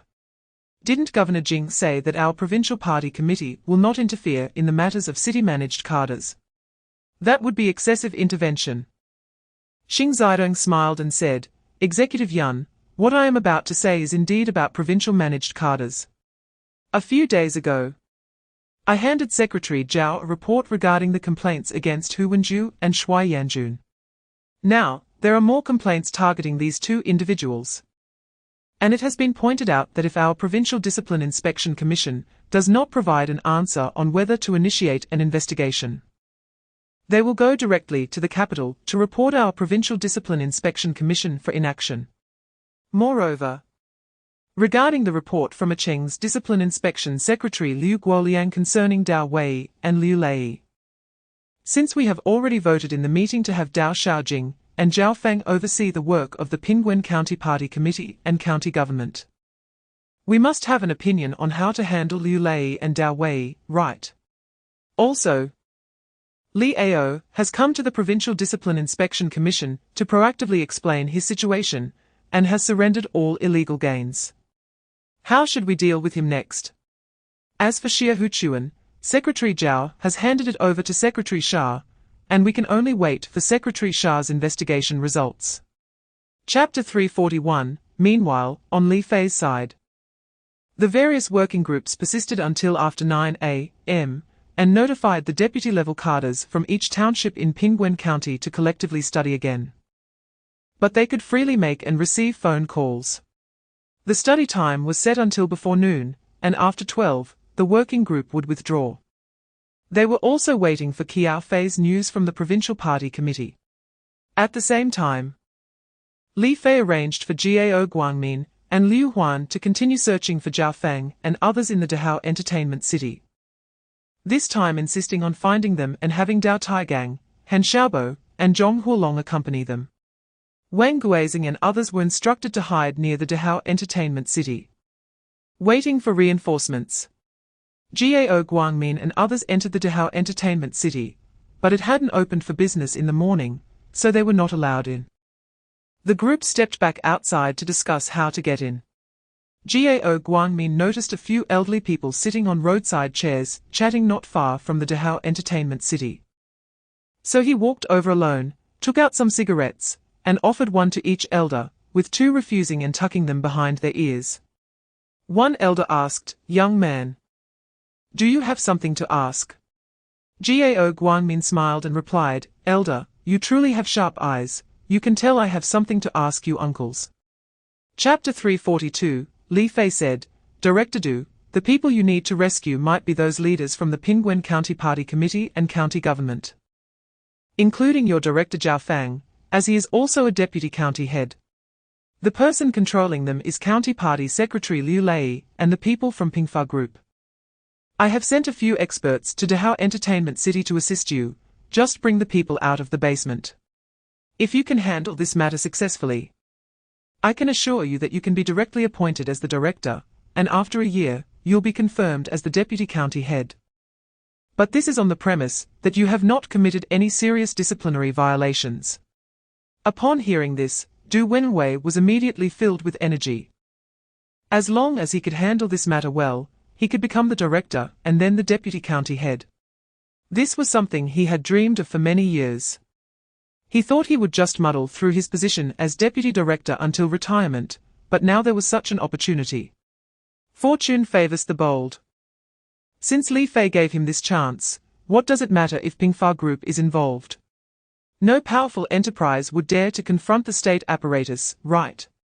Besides, behind this matter is Li Fei. He is merely the one executing it.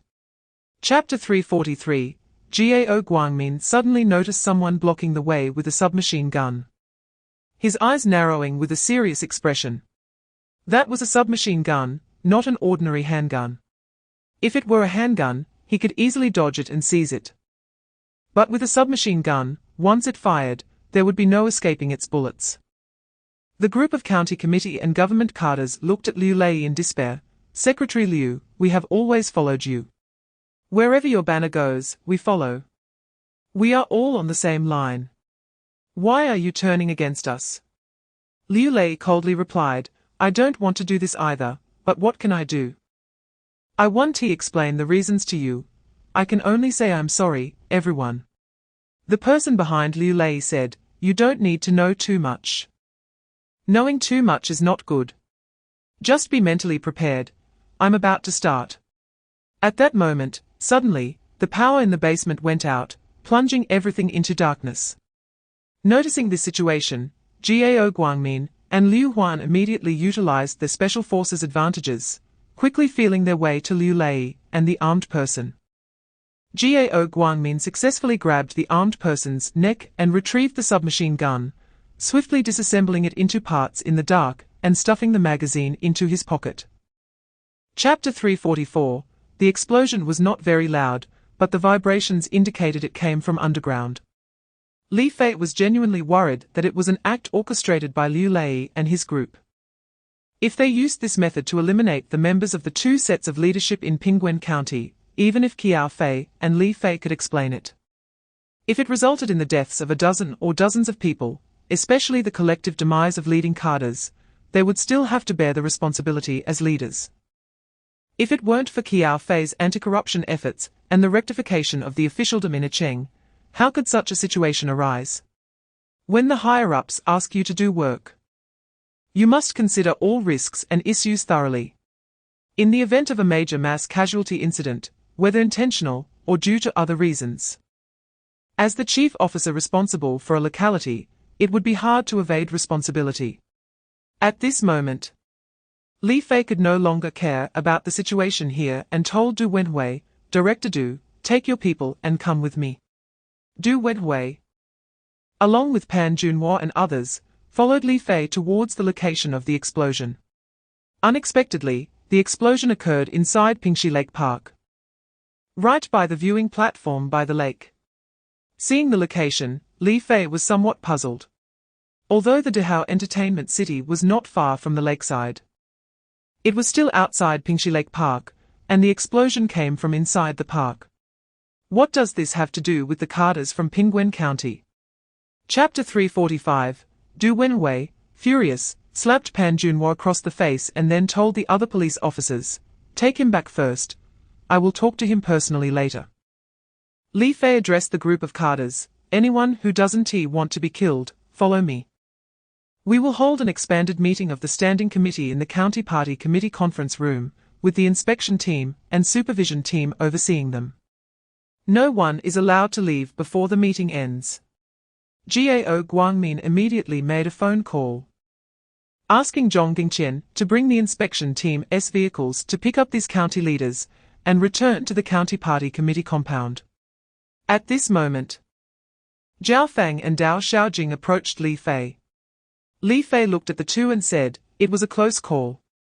County Chief Zhao must have done a lot of work. Otherwise, if Liu Lei had listened to others and gone all in, you would have been done for. I'm now notifying both of you to get in my car and go back to the county committee with me to preside over the expanded meeting.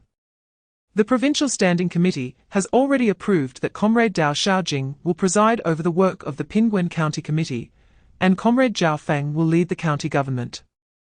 The documents will soon be brought back by Secretary Qiao and Secretary Liu. The future of Pingguan County depends on both of you. If you can grasp the overall situation, you too can be directly appointed as the county party secretary and county mayor. If you disappoint the supervisory group and the municipal party committee, it will only show your incompetence, and your future will be at an end. Do you have confidence?" Chapter 346, Li Fei proposed. According to the directives from the Central Commission for Discipline Inspection, the Provincial Discipline Inspection Commission, and the Municipal Discipline Inspection Commission, given that most of the deputy level and above officials of the Pingguan County Committee and government have received dividends from various enterprises of the Pingfa Group, I represent the Central Commission for Discipline Inspection and the Pilot Reform Supervisory Group to offer you a suggestion. Take the initiative to explain the situation to the Municipal Discipline Inspection Commission and return the illegal gains. This is your last chance. If you do not take the initiative, what awaits you are handcuffs and prison. Some people are trying to prevent you from confessing by controlling you to resist the higher-ups, even going so far as to silence you. I can save you once or twice, but I cannot follow you every day to act as your bodyguard. You have to deal with the mess you made yourselves. Does anyone have any objections?" No one spoke, nor did anyone dare to speak. Li Fei continued. "I know that when I announced that comrades Dao Xiaojing and Zhao Feng would temporarily preside over the work of the county committee and government, some of you were dissatisfied. But do you know why the provincial committee is doing this? Let me tell you. It is because the provincial committee and the Provincial Discipline Inspection Commission already know that you are corrupt officials. Don't blame me for being harsh, logically. If we follow seniority, Dao Xiaojing and Zhao Feng should not have risen so quickly, but among the officials in your county committee and government, only Dao Xiaojing has not received dividends from the Pingfa Group and has not been bribed. Moreover, Comrade Zhao Feng has always directed the funds from the Pingfa Group to the Welfare Institute and has signed a donation agreement with them. Comrade Zhao Feng has not received a single cent from the Pingfa Group. Can you compare yourselves to them?" Chapter 347. Shi Jiabang naturally did not want to get involved in the conspiracy of the two. Upon hearing that they were not even trying to hide their discussion of countermeasures, it was clear they wanted to drag him in. If their plan failed, Xia Huachuan would surely say it was Shi Jiabang who agreed, since he was present during their discussion and did not voice any opposition, thus implicitly consenting. Someone who has reached Shi Jiabang's position is not naive. Upon realizing the intentions of Xia Huachuan and Dao Junhui, his expression changed immediately, and he coldly said, "You'd better not pull this kind of thing in front of me.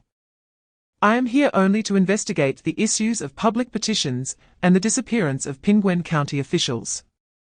I have already shown you great favor with the results of the investigation regarding these two matters.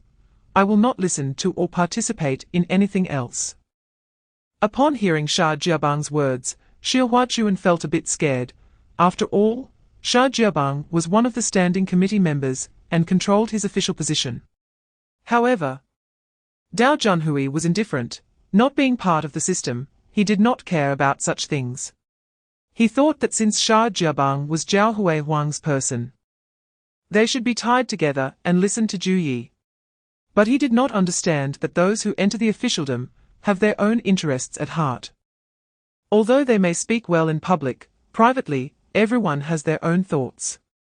Following Zhao Huang into battle does not mean he is willing to sacrifice himself when danger arises. Chapter 348. Meanwhile, Li Fei and his group in Pingguan County were extremely busy. The work teams in various townships, according to Li Fei's arrangements, had issued an ultimatum to the problematic township officials. Those willing to voluntarily explain the issues should immediately inform the work team. For those with illegal gains, if they voluntarily return them, they will not be held responsible, but will undergo self-examination and correction. Following the principle of punishing the past to cure the illness and save the patient, they will be educated, correct their mistakes, and continue to hold their positions. For those unwilling to explain the issues, based on the whistleblower evidence provided by Wang Lingyun and the reports received by the work team, inspection team, and supervisory group, these individuals will be subject to higher-level management, with detention measures implemented by the Municipal Discipline Inspection Work Team. Fortunately, 90% of the problematic officials saw the situation clearly and took the initiative to explain their circumstances to the work team, submitting their statements. Over 70 officials from various townships voluntarily explained their situations, and after the work team accepted their returned illegal gains, they clearly informed them that they would retain their positions and would not face dismissal or similar actions, but disciplinary actions would still be taken. For these township officials, receiving a disciplinary action was the best outcome, as they all had their own channels of information and were aware of the changes in county leadership. Chapter 349. To avoid causing panic among the residents, Li Fei had Liu Qiaohui send over 2 tourist buses to directly enter the hotel where they were staying. This hotel was fully booked by Li Fei and his group for the night, not accepting other guests. While Wang Guizing and his team stood guard with the hotel security at the entrance, denying entry to any strangers. This effectively cut off those from the monitoring inspection team. When the tourist buses arrived, those from the Pingfa group lurking outside immediately reported to Li Yong, 2 buses have suddenly entered the hotel compound. It's already 10 at night. Are they trying to escape? Li Yong sneered, escape? It's not that easy. Tonight, I will make sure none of them get away. Follow them in your cars. It would be best if we can take action in the suburbs. Block the tourist buses in the suburbs and immediately signal me. I will arrange for people to rush over. Li Yong's plan aligned with Li Fei's.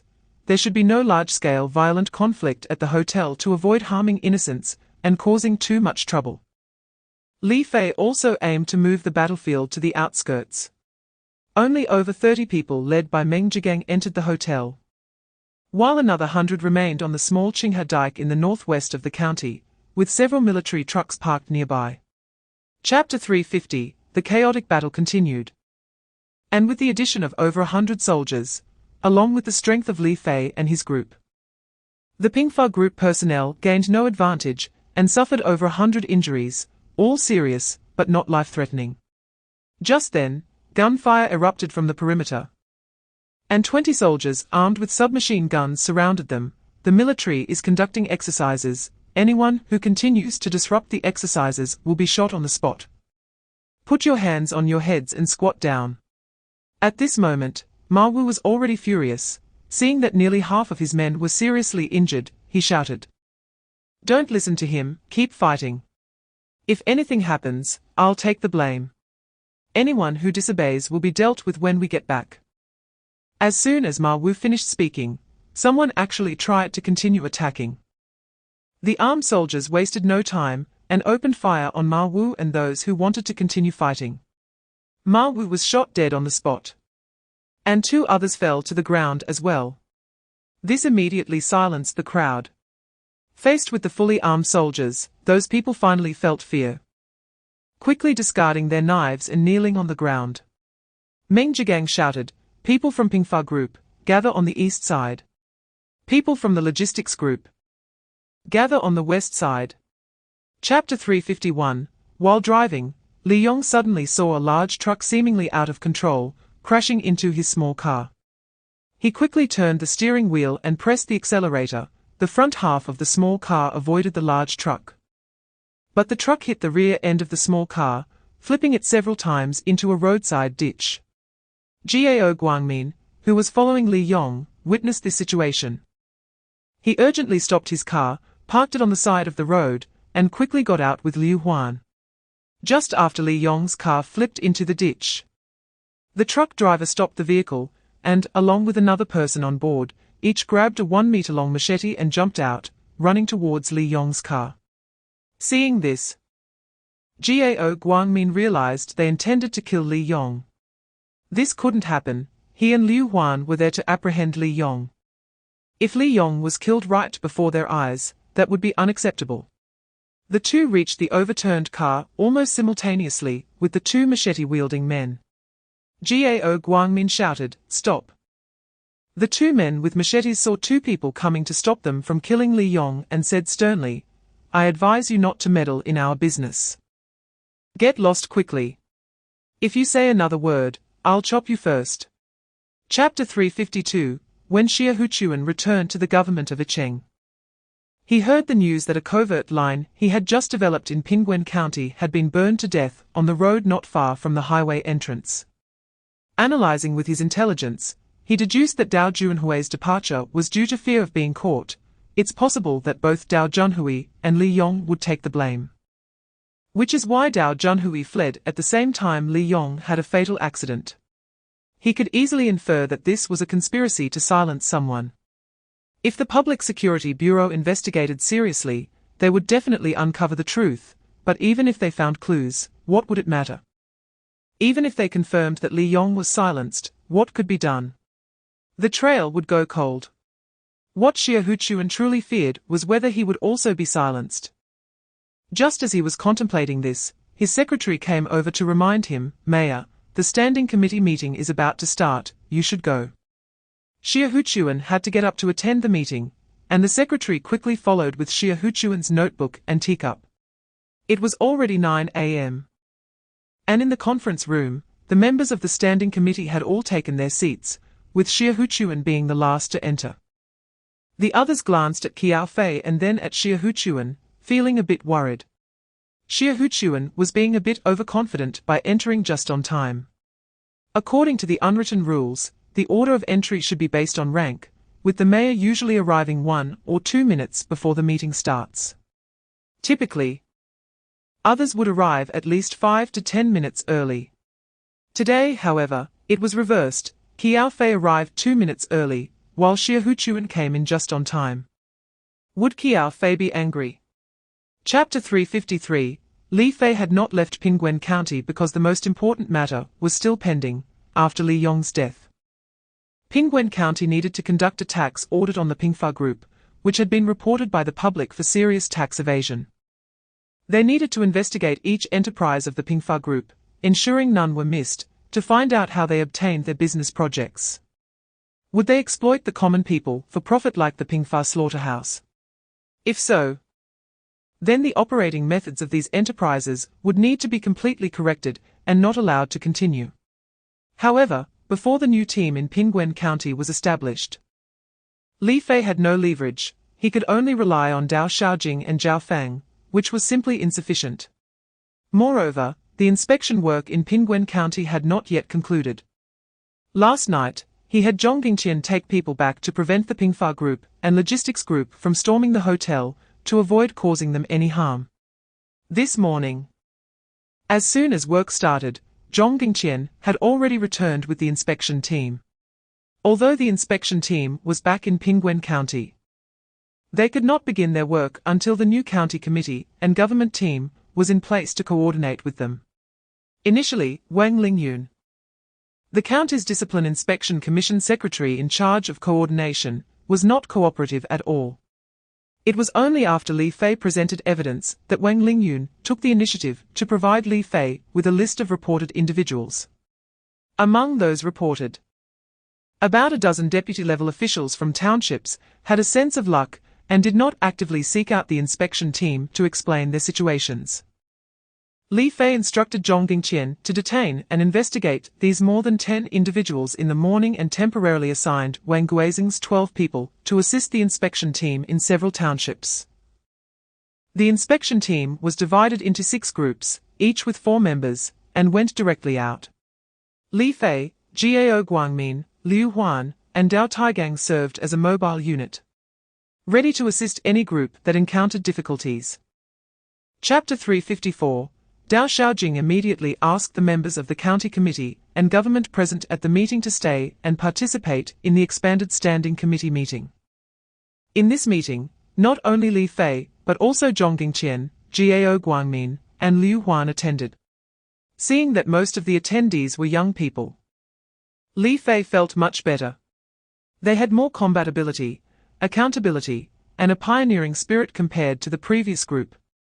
The pilot work was meant to select young, capable, and clean individuals for leadership positions, far surpassing those who rose through connections and gifts. Once everyone was present, Dao Xiaojing asked Li Fei, "Can we start?" Li Fei nodded. Dao Xiaojing got straight to the point. "We have some matters to discuss, including adjustments to township and bureau-level officials. First, let Director Li speak to everyone." Li Fei noticed everyone was looking at him with anticipation, appreciating his vice-ministerial position, and said, "I can't really give instructions. I just want to make a suggestion based on the recent events in Pingguan County. Comrades Dao Xiaojing and Zhao Feng might be more aware, but Pingfa Group has been monopolizing the market in Pingguan County, harming the interests of the common people. To protect their interests, last night, they sent their security chief, Ma Wu, to lead an attack on our inspection team and supervisory team, which failed. Their chairman, Li Yong, died on the way to the highway, and today, while we are holding this meeting, their new chairman also died in a traffic accident at the same spot. However, we must not relax our supervision of the Pingfa Group because of this. According to public reports, all enterprises of the Pingfa Group have issues with tax evasion. I hope your new leadership team can clarify this. It could bring some revenue to your county's finances. The specifics need to be studied and resolved by yourselves. I have other matters to attend to. Just let me know when you complete your tasks. As for your adjustments to officials, I won't interfere. Just proceed according to the pilot work requirements. Chapter 355. Soon, Dao Taigang single-handedly defeated all those dozens of people who fell one by the roadside. Li Fei watched from the side. For such trivial antics, Dao Taigang could handle it alone without needing Li Fei to step in. He heard those lying on the ground cursing, "Where the hell did you come from, meddling in our Dongsai County affairs?" Dao Taigang walked over to the person who was cursing, squatted down, grabbed the person's collar, and slapped him across the face multiple times. The person was beaten and still refused to admit defeat, saying, "Dare to hit someone from the East University group, no matter how strong you are, you're dead." At this moment, Hu Wenfeng was sitting in the car, mostly sober now, and seeing how formidable the stranger helping the traffic police was. He realized that with someone like that around, he couldn't escape at all, so he dialed a few more numbers. Soon, hundreds of people came from all directions, each holding sticks. Qiao Guangmin, Wang Guizing, and others who were waiting in line saw that something was wrong. Why were so many people running forward, all carrying sticks and similar items? Qiao Guangmin immediately judged that there was trouble ahead, and it was likely that these people were targeting Dao Taigang and Li Fei. Chapter 356. Li Zili glanced at Li Fei and found that not only was Li Fei not the slightest bit afraid, but on the contrary, there was a look of disdain in his eyes as he looked at Qiao Haijiao and him.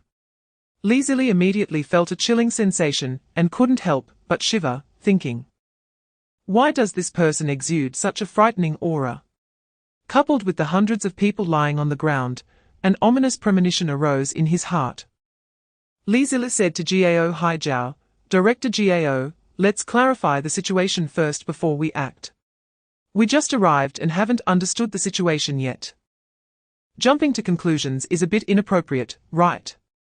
When Qiao Haijiao heard that Li Zili was actually ignoring his orders, the alcohol kicked in again. And he scolded, "What's wrong with you? Not obeying orders, huh? Didn't you see that secretary who was kidnapped?" Li Zili was even more puzzled. "What?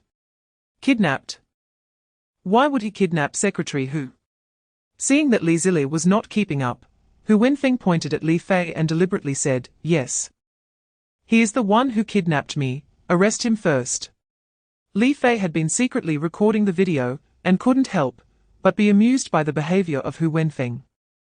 The Deputy Secretary of the Political and Legal Affairs Commission, Hu Wenfeng, as the Deputy Secretary of the Political and Legal Affairs Commission. You should know the consequences of framing someone. You drove under the influence, ran a red light, and was stopped by the traffic police. You refused to cooperate with the breathalyzer test and directly crashed into the traffic police officer.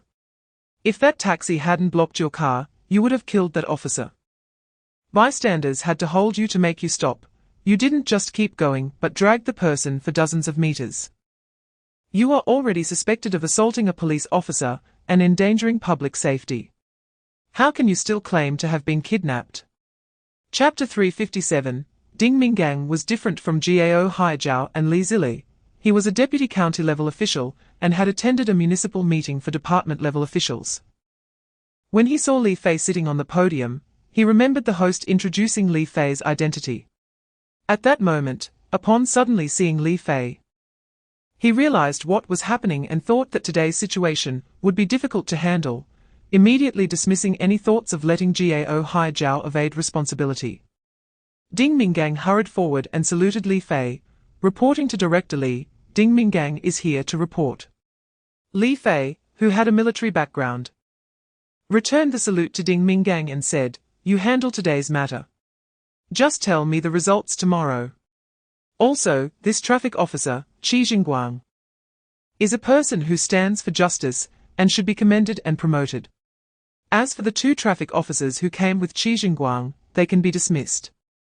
When the incident occurred, instead of working with Qi Jingguang to handle it, they ran away and are now nowhere to be found. Such people are a disgrace to the police. Li Fei patted Qi Jingguang on the shoulder. "You performed very well. I have high hopes for you. In the future, if anyone dares to undermine you or retaliate against you, just call me. As long as you stand for justice, I will support you. Remember my number. Give me a buzz." Chapter 358. Not only were cameras installed in every room, but there were also listening devices. This left Zhong Jingya dumbfounded. Didn't this mean that all the actions of the inspection team and the supervisory team were being monitored by Dongsai County? If that were the case, this would blow up into a major incident. Hu Yuchao directly called Li Fei to report, making the call from a public restroom. Ensuring it was empty before calling, "Team leader, it's my negligence.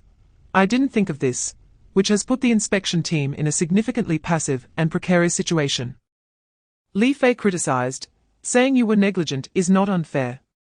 If it were someone else, they might be careless, but who are you two? One is an investigator from the Provincial National Security Bureau, and the other is the captain of the SWAT team. If you two can't manage this properly, that's not negligence. That's dereliction of duty. What kind of game are you two playing?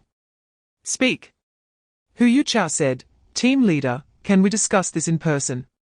Just come in, with me here. There won't be a major mistake." Upon hearing this, Li Fei relaxed. He said to everyone, "Check every room, and if you find any recording devices, don't say anything. Wait for my instructions. If there are none, then forget it." After saying this, Li Fei led the team into the room arranged by Zhong Jingya. Chapter 359. Qi Jingguang knew the owner of the repair shop and one of the workers there. He often drove the police car to get it repaired, and their relationship was quite good. Of course, the repair shop owner also recognized Qi Jingguang. Qi Jingguang changed back into his police uniform and drove directly to the repair shop, just in time to see the owner unloading Hu Wenfeng's car. When the repair shop owner saw Qi Jingguang, he greeted him. Qi Jingguang had set his phone to vibrate on a timer, and as soon as he arrived at the repair shop courtyard, the phone rang. Qi Jingguang took out his phone, silenced it, pretended to answer the call, and deliberately let the repair shop owner hear, "Director, according to your instructions, I've arrived at the repair shop. Yes, I understand. Didn't you tell the owner? All right. I will definitely satisfy you, you can count on me. Pretending the other party hung up, he said to the repair shop owner, "Our director is worried and asked me to come check. It's just right that I'm on duty tonight." The owner, unaware of the situation at the scene, had been called by Ding Mingang to drag the car, and had been pulled aside to find a way to create a video of the brake failure, saying that after putting the window back together, they would say the brakes had just been repaired and later provide a certificate of brake failure. Chapter 360. At this moment, Li Fei took off the human skin mask and said to Qi Jingguang, "Go open the door and see what they want." Qi Jingguang opened the door, and immediately, about 10 police officers in uniform rushed in. The leader was Ding Luofeng, the captain of the public security team. Ding Luofeng, with a somewhat sarcastic tone, said to Qi Jingguang, "You're something else. Not only do you disobey orders, but you also don't know when to quit. I received a report saying that you just injured 7 people in the corridor of your building, breaking their arms. Please come with us." Upon hearing this, Qi Jingguang felt nauseated. They were clearly siding with the underworld and accusing a fellow police officer without asking for details, showing no shame at all. Qi Jingguang said, "If I were seriously injured by them with axes tonight, would that be what you want? Faced with the danger of being hacked, am I not allowed to defend myself?" Ding Luofeng looked down on him. "You say it's self-defense, so it's self-defense. Where's the evidence?" Qi Jingguang didn't know that Li Fei had a hidden camera, and was momentarily at a loss for words. Why don't you think about what time they came to my door? What were they here for? You should check the facts before making accusations. Chapter 361. Li Fei had just placed the file and USB drive that Qi Jingguang had given him on the nightstand when he suddenly received a call from Vice President Tong Libo, saying that something had happened, but Vice President Tong didn't tell him what had happened before hanging up. When faced with this situation, the only option was to go to the scene and assess the situation. Li Fei arranged for Dao Taigang to ensure security at the hotel, and he called Jiao Guangmin, Liu Huan, Hu Qiao, and Liu Xiaojun to come with him to the hospital. To avoid alerting the monitors, Li Fei instructed everyone to find their own way out of the hotel and meet at the entrance of the People's Hospital. The group used their skills to slip out, as it was easy for them to fool their way out. Soon, they gathered at the agreed location. Li Fei called Tong Libo, but there was no answer. It seemed something serious had happened. The 5 of them went directly into the hospital and asked the on-duty staff where Director Tong Libo was. One staff member said he seemed to be in the lab on the 2nd floor at the west end. The group hurried to the 2nd floor and arrived at the lab door, where they heard loud slapping sounds coming from inside. Li Fei burst open the door and saw 2 men holding Tong Libo down, repeatedly slapping him in the face, which was already swollen. Chapter 362. Wei Dakan also learned that Li Fei was going to hold a meeting with a few people, which Mao Junhui informed him about. Wei Dakan did not express his stance and casually said, "You can handle this as you see fit." After hanging up, Wei Dakan called his secretary over and said a few words, after which the secretary left. Meanwhile, Li Fei was waiting in Mao Junhui's office. But after more than half an hour, Mao Junhui still hadn't returned. Li Fei couldn't help but coldly smile to himself. "You, Mao Junhui, are being a bit excessive in informing others. Do you think Ding Mingang and Hu Wenfeng can escape today?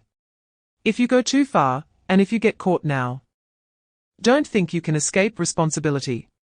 At 9:55 a.m., Mao Junhui finally returned to the office. "Sorry, Team Leader Li.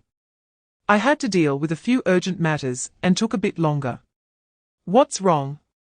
"I notified Ding Mingang and Hu Wenfeng, but they haven't come over yet." Li Fei sneered. "They haven't come, don't you know why?" Mao Junhui's face turned cold. "Team Leader Li, what do you mean by that?" Li Fei looked at Mao Junhui with disdain. "You'll find out soon." Just then, Yu Guangming entered with 5 or 6 people from the Municipal Commission for Discipline Inspection and Supervision. Chapter 363.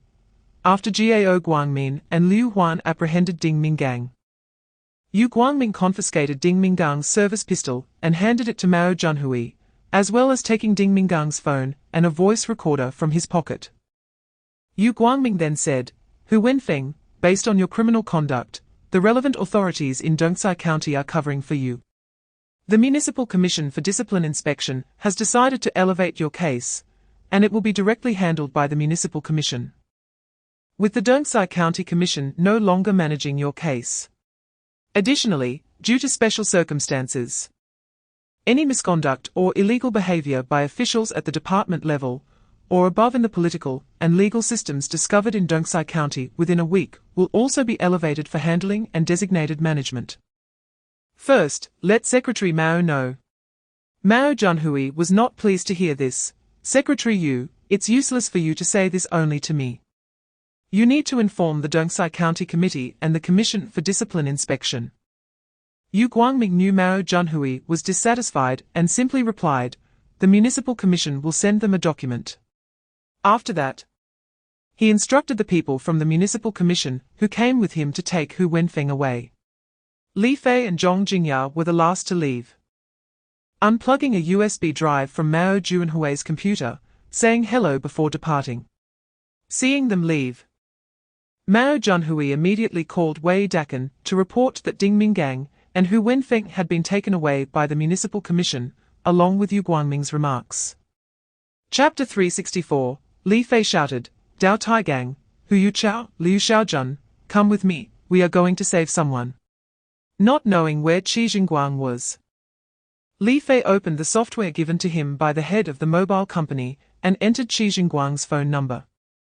The location showed that Qi Jingguang was currently in the scenic area on the south side of Nanhuhua Park.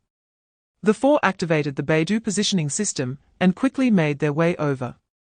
It took no more than 10 minutes, but there was no sign of anyone there.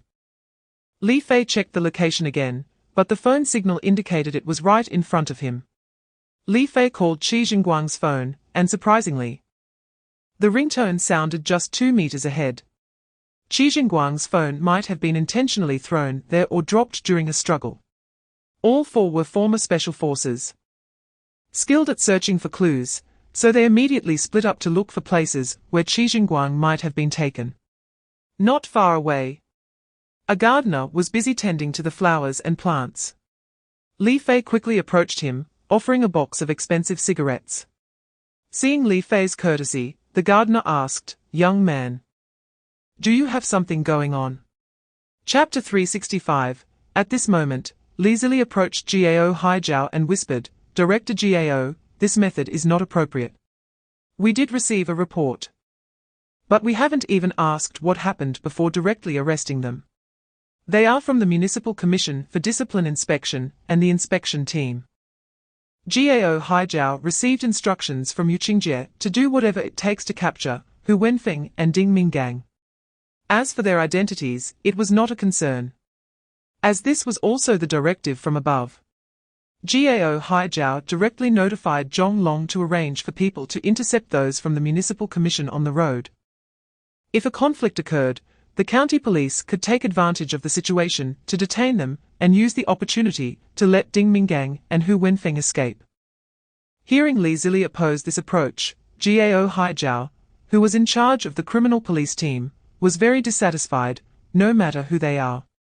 Don't you see how many people have been injured on the ground? There must be over 200, right? I can't let them go after injuring so many people, regardless of their identity. As a criminal police officer, Li Zili knew the most important point. If you think others are committing a crime, you should first analyze their motives. There is no love or hatred without reason in the world. It was clear from the scene that the Axe Gang was intercepting people from the Municipal Commission, and they were clearly acting in legitimate defense to protect their members. Moreover, with hundreds of people fighting against just over 20, the Axe Gang was clearly in the wrong. If this case were handled that way, once the Municipal Committee, the Municipal Commission for Discipline Inspection, the Provincial Inspection Team, and the municipal bureau pursued accountability. Not only would he not continue as the head of the criminal police team, but he would also be waiting to go to prison. No matter what Qiao Haijiao's purpose was, he could not become a victim. Chapter 366. So, what was up with that helicopter? How did Meng Zhigang end up here? It turned out that after Li Fei received the call from Yu Guangming, while Dao Taigang was driving to the scene, Li Fei called Liu Qiaohui to inform him that the Axe Gang in Dongxi County was attempting to intercept Secretary Yu Guangming and others from the Municipal Commission for Discipline Inspection to kidnap Ding Minggang and Hu Wenfeng, using hundreds of people to surround their vehicles. He asked Liu Qiaohui to report to the provincial department and take measures as soon as possible, otherwise, under the collusion of officials and criminals in Dongxi County, it would be difficult for Yu Guangming to safely bring people back.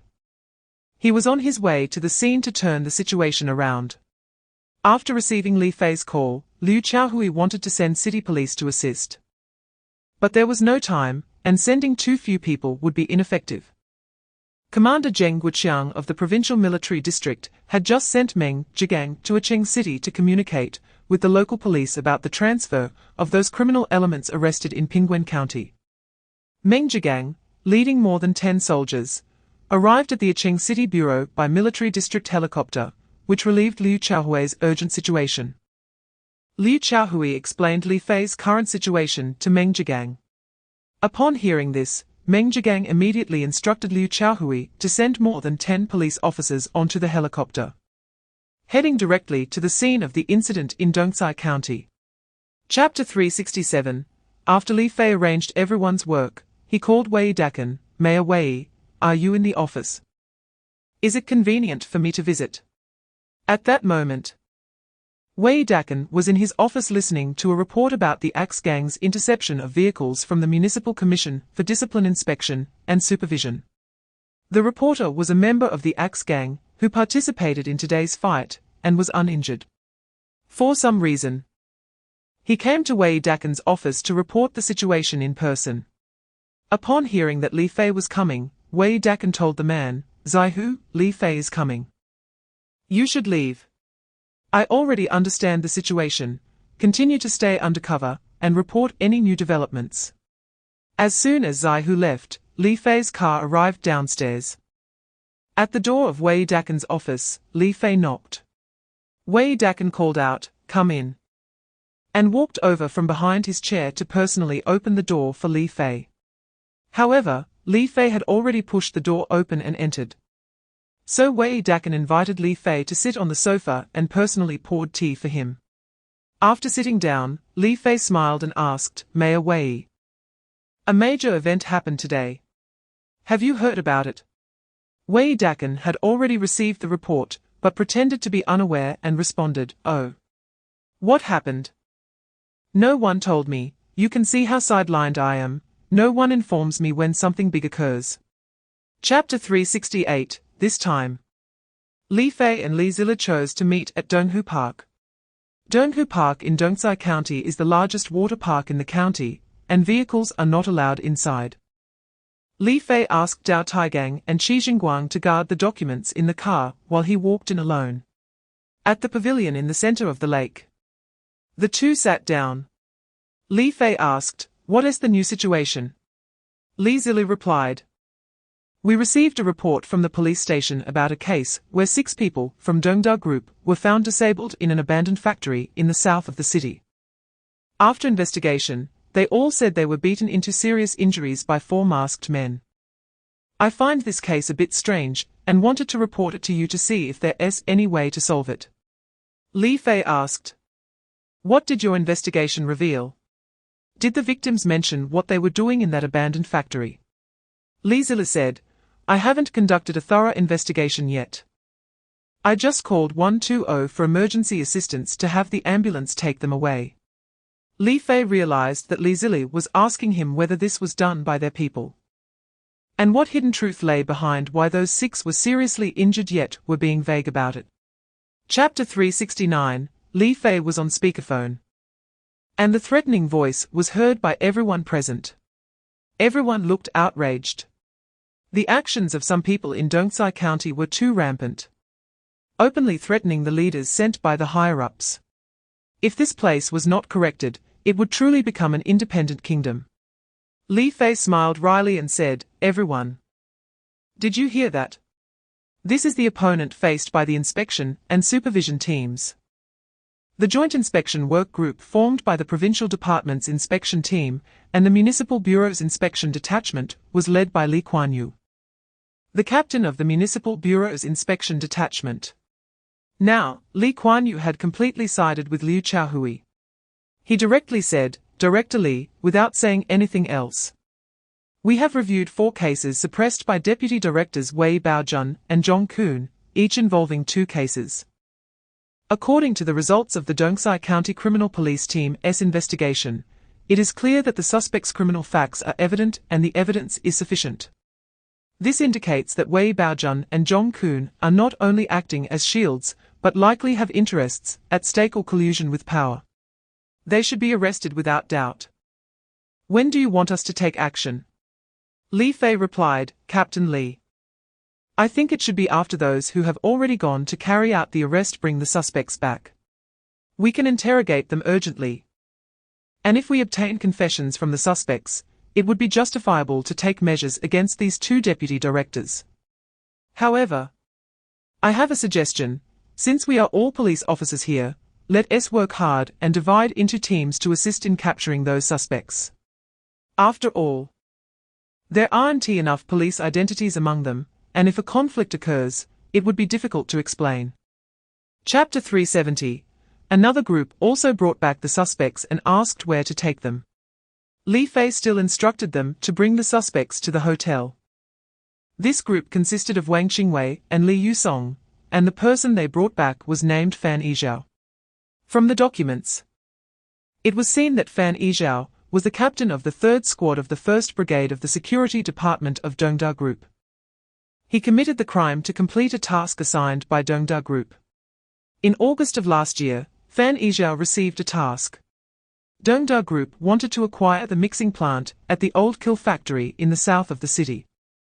Hearing that Fan Yizhao had some familial ties with the owner of the mixing plant, Yuan Fuyo, they asked Fan Yizhao to negotiate with Yuan Fuyo.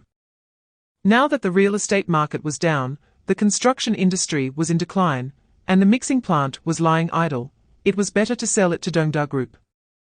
Yuan Fuyo replied, "My mixing plant occupies more than 30 acres. I obtained the land through the county's Natural Resources Bureau bidding process, with a winning bid of 500,000. Plus, the construction of the plant cost over $1 million. Not to mention the other equipment, I can take that with me. Just based on these real estate investments, it amounts to over 1.5 million. Even if I lose some money. Considering the depreciation of the plant, and that the land was purchased as industrial land with a usage right of 40 years, and it has been less than 10 years. There are still more than 30 years left of usage. If Dongda Group wants this land and plant, they should at least offer 1 million. Chapter 371. Upon hearing this, Li Fei realized someone had arrived and quickly went downstairs. The visitor was Du Wenhui, the acting director of Pingguan County. Du Wenhui was recommended by Li Fei, and was naturally friendly towards him. This was because Li Fei had called Liu Qiaohui, asking him to arrange for police from another area, and Liu Qiaohui assigned it to the nearest Pingguan County Public Security Bureau based on the situation. Now, with a complete overhaul of the Pingguan County Party Committee and government, the situation had stabilized. Even if Xia Huaqian wanted to do something in Pingguan County, he was already powerless. As for the public security aspect, the former director Zhao Feng was now acting as the county mayor and still had control over the Public Security Bureau. Keeping those criminal suspects in Pingguan County would not pose a major issue.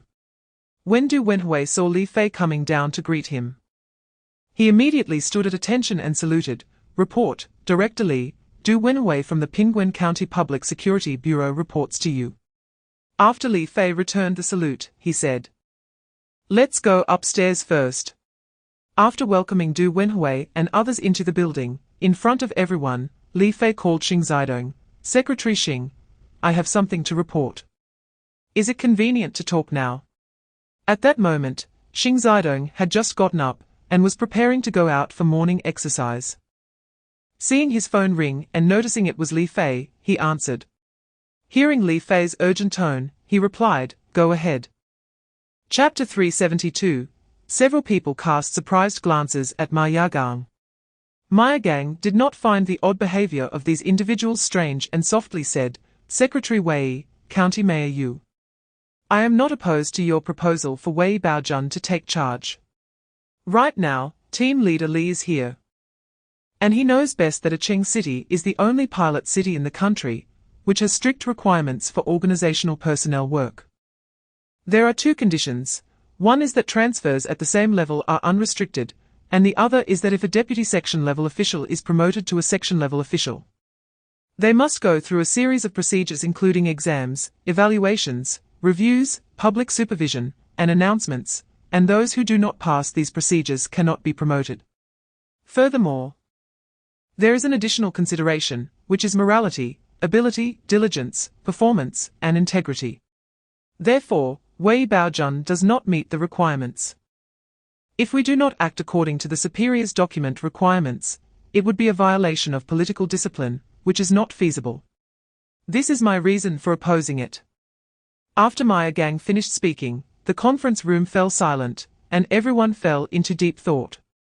Secretary Wei frowned, seemingly weighing the pros and cons. While County Mayor Yu had a complex expression. Team leader Li nodded slightly, his gaze revealing a hint of approval. Clearly, Ma Yagang's reasoning was sufficient and clear, making it hard to refute. After a moment, Secretary Wei slowly spoke, "In that case, we will follow the rules, no one can break this precedent." Chapter 373, this time. Yu Guangming walked up to Zhong Guangli. "Comrade Zhong Guangli, you are suspected of serious violations of discipline and law, and are being investigated by the Municipal Commission for Discipline Inspection. Please sign the detention document." Zhong Guangli knew he was finished.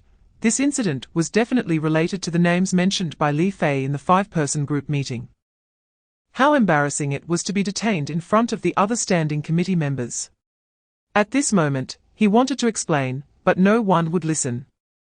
So he had no choice but to obediently sign the detention notice. A few people escorted Zhong Guangli away. Yu Guangming then approached Zhu Xinfang. "Comrade Zhu Xinfang, you are also being detained, please sign." The third one, would there be more? The standing committee members were all terrified and did not dare to breathe loudly. Next, Yu Guangming went to Mao Junhui. "Comrade Mao Junhui, you are also being detained by the Municipal Commission for Discipline Inspection, please sign." Not to mention the other standing committee members, even Wei Dakan was getting restless. 4 standing committee members had already been taken away, surely there wouldn't be more. At that moment, Yu Guangming said, "All right, you can continue your meeting." This time, Li Fei only targeted a few individuals because, although he had obtained clues about the financial accounts of Dongda Group giving dividends to the standing committee members of Dongsai County, the situation was not complete.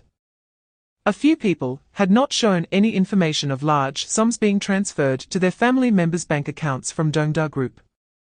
Only Yu Qingjie had the audacity to allow his sister-in-law's bank card to receive a large sum. Without more concrete evidence, he could not detain people based on this reason. Therefore, he also targeted Yu Qingjie and the other 4 based on those criminal cases.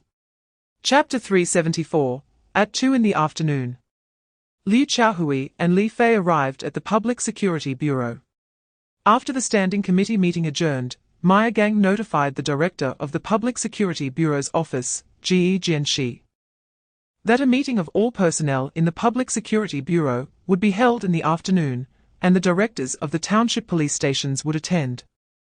Li Fei also called Cheng Xingchang to arrange the meeting at 2:30. Upon seeing Liu Qiaohui and Li Fei arrive, Cheng Xingchang welcomed them into his office. At this time, Cheng Xingchang had changed from his previous state of being frustrated and was now energized and full of spirit. He was very grateful to Li Fei for giving him this opportunity. After sitting down, Liu Qiao asked, Director Cheng, do you have any plans for adjustments within the bureau? Do you need me to send more personnel? Cheng Xingchang replied, the situation in Dongsai County is man-made, rooted in the county committee and county government. And the harm is caused by Dongda Group.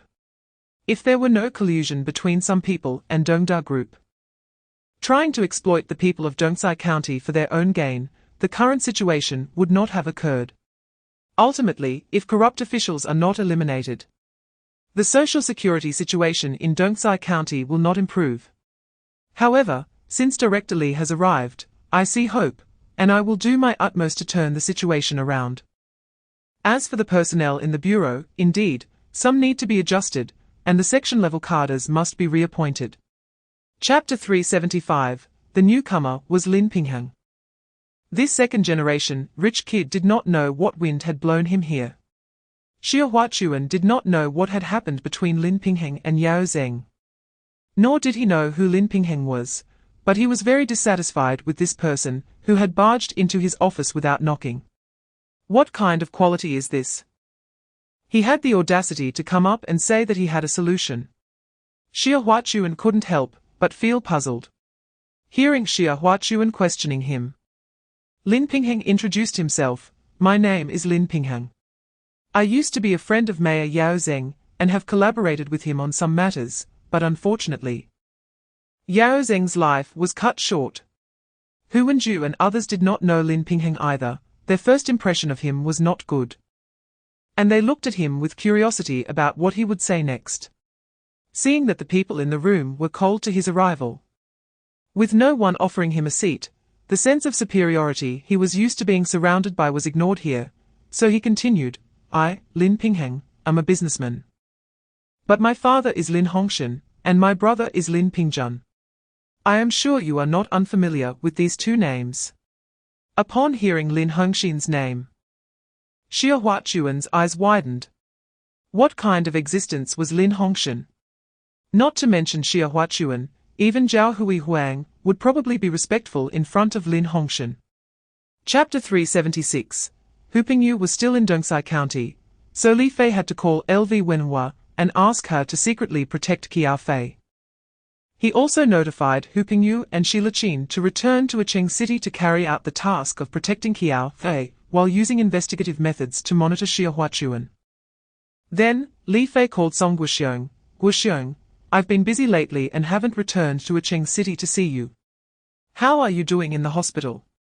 Upon hearing it was Li Fei, Song Guxiong replied, Boss, if you hadn't called, I was about to report to you. I only have superficial injuries. And after this long time, I am basically healed. The hospital staff just told me I can be discharged. Should I come to Dongsai County to find you after I am discharged? Li Fei said, if you are discharged, don't come to Dongsai County. I have a task for you. I'll send you a location shortly. You will secretly monitor Lin Pingheng. This guy is here in Acheng City to cause trouble, and has already colluded with Qiao Huachuan. You need to keep an eye on him at all times and see what actions he takes. If possible, plant a tracking and listening device on him. I'll have Jiang Tongtong deliver it to you. The purpose of Li Fei calling Song Guxiong was to find a strong person to follow Lin Pingheng. If an ordinary security guard went, although they might be smart enough, if they encountered the other party's bodyguards, it would be disastrous. That was when he remembered that Song Guxiong was about to be discharged. Chapter 377. Standing Committee Member and Deputy County Head Liu Qingyi spoke. Mayor Xia. We have no other options left. We can either resist or voluntarily surrender. Even if we surrender, the outcome will only be a reduction in punishment, not an exemption from punishment. Rather than that, it might be better to listen to Mayor Xia and make a desperate counterattack. But there are 2 points that need clarification from Mayor Xia. Qiao Huachuan asked suspiciously, what issues? Liu Qingyi said, the first question is, will Lin Pingheng support us through his father to oppose the pilot work? The second question is, what is Wei Dakan's attitude? He usually ignores us and does not participate in our matters, although we are working together. We have never been able to figure out if he is on Qiao Fei's side. In order to win people's hearts, Xia Huchuan actually started to talk nonsense. Lin Pingheng said that his father has always opposed the pilot work, as long as we make a big noise. He will speak for us from a high position. As for what kind of person Wei Dakan is, I don't know. But Secretary Zhao Hui Huang told me not to worry about Wei Dakan's matters. We should just do what we need to do, as Wei Dakan will not interfere or support us. Chapter 378. Just as Li Fei thought. There was a man in that group who had not spoken and was playing with his phone. Others did not know what he was doing and paid no attention. Unexpectedly, he recorded everything that several people said to Liu Jie and sent it out. This is the reason why the Axe gang arrived so quickly. The person who claimed to be Liu Jie was so scared that he broke out in a cold sweat and did not dare to look up. The others sitting next to him, except for the one who was playing with his phone, all looked shocked. Everyone looked at each other, and finally, they all turned their gaze to the person who was playing with his phone. That person pretended that it had nothing to do with him, stood up, and walked away, wanting to leave the barbecue stall. Li Fei said to Dao Taigang, "Block him, don't let him leave." The group with axes watched the person walk away without trying to stop him, but they scolded the people present. I said, "Can't you all speak? Didn't you all get excited about the arrangement? Especially that Liu Jie, if you come out, you're dead today. If you don't come out, all of you will go with us." Li Fei came forward. "Who are you? Why should anyone go with you?" Chapter 379. Hearing Wang Guizhong call for help. Li Fei asked him to send a location. Soon, Li Fei received a WeChat message with the location information from Wang Guizhong. Li Fei instructed LV Wenhua, "You continue to be responsible for ensuring safety here. The Public Security Bureau will soon send someone to assist you. I will support Wang Guizhong." The two drove and opened the navigation, and a few minutes later, they arrived at the entrance of Mengyuan Barbecue City on Zhenxing Street. As soon as they entered the courtyard, they saw more than 20 people surrounding Wang Guizhong and Chen Yanmin, shouting, "Where the hell did you come from? And what are you doing? What are you asking about here? If you don't say what you're doing today, don't even think about leaving." Among those surrounding Wang Guizhong and the others was a young man in police uniform. These people had already started to push Wang Guizhong and Chen Yanmin. But Wang Guizhong remained restrained, only reasoning with them and not resorting to violence. Seeing that Wang Guizhong was quite timid, they became bolder. And someone picked up a bottle and was about to smash it on Wang Guizhong's head. Li Fei had already approached and flicked a 1 yuan coin at the wrist of the person holding the bottle. The person's hand was immediately pierced by the coin. The bottle fell to the ground, and blood flowed from his wrist. Chapter 380. The next morning, Li Fei got up early and assigned tasks to everyone according to the division of labor. This time, Li Fei assigned Wang Guizhong and 12 others to monitor Ma Yagang and Xing He, and tasked Feng Yi, Zhong Pengfei, Liu Qingyi, and Wang Chunlu with it, while instructing LV Wenhua to rush back to Yicheng to monitor Xia Huchuan. Here, Jiao Guangmin and Liu Huan were assigned to monitor Dongda Group, and Liu Chaohui was to arrange personnel to monitor the logistics group. If their vice president goes to the provincial city, they are to intercept or track, waiting for further notice. After arranging them, Li Fei then sent Zhong Jingya directly to the Finance Bureau to check the investment fund usage for the Donghu Park construction project and to look at the bidding documents at the government office. He instructed Hu Yuchao and Liu Xiaojun to go to Dongda Mingfu to check the construction situation of the community, inquire about the property distribution situation, and then go to the Natural Resources Bureau and the Housing and Urban Rural Development Bureau to understand the approval procedures for Dongda Mingfu. Li Fei and Dao Taigang went to the project site of Huanghuai Huisheng Construction Company, Limited to check and understand the construction situation of the agricultural market. Li Fei arrived at the entrance of the agricultural market construction site and saw that the roads and ground engineering had been completed, and 2 buildings of the agricultural market had been fully constructed and were undergoing internal and external decoration, while the last building was also under construction. Chapter 381. Zhao Huihuang was eager to know the purpose of these two big shots' visit, but he still maintained a calm demeanor, waiting for Chai Junqi to continue. Chai Junqi continued, Secretary Zhao, every reform will encounter various problems, but the biggest issue is resistance, as it has been throughout history. Whenever there are new reform measures, it will harm the interests of some people. A great person once said, we are also crossing the river by feeling the stones, but the pilot work can only succeed, not fail. This is the mission assigned to us by history. Everything is for better serving the people and serving the interests of the people. Therefore, as the head of the supervision group, I feel a lot of pressure and a heavy burden. Thus, according to the leader's request, I come to the scene for investigations and research periodically. Another matter, also regarding the pilot work, is the arrangement of Secretary Quan. Chai Junqi paused here and passed the topic to Quan Xinguo. Quan Xinguo smiled and said, that's right, yesterday, after our research. To ensure the smooth progress of the pilot work, and to allow the executors and supervisors to carry out their work better without being affected by trivial matters, we have set up the personal bank cards of Cheng Municipal Committee Secretary Qiao Fei and the personal bank card of Supervisor Li Fei as the temporary integrity account of the Discipline Inspection Commission set up in Cheng, which will be supervised by the Discipline Inspection Commission. Yesterday, we published the card numbers of these two bank cards on the website. And we will also send a notice to you in Huanghai Province. Today, I specifically brought the notice to you and went to Cheng for on-site research to obtain some first-hand materials. Chapter 382. Lin Pingheng never expected that the matter he discussed with Xia Huchuan would be known by the Discipline Inspection Commission in the capital. Why is that? Does Xia Huchuan have an undercover agent beside him? But no matter how Lin Pingheng thought, he had already received the strong directive from his brother Lin Pingjun.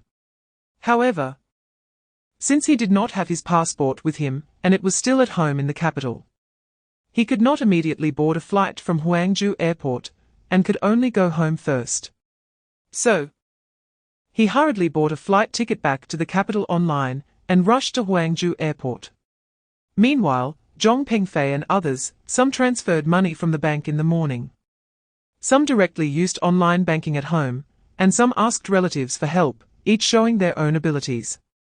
Following Xia Huchuan's request, the three of them transferred 1 million to Qiao Fei's bank card, while the other three transferred money to Li Fei's bank card. After finishing, they did not even have time to eat and secretly drove to Cheng one after another. Wang Guizing and others, according to Li Fei's arrangement, drove directly to follow them into the city. Afternoon, Qiao Fei received a call from Chai Junqi. Xiao Fei, Secretary Quan, and I will soon arrive in Cheng. And we are taking the vehicle arranged by Secretary Xing Zidong from the Provincial Discipline Inspection Commission. Please arrange for Li Fei to meet us in Cheng. Chapter 383. Xia Huchuan couldn't figure out what went wrong, why Lin Pingheng lost contact after coming up with an idea, and the things he promised must have turned into bubbles. Now the consequences could only be borne by himself. While Xia Huchuan and the others were in a state of panic and restlessness, Liu Guoliang spoke up. Next, I would like to invite the higher-level leaders, Secretary of the Discipline Inspection Commission, to give us guidance on our work. Liu Guoliang didn't know how to phrase it better, so he said it this way. Quan Xinguo didn't care how Liu Guoliang spoke and began to talk. First, I want to say that our Discipline Inspection Commission set the bank card numbers of comrades Qiao Fei and Li Fei as integrity accounts yesterday. And today someone has transferred 26 million yuan into them. I heard that this money was transferred by the 8 of you. First, I want to thank the 6 comrades from Dongsai County for handing over the embezzled funds to our Discipline Inspection Commission. However, I want to know where the embezzled funds you submitted came from. Also, the logistics group of Cheng City and the Dongda group from Dongsai County, being private enterprises. Why did you also submit funds to our integrity account? The 8 people were dumbfounded. They couldn't explain what the money was for, let alone why it needed to be submitted. They could only turn their gaze to Xia Huchuan. At this moment, Xia Huchuan saw that Zhu Zhongyuan from the logistics group and Yang Zhiguo from the Dongda group had both written testimonies detailing how he had incited them to frame Qiao Fei and Li Fei. He couldn't deny this evidence. He knew he was finished, feeling like a drowning person seeing a straw on the water's surface, desperately looking for someone to take the blame. But he couldn't shift the responsibility onto Hu Wenju and the others because they had all followed Xia Huchuan's arrangements and commands. Xia Huchuan thought of Lin Pingheng. If it weren't for Lin Pingheng suggesting this idea to him, he wouldn't have thought of this situation. Now that it was messed up and he couldn't reach Lin Pingheng, he couldn't push all the responsibility onto himself.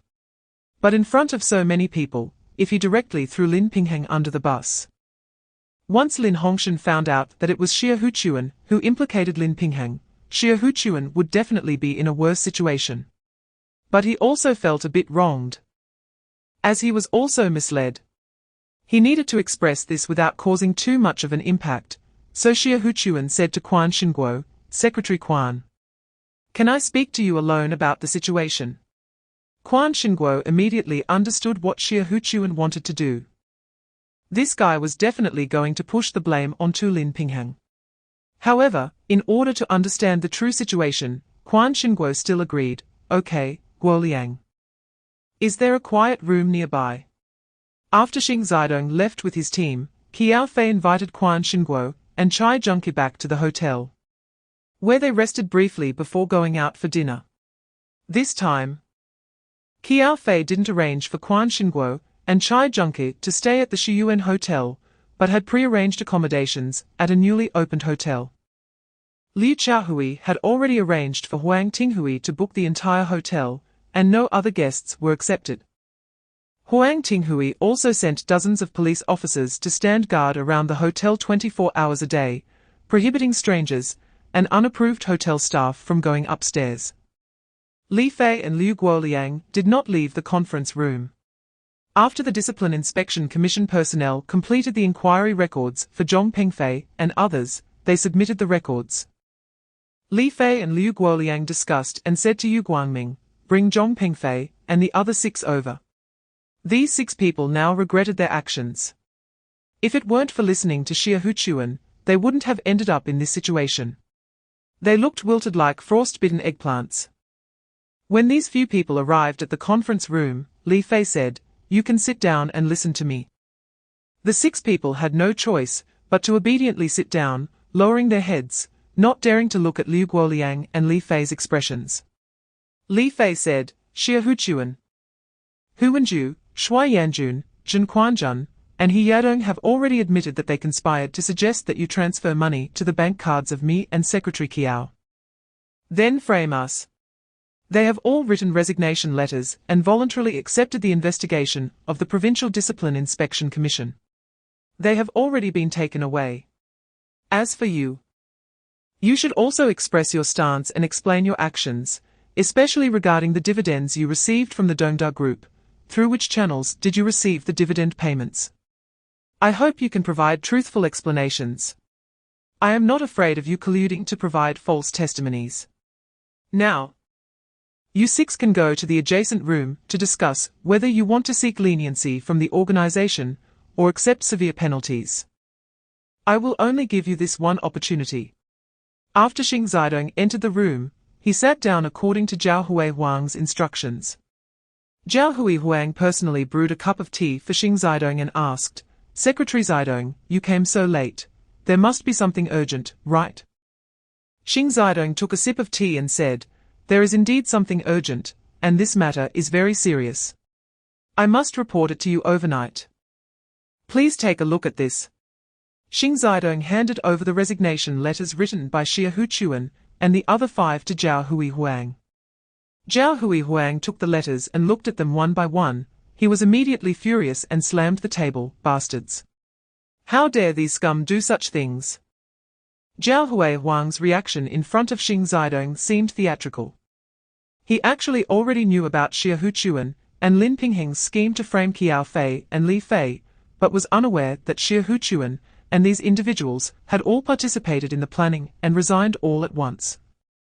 This made Zhao Huihuang very angry. He had painstakingly arranged for Xie Huchuan to work against Qiao Fei in Cheng City, and now they had all fallen together. Zhao Huihuang's anger was genuine, but he did not find any mention of Lin Pingheng in the resignation letters from Xie Huchuan and the others.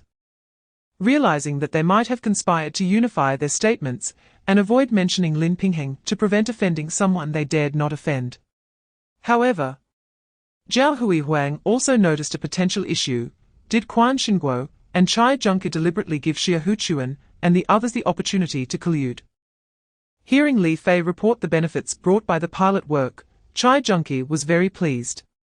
But when he heard Li Fei mention a negative point, he immediately asked, "What is it?" Li Fei replied, "It's just that we've taken down too many corrupt officials, and the social impact is too great. Although the people are applauding, some of our leaders have different views." Quan Xinguo nodded and said, "That's right. Because of the pilot work, a large number of cadres have been dismissed, and all for corruption reasons. It indeed has a significant impact. Some leaders above have already raised this issue, saying that if this continues, it would be equivalent to clearing out all the original leading cadres. A major overhaul is fine, but it should not turn into a mode of liquidation, as this will cause significant resistance and backlash. The leaders have also discussed this issue with me.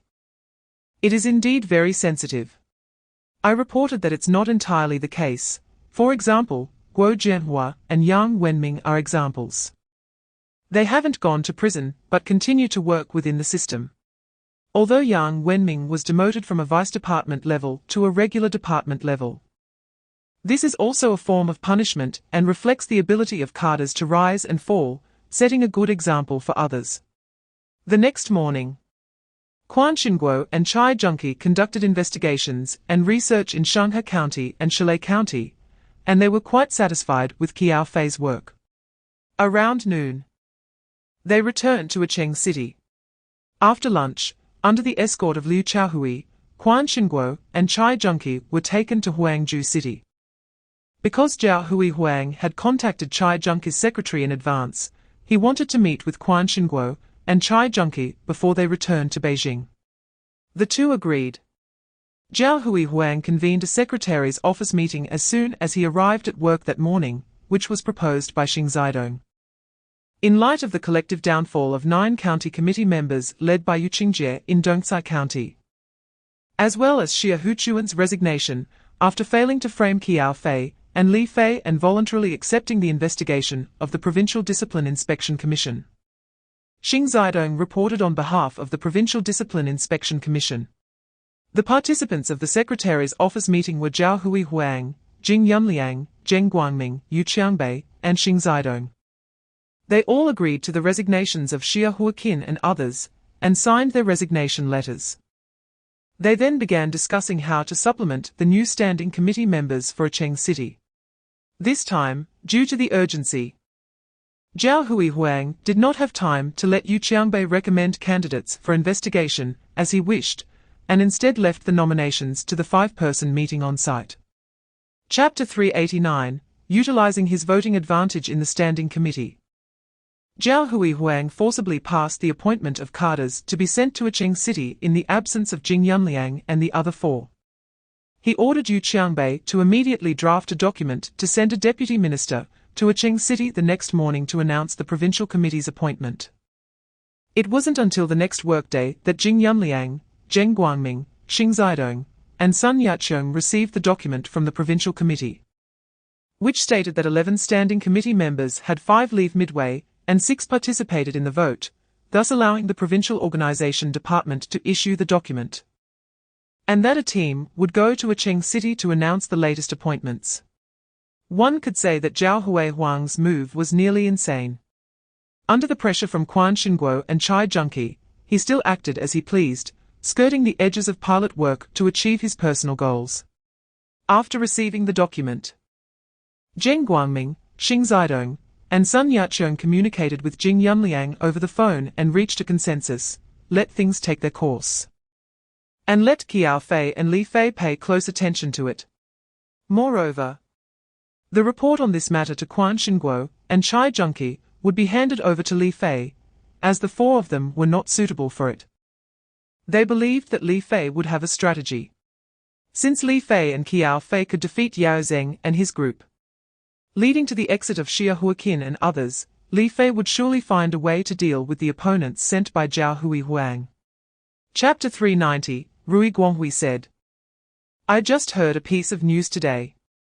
The Acheng Logistics Group and the Dongsai County Dongda Group are planning a major action. And they want to find the new mayor to back them up. Qian Qiawei was startled. What? What are they planning? Rui Guanghui replied, I don't know the specifics. Just heard they want to find you.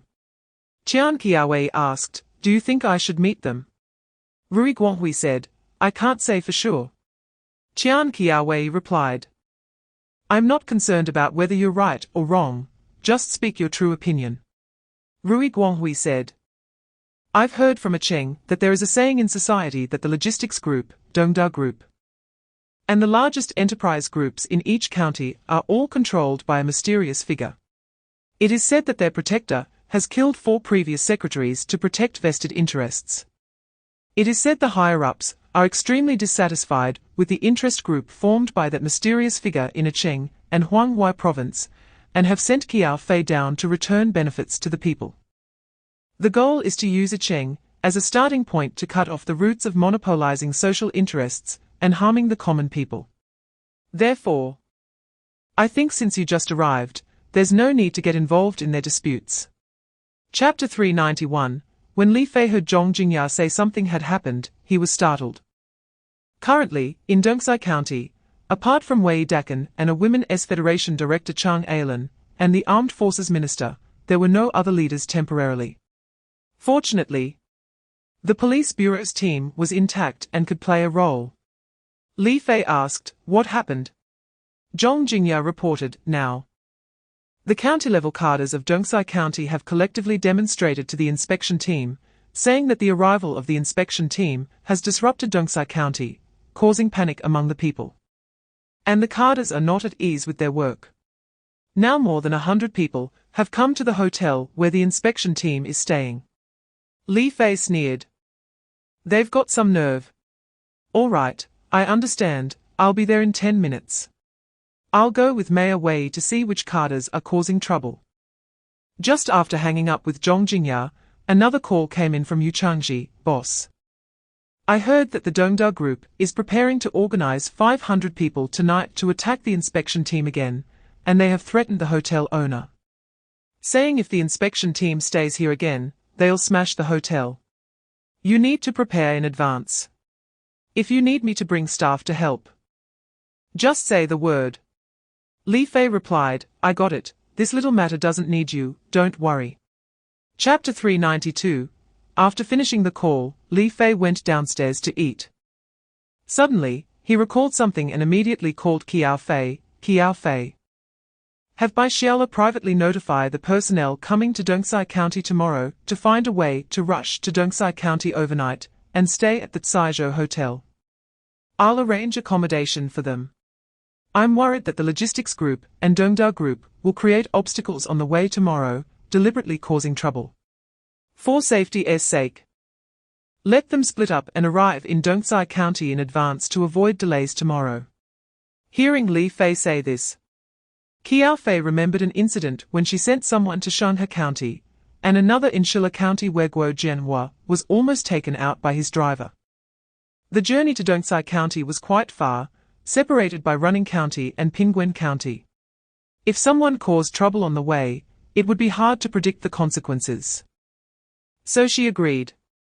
However, instead of having Bai Xiaola notify them, she personally made the arrangements one by one over the phone.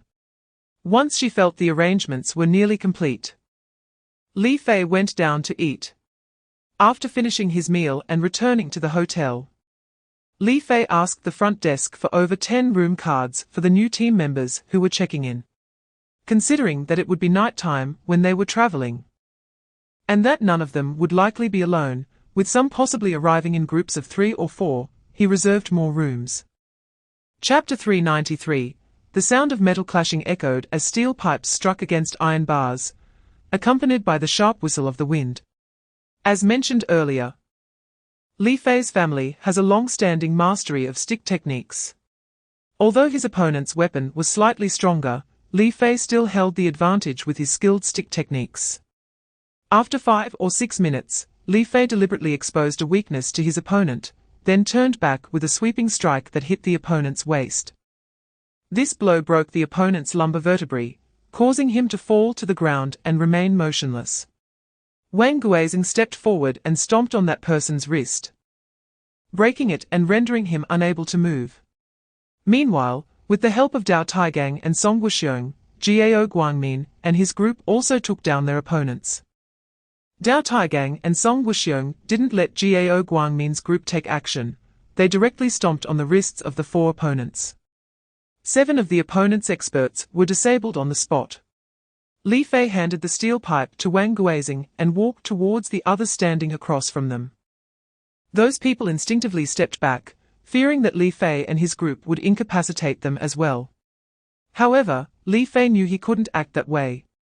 If the other side attacked first and he retaliated, he could claim self-defense and skirt the edges of the law. But if he attacked without provocation, that would be illegal. Chapter 394. In a small car were Jia Jiawang, the Deputy Minister of the Municipal Organization Department, a section chief from the Organization Department, and a member of the supervisory team, Qiao Pan. Qiao Pan took this car because the business vehicle couldn't fit 8 people, and to protect the safety of the 3 people in this car. When the blockade occurred, their car had already arrived at the Dongcai County Party Committee compound. At 10:30 a.m., the Dongcai County cadre meeting was held as scheduled. Li Fei, Wei Dakan, Zhong Jingya, Chang Ailan, Chen Zihai, and the newcomers Li Ming, Song Yueying, Wu Junwei, Yao Yanli, Tan Xianzhong, Tang Xinhao, and Lu Yueqi took their seats in order according to their name tags. Chang Ailan presided over the meeting. Comrades, the meeting is now in session. The first item on the agenda is to invite Minister Jia from the Organization Department of Aching City Committee to read the documents from the Organization Department. Below, most of those seated are the heads of various bureaus and committees, as well as the secretaries and directors from towns and streets. Everyone is very sensitive and concerned about personnel appointments and dismissals. When they saw that Chang Ailan was hosting the meeting, they knew she must have been promoted and would no longer be the director of the Women's Federation. However, 2 deputy-level officials did not look up and were busy sending messages on their phones. This scene was noticed by Li Fei, who had already made arrangements, and the members of the supervisory group standing on both sides. They immediately went over and took the phones from the 2 individuals. Chapter 395. Du Feiyang said, "Yes. If you don't listen to advice, you can only die. This is the 3rd way." Zhong Yaoming's face immediately changed. If the higher-ups wanted him dead, he definitely wouldn't survive. He had done this many times before, even dealing with the 4 deceased municipal party secretaries Tang Dao, Song Hai, Yuan Beichao, and Ming Zhongyuan, all of whom were assigned by Yao Zeng to the logistics group to arrange for people to handle. He was clear about this. If the municipal party secretary could be easily eliminated, then as the head of the security department of an enterprise, if the higher-ups were dissatisfied and wanted him dead, it would be a piece of cake. Zhong Yaoming was scared and chose to go abroad. "Boss do, then I'll go abroad to find Kaozong.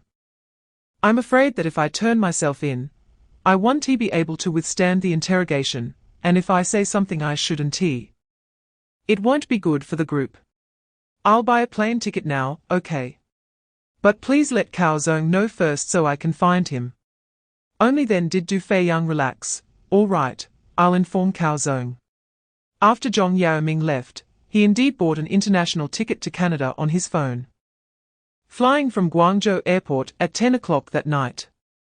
As for Li Fei, at the meeting in Dongcai County, he listened to Jia Jiawang announce personnel appointments, Chapter 396. Li Fei did not know that these two experts were invited by Dongda Group from outside. As the Dongsai County People's Hospital had already been invested in by Dongda Group, a public institution's hospital, under the operations of Yu Qingjie and others, had squeezed in private capital, and at a certain point, they planned to turn the county hospital into an affiliate of Dongda Group. If it weren't for Yu Qingjie's downfall, this matter would have progressed further. At this moment, the hospital director rushed over and heard the conversation between the expert and Li Fei. Although this director was transferred from being a town mayor, he noticed the name Jinghai Pharmaceutical printed on Li Fei's small medicine box. While the director was not very familiar with medical affairs, he was politically savvy. He often watched the news and knew that Jinghai Pharmaceutical was one of the world's top 100 pharmaceutical companies, with over 1,000 years of traditional Chinese medicine heritage. The director asked, "Is Jinghai Pharmaceutical Group your family's company?" Li Fei smiled and said, "That's right, my father is the chairman of the group." The two experts were somewhat aware of Jinghai Pharmaceutical's reputation, and compared to Dongda Group in Dongsai County, they were simply not on the same level. The standing committee members and Jia Jiawang, who heard the conversation between Li Fei and the hospital staff, realized that Li Fei had used tens of millions worth of medicine to save them, and upon hearing that Li Fei's father was the chairman of Jinghai Pharmaceutical Group, they couldn't help but be shocked. This Li Fei was not only a deputy bureau-level disciplinary inspection official, but also had such a family background. No wonder he could be so generous. Chapter 397. Wei Dakan asked irritably, "Are you here to see if we, the standing committee members, have been poisoned?"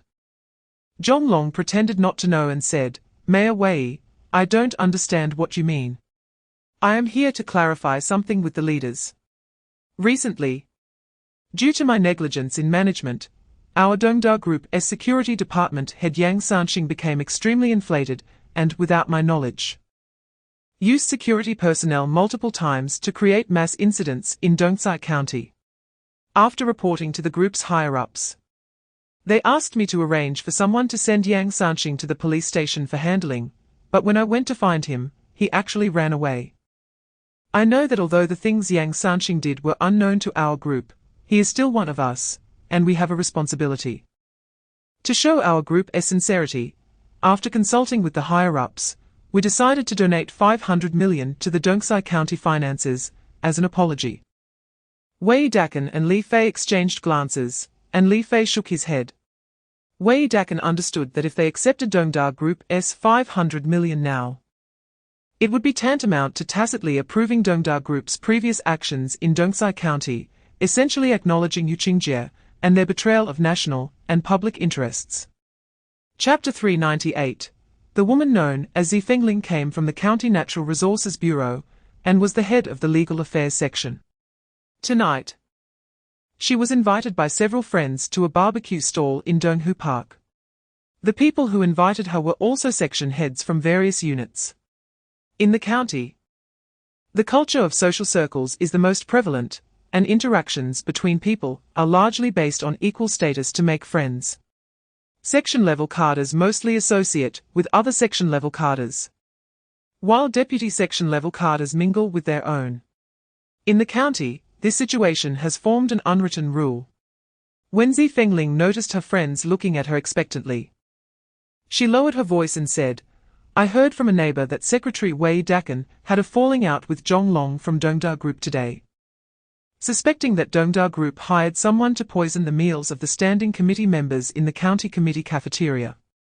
Fortunately, there was that handsome guy from the supervisory group, Li Fei, whose family is in the pharmaceutical business, who used very expensive medicine to save them all. Because of this incident, Zhonglong went to find Wei Dakan, wanting to settle the matter by offering 500 million to the county, but was rejected by Wei Dakan, who also warned Zhonglong to take action against Dongda Group next.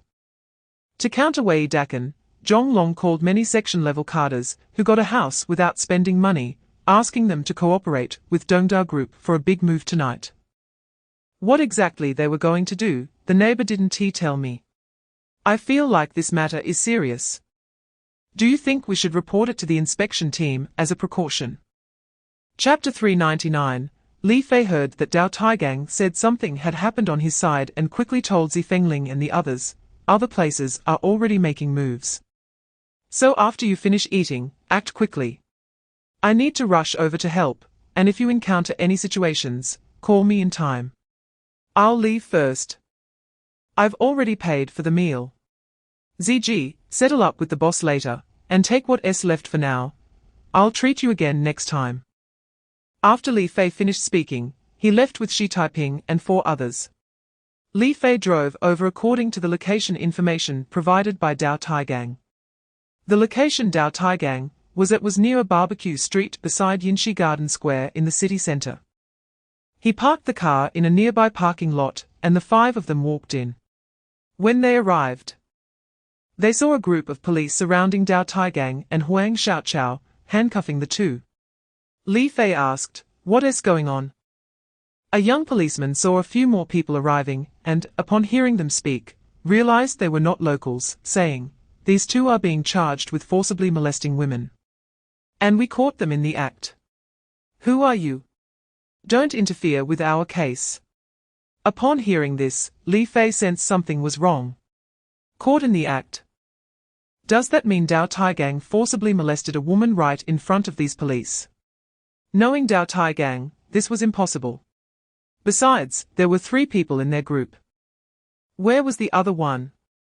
He asked Dao Taigang, "You explain." Chapter 400. Guo Qing was blocked by Li Fei. But he didn't recognize Li Fei and had no idea of his strength. Suddenly, he pulled out a dagger from his pocket and lunged at Li Fei's stomach. This startled the onlookers, and they began to sweat for Li Fei. Many people at the scene were unaware of Li Fei's abilities. They saw him act as if he hadn't noticed, and just as the dagger was about to stab him, he swiftly dodged and kicked Guo Qing into the group of people, knocking down 2 of them. At this moment, Sun Wei realized things were going badly. He hadn't expected that Guo Qing, the second-generation official, would carry a dagger and stab at the leader of the supervisory team.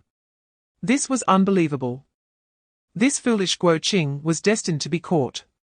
I wanted you to create some disturbances, and with so many of you, you could easily find something that would create a sensational effect without seriously breaking the law, so I could cover for you. But you, stupid Guo Qing, not only set a fire, but also attempted murder. Both of these are serious crimes. If Guo Qing gets caught and reveals that it was he who instigated the disturbance, I would become an accomplice, and would definitely go to jail too. What a foolish teammate. After cursing in his heart, Sun Wei came up with an idea. Chapter 401. Li Fei heard the shouting and looked up. Zhao Dejun came over with several auxiliary police. Under the streetlight, Li Fei saw clearly that aside from Zhao Dejun, whose police badge indicated he was a regular officer, the others were all wearing auxiliary police uniforms. However, those auxiliary police were very proactive and attempted to take action against Yang Mingyao and Li Fei. Li Fei shouted at them, "Stop! Do you have the right to just arrest people?" Zhao Dejun said indifferently, "They are wearing police uniforms, why can't they arrest people?" "Listen to me, arrest these people." Coincidentally, Zhao Dejun did not attend the cadre meeting held in Dongsai County, so he did not know Li Fei. Tonight, Huang Shufang, the secretary of the party committee of Guanan Town, was informed by his trusted aide that Yang Mingyao was inciting some people to oppose Huang Shufang. Huang Shufang then sent his confidant to find Yang Mingyao and report any suspicious behavior. When that confidant saw Yang Mingyao whispering with some unfamiliar people outside the town government gate, he reported back to Huang Shufang. Huang Shufang had previously notified that cadre-level officials were not allowed to return to the county town tonight, and had to stay at the town government to prevent emergencies. Chapter 402. It was a woman's voice, and she sounded relatively young. Li Fei quickly asked, "Who are you? Where are you? What's happening?" The voice on the phone replied, "I am Yu Xiaoli, the director of the village and town construction center in Dungang Town. Right now, More than 10 people have surrounded my residence and are trying to break in to take me away. I heard the leader is the town party secretary, Lian Qiangao. But I haven't recognized the other voices yet. They want to take me to the neighboring province of Anhui. Li Fei said, "Hold on for more than 10 minutes and keep your phone on. I will rush over as soon as I can." In such a situation, Li Fei could not ignore the call for help, so he took Dao Taigang and others and drove 2 cars straight to Dungang town. This town is about 30 kilometers from the county town, making it a relatively remote town in this flat county, located at the border of 2 provinces. Although Li Fei did not know how Yu Xiaoli got his phone number, he was certain it was through the information spread by Zi Fengling and others. There was only one county road leading from Dongsai County to Dungang town, and the road was relatively narrow. Fortunately, there were fewer vehicles at night. And Li Fei arrived at the town government in just over 20 minutes. Chapter 403, Yu Juanhao asked, "Why is Lian Qiangao doing this?" At this point, Wang Xinchang no longer hid anything. Lian Qiangao's arrangement to kidnap Yu Xiaoli had crossed Wang Xinchang's psychological bottom line. Wang Xinchang judged that since Li Fei from the supervisory team knew that it was Lian Qiangao who kidnapped Yu Xiaoli, regardless of the outcome for Yu Xiaoli, Lian Qiangao would definitely be investigated. Yu Xiaoli was only kidnapped for not cooperating with Lian Qiangao's reckless actions. It shouldn't have come to this. Wang Xinchang was unaware that Yu Xiaoli had received a notice in the group to stop Lian Qiangao from organizing people to cause trouble. He only thought that Lian Qiangao did this because Yu Xiaoli had not listened to him in recent days. Wang Xinchang told Yu Juanhao, "The situation is like this. The courtyard we are currently staying in was occupied by Dongda Group, which bought the land originally rented out to others for a furniture factory in Bei Village for 50,000 yuan, which is just over 20 acres. They built a large hotel here with guest rooms. However, this is a remote town at the border of 2 provinces. And Dongda Group has been operating the hotel for a year. Due to the current economic downturn, the locals cannot afford to spend here. Dongda Group initially thought that even if they hosted wedding banquets and funerals here, they could still make it work, but with a table costing over 1,000 yuan. The locals didn't accept it. The catering companies that provided on-site service only charged 400 to 500 yuan per table, so of course, they were unwilling to come here. Chapter 404, As soon as Dao Taigang arrived, he noticed a problem. Li Fei, Shi Taiping, LV Mingliang, Wang Qingwei, and Li Yusong were fighting with over 100 people. Regardless of the situation, a fight breaking out here was definitely not a good thing. Dao Taigang told Yu Juanhao and Huang Xiaoqiao, "Keep an eye on Lian Qiangao, I'm going to help the boss." Yu Juanhao was not willing to fall behind. "Let Huang Xiaoqiao watch alone, I'm going to help the boss too." Dao Taigang said, "You two stay here and watch. That 100 people are no match for the boss alone. I just saw someone with a gun and need to eliminate the danger." Indeed, Dao Taigang saw a person standing outside the crowd observing the fight, holding a handgun with the safety off, occasionally aiming at Li Fei. However, due to the large movements of the fighters, he didn't dare to fire, fearing he might hit his own people. Dao Taigang circled behind the armed person, grabbed the hand holding the gun, and then raised it while delivering a heavy slap to the back of the gunman's head. The gun went off. The person's hand was caught, but due to the tension, he pulled the trigger. Since the gun was pointed upward, it didn't hit anyone. But the gunshot was especially loud in the night sky, causing everyone fighting to suddenly stop and turn to look at the source of the gunfire. Chapter 405, When Li Fei saw the police blocking the way, he let Yu Xiaoli down and asked, "Yu Xiaoli, can you walk?" Yu Xiaoli took a few steps to try and said, "Much better, slowly, I can walk." Li Fei then had Shi Taiping support Yu Xiaoli. He approached the police, "Comrades, we are here to rescue the kidnapped government officials. The person has been rescued, and to prevent anyone from surrounding us again, we must leave immediately." The leading police officer looked at Li Fei with a strange expression. "Look at you, disheveled, you don't look like a good person."